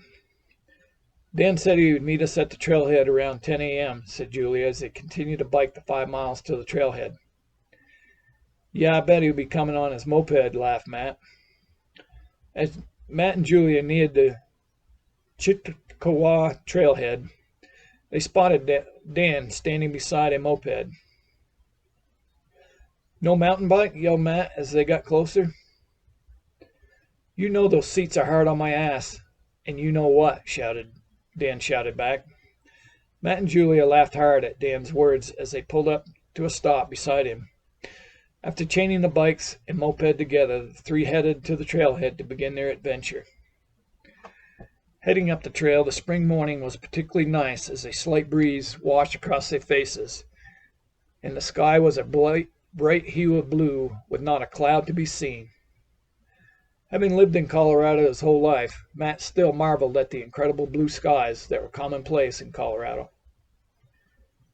Soon graduation would be upon them and new paths pursued, so it was nice to just walk, talk, and laugh as they took in the scenery. After hiking along the Flatron Loop Trail for a couple miles, the three friends headed up to Royal Arch Trail to the rock arch that allowed hikers an incredible view of Boulder and surrounding areas. Once at the rock arch, the three sat on the flat rock and took in the scenery as they drank some water. "I never tire of this view," said Julia as she took out her phone to take a couple pictures of the city below. "Yes, this is a perfect day for a hike. How about we head over towards the first Flatron after our break here? There are some new pitches I'd like to check out," Matt suggested before taking a big swig from his water bottle. "That sounds great, babe. What do you think, Dan?" After a faint groan, Dan said, "As if I have a choice. You two may need to haul me out of here." Laughing, Matt smacked Dan on the back and said, "Oh, come on, old man. You can make it." "Old man, I'm only a couple of years older than you." "That's true, old man. So no excuses then," said Matt as he got up from the rock. Julia and Dan got up as well so they could all start heading towards the first Flatron. Once at the base of the first Flatron, Matt looked up at the massive rock before him and felt a tingling inside as he remembered all the climbs he had done on both the first and third Flatrons. He had started climbing with his dad when he was 12. Due to the natural talents and a strong body and grip, he was soon climbing 5.7 routes and above all over Colorado. Julia began climbing with Matt a short time after they first started dating. While she was nowhere near as accomplished as Matt, her strong will and athletic body allowed her to already climb some pretty difficult routes. As for Dan, he preferred to just belay his friends from a nice position on his back at the bottom of the routes. "I'm too big for all that climbing stuff. I'll just stay down here and help," was Dan's response every time Matt tried to get him to climb. Eyeing a relatively new 5.9 route, Matt took out his binoculars to get a better look. "I'm going to hike around to get a closer look at this route from the top. Why don't you two hang out here and I'll be back in about 15 minutes. Sounds good, Matt. I'll hold down the fort until you get back, Dan offered as he found a good shady spot to lie on his back against the rock wall. I'm going to rock around a little bit and get some pictures. Please be careful. Okay, babe, I'll be back. Matt turned to head up around the backside of the first Flatron. After reaching the approximate area where the 5.9 route topped out, Matt scrambled up the rocks so he'd get a better look at the route from the top. Looking over the top, he spotted his friends below. The steepness of the route could really be felt from his vantage point as he took in the beauty of the rock face. Climbing back down, Matt looked around and found some good places to anchor to if he and Julia decided to try rappelling down the wall after he climbed it. Within 15 minutes, Matt had hiked back to where Julia and Dan were. "What you think, buddy?" asked Dan as he saw Matt approach. "I think this is going to be an awesome climb. Hopefully the weather cooperates so I can try it next weekend." Matt looked towards Julia, who had just come back from her short hike to take pictures. "I also found some good anchor points, so we can do some rappelling afterwards." "That sounds like fun, babe. I can't wait." "Well, I think all this hiking and scouting entitle us to some ice-cold beer. How about we check out the new offerings at Upslopes Brewing?"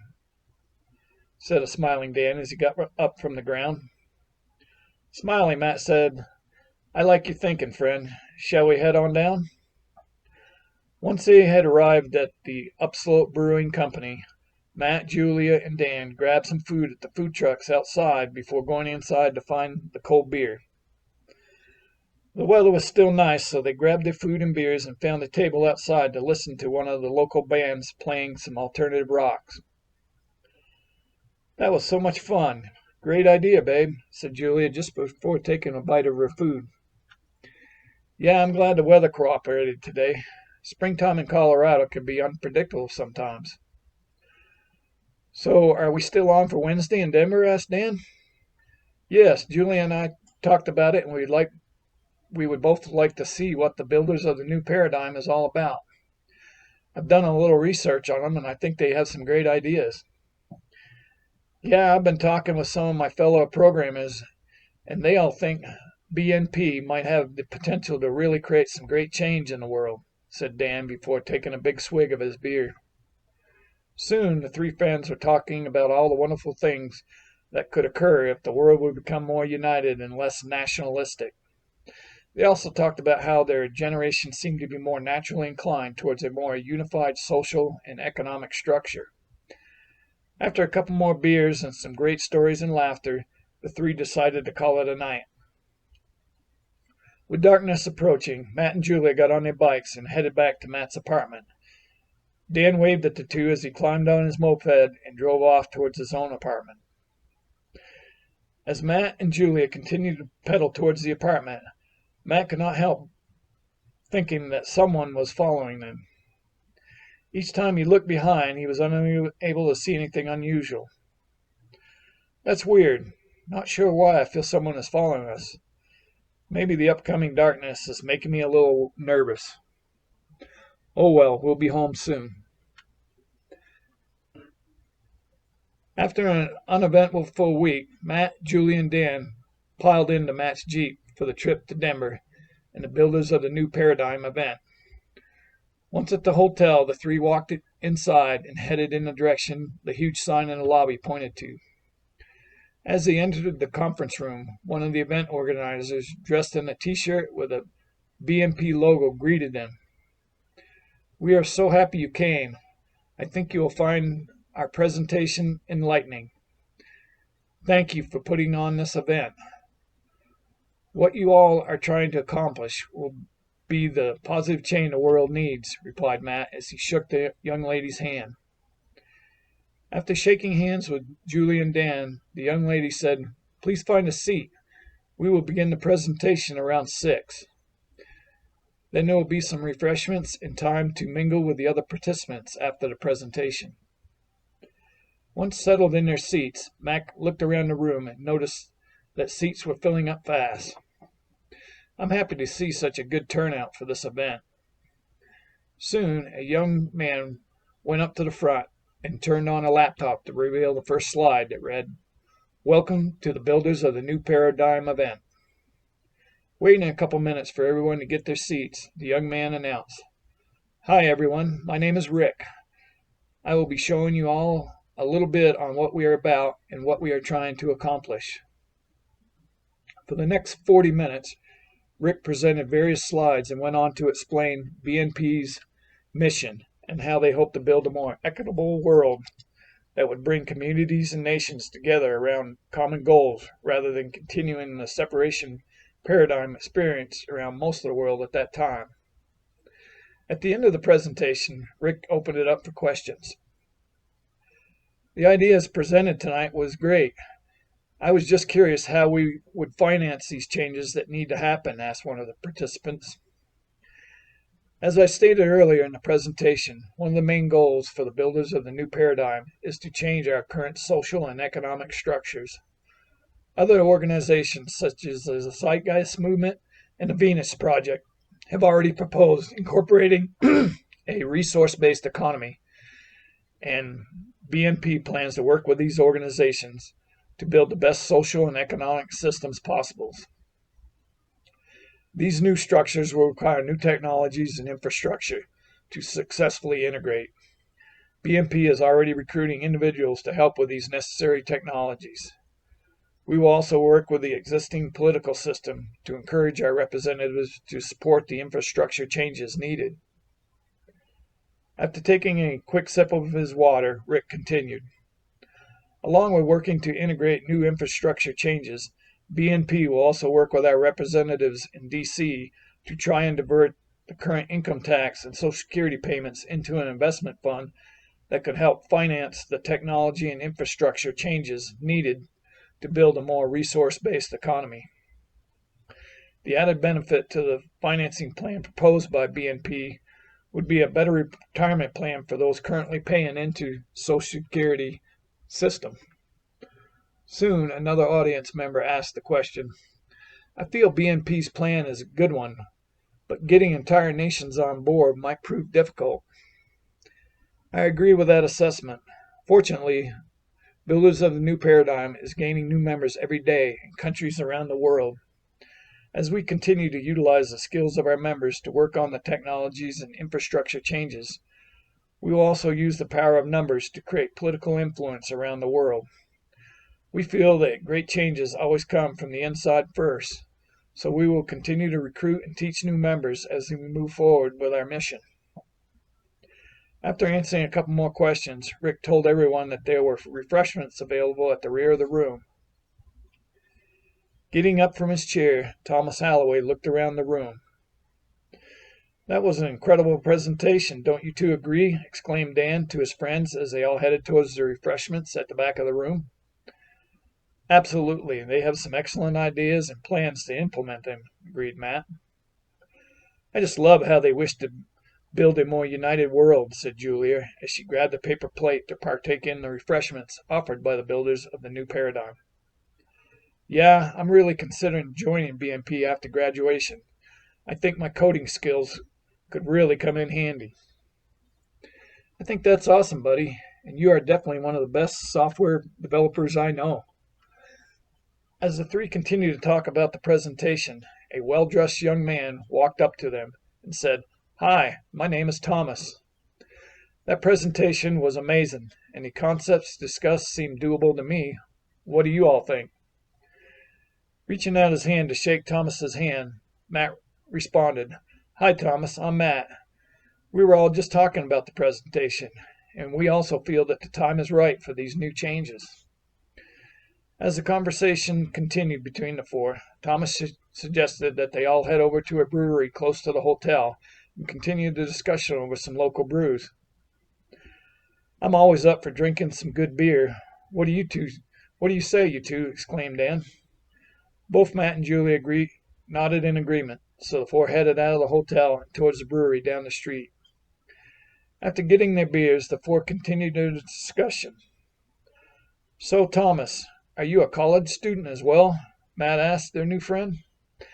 "I am indeed. I'm majoring in politics at Yale University." Yale, huh? I wouldn't think many students from Yale would be interested in what BNP is proposing, said Matt, before realizing what he had just said to Thomas. Oh shit, I'm sorry. I just blurted out without thinking, said an apologetic Matt. That's okay, Matt. Wait until I tell you my full name. I'm Thomas Halloway. Are you part of the Halloway family associated with Halloway Enterprises? Asked Dan. I am indeed. In fact, I'm supposed to get together with my family in New York City tomorrow night. Well now, I'm really intrigued. My experience has been that most of the wealthy in this world are quite happy with the status quo in respect to the current social and economic structure here in the U.S. and abroad. You are absolutely right, Matt. My views have generated concerns from many of my wealthier friends and family. Well, I probably speak for us all when I say that you have a refreshing viewpoint, said Dan as he raised his beer mug to toast Thomas. As their conversation continued, Thomas learned that the three college students from Boulder loved the outdoors like most Colorado residents, and they were in fact planning a rock climbing outing that weekend at the first Flatron. You should join us, Thomas, exclaimed Dan. Thank you for the offer, but I will be in Washington this weekend. I have just accepted a position to work as an assistant for Senator Goldstein. That's incredible.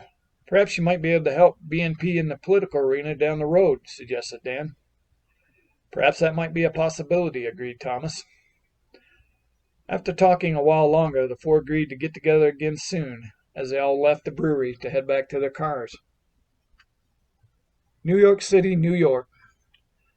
Stopping in front of the 60-story building in downtown Manhattan, Thomas got out of the limo and took in the sights and smells and sounds of the city. I just love this place, he thought as he headed towards the main lobby. Good afternoon, Mr. Halloway. So good to see you again, said the doorman as he opened the door. Thank you, Jeremy. I hope you and your family are doing well. As with many of the buildings in Manhattan, the lobby spoke of the great wealth for the building's tenants.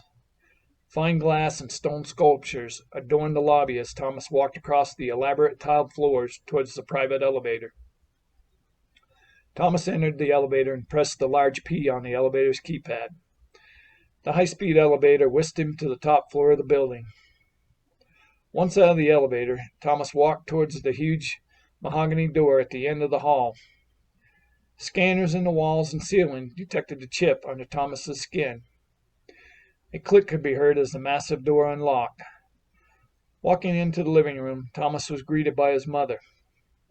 It is so good to see you again, dear. I have missed you. Elizabeth Halloway came over and gave Thomas a big hug and kiss on the cheek. It is good to see you again, Mother. I hope you have been well.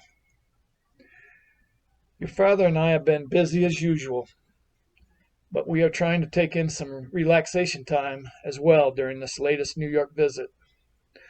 The chef is preparing the meal now. We will be dining around 6.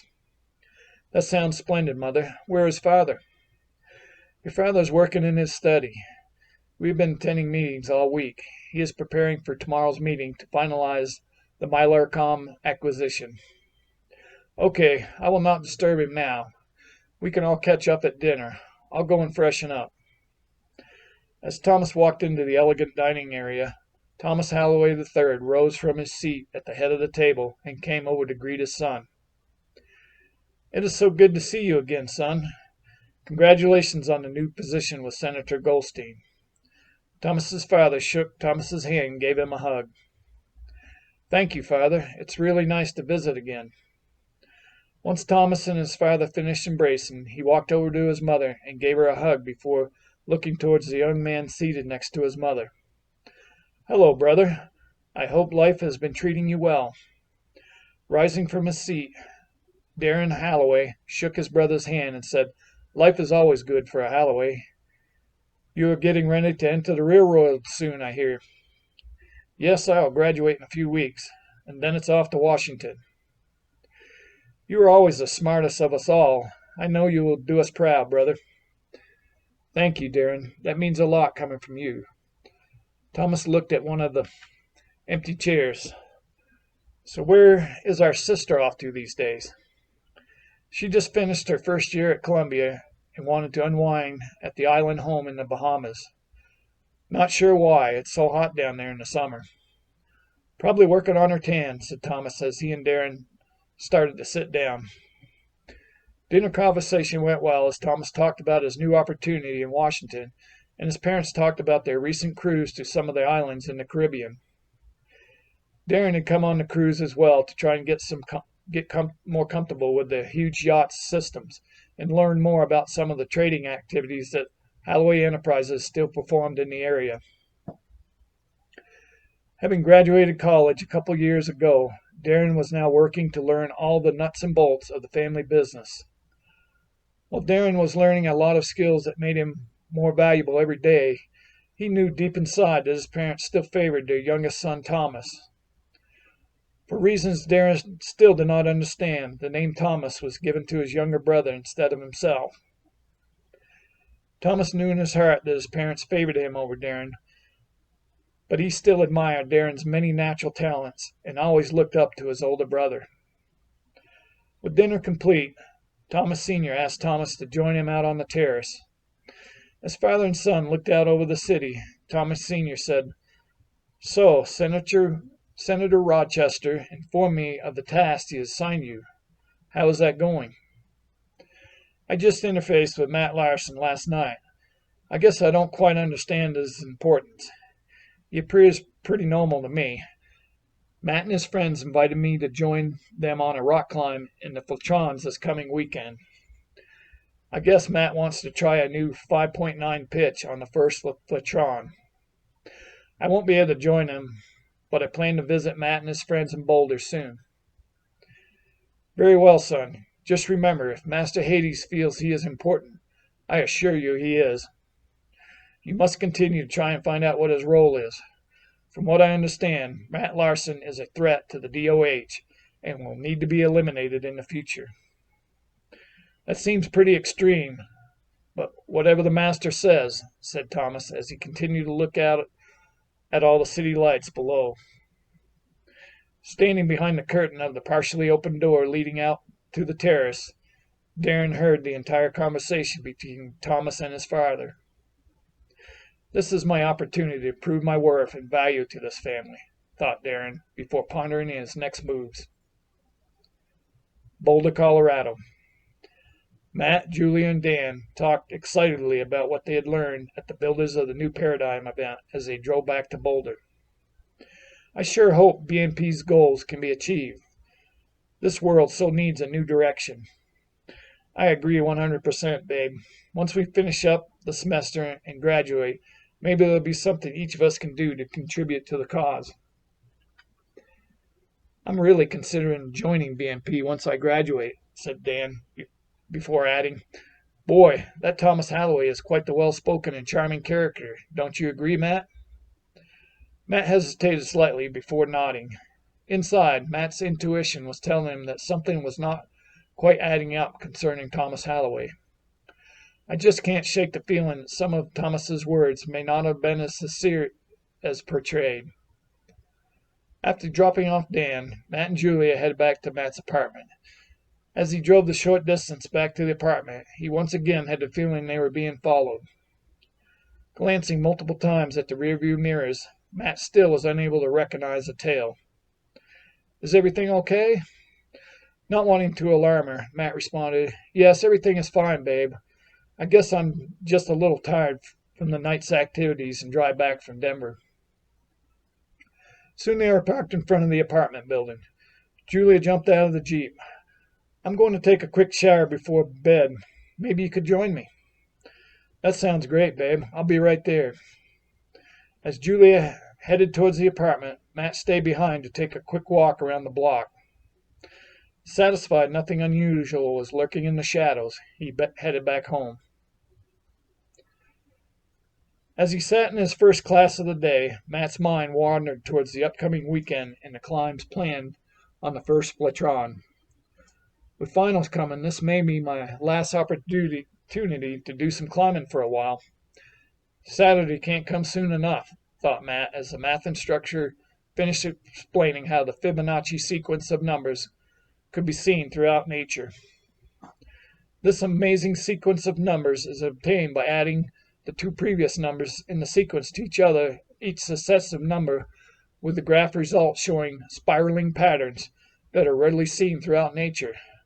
This incredible pattern of numbers shows us how math is interspersed throughout nature and helps give strength to the intelligent design theory proposed by many scientists and philosophers throughout history.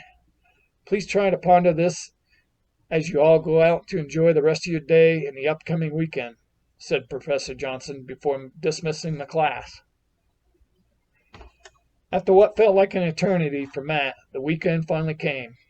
Rising early that Saturday, he had already began packing all the necessary climbing gear. With all the gear packed and ready, he made some breakfast for Julia and himself. Smelling the bacon cooking in the kitchen, Julia opened her eyes to take in the morning sunlight that was just starting to come through the open window in the bedroom. The fresh, cool morning air felt good as Julia rose from bed and put on a robe to join her man in the kitchen. Matt watched his attractive girlfriend approach the kitchen. "Hey, babe, I made some breakfast." "Thank you, babe. I could smell it from the bedroom. It really smells good." As they sat down to eat, Matt said, "I checked the weather, and it's supposed to be pretty nice this morning, with possible showers later this afternoon. We should probably get going pretty soon." "Okay, I'll grab a quick shower after we eat. I should be ready to go by 8. "Awesome. I'll call Dan and tell him we'll be at the trailhead by 9, said Matt, just before putting a delicious piece of fresh cooked bacon in his mouth. After another wonderful bike ride to the Chautauqua trailhead, Matt and Julia pedaled over to Dan, who was waiting with a grin on his face. "What's got you so giddy?" asked Matt. "Well, believe it or not, I had a date last night, and it went really well, if you know what I mean," replied Dan. "Oh my gosh, I was getting worried you would be a virgin forever," teased Matt. Julia giggled at Matt's comment. "Very funny, you two. It just so happens that I've slept with a woman before." "Oh, come on, dude. You can't count that time with the high school slut you hooked up with at that party." "Ha ha, she told me I was special that night." "I recall you both being pretty drunk that night," laughed Matt as he rolled his eyes.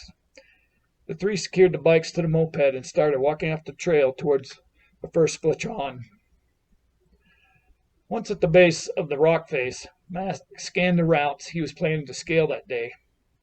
"I think I'll start off on the 5.5 route first to warm up." Matt put the climbing gear pack down and pulled out the climbing rope, harness, and climbing shoes. After putting on his harness and shoes, he ran the climbing rope through his harness and tied the standard figure-8 knot to secure the rope to the harness. Julia checked the knot and made sure there was at least a 6-inch tail coming out of the knot. "It looks like the routes already have good anchors, so I shouldn't need to use it anymore. I have some on my harness just in case," said Matt, as he reached into the pouch on his waist to chalk up his hands. "Don't worry, man. We will be watching down here, and I'll keep a tight belay as needed," assured Dan as he ran the rope through the belay device connected to his harness. Julia checked out Dan's belay setup and gave a thumbs up. With that, Matt started up the rock face. After climbing up about 15 feet, he pulled up some rope and clipped into the first anchor of the route. The first part of the route had some large rock protrusions that provided good hand and footholds as he continued up the rock face. He came to a large crack in the rock face. Using the crack as a perfect place for handholds, Matt jammed 3 fingers into the crack as he found a couple smaller rock nubs to put his feet on. He proceeded to climb the cracked portion of the route for the next 30 feet as he adjusted his hand and foot positions along the way. As he came upon an anchor, Matt would slip the rope through each carabiner attached to the anchor. Soon the crack disappeared, and small hand and foothold protrusions were all that were available for the last 20 feet of the climb. Clipping into the last anchor at the top of the route, Matt did a fist pump and thumbs up sign to indicate he had made it to the top. He could hear the cheers from his friends below as he prepared to be belayed back down. Dan slowly lowered Matt down the rock face as Matt leaned back to rappel down to the start of the climb. Once at the bottom, Matt said, "That was awesome." He looked towards Julia. "The anchors are really good, and you should be fine on the first part of the route if you want to give it a try." "I would love to," said Julia as she helped Matt untie. Soon Julia was all tied in. Matt took over belay as Dan checked out everyone's setups and gave a thumbs up. With a rope now run through all the anchors, Julia would be climbing in what was called a top rope setup. In this climbing configuration, Julia would be able to concentrate fully on the climb and not worry about clipping into the anchors as Matt belayed from below. "On belay," called out Julia as she started up the rock face. Matt watched intently as Julia navigated the first 40 feet to the crack. "You're doing great. Now remember to shove your fingers in the crack as far as possible before adjusting your footing," yelled out Matt. Julia gave a thumbs up before getting her first finger holds in the crack. As she methodically jammed her fingers into the crack and readjusted her footing, she soon completed the entire 30 feet of the crack. Things began to get tougher as she started climbing the small rock protrusions. Soon, all her limbs began to ache from the intense climbing. With her arms and legs now shaking from the effort and pull of gravity, Julia decided she'd climbed far enough and gave the signal to be belayed back down. "That was awesome," said Matt as Julia got to the bottom. "Yeah, everything felt really good up until I got past the crack." Julia shook out her arms and legs to avoid any cramps. Looking up at the sky, Matt said, "The clouds are already starting to build up. It looks like we might have an hour or two before the rain comes. I'd like to try the 5.9 pitch before calling it a day." "No problem, buddy. Let's do it," said Dan as he pulled the climbing rope through the anchors on the 5.5 pitch Matt and Julia had just climbed. With all harness connections and belays set up and inspected, Matt began the 5.9 pitch climb. Meanwhile, on the other side of the top of the 5.9 pitch, a figure came out of the trees and descended to the area Matt had been checking out just a week earlier. Finding some good places to tie off, Darren Holloway began setting up his anchors for the solo rappel he planned. Next, Darren quietly climbed the backside to the top of the 5.9 pitch.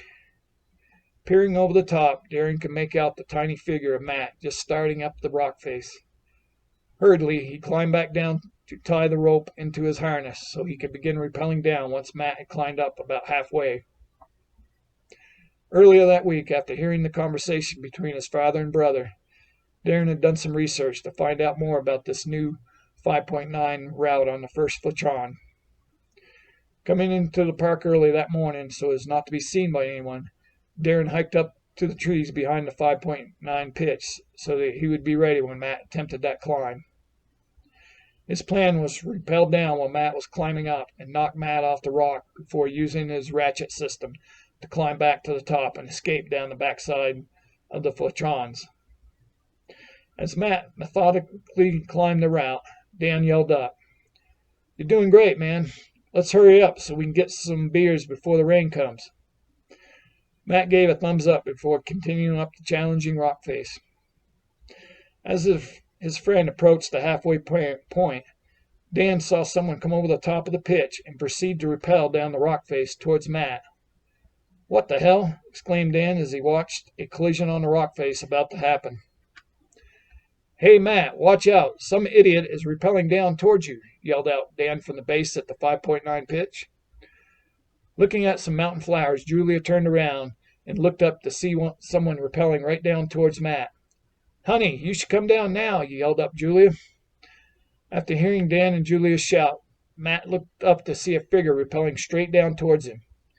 Just then, a thunderclap sounded in the distance as light rain began to come down. Seeing the current dilemma unfolding, Matt signaled Dan to begin lowering him. Once Matt had rappelled down about 10 feet, Darren came slamming into Matt from above. Fortunately, Matt's anchors were still holding after being knocked sideways from the crash. "What the hell are you doing, man?" yelled Matt as he watched the strange person prepare to hit him with a back fist. Countering the back fist, Matt applied a Krav Maga fist strike to the young man's face while holding on to the rock as best as he could. The punch made Darren fall back against the rock face. Furious, Darren pulled a knife from his waistband and pushed himself back towards Matt with the intention of cutting Matt's rope. Seeing the knife, Matt quickly swung his right arm down on Darren's left arm. Knocking the knife from Darren's hand, Matt switched grips on the rock and swung his left arm around to deliver a powerful back fist blow to Darren's head. Knocked back from Matt's back fist, Darren lay against the rock while holding his belay as best he could. Darren felt his weight start to pull on the figure-8 knot. To his amazement, he watched the too short tail slip through the figure-8 as the knot untied and slipped out of its harness. Quickly, Darren grabbed the unsecured rope with his free hand to keep himself from falling. By now, the rain was coming down harder. Holding on with all his strength, Darren felt the rope slip through his hand and watched in horror as it spiraled back up the rock face.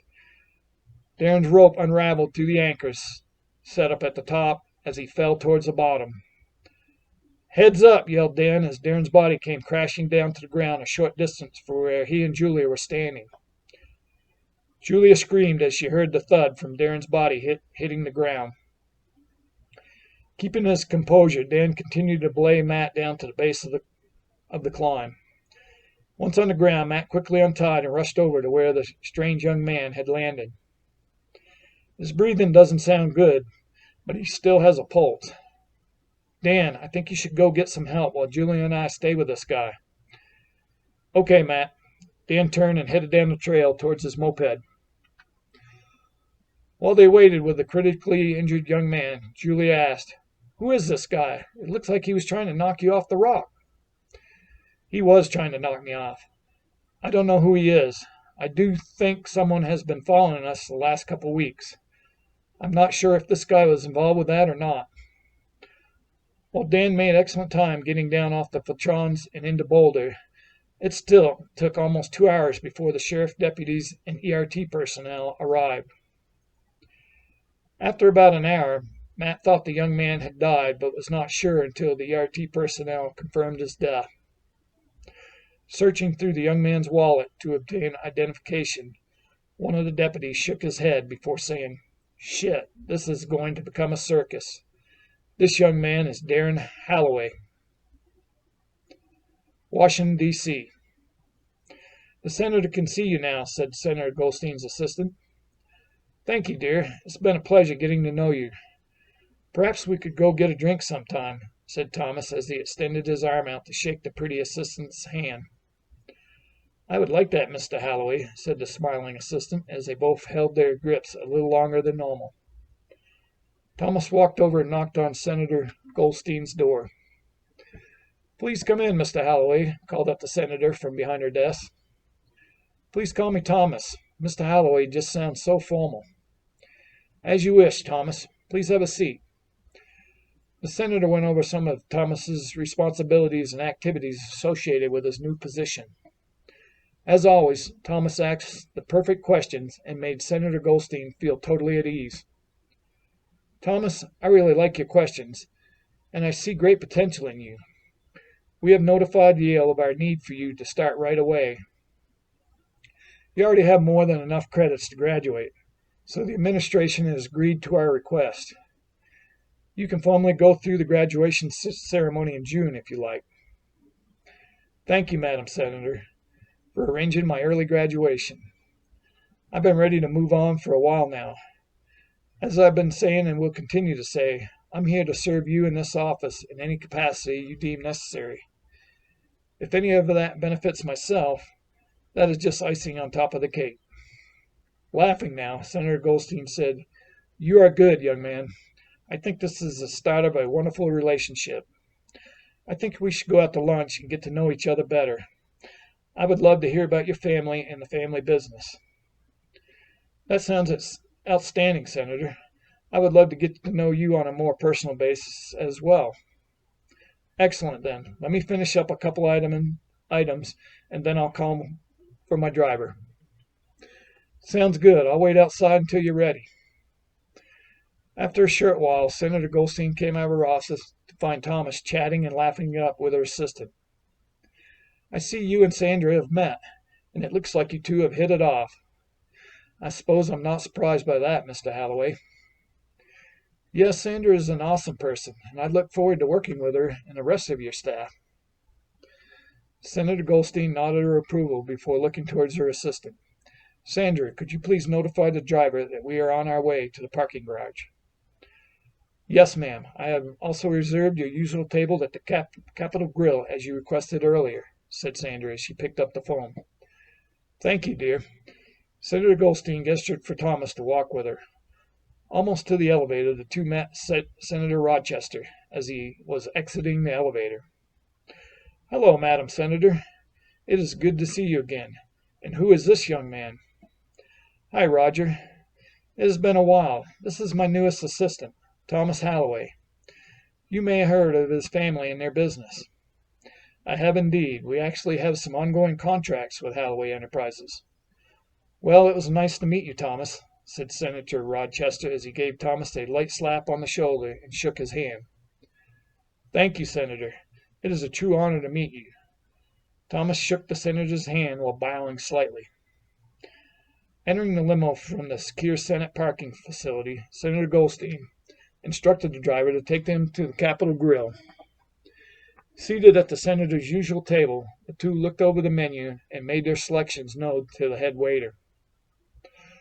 I just love a good steak and a good Cuban cigar, don't you agree, Thomas? I'm a huge fan of good old-fashioned steak. I don't really smoke, but I'm game for almost anything. Can we even smoke in here? We can do anything I wish. I'm glad to hear you are so open to new experiences. I have a few in mind, myself, Senator Goldstein said as she looked towards Thomas seductively. Soon the two were puffing away on expensive cigars and drinking wine while chatting away as they waited for their steaks. Just as they were finishing their meals, Thomas's phone rang. Looking at his phone, Thomas said, I'm very sorry, Senator, but this is my mother, and I should take the call. Of course, said the senator as Thomas rose from his seat and headed to the back of the restaurant. After a short while, Thomas came back to the table. I'm sorry, Senator, but I must leave for Colorado. The family jet is waiting at the airport. My brother has been in a terrible accident, and I need to get out there as soon as possible. I fully understand, Thomas. Go take care of your brother. We can pick up where we left off when you return. Can I have my driver drop you off at the airport? Thank you, Senator, but there is a limo on its way now. Thomas gave the senator a quick hug and kiss on the cheek before turning and heading out of the restaurant. En route to Boulder, Colorado. Rather than interacting with the jet staff as usual, Thomas remained very solemn for the entire flight to Colorado. Remembering his mother's cries on the phone, the terrible news she had told him earlier, Thomas heard her words in his mind once more. He is gone, my son. Your brother is gone. As those powerful words from his grieving mother rang through his head, Thomas was overcome with grief. He was my hero. I just can't believe he is gone. After a few hours in the air, the private jet landed at the Denver International Airport and parked at the Halloway Enterprises hangar. A limo was waiting to take Thomas to the Boulder County Coroner's office. Once Thomas arrived at the coroner's office, he was escorted inside by one of the sheriff deputies to identify his brother's body. As the sheet covering Darren's body was removed, strong emotions began to well up inside as he nodded his head to affirm the body was his brother, Darren Halloway. With identification complete, Thomas's limousine was escorted to the Boulder County Sheriff's Office. Walking into the building, Thomas spotted Matt Larson sitting with Julia and Dan. I wonder why they are here. Could they be involved somehow in Darren's death? He was escorted past the three into the sheriff's office. Inside the office, Sheriff Baker said, Please sit down, Mr. Halloway. I would like to go over the details as we know them so far. Thomas nodded and sat down in a chair across from the sheriff. We have eyewitness testimony that states Darren Halloway rappelled over a climbing route Matt Larson was on and tried to knock Mr. Larson off the rock. A fight on the rock ensued. During this fight, it appears Darren Halloway's tie-in at the harness came undone, and Mr. Halloway fell off the rock. Mr. Larson's friend, Dan Alderson, is the one who contacted us first concerning the incident. While Mr. Alderson went for help, Matt Larson and Julia Harper remained with your brother until my deputies and ERT personnel arrived at the scene. How are you sure that something was not done to my brother before your deputies arrived? Well, we are not 100% sure, but accounts by the deputies and ERT personnel, along with initial examinations of the scene, indicate no foul play other than what occurred on the rock face. You definitely had the right for an autopsy to be performed on your brother, and I highly recommend that you do. Our family's legal counsel is on its way now. I would like to have an autopsy performed as soon as possible, so he will have that information once he gets here. Very well, Mr. Halloway. I will call the coroner's office once we are through here. With that, Thomas got up from his seat and shook Sheriff Baker's hand before turning to leave. Walking out of the sheriff's office, Thomas spotted the three young college students again and glared intensely at Matt as he walked by them in the waiting area. Angry from what he had just observed, Dan said, "Why the hell did he just stare at you like that? It was his crazy brother who tried to kill you. He should be apologizing for his brother's action, not looking at you like this was your fault or something." Trust me, grief is a powerful emotion, and there are always questions when a family member dies. I'm sure Thomas and his family will see reason once all facts are in. Matt, you are such a special person. Even with all that has happened today, you still see good in people, said Julia as she put her hand over Matt's. Soon afterwards, one of the sheriff's deputies came up to Matt and said, "Sheriff Baker would like to talk to you again." With that, Matt got up and followed the deputy to the sheriff's office. Once he had sat down, Sheriff Baker said, "Even after I told him all the current details, Mr. Halloway still suspects foul play and is upset right now. While I still feel the completion of the investigation will exonerate you, the Halloway family obviously has extensive resources. I would strongly advise you get your own legal representation as soon as possible." "I understand, sir. I really don't know any attorneys, but I'll start looking for one." Just as Matt had finished talking, a knock on the sheriff's door interrupted their conversation. "Come in," called the sheriff. Coming in behind the sheriff's deputy was a young man dressed in a suit. The deputy said, "Sir, this man claims to represent Mr. Larson." Both Sheriff Baker and Matt looked questioningly at the young man before them. "I apologize for any misunderstanding. While I am currently not Mr. Larson's attorney, I would like to offer my services pro bono if Mr. Larson accepts." While Matt knew nothing about this person offering legal services, Matt strangely felt something inside tell him he should accept the young attorney's offer. "I accept your offer. You may represent me in this matter, Mr. I am Andrew Connor." Andrew looked towards the sheriff. "Could I please have a moment in private with my client, Sheriff?" "Of course. Deputy Larkin, please escort Mr. Larson and his attorney to the interrogation room down the hall."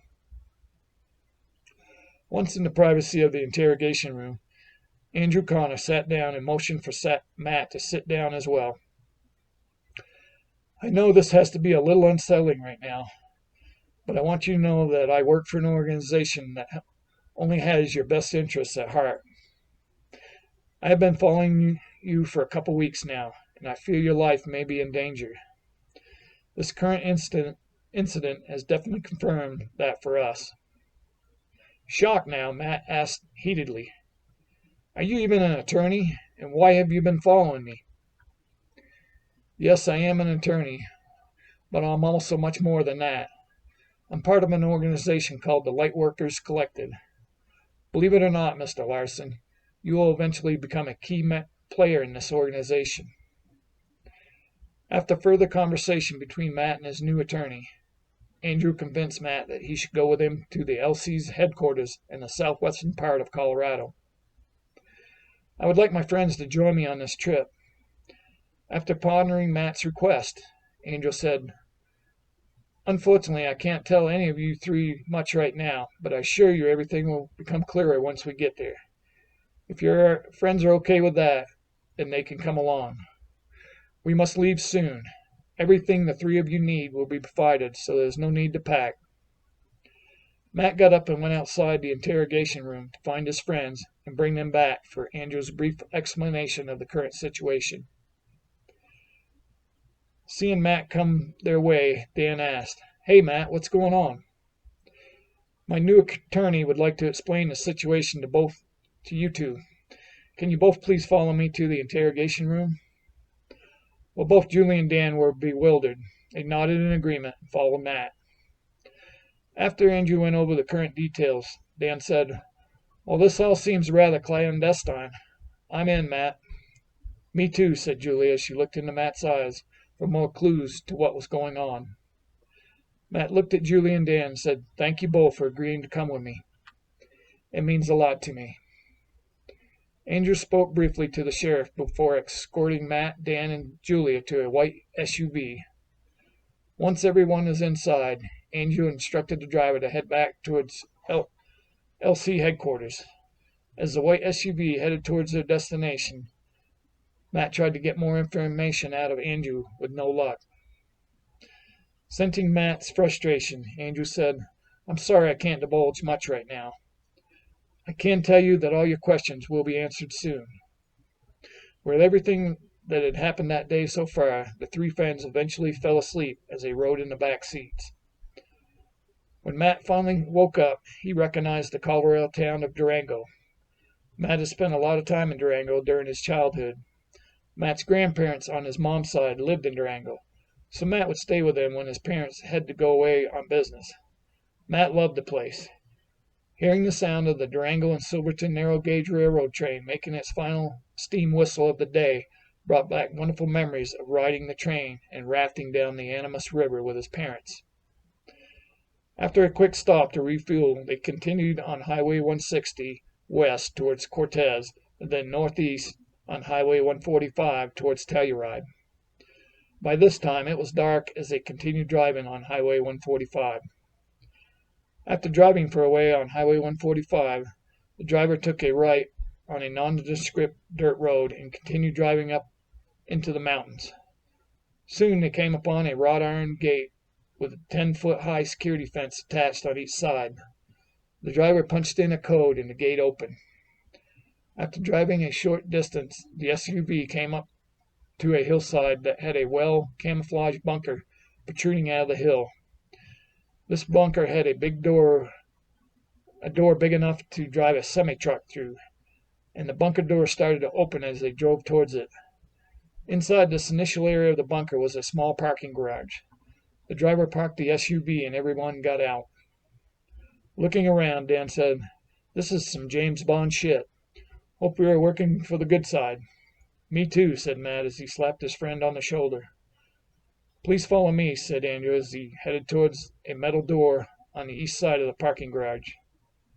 Soon, scanners on the walls and ceiling began to scan everyone before a small door to the right of the large door opened to reveal an eye scanner. Andrew aligned his chin on the provided support as green beams of light began to scan his eyes. A loud click sounded as the large metal door swung open. As everyone filed in behind Andrew, Matt stopped in his tracks when he saw the two people standing in front of him. New York City. When Thomas arrived at the penthouse, he found his mother and sister consoling each other in the living room. After hugging and kissing his mother and sister, he motioned for his father to join him on the terrace. Looking out over the bustling city below, Thomas said, "The Boulder County Sheriff said the eyewitnesses saw Darren rappel over the route Matt Larson was climbing, and then he attempted to knock Larson off the rock face. Apparently, Darren's rope knot at his harness came loose. Due to the rain, he was unable to hold on to the rope and fell." Furious at hearing about the incident surrounding his son's death, Thomas Sr. said, "How did Darren know that the Larson kid would be climbing that day? What the hell was he thinking? Why would he do something so reckless and foolish?" Knowing inside that Darren was just trying to do something to make his parents feel proud, Thomas shrugged and said, "Darren must have heard us talking out there the other day and decided to take matters into his own hands. Your mother's really taking this hard. Right now, she thinks it was just a climbing accident. I think it is best that we continue with that story. In the meantime, I will contact the director and find out what the master feels is the best course of action moving forward. I will let you know what I find out. We should go inside so the family can talk about funeral arrangements." Thomas nodded acknowledgement and said, "You go ahead, Father. I just want to take a moment out here before heading back inside." As he stared out over the city, his emotions over his brother's death began to heat up again. Feeling angry at the circumstances surrounding what had happened, Thomas thought to himself, "How could this nobody still be alive when my brother is dead? One of the few people I looked up to in this world is no longer here. In a way, this is my fault. Brother, I swear I will avenge your death and sacrifice. This nobody will pay." Earthverse, Contradictions of Thought, Part 2, continued. Southwestern Colorado. "Matthew, you look good, son. I so missed you," cried out Matt's mother as she ran towards him before throwing her arms around her only child. Stunned and flabbergasted, Matt could only stutter, But you and Dad are supposed to be dead." "It's a long story, son, but we are both so happy to finally be able to see you again in person," said Matt's father as he came over and put his arms around his wife and son. Both Julie and Dan were shocked and happy as they observed the incredible reunion. As tears welled up from the powerful emotions he was experiencing, Matt said, "I never really could accept your deaths. Something never felt right about the whole thing. Why didn't you tell me the truth?" "Trust us, son. We never wanted to do this to you. But events have been in play that would not allow us to let you know we were still alive. We both felt it was important that you go to college as you had always intended. But you would have been in grave danger if certain factions and entities knew we were alive," said James Larson. Still dazed from the reunion with his parents, Matt remembered his best friends were with him. "Mom and Dad, these are my best friends, Julia and Dan. You both should remember Dan, and Julia has become very special to me." Matt gestured to his closest friends to come over. "Hello, Daniel. It has been a while. It is so good to see you. We were both happy to see that you and Matthew remained friends and were able to attend college together," Jennifer Larson said as she gave Dan a big hug. "It is awesome to see you and Mr. Larson as well." Dan gave Matt's mom a huge hug back and then walked over to Matt's father and gave him a hug. Julia's heartbeat climbed as she witnessed the reunion between Matt's parents and the two special guys in her life. Soon, Matt grabbed Julia's hand and said, "Come on, babe. I want you to meet my parents." Matt excitedly looked at his parents. "Mom, Dad, I want you to meet my soulmate, partner, and best friend." "It is so wonderful to finally meet you, Julia. We were told that Matt had a girlfriend and that you two appeared very much in love," Jennifer said while holding Julia's hand. "Hi, Julia. I'm James. From all accounts, it seems Matt could not have picked a better person to spend his time with. I also sense that we might all be together for a very long time," said Matt's dad before giving Julia a big hug. Smiling now, Julia said, "Yes, your son and I have really grown to love each other. While nothing official has happened yet, I suspect your son will rectify that soon." Laughing, James said, "My son is a smart young man. I just know he'll do the right thing." Moving to the kitchen and dining area of the underground complex, the five all sat at one of the tables to talk a while longer. Always curious, Matt began to fire questions at his parents. Matt's father said, "Matthew, I know you, and I also know you have tons of questions.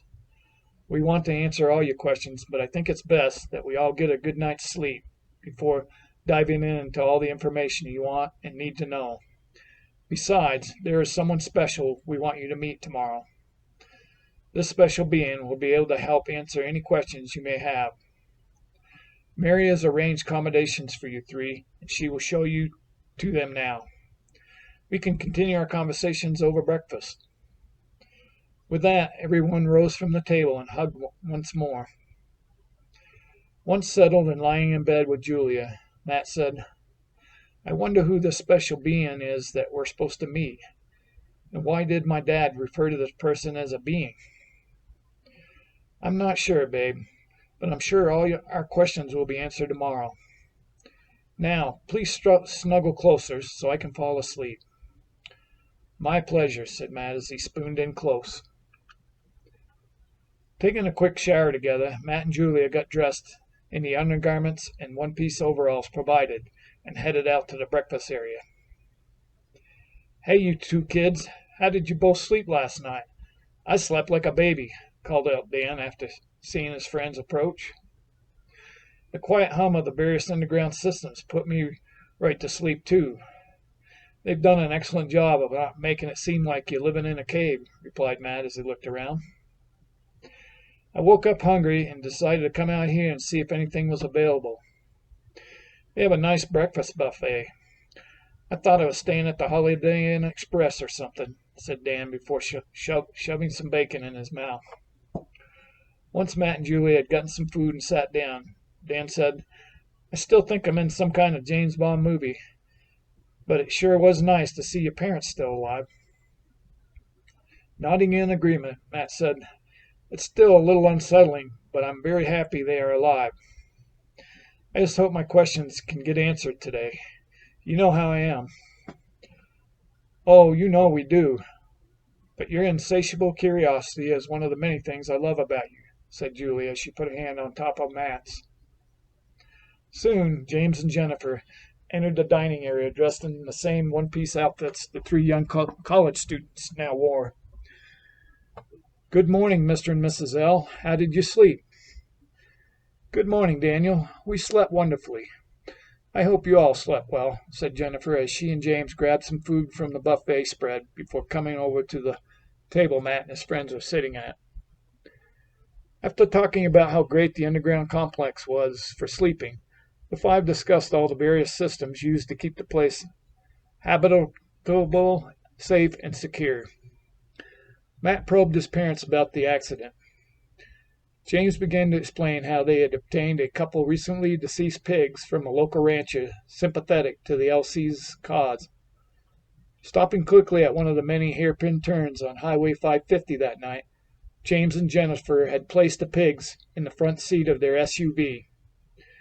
James then leaned into the open driver's side window and used a stick jammed into the seat to engage the gas pedal all the way down before quickly shifting the vehicle into drive and jumping out of the way. Before James sent the SUV flying over the cliff, he and Jennifer spread a special chemical mixture produced by the Lightworkers Collective throughout the vehicle to induce intense combustion once the SUV caught fire at the bottom. The intense heat from the combustion melted much inside the SUV, and the deceased pigs were turned to ash. The sheriff and some of the county deputies that had responded that night were also members of the Lightworkers Collective, so they were able to ensure all the evidence pointed towards a tragic accident that claimed the lives of James and Jennifer Larson. "So we have pig ashes buried in the ground by your headstone in Denver?" asked Matt. "I'm afraid so, son. But that's better than it being your mom's and mine, don't you agree?" Smiling, Matt said, "Very much so, Dad."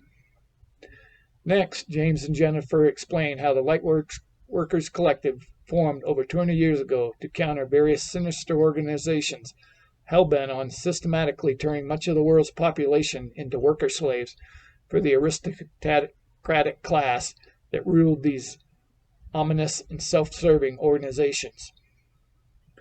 They essentially want most of the world's population to be forever under their rule, and for most of Earth's history, that has been pretty much the case. Fortunately, the LC has some powerful forces on its side now, and we're using their wisdom concerning true reality to start to get an upper hand, said James. Just then, an extremely bright light began to appear in the dining room as the three young college students watched in amazement. Old Greenwich, Connecticut.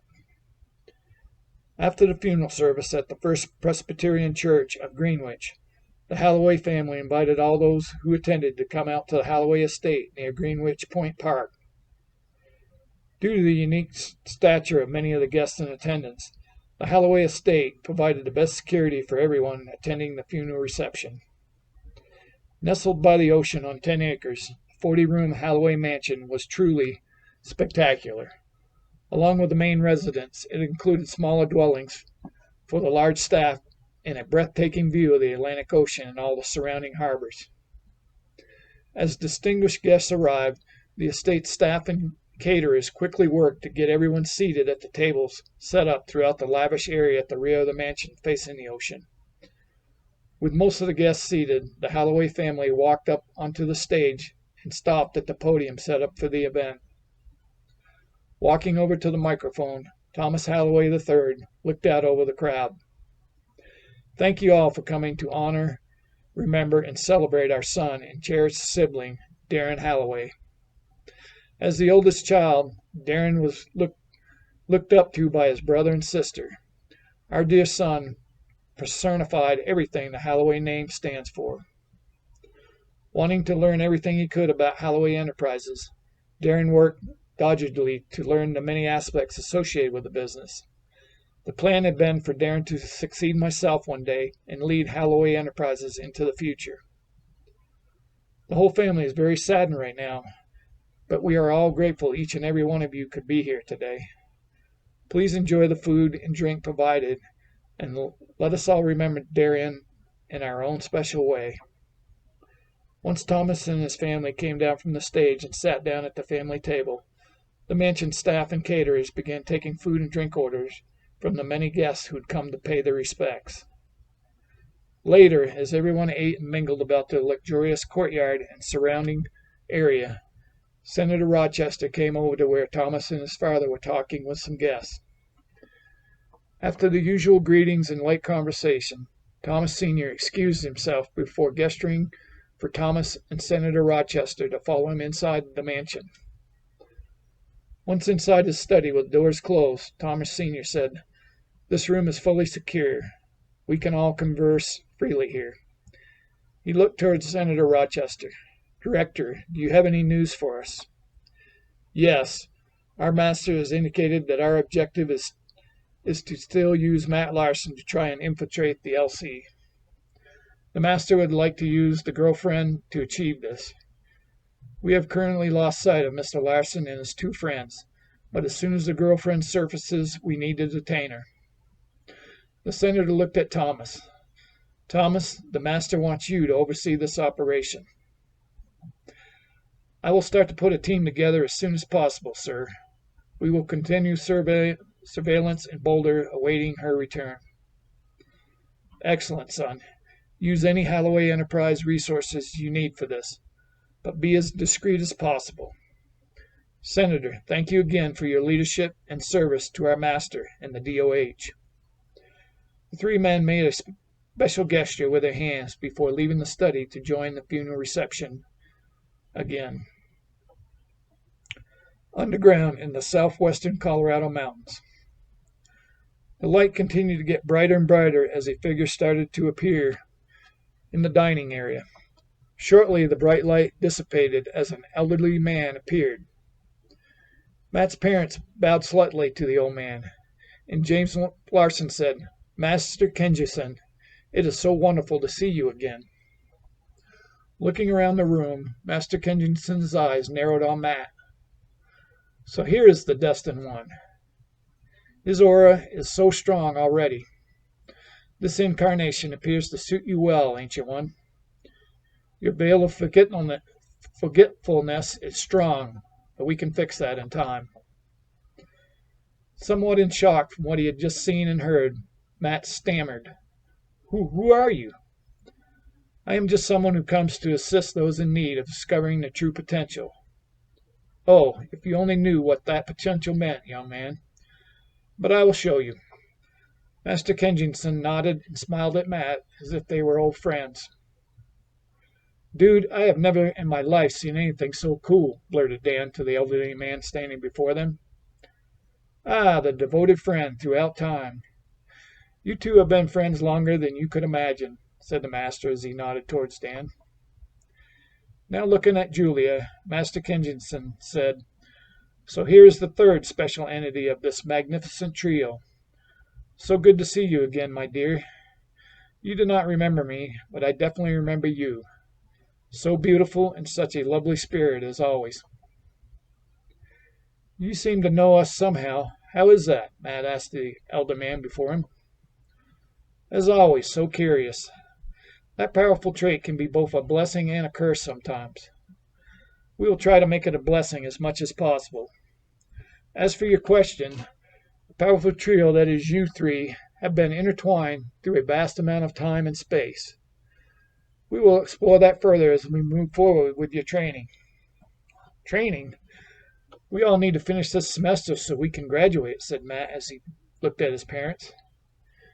Matthew, we have made arrangement with fellow LC members at the university.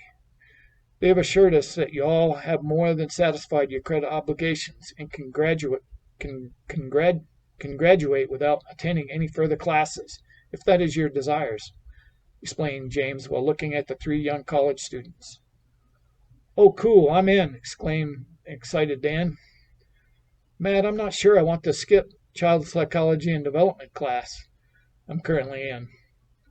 You know how much I love children, and I want to be able to help and teach children someday, said Julia. I understand, babe. I think I should go back with you to ensure you are safe. Seeing the apprehension on her son's eyes, Jennifer said, Matthew, I understand your love and concern for Julia. I promise the LC can protect Julia. Your role in all of this is vital for the success of the Lightworkers Collective's mission. Both your father and I feel strongly that you should stay here and train with Master Kensington. While Matt was still feeling very conflicted, Julia assured him she would be okay and would return as soon as the semester ended in a few weeks. Master Kensington talked a while longer with everyone before telling them he must leave for a short while, but someone would be coming soon to start the training. Later, as they held each other tightly, Matt said, Julia, I don't want you to leave. We are soulmates. I need your strength and strong will to make sure I do this right. I understand, babe, and it is hard to leave you here. But you are right. We are always soulmates, and nothing can ever change that. Just as the old man told us, I have always felt that special bond between us that seems to go beyond time and space. We will be together soon. Please keep your mind clear and learn all you need to learn. From what I have witnessed so far, your role in all this is very important. Julia kissed Matt with much love in her heart. Once they both released their embrace, Julia turned to follow Andrew out of the complex towards the SUV parked in the underground garage. James came over and put his arm around his son's shoulder. Son, I can see how special that young lady is and how much she means to you. Your mother and I share the same kind of bond.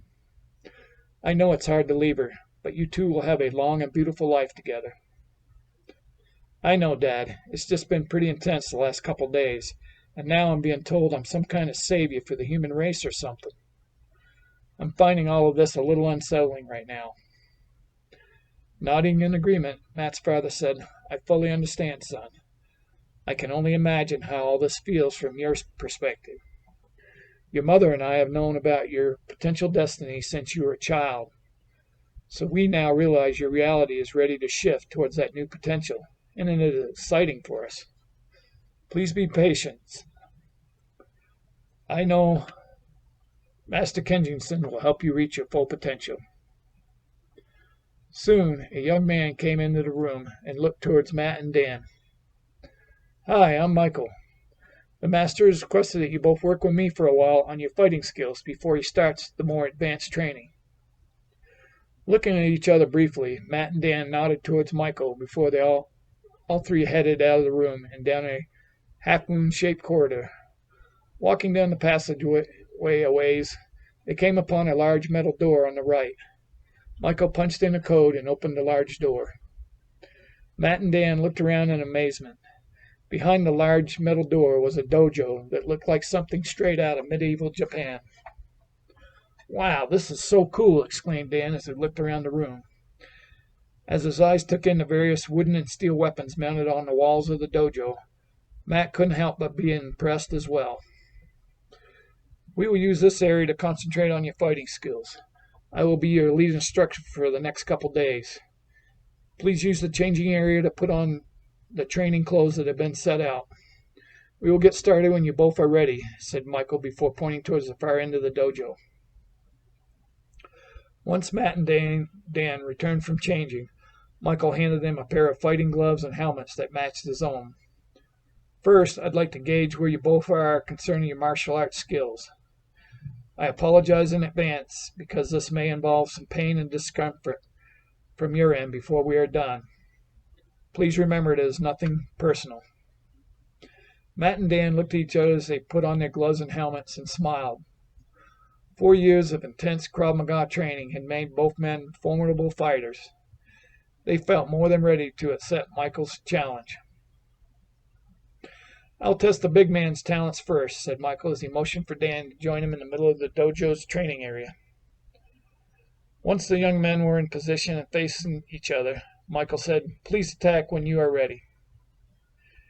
"If that's what you want, man," said Dan before advancing towards Michael. Immediately, Dan swung a powerful crossbody punch towards Michael's chest. Michael sidestepped away from Dan's punch with relative ease and landed a side hand chop to Dan's side. Stinging from the pain, Dan said, "Oh, you want to use some traditional chops? Okay, then." The large young man swung down towards Michael's neck and shoulder area with the outside ridge of his hand. This time, Michael used both arms held together in a clenched grip to counter Dan's powerful blow. As his nice chop came down towards Michael's neck, Dan winced in pain as his strike hit what could only be described as a steel bar. "What the hell?" yelled Dan as he stopped to shake off the pain from his right hand. "Please take a break while I test your friend's skills." "Okay, man, but we're not done yet." Dan walked over to the side of the dojo training area. "That was pretty impressive, but let's see how you fare with me," said Matt as he got up into position across from Michael. "Attack when you are ready," said Michael. Matt started with the same crossbody punch to Michael's chest. Once again, Matt sidestepped the strike and prepared to deliver another knife strike to Matt's side. This time, Matt was able to move just in time to avoid the strike. As Matt moved out of the way of Michael's strike, he swung around 180 degrees before landing a solid back fist against the side of Michael's helmet. Stunned from the unexpected blow, Michael smiled and nodded in approval. Before Matt realized what had happened, Michael initiated a swift series of hand and foot strikes at his body that knocked Matt back onto the dojo's hard wooden floor. As Michael leaned down to help Matt off the floor, Matt looked up and said, "Well, I'm impressed now. Are you planning to show us how to do that? I've never seen such speed." "I will, and much more," responded Michael. "Holy shit, Matt. He hit you so fast I could barely make out what he was doing. You okay, Matt, or do I need to teach this guy a lesson?" Now back up on his feet, Matt said, "Thank you, my big friend, but I think we both have a lot to learn from this guy." During the next couple days, Michael taught the two young fighters where all the major pressure points were on the human body and how to deliver precise hand and foot strikes to those areas. Along with the pressure point training and general martial arts skills training, Michael showed the two how to use their breath to draw in outside energy to revitalize their bodies during combat. At the end of the 2 days, both Matt and Dan could feel the difference in their skill levels. Always analyzing himself and the world around him, Matt realized that while his martial arts skills were much better, he still didn't have the speed he observed that first day fighting against Michael. After Matt verbalized his thoughts to Michael, Michael said, "Those speed skills you mention are advanced skills that involve the mind more than the body. Master Kensington will be instructing you on how to expand your mind and on how to use it to accomplish many things." "Sweet, I can't wait to learn how to do that," said an excited Dan. "Dan, I'm afraid Master Kensington has requested only Matt's presence at this time. I know he plans to train you in these advanced skills later as well, but right now, the Lightworkers Collective needs your other skills.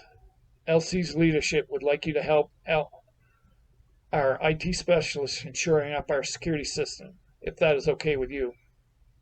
"Sure, I'm always interested in playing with IT systems. Just get me in front of a computer." Dan looked at Matt and fist bumped him. "See you later, man, and good luck." Once Dan had left with one of the IT specialists who came to get him, Michael escorted Matt out of the dojo and down the tunnel to another door on the left. The new room was incredible to observe. White granite rock formed the walls in what could only be described as an inner chamber of a pyramid. Each of the 4 walls ran up almost 100 feet to a point at the top. The actual point at the top appeared to be pointing up through the mountain and to the outside. Matt could see some light coming down from the top of this internal pyramid, which was made of a translucent material. In the middle of the pyramid was a chair made from granite as well. The white and black granite chair had intricate patterns cut into it that Matt was unfamiliar with, but they seemed to look like hieroglyphics from ancient Egypt. Turning towards Michael, Matt exclaimed, "This place is amazing." "I am glad you approve. This place creates special energy that I believe you will find to be beneficial in your latest training." Michael's body began to transform into the body of the elderly Master Kensington. "What the hell?" exclaimed Matt as he watched the transformation unfold before his eyes. "This place just keeps getting weirder and weirder," thought Matt as he shook his head. "I thought it was best that we explore the more advanced teachings with me in this form. Consensus reality seems to prefer true wisdom coming from one who appears to have lived a long life." Master Kensington stared at Matt before smiling and adding, "It is quite refreshing to see you have not tried to run away or kneel in reverence when you observe these strange things. Perhaps your veil of forgetfulness is not as strong as I initially thought. My understanding of reality has definitely been stretched these last few days, but for some strange reason, what I've been observing is not making me think I'm crazy." "That is good, my young apprentice, for what I'm going to show you these next few days may indeed test your sanity.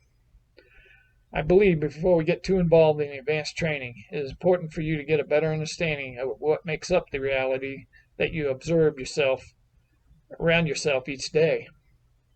The simple truth is that all reality is but an illusion made from thoughts within the mind of all. In fact, all of creation is the result of an infinite consciousness that forms everything. As a part of this vast infinite mind, our own individual consciousnesses have the same creative powers.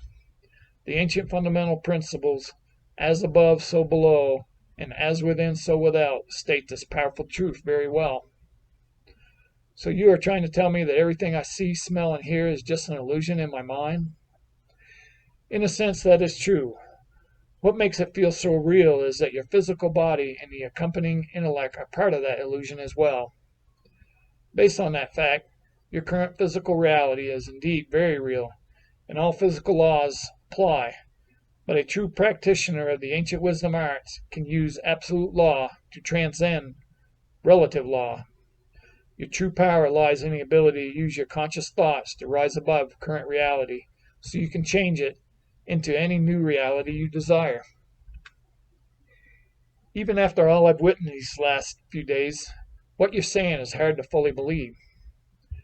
"I understand your disbelief, Matthew.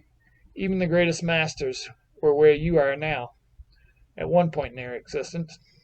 I think it is best to show you what I've been talking about. Please sit upon the granite chair, and we will begin your training."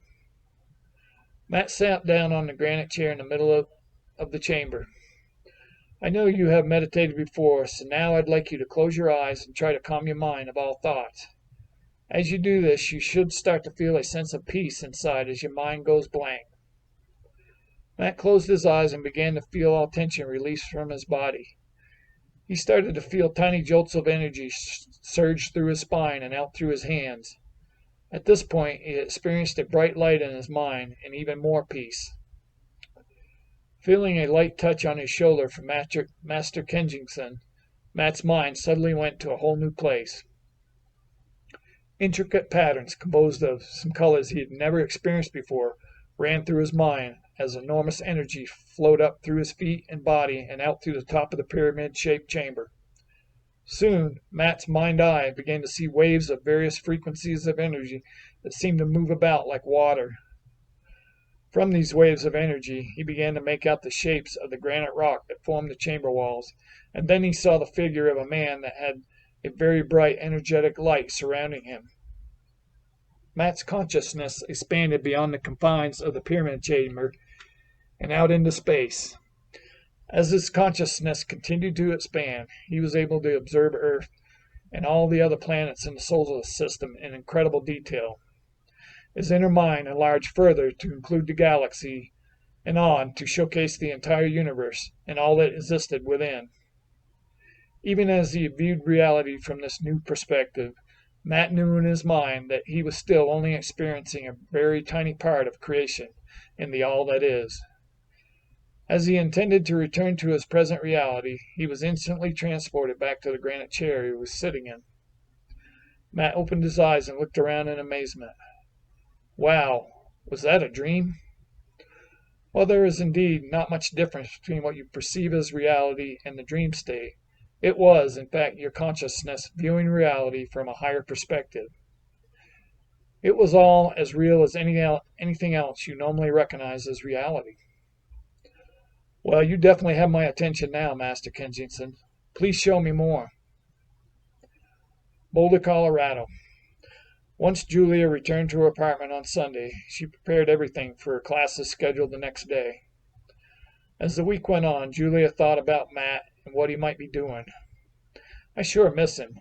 Hopefully we can meet up sometime soon." After dinner, Julia got a call from one of her classmates.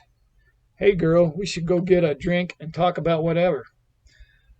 Feeling a little lonely, Julia decided to go out for a little while to take her mind off Matt and maybe have a little fun talking with one of her friends. "Okay, Michelle, I'll meet you at Mountain Sun in about an hour." "Sounds good, Julia. See you soon." Since she had gotten back to Boulder, Julia knew that people from the Lightworkers Collective were watching her. What she did not realize was that there were others watching her as well. The observers Thomas hired to watch for Julia had notified him Sunday night that Julia was back in town, but it did not appear that Matt or Dan had returned. "Excellent. This should make things even easier," thought Thomas. With the news of Julia's return, Thomas made a phone call to get the next step of the plan going. After setting up the crew that would kidnap Julia, Thomas received another call from the watcher assigned to Julia. "It looks like there is a detail watching the target. Not sure, but they may be there for protection. Please advise. Continue to monitor the target. I will inform the rest of the team of the current situation," Thomas directed before hanging up and calling the other team members. "We need to wait before abducting the girl. Let us put together a plan and make sure we know how many people we are dealing with before proceeding further. A few more days should be fine." The air was pleasant that Wednesday night as Julia walked out of her apartment to go to her car. As she had been observing since her return to Boulder from the southwest mountains, she could make out headlights from a car following her. This made her feel better as she headed towards the pub. "Protection detail is 3 blocks behind the target. Car number 2, proceed to arrange an intercept point and disable the vehicle and occupants," commanded the leader of Thomas's kidnap team. Stopping at a red light, the two LC protection team members waited for the light to change green. Julia had already informed them of her plans, so they knew they wouldn't lose her. Out of nowhere, the two men in the LC car heard the sound of air escaping from the tires.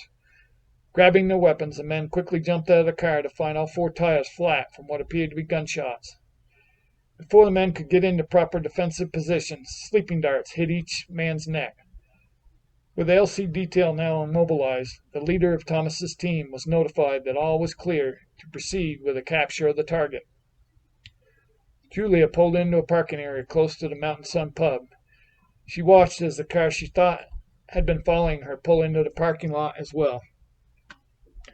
Getting out of her car, Julia was confronted by two men she didn't recognize from the LC. "Miss, you need to come with us now." "Who are you guys? I don't recognize either one of you." Just as Julia was about to scream for help, one of the men grabbed her by the arm and used his other hand to cover her mouth. Struggling with her potential captor, she managed to bite the man's hand and kick him hard in the privates before starting to run away. With the one man bent over in pain, Julia ran as fast as she could away from her car and the two men. Almost to the end of the parking lot, she felt a sharp pain in her neck. Reaching back, she found a dart was lodged in her skin. She quickly pulled out the dart, but it was too late as she began to lose consciousness and fell to the ground. As Julia started to regain consciousness, she found herself bound to a chair in a large room that appeared to be part of a larger warehouse space. Her arm and hand were scratched and ached from the fall in the parking lot, but luckily she did not hit her head when she fell unconscious.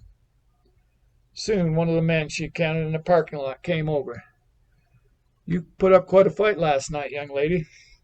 "My partner is still feeling the pain from your kick," said the team leader before chuckling to himself. "Who are you and why did you guys abduct me?" "I'm afraid I can't tell you anything right now.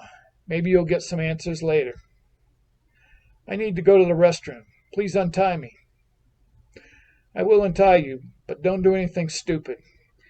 Even though I have orders not to harm you, I can't guarantee that my partner won't bring you some pain if you try to escape. He's still quite upset." As Julia was led to a bathroom, she tried to get her bearings. A train whistle blew outside. "I don't remember any warehouses this big near railroad tracks in Boulder. Maybe I'm in Denver," she thought as she washed the blood off her arm. Once done in the bathroom, Julia was escorted back to her chair in the other room.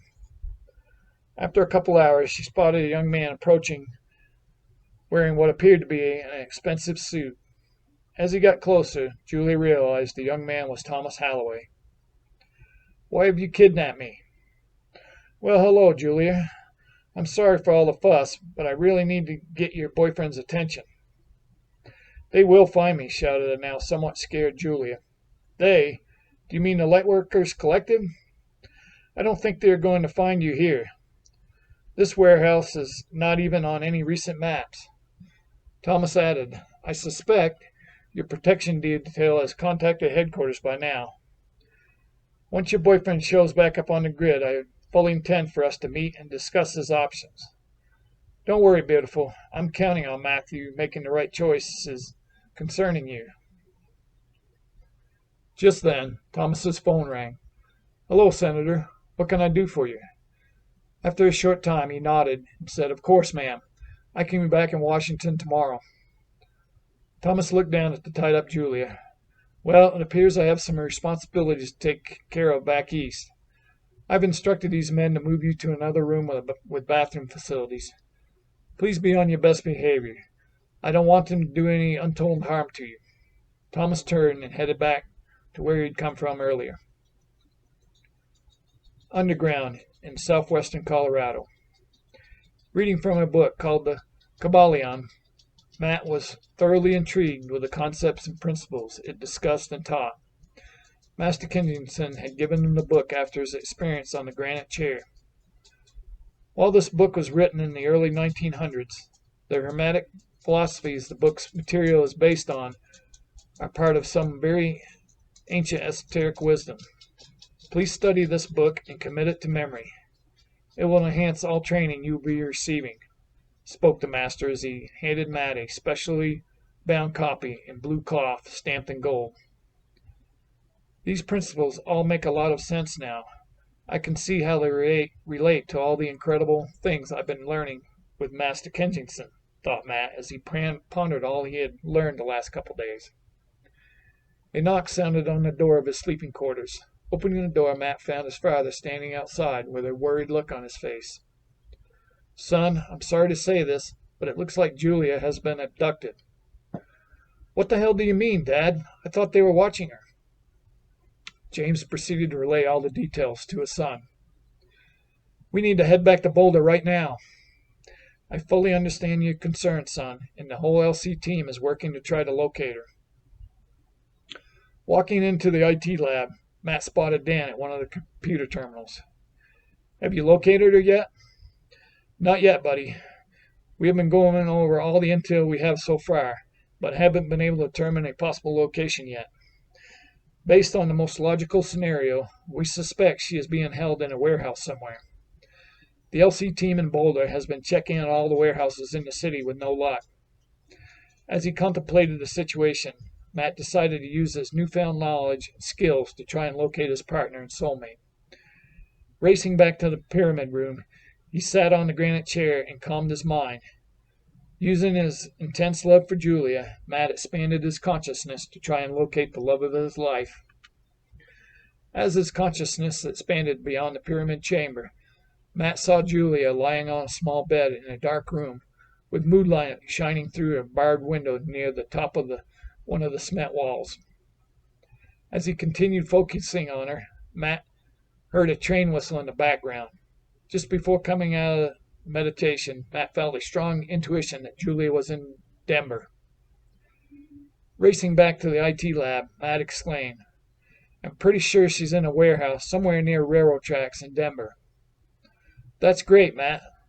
That will help us narrow down the location," said Dan as he frantically began to type on the keyboard. While still analyzing all the possibilities in his mind, a thought came to Matt. "Hey, due to everything that has happened, and the way Thomas Holloway looked at me the other day, it's likely that he is involved somehow. I think we should try to find a connection with Holloway Enterprises." A short time later, Dan shouted, "That was an awesome idea, man. I think I found your warehouse." He motioned for Matt to come over to his display. Heading towards Denver. As they drove towards Boulder, Andrew said, "Don't worry, Matt. There are the four of us, and we also have four more of our people on the way to the warehouse location in Denver. Okay, just make sure they don't do anything until we get there. I don't want anything to happen to Julia." While Matt appreciated the help from the Lightworkers Collective team, he was determined to ensure Julia's safety this time. Looking over to Dan, Matt said, "That was some great detective work locating that subsidiary owned by one of Holloway Enterprises' holding companies. I guess they wanted to keep this warehouse off the books. I'm glad you are with me on this." "Absolutely, man. I wouldn't have it any other way. I guess we make a good team no matter what time or place," said Dan before smacking his friend on the shoulder. After driving for a little over 7 hours, Matt and the rest of his team were now close to the warehouse. Our team on site estimates there are 6 to 8 people at the warehouse besides Julia, Andrew said after ending his phone call. He looked back towards Matt and Dan seated in the back. "Matt, our guys are highly trained. I think it's best for you and Dan to stay back until we have secured the site." Matt looked at Andrew and nodded. Andrew and the driver got out of the SUV to join the rest of the LC's on-site team. "We're not going to just sit here, are we?" exclaimed Dan. "Of course not. I just know it will be better if we aren't fighting against each other." With that, the two friends jumped out of the SUV and headed towards the warehouse. On guard at the warehouse entrance, one of Thomas's team members spotted movement at the perimeter of the site and radioed the team leader. "We have movement on the perimeter. Looks like at least 4 people." "Shit, okay then. Go get the girl and take her to the roof," yelled the team leader to one of his men after getting the message from the entrance guard. "The rest of you head out front and stop them from coming inside." Team leader pulled out his cell and made a call. "We need air extraction now." Opening the door to the room Julia was locked in, the man said, "Stay calm, bitch, or I will slice you. I need to put these restraints on you. We're going for a ride." Before the man knew what was happening, Julia lunged at him and gave him another hard kick in the groin. "Some assholes never learn," she said before running out the door. Feet pounding down the hallway, Julia suddenly stopped in her tracks as she came upon the team leader standing in front of her. She lunged at the man and prepared to kick him in the privates, but the man sidestepped the kick and slapped her across the face with the back of his hand. The hit was hard. She blacked out from the strike and fell to the floor.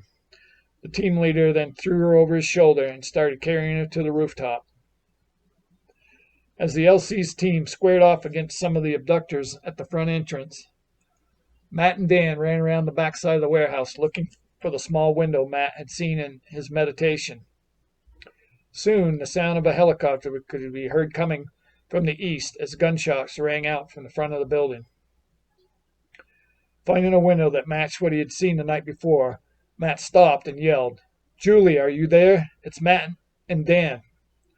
Not hearing anything, Matt grabbed onto the metal bars over the window opening. Quickly centering himself and quieting his mind as Master Kensington had taught, he intended for the bars to give way from his pull. Soon the steel bars pulled out of the concrete and Matt threw them aside. "Watch out, Julie, I'm going to kick out the window," warned Matt before kicking hard at the window. Once he had cleared out most of the glass and broken window casing, he slid through the opening and jumped to the floor of the small room. A man was kneeled over, groaning in pain, but Julia was not there. Matt kicked the man in the face and then yelled to Dan, "She's not here. I think they may be taking her to the roof. I'm going after her." "Okay, man, I'll try to squeeze through this opening and I'll come find you." As Matt raced out of the room and down the hallway, he soon came out into a large open bay area. Spying a set of stairs going up towards the roof, he quickly started heading towards the stairs when he heard the click of a gun. "Where do you think you're going?" As he stopped and looked around, Matt saw 4 gunmen coming towards him. Centering himself once more, as he had learned, he used the power of his strong love for Julia as he intended for time to slow down on the inside and speed up on the outside. Before any of the 4 men could get a shot off, Matt precisely hit each of the gunmen multiple times at various pressure points. Getting to the scene just before Matt moved towards the gunman, Dan watched in amazement as his friend disabled each man with multiple kicks and punches to vital points throughout their bodies. Once all 4 men were lying on the floor unconscious, Dan yelled out, "Holy shit, I've never seen anyone move that fast besides Michael." "We need to get to the roof now," yelled Matt as he ran towards the stairs. Bursting out the door and onto the roof, Matt's heart sank as he watched the helicopter take off and head east. As the chopper continued heading towards the private hangar at Denver International, Julia began to wake up from the earlier hit. "You're quite the feisty chick. Hope I didn't hit you too hard. I suppose that dumbass back at the warehouse is regretting ever tangling with you," said the team leader as he chuckled to himself once more. Washington, D.C. After talking with the team leader in Colorado, Thomas called for his driver. "Come to the Senate parking garage. I'll meet you there in 10 minutes. Thomas notified Senator Goldstein that he had some family business to take care of and would be leaving for the day. Once in the car, Thomas told his driver to take him to the hotel. Pulling up to the Four Seasons Hotel, he got out of the car and headed towards the lobby entrance. "Good afternoon, Mr. Hathaway. Is there anything we can do for you?" asked the concierge as Thomas walked into the lobby. "Yes, please send up a bottle of your best scotch," answered Thomas before entering the elevator. "Right away, sir," called out the concierge just before the elevator door closed.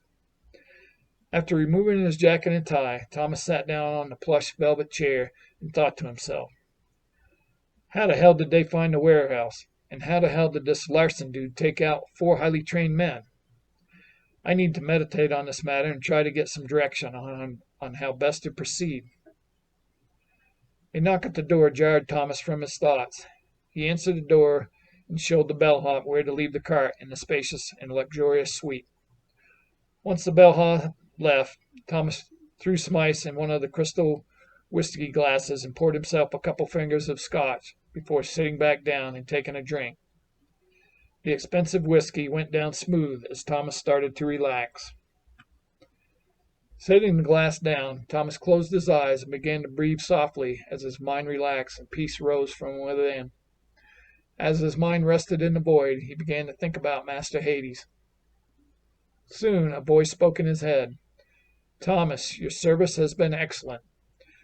I know you are disappointed in this latest turn of events, but success will be yours soon. Due to the cosmic circumstances, we will need to change the original plan. All three of the friends must die."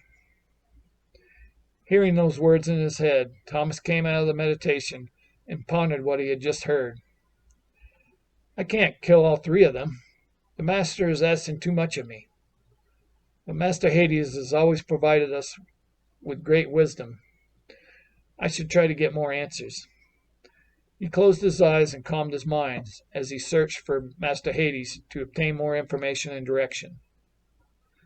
Upon hearing more words from his master, Thomas came back out of the meditation with new insights and a new purpose. Smiling to himself, he took another drink and thought, "This is all part of the grand plan. I'm ready to do my part." Back in Colorado. Once the helicopter had gone out of sight, Matt and Dan went back down to find the rest of the LC team. They had finally secured the front entrance and were now inside the building. Seeing Matt and Dan coming down the stairs, Andrew said, "We should leave the scene and regroup. The authorities have been notified about the gun shops and helicopter." Nodding in acknowledgement, Matt and Dan got into the SUV with Andrew and the driver. "I'm sorry things turned out this way, Matt. We will locate her again." Still upset with the turn of events, Matt didn't respond to Andrew's words. After pondering the situation, he said, "Please take us back to Boulder. There are some things we need to take care of." "Yeah, I think I left my TV on," said Dan as he winked at Matt. Pulling up to Matt's apartment, Andrew said, "I'm going to contact headquarters for more support and direction. I'll let you know when we have a new position and plan." "Thank you, Andrew," said Matt as he and Dan got out. "What's the plan, buddy?" asked Dan once they were inside Matt's apartment. "I have to assume that Holloway will be calling soon. I didn't want everyone around in case he only wants me to come." "Matt, there's no way I would let you go alone. We are the three amigos, remember?" Smiling at his longtime friend, Matt nodded before walking to the fridge to get a couple beers. As they sat drinking their beers, Dan said, "So, dude, what the hell did I just witness at the warehouse? That was some pretty advanced training you've got, I guess." "Yeah, you wouldn't believe what Master Kennington taught me. I guess I'm a pretty fast learner. Something about my previous lives. I'm still trying to understand it all, but right now, the only thing I can think about is Julia's safety and how I can get her back." "I understand, Matt. Just know that I'm with you all the way, no matter what." "Thanks, friend," replied Matt as he tapped his beer against Dan's. After the second beer, Matt's cell phone rang. "Hello, this is Matt." "Hello, Mr. Larson. Been a little while, but I think we should meet in person to discuss your girlfriend's situation. Oh, and please bring your big friend along. There are plane tickets to LaGuardia for you both at Denver International. The flight leaves at 7 p.m. Don't tell anyone or your girlfriend will suffer the consequences." "I understand. We'll be there alone," said Matt before hanging up. "I guess we're going to New York City." "I'm ready, buddy. Let's do it." Once Matt and Dan cleared the arrival gate at LaGuardia, they both spotted a couple prior military types waiting near the baggage claim area. "I guess that's our ride," said Dan as they got closer. Nodding his head, Matt said, "Why don't you just hang back? You could be my backup if this goes south. Plus, I don't want anything to happen to you." "Not a chance. We are in this together all the way." Coming up to the two men, Matt said, "I'm Matt, and this is Dan. We know. There's a car outside waiting to take everyone to Connecticut. Follow us." Once inside the car, Dan whispered to Matt, "What's in Connecticut?" "Not sure, but I assume Julie is there somewhere. I also remember reading something about the main Holloway estate being in Old Greenwich, Connecticut." While heading towards Connecticut, the driver pulled the black SUV over to the side of the road. "Get out, you two," said one of the two men from the airport. Climbing out of the SUV in the dead of night had Matt a little concerned. He began to calm his mind for what might come next. "Here, put these on. After what happened at the warehouse, the boss wants to make sure there are no issues before everyone meets," said the same man before throwing a couple large tie wraps towards Matt. Matt nodded to Dan after catching the tie wraps. They put them on and pulled them tight with their teeth. "Okay, back in the car, you two. We have about 30 or 40 minutes to go before we get to the harbor dock."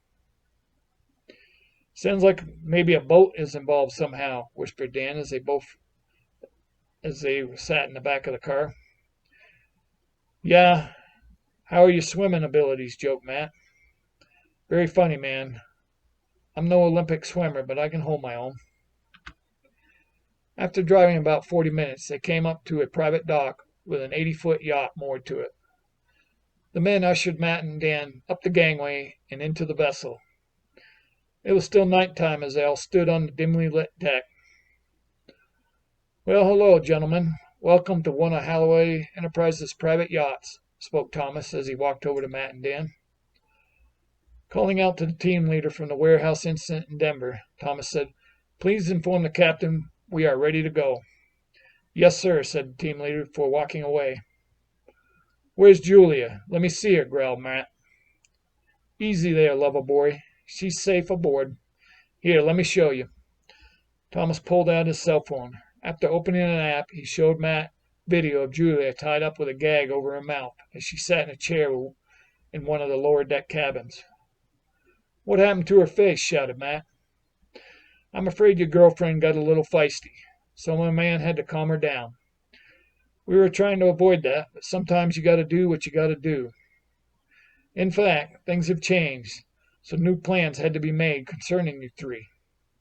Thomas gestured for the two gunmen to grab Matt and Dan and secure their legs with heavy-duty tie wraps. Before the gunmen could get the tie wraps secured, both Matt and Dan kicked each of the gunmen in their knees. They yelled in pain as each dropped to the deck. Due to the countless hours of Krav Maga training, both Matt and Dan were able to quickly roll over and get back on their feet. While the two gunmen struggled to get back up, Matt and Dan kicked each man across their face. With the two gunmen now lying motionless on the deck, Matt began to ponder how he could get the handcuffs off. "Hold it right there, you two. I won't hesitate to put bullets in both of you," shouted the team leader as he pointed his gun towards Matt and Dan. "Take it easy, you two. You're not going to be able to help the girl if you're dead," said Thomas as he came over to secure Matt and Dan's legs with tie wrap straps. After Thomas and the team leader dragged Matt and Dan down below, Thomas said, "As I said earlier, plans have changed, and unfortunately that means you three need to die. All records and identifications concerning this yacht have been scrubbed clean. We have also added some highly combustible and explosive fuel mixtures to the bilge area of the vessel. I suspect there's going to be a huge explosion aboard this ship pretty soon." Thomas stared down at Matt lying on the cabin floor. "After what happened to my brother, I had hoped to be able to make you suffer even more, Mr. Larson. But I guess this will have to suffice. Good luck in the afterlife." Thomas turned around and climbed back up to the main deck. Thomas and his team soaked the main deck with fuel before leaving with the captain to board the smallest ship they had been towing behind the yacht. Once aboard the smallest ship, the team leader released the moorings as Thomas prepared to shoot a flare onto the yacht's main deck. Soon, flames were leaping throughout the main deck of the yacht. "Shit, man, I can see flames up topside. What are we going to do?" shouted Dan.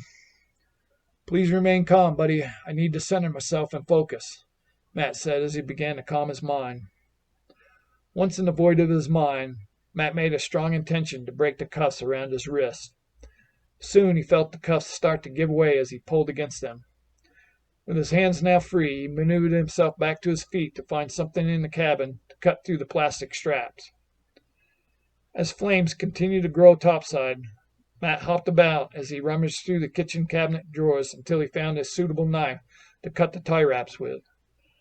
Once he had removed the straps from his legs, he quickly cut through the tie wraps securing Dan's arms and legs. I need to find Julia. Can you make it topside and jump off the yacht with these? I will get Julia and find you in the water, said Matt as he handed Dan 3 life preservers he had found hanging on the wall.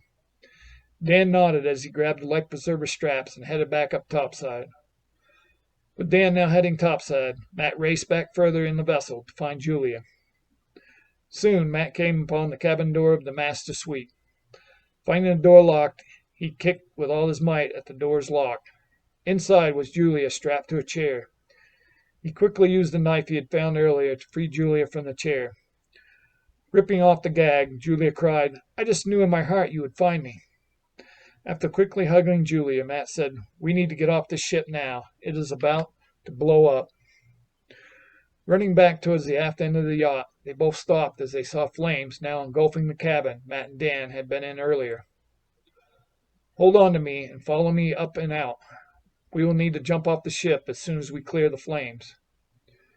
Julia nodded her acknowledgement as Matt once again began to center himself and focus his consciousness. Once focused in the void of his mind, he made the intention to create a shield around himself and Julia. While they both could feel the intense heat from the flames, their bodies were not burned as they climbed up out of the cabin and towards the starboard side of the yacht. Once in the water, Matt yelled to Julia to swim away from the ship. Frantically, they both swam away as fast as possible. A huge explosion sounded from the flaming vessel as they both turned to see the yacht blow up and start to sink. As the yacht began to sink below the surface, Matt yelled out, "Dan, where are you?" "I'm right over here, buddy," shouted Dan, about 20 yards away. Once they reached Dan, Matt and Julia put on the remaining 2 life preservers. As all 3 bobbed in the ocean, Julia said, "It should be light soon. Hopefully a ship will spot us." "I sure hope so. I don't want to become shark food after all this," said Dan. As they continued to float in the waves, a ship's horn could be heard in the distance. Once the vessel had pulled up beside them, the 3 friends recognized Andrew and the others from the Lightworkers Collective. Once aboard the ship, Matt said, "How the hell did you guys find us?" "Thank you, big friend here," said Andrew as he slapped Dan on the back. "Oh, yeah, I forgot about the tracker I let them put in me back at headquarters the other day," laughed Dan. "Let's get you 3 back to Colorado," said Andrew, before instructing the captain to head back to port. Final justice served. Just after Xenon goes unconscious at the stream on PT-017735. Multiple images and symbols filled Xenon's mind as the current inner space seemed to get darker and smaller. Quickly, Xenon made an intention to slow down time and create a bubble of reality in this inner space. With time now moving extremely slow within this inner space, Xenon made another intention to illuminate the expanse in the recesses of his inner mind. With the pretension in place, Xenon was relieved to observe the darkened space begin to lighten up and expand out until a massive room appeared. Huge pillars laced with sparkling diamonds rose 40 feet to an inverted concave ceiling. The walls were built with some of the most exquisite granite and marble rock that existed anywhere in the multiverse. Inlaid within the granite and marble were various inscriptions and symbols of gold and silver. Made of a special alloy that produced light frequencies of various shades and colors, the ceiling lit up the massive auditorium with breathtaking shades of illumination. Beautifully crafted seats adorned the outer portion of the amphitheater in a semicircular manner that allowed perfect views of the front stage from any seat. With the huge chamber area fully illuminated, Xenon immediately recognized the inner created space as what was called the Great Hall of Wisdom. Physically located in the Kabbalashan, this spectacular ancient room was used for special teachings given to adepts throughout the multiverse. Elaborate ceremonies would also be performed in the space when adepts of the ancient wisdom traditions would graduate to master levels. Even though eons of linear time had unfolded, Xenon still remembered that special event when the path of attainment from highly advanced student to master was recognized for himself as well. Sensing the space around still collapsing on itself, Xenon knew that quick and precise inner work would be required to ensure the initial intention succeeded as planned. Before I proceed further, I must interface with my soul collective and ensure they are all aware of the current situation, thought Xenon, before seeking the cosmic void. Once in the void, Xenon began to pull at each of the dots of light, using the intention of bringing their consciousness essence to the Great Hall of Wisdom. Seats in the auditorium began to fill with beings from multiple worlds within the vast multiverse. Gazing about the grand room, most of the participants were both in awe and bewilderment. Who are these strange beings I see around myself? Why do they look so different?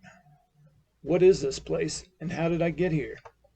Thought many of the individuals seated in the elaborate and comfortable seats, facing a beautiful stage made of some of the finest wood obtained anywhere in the multiverse.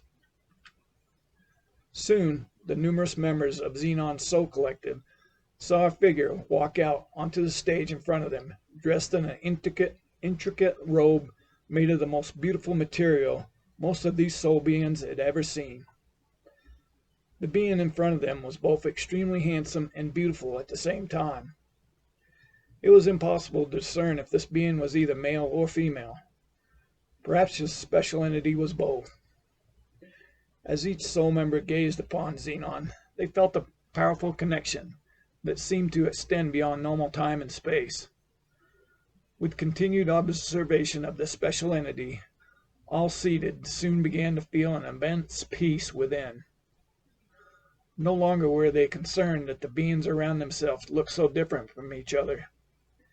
Deep inside, each soul member knew that they were observing their brothers and sisters, and possibly even themselves in another form. After a few moments, Xenon began to speak. It is so wonderful to have my soul collective here at this time. Looking about this grand auditorium, I see myself in each and every one of you. We all share a cosmic consciousness bond that spans space and time. I have, in fact, been on adventures with many of the older souls in this room. The intimacy we share is beyond description. In essence, I am you, and you are me. I sense that the older souls are beginning to understand again, but perhaps some of the newer souls are still slightly perplexed. I am that strange voice that emanates within from time to time. Sometimes I come in the form of strong intuitions.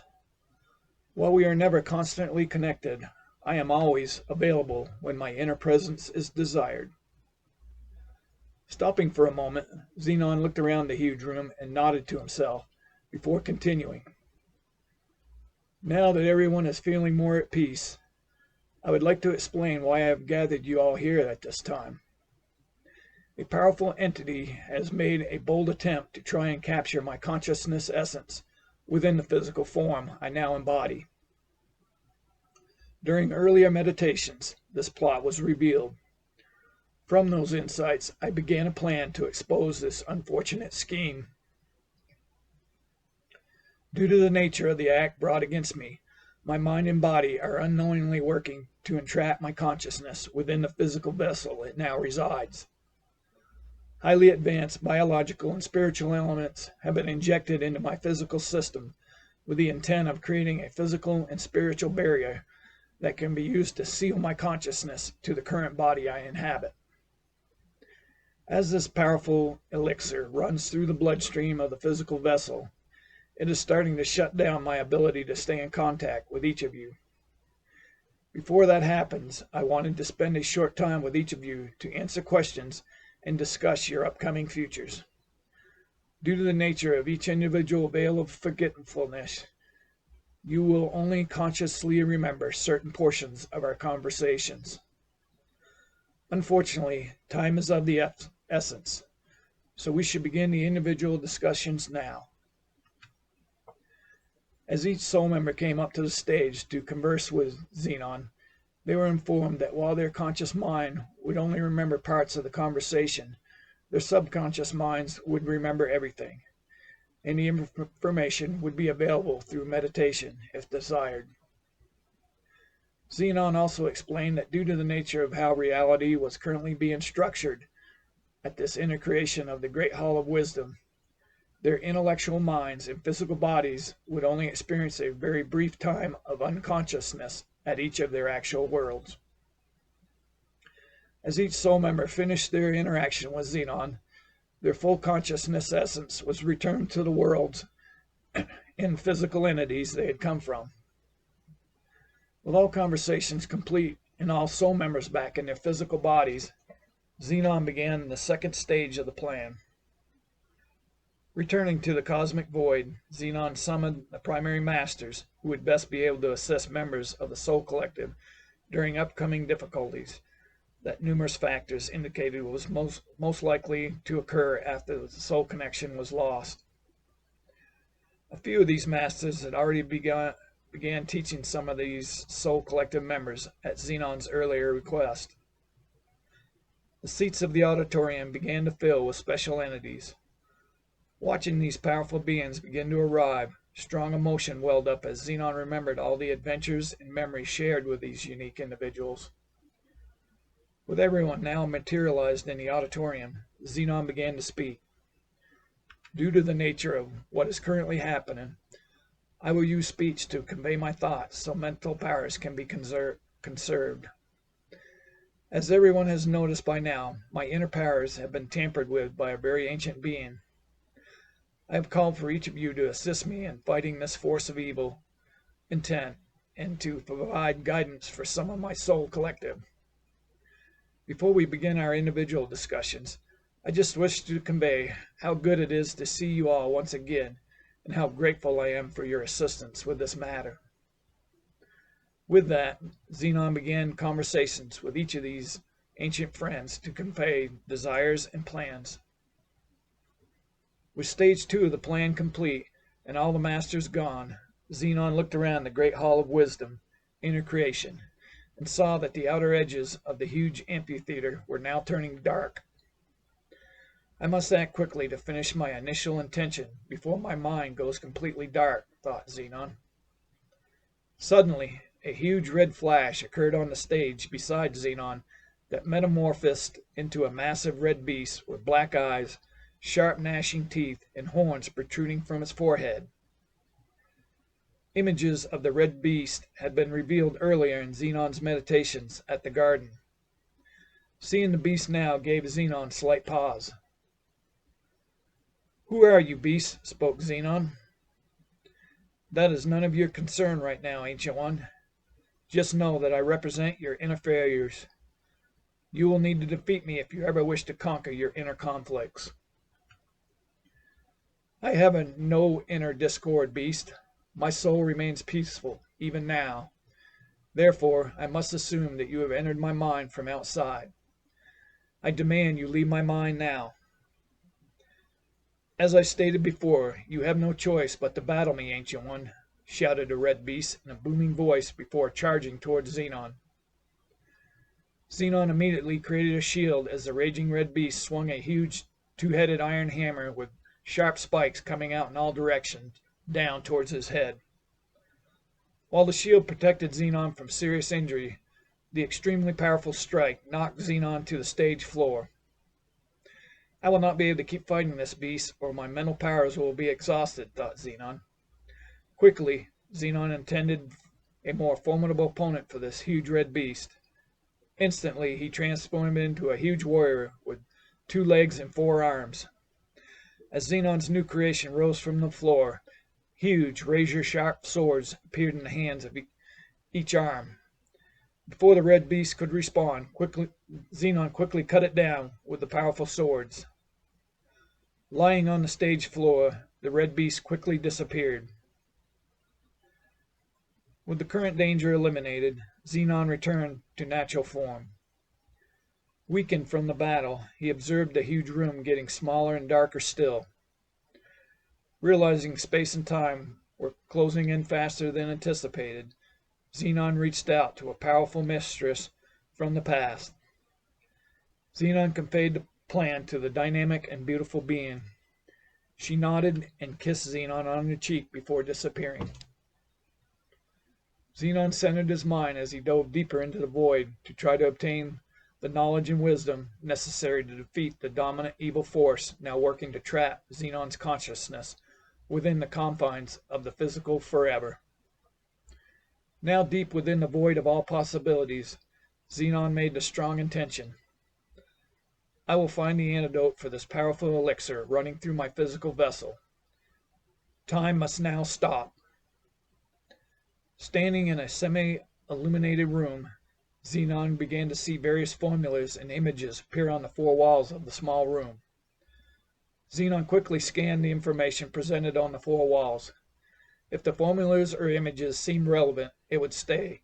Otherwise, unnecessary data would disappear, and new findings would appear. After what seemed like an infinity of linear time, Xenon stared at the remaining data displayed on the wall and nodded to himself. With a hypothesis formulated from all the information presented, Xenon intended the current space be converted into a working lab similar to those used on Using the finest lab available within the multiverse, Xenon began to develop a cure to defeat the highly engineered substance now coursing through his physical body. With each new iteration of the desired antidote and the accompanying testing, Xenon sensed the remedy was close. Finally, after what felt like eons of time, Xenon had formulated the most likely counteragent to the substance now attacking Xenon's physical vessel. Even with time now almost at a standstill in Xenon's inner mind, the time required to produce an antidote had almost exhausted Xenon's ability to keep the eternal darkness away. Using all available strength and will left, Xenon made one more intention before total darkness eclipsed the inner great hall of wisdom. Creation. Back on the Central Race world, all doctors in attendance in the room were filled with grief as they watched Xenon's lifeless body lay on the highly advanced monitoring table. While all physical brain and body functions appeared normal, Xenon was in a coma that had never been encountered before. Even with comas in an extreme rarity on it was still possible to interact with the patient through unconscious mind. Both during the voyage back to from PT-017735 and back on homeworld, Loran had searched all available databases for a cure to no avail. A full team of geneticists and doctors had been assigned to Xenon's case to create an antidote. After weeks, no solution had been found. Looking down at the comatose body of Xenon lying on the table, Loran exclaimed to the rest standing there, "The one entity most likely to solve such a perplexing problem is unfortunately the patient lying before us." Suddenly, an extremely bright light appeared in the room. After a short time, the figure of Mistress Rochelle became fully formed from the light. "A celestial!" exclaimed one of the android attendants present in the room. As everyone bowed slightly to the exceedingly beautiful entity standing before them, Rochelle looked around the room. "The great Xenon has created the most likely cure from within. The formula was then conveyed to my inner mind. From the information transmitted, I have created this. She held up her hand. In Rochelle's hand was a vial of a greenish-blue substance. Lauren took the vial and poured some of the liquid into a hypo syringe before injecting the mixture into a vein in Xenon's neck. Within a short while, the monitoring table began to indicate Xenon's brain waves were changing. After a couple hours, Xenon's eyes opened.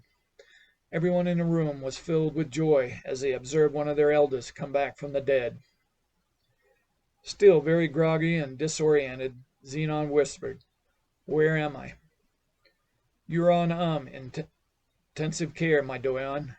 We are so overjoyed to have you back, Master," said Lauren as she smiled widely. Seeing the beautiful Rochelle, Xenon whispered, "My lovely queen has come through again." "It was truly your efforts that made this happen, my love. I only delivered your creation." With Xenon still exhausted and slightly confused from the ordeal, Lauren asked everyone to please leave the room and let Master Xenon rest. With that, everyone left the room except for Rochelle. Leaning down, Rochelle kissed Xenon on the lips and said, "I am so glad you are back, my love. We will celebrate soon." A very bright light appeared again as Rochelle vanished from the room. Feeling stronger, Xenon was transferred to a bed and allowed to sit up. Perusing through data and video images on the bed's mobile terminal, Xenon began downloading information into a Rhizarian crystal. Most of the data downloaded onto the crystal had been unavailable due to security protocols Xenon had initiated before the mission to PT-017735. With all the data and video images recorded into the Rhizarian crystal, Xenon held the small semi-translucent crystal with both hands. With eyes closed, Xenon focused on the void within. Soon, light shot out between Xenon's fingers as the solid crystal vanished from inside clasped hands. With the crystal now gone, Xenon solemnly contemplated the regrettable but necessary action just taken. Dozing, Xenon sensed a presence in the room. With eyes closed, Xenon made another and powerful intention before interacting with the new guest. "How are your wounds healing, Ancient One?" Xenon asked the powerful entity, standing at the foot of the bed. "I am not sure what wounds you're referring to, old friend. Perhaps your mind is still somewhat disoriented," replied Master Hadison. "I believe we both know what I'm implying. In fact, I have been aware of your schemes and desires for some time now. My earlier meditation at the Minucian Gardens and very recent contact with members of my Soul Collective have confirmed everything and provided valuable insight into your recent attempt to ensure I could not expose your master plan. It seems you have been busy, old friend." Slightly off balance now, Hadison responded, "I do not think you are in a good position or strong enough to make such accusations. Perhaps we should battle again. You just caught me off guard last time." Rising from the bed, Xenon stared at Hadison with sorrowful eyes. "It saddens me greatly that we are now at this juncture. Your views on how relative reality should be structured are so out of line with the all that is." "Are they now, Ancient One? Perhaps the all that is wants this duality of thought, and I have been the instrument to make that happen," replied Hadison. "I fully understand the principle of duality, but I also know that unity is always the ultimate goal for all of creation. Eons of time have continuously proven that hierarchical structures lead to death and suffering for the majority. True power and good have forever been accomplished through the cooperation and unity. Just look at our own world for proof of that. We will always differ on our views on the best reality to pursue, Xenon. Unfortunately for you, there is no proof of anything you claim. Between us, though, I commend your ability to overcome the virus I infected you with. I have worked on that pathogen for over a millennia. Your powerful virus was indeed hard to counter. It took over a millennia of inner time to find the antidote. I am so saddened that it has come to this, old friend, said Xenon before lifting the reality veil. Inside the celestial royal court. Immediately, the two elders from the first race were standing inside a grand and very ancient-looking chamber. Magnificent granite walls seemed to rise to infinity on all four sides. Similar to the Great Hall of Wisdom, this enormous chamber seemed to be lit by unseen lighting from within the walls themselves. Surrounding Xenon and Haddison were 7 glowing figures sitting on majestic thrones that further displayed each entity's natural royalty. Seated upon one of the cathedra was the strikingly attractive Mistress Rachel. She gave Xenon a huge smile and wink. After bowing to the royal court, Xenon began to speak. Thank each of you for taking the time to honor my request. I understand your duties are vast in this wonderful creation we all embody. Along with the data and video feeds from the starship and shuttle, I wish also to show evidence of a dangerous battle that took place inside my recently trapped mind.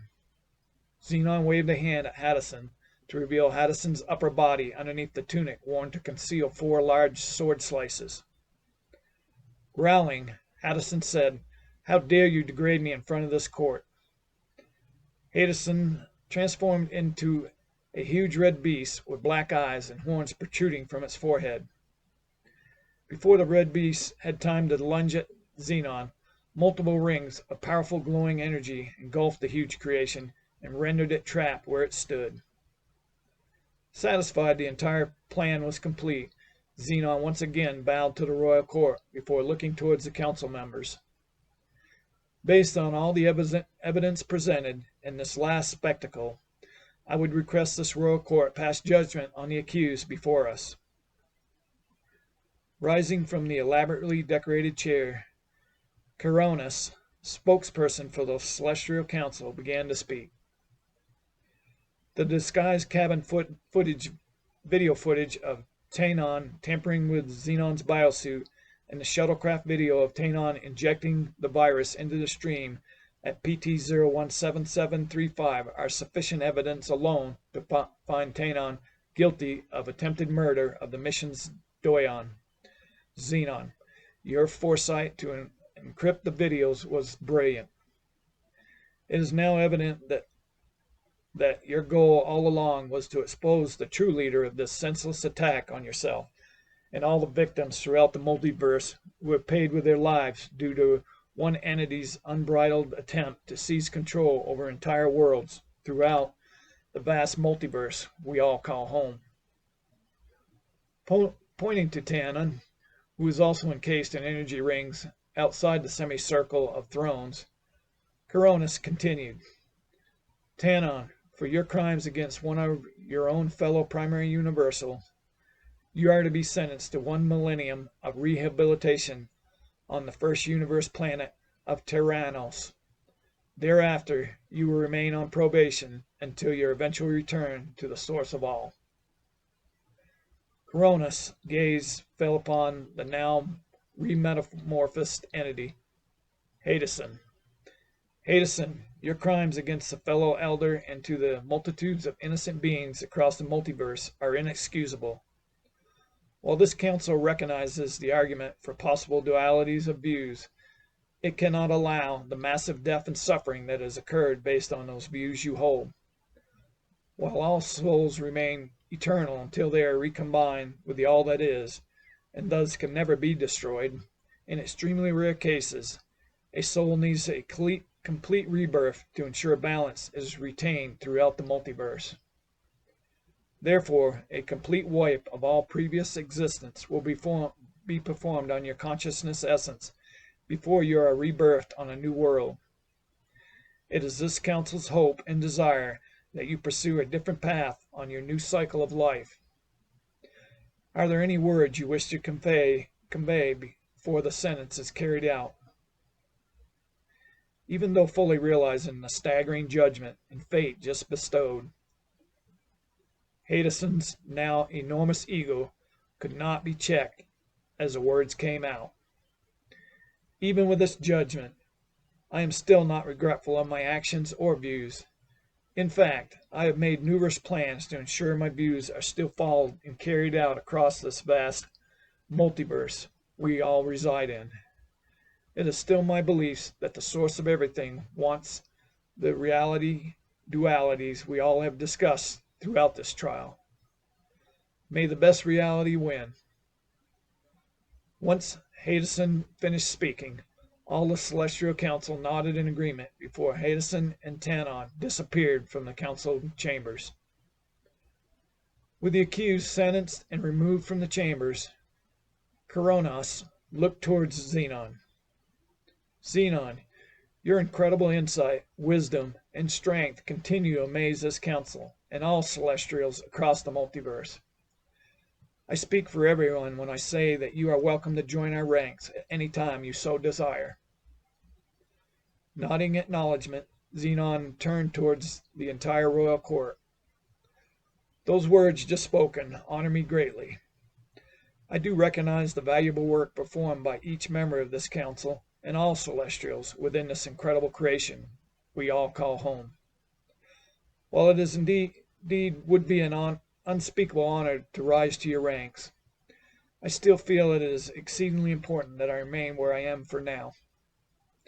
Hadison's words have struck deep within, and I feel my guidance is still needed at the position and level I now abide in. Thank you all once again for your service and guidance on the matter brought before this court. Xenon bowed one last time before disappearing to return to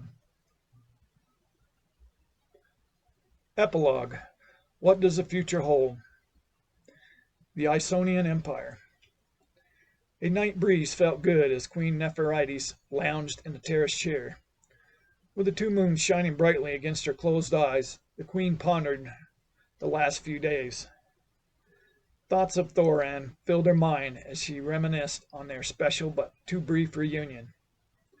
Still saddened from the loss, Queen Nepherites knew in her heart that she could visit Thoran within the void whenever she desired. In fact, that would be one of her goals this very evening. With Amon and the Illum leadership locked up in prison, Queen Nepherites contemplated the future direction of Isonia. This recent experience has shown me how important it is for the people of Isonia to learn how true reality is structured. Without true wisdom, the Isonian citizens can be led astray by religions such as the Illum. Armed with knowledge of the ancient wisdom traditions, the Isonian people can become beacons of light for the rest of our world. I need to confer with Master Amati to ensure a proper knowledge system is developed to teach these powerful and ancient principles. Opening her eyes, the queen called out to her most trusted and loyal assistant standing nearby. Adirian, I have some requests for you. Walking out to the terrace, Adirian said, My queen, how can I be of assistance? Please arrange for my royal chariot to pick me up at first light. I have a long journey planned so I can visit with an old friend and mentor. In my absence, I would like my study at the south end of the palace set up for writing. Once I return from this trip to the east, I plan to develop a manuscript that will provide a way for the Isonian people to learn and understand the true nature of reality. As you wish, my queen. We are all looking forward to your words of wisdom.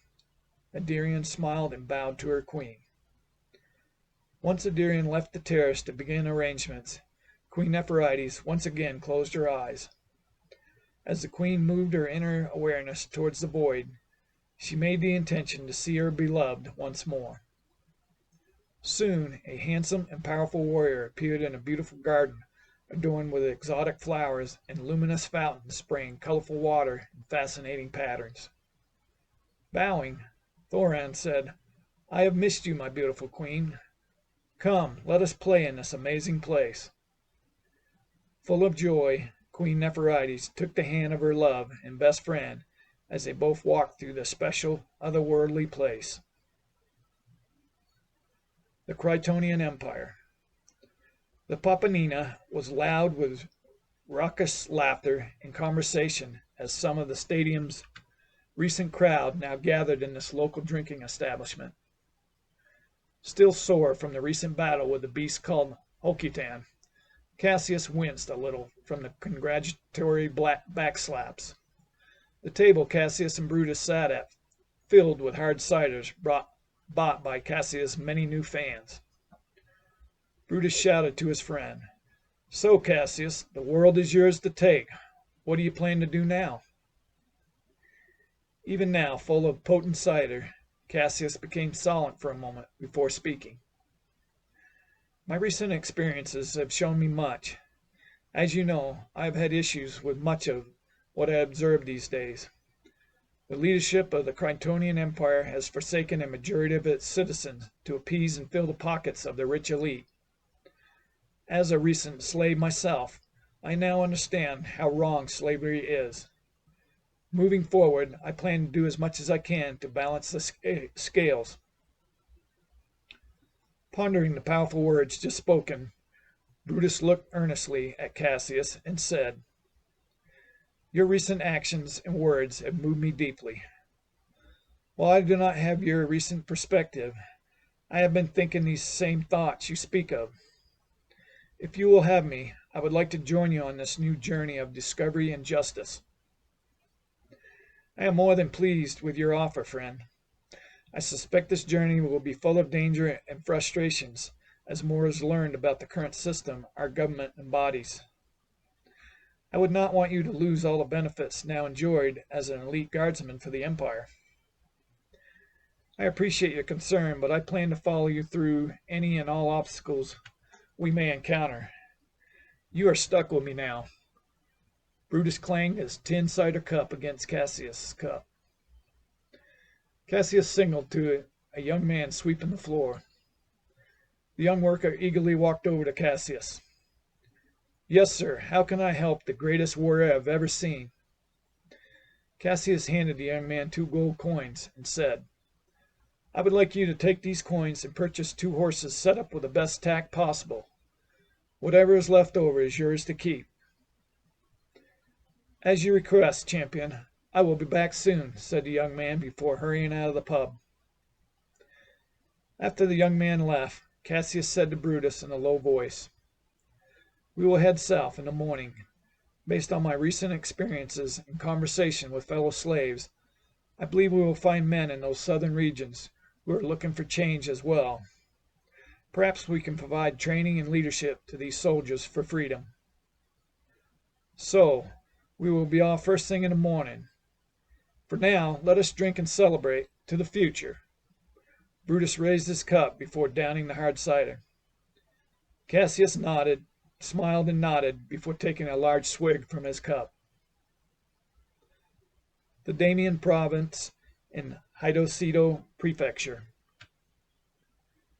Staring at the headless body of Tazon lying in the dirt, the rest of the Incubusion clan were stunned at the sight of their newest leader now lifeless on the ground. Shocked at what had just transpired, the remaining Shadow Warriors willingly obliged when the injured Horatio slowly climbed on the back of the mighty Heresian beast and ordered them to open the gates. Giving the fierce creature an intention to return to his home village, Horatio held on tight as the huge animal lunged through the gate and headed down the trail towards home. As he and the beast journeyed back to the village, Horatio thought about his future. He grieved once more for the man who had taught him so much growing up. "I miss you, Father, and Mother could have been killed as well. She will need me now, and I need to continue my father's legacy. I worry that something like this could happen again. I will talk with the village elders, but I think the young man of the village should be trained in the ways I have been. Together we can all protect the village if necessary. I must confer with Master Lyricus, but I feel that the true nature of reality should be taught as well." Once Horatio and the Heresian returned and his wounds had been addressed, Horatio got the blessing from the village elders and Master Lyricus to create a school to develop both inner powers and outer combat skills. Shortly after Horatio returned to the village, after serving justice to the powerful shadow warrior of his dreams, he was informed by the village elders that the truth of the second attack on the shogun had been obtained from Taizan's spy. A few months later, hammering away at the long piece of Telusian metal, Horatio sensed a foreign presence outside the workshop. Horatio grabbed his sword lying against the forge's wall. "Who goes there?" "It is I, young warrior, your shogun," replied Shogun Lashido as he entered the workshop. Bowing slightly to Shogun Lashido, Horatio asked, "How can I help you, sir?" "Word of your amazing school is spread across our lands and beyond. I am here to request your help with training my troops." "With all due respect, my Shogun, this time I cannot leave this place I will forever call home." "I fully understand, my young warrior. You must honor Master Hattori's legacy and continue to create the greatest swords in the lands. I would just wish to use your powerful wisdom and knowledge to create the finest warriors throughout the region. We could build a training camp outside the village, and I would provide everything required. If you agree to this request, I recommend you begin training many apprentices, for all my troops will require new swords to go with their newly acquired skills." Realizing the great fortune and legacy for his family and the village, Horatio replied, "I will be honored to serve you in these lands in this capacity, my Shogun." "Then it is settled, Master Horatio Hattori. I will begin plans immediately," spoke Shogun Lashido before bowing deeply to Horatio. The United Commons of Euritopia. Starship One returned to space dock above Euritopia. Inside the hangar bay of the huge vessel, Captain Pikeson spotted Rochella just before she boarded the shuttle that would take her back home and to the love of her life. Hurrying over, the captain said, "Rochella, I am still having a hard time understanding or even believing what you did out there. Relaying what actually happened to Fleet Command and the UCE Council is going to be difficult. I do hope you will be there to help explain what occurred and your part in it." "I will indeed, Captain. In fact, I have been working on a new initiative that might help create a galaxy-wide commons, such as what we enjoy on Euritopia. I would like the Andosians and the Euritopians become the founding members of this United Space Commons. This new initiative could usher in a new era for all the benign spacefaring races in our home galaxy and beyond." Smiling now, Captain Pikeson said, "If anyone can make this happen, I am confident you can do it. You definitely have my vote. I look forward to seeing you at the meeting tomorrow." Rochella gave the captain a hug and kiss on the cheek before turning to board the shuttle. Rochella and Cicero's reunion was wonderful as the two life partners lovingly embraced and kissed passionately on the rooftop skyport of their building. After she had told Cicero all about the mission over dinner at their favorite restaurant, the two lovers returned to their condo and again experienced a bond of love between themselves and the cosmic consciousness that pervaded all of creation. Relaying her account of the mission the next day to her co-counselors, the Adosian delegation, and top members of Fleet Command, Rochella was greeted with astonishment and admiration. Approval for the Space Commons initiative was unanimous after she outlined her plan to everyone. More meetings were scheduled to finalize all the initial details to begin implementation of the newly formed United Space Commons. Cuddling together that night on the couch, watching virtual theater, Rochella and Cicero watched as a powerful light began to emanate throughout the room, and a figure formed in front of them. A strikingly beautiful woman appeared from the light. "Rochelle, I am so happy to see you," exclaimed Rochella as she jumped up from the couch to embrace her mentor and guiding light. After Rochella introduced Rochelle to the slightly stunned Cicero, he exclaimed, How lucky can one man be to have two of the most beautiful women on the planet standing before him? He looked towards the celestial with mesmerizing teal-colored eyes. Rochelle, I have heard so many wonderful things about you. I hope you can stay for a while. Rochelle looked at Cicero as her stunning teal-colored eyes seemed to sparkle even more. Thank you, dear. Spending time with you and my dear one would be lovely. Rochelle turned to Rochella and said, What you did out there in space was incredible. You have remembered your lessons well. Your Space Commons initiative is brilliant as well. I am happy it has been approved. As you are now aware, there are forces in our reality that have a different agenda than the one shared on this planet. I would love to spend some time with you and perhaps help you build this new Space Commons, if you wish. I would love that, May, said Rochella, before once again hugging her second mother. The Harishon faction of the Elishon world. Once the Drago Crichton landed back on Elishon, Captain Crichton yelled to his assistant, I have some final reports to finish. While I'm getting that done, I would like my quarters on base furnished with Arushian blood wine, Rycosian mushrooms, and the best and eager females and males you can find. As you wish, Captain. I will work on that now, said the captain's attendant. With all necessary equipment offloaded, Commander Wyshon dismissed the engineering crew. Feeling giddy to finally be off the starship, Taishan could barely wait to get back to his flat and connect with his new friends online. As the shuttle stopped in the city, he hurriedly walked to his apartment building and lunged up the stairs to his flat. Once inside, Taishan engaged the environmental systems and prepared to relax in his favorite chair.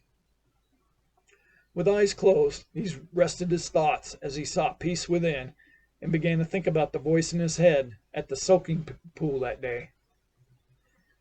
A few minutes later, he sensed a familiar presence. It is good to connect with you again, Taishan. It has been a while. I am happy to see you have returned from the mission okay. Recognizing the voice in his head from the time before, Taishan used his intention to try and communicate back to the strange voice in his mind. I can now hear you inside, where it was only hunches and intuition before. How is that so? Our level of communication has increased now after our meeting at the Great Hall of Wisdom. This was by your request when we talked at that time. As we discuss, I will only speak to you inside if that is your intention. This is amazing. You have been such a guiding force for me over the last year. Who or what are you exactly? I am glad that I have been able to assist you with your studies. Those of my kind have been called by many names, but perhaps the best answer is that I am your higher self. In essence, you abide in me as much as I abide in you. We are part of the same soul collective. My name is Xenon. I am now starting to remember some of our discussion in that spectacular room with the granite walls and luminous lighting. You told me that I should continue to seek out and join those who shared my views. I plan to do that this very night. That is excellent to hear, Taishan. I have requested an old friend come and visit you and your group at your new headquarters. I know you not fully understand now, but you will soon enough. I must leave to attend to other matters, but I am always available when needed. Thank you, Xenon, for all you have done for me. With the conversation complete, Taishan slowly came out of the void of his mind and back to reality. Finished with his work and now disembarking from the spacecraft, Captain Crichton smiled to himself when he thought about all the partying and debauchery planned for that evening. As he reached the bottom of the gangway, the captain was met by two huge members of the Elishon elite guard. What do you two want? I have important matters to attend to, shouted Captain Crichton to the guardsmen. The Ultimate Supreme has requested your presence, and you will need to put these on. spoke one of the elite guards as he handed the captain a pair of hand shackles. Knowing any further objection to the Ultimate Supreme's orders would be pointless, Captain Kratos-Shan grudgingly put on the handcuffs.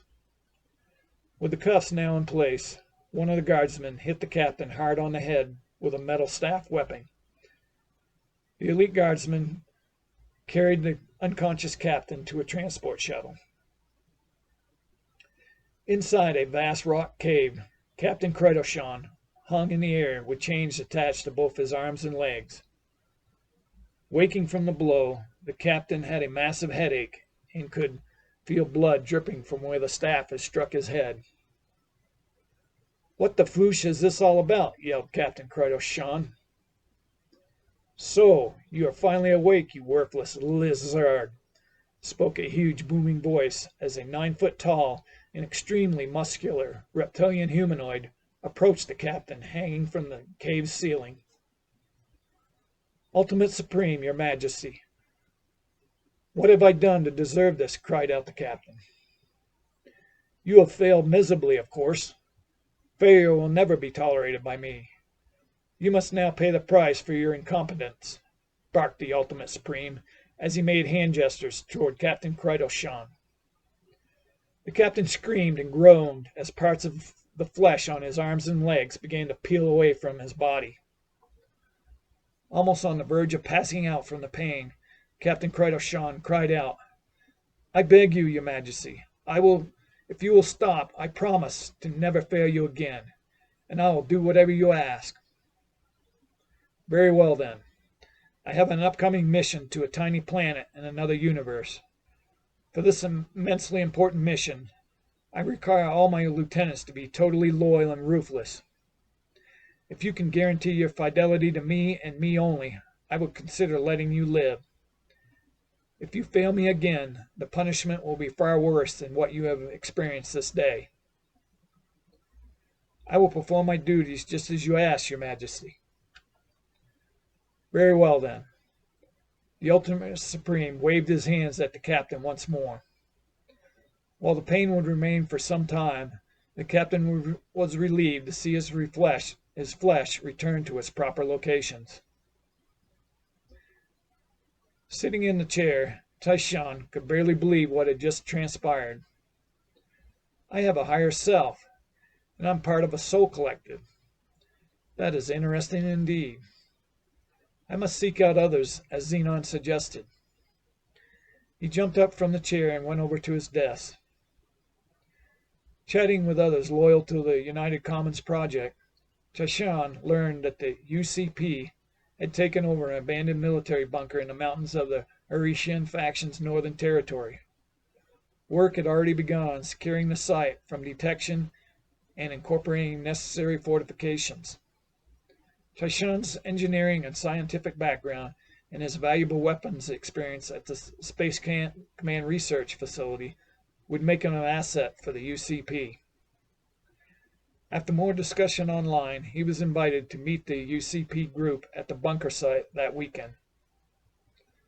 The rest of the week seemed to move slow as Kratos-Shan anxiously anticipated this new direction for his life. Riding the rail towards the old mining colony near the abandoned bunker, he watched out the window as the desert began to fade and large mountain ranges started to appear. At the shuttle train depot, Kratos-Shan rented an electric buggy vehicle before heading towards the coordinates given to him by one of the UCP members. He got close to the bunker location and parked the buggy. Looking around, he was unable to make out any entrance. Staring at the mountain before him, Kratos-Shan spotted 3 quick light flashes directly ahead. Walking towards where the lights had flashed, Kratos-Shan watched in amazement as a massive camouflaged door opened. Entering the room behind the open door, Kratos-Shan was met by a young Elliptionian female. "Please follow me," hissed the young female as she led him down a passageway. Entering a room off the main passageway, Kratos-Shan was awestruck as he observed the space. Huge displays hung on the walls as numerous desks with terminals filled the area. Welcome, Taishan. I am Laishan, and this is Terashin. A young male Lipshan greeted Taishan and pointed to the young female who had escorted him into the main headquarters. Taishan was excited to meet others from the UCP group. As his new friends welcomed him to the group, a strange glow formed on the other side of the room. Everyone watched in amazement as the glow got brighter and a figure started to form from the light. Within seconds, an elderly Ellipsonian male stood before the group. Nodding to everyone watching him, the elderly being announced, "I know this may appear strange, but I am actually here to assist you all with your mission. My name is Master Zaishan. I am excited to meet everyone and perhaps teach each one of you some very ancient wisdom concerning true reality."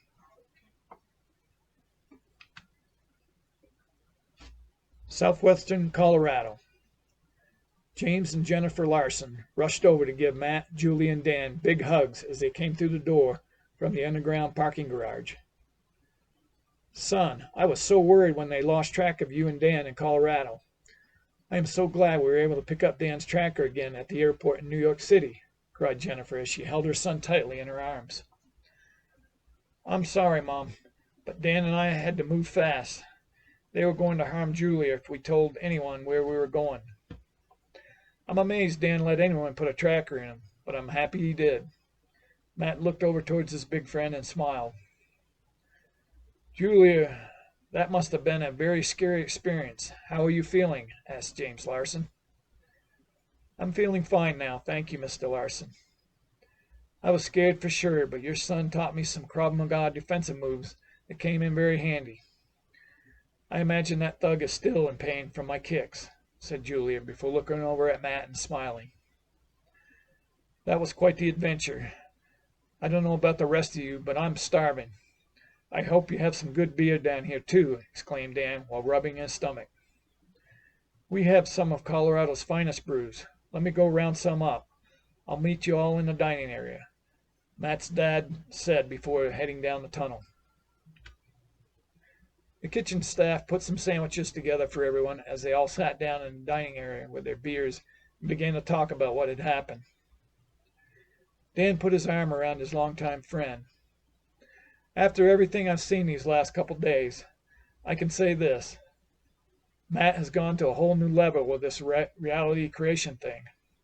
I watched this guy do some amazing level shit, that's for sure. I'm not sure how he's doing everything, but I'm sure glad he was able to." Hearing Dan's words made James and Jennifer smile and nod to themselves. "Yeah, I'm not exactly sure what's going on either. I just know it seems to be getting easier the more I do it. It definitely helped me to save the love of my life, and I am grateful for that," said Matt before looking at Julia with love. "Me too." Julia put her arms around Matt and gave him a kiss on the cheek. As laughter and conversation continued, everyone stopped and turned towards a bright light at the other side of the room. Like before, the figure of the elderly Master Kenjinson appeared as the bright light dissipated. "Master, it is so good to see you again," said James as he bowed slightly to the elder man. "It is good to see you all as well. I am gladdened to hear that you three are safe now. In fact, this world will require the services of this powerful trio before us," spoke Master Kenjinson as he stared at the three college students. "Master Kenjinson, please tell us what has transpired," a somewhat worried Jennifer implored. "It has come to the attention of the Celestials that a powerful entity is currently in the process of developing a potent weapon capable of destroying this planet and all its inhabitants." "Why does someone or something want to destroy Earth?" asked Julia. "I know this may seem strange based on some of the irrational behaviors exhibited by many of this world's population right now, but the simple truth is that this planet is a special place within the cosmos.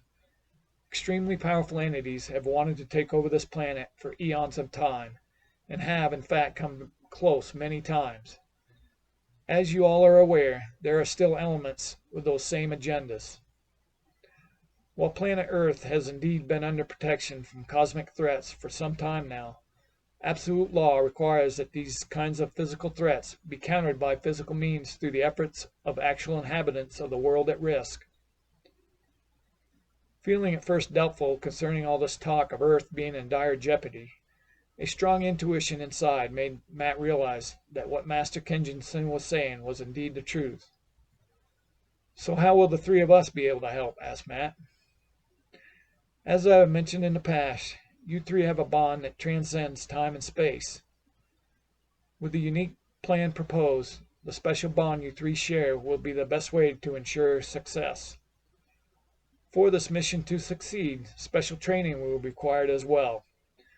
Due to the nature of the instruction required, it will need to take place in the mountains of the Himalayas." "The Himalayas? Isn't that place really cold and inaccessible most of the year?" exclaimed Dan. "As some of your world's legends have suggested, there are parts of the Himalayas that have a unique history concerning ancient wisdom. It is in these special valleys that incredible, vast, and secretive knowledge and skills can be obtained by the right individuals." The elder master looked towards Matt.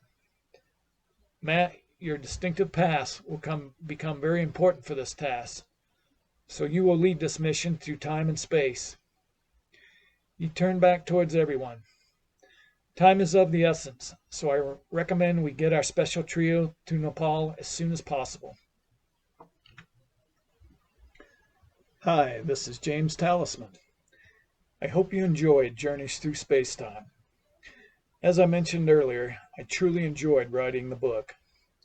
The experience was wonderful, and I loved seeing what my higher self would produce. After reading back some of the scenes during the writing process, I would just shake my head in amazement sometimes. As I said in the introduction, there are currently 2 other novels in the Journeys Through series. On this video, I have provided links where both the paperback and electronic versions of the 3 books can be obtained. I also plan to have audiobooks at various online retailers for the first 3 novels in the near future as well. I will update on this channel when they are available. For those who would like to have an electronic version of Journeys Through Spacetime, I provided links to obtain a free copy of the book in the various videos in the Exploring Reality playlist on this Journeys Through channel. Along with trying to create a great adventure through the multiverse of time and space, I tried to include ancient and modern concepts surrounding true reality, consciousness, manifestation, and other subjects that are part of the philosophy called metaphysics. You can learn all about various metaphysical subjects in the numerous books I have found in my own research into truth and true reality in the videos that are part of the Exploring Reality playlist on the Journeys Through channel. Before I wrap it up and say goodbye, I wanted to read the multiverse and quantum physics quotes I provided in the electronic and paperback book for the Journeys Through Spacetime. Multiverse and quantum physics quotes. "These parallel universes are not ghost worlds with an ephemeral existence. Within each universe, we have the appearance of solid objects and concrete events as real and as objective as any. Makikyo Keikyo, Parallel Worlds, a journey through creation, higher dimensions, and the future of the cosmos." As a man who has devoted his whole life to the most clear-headed science, to the study of matter, I can tell you as a result of my research about atoms this much. There is no matter as such. All matter originates and exists only by virtue of the existence of consciousness. The mind is the matrix of all matter. I regard consciousness as fundamental. I regard matter as derivative from consciousness. Everything that we talk about, everything that we regard as existing, postulates consciousness. Max Planck, originator of quantum mechanics, Nobel laureate and close associate of Albert Einstein.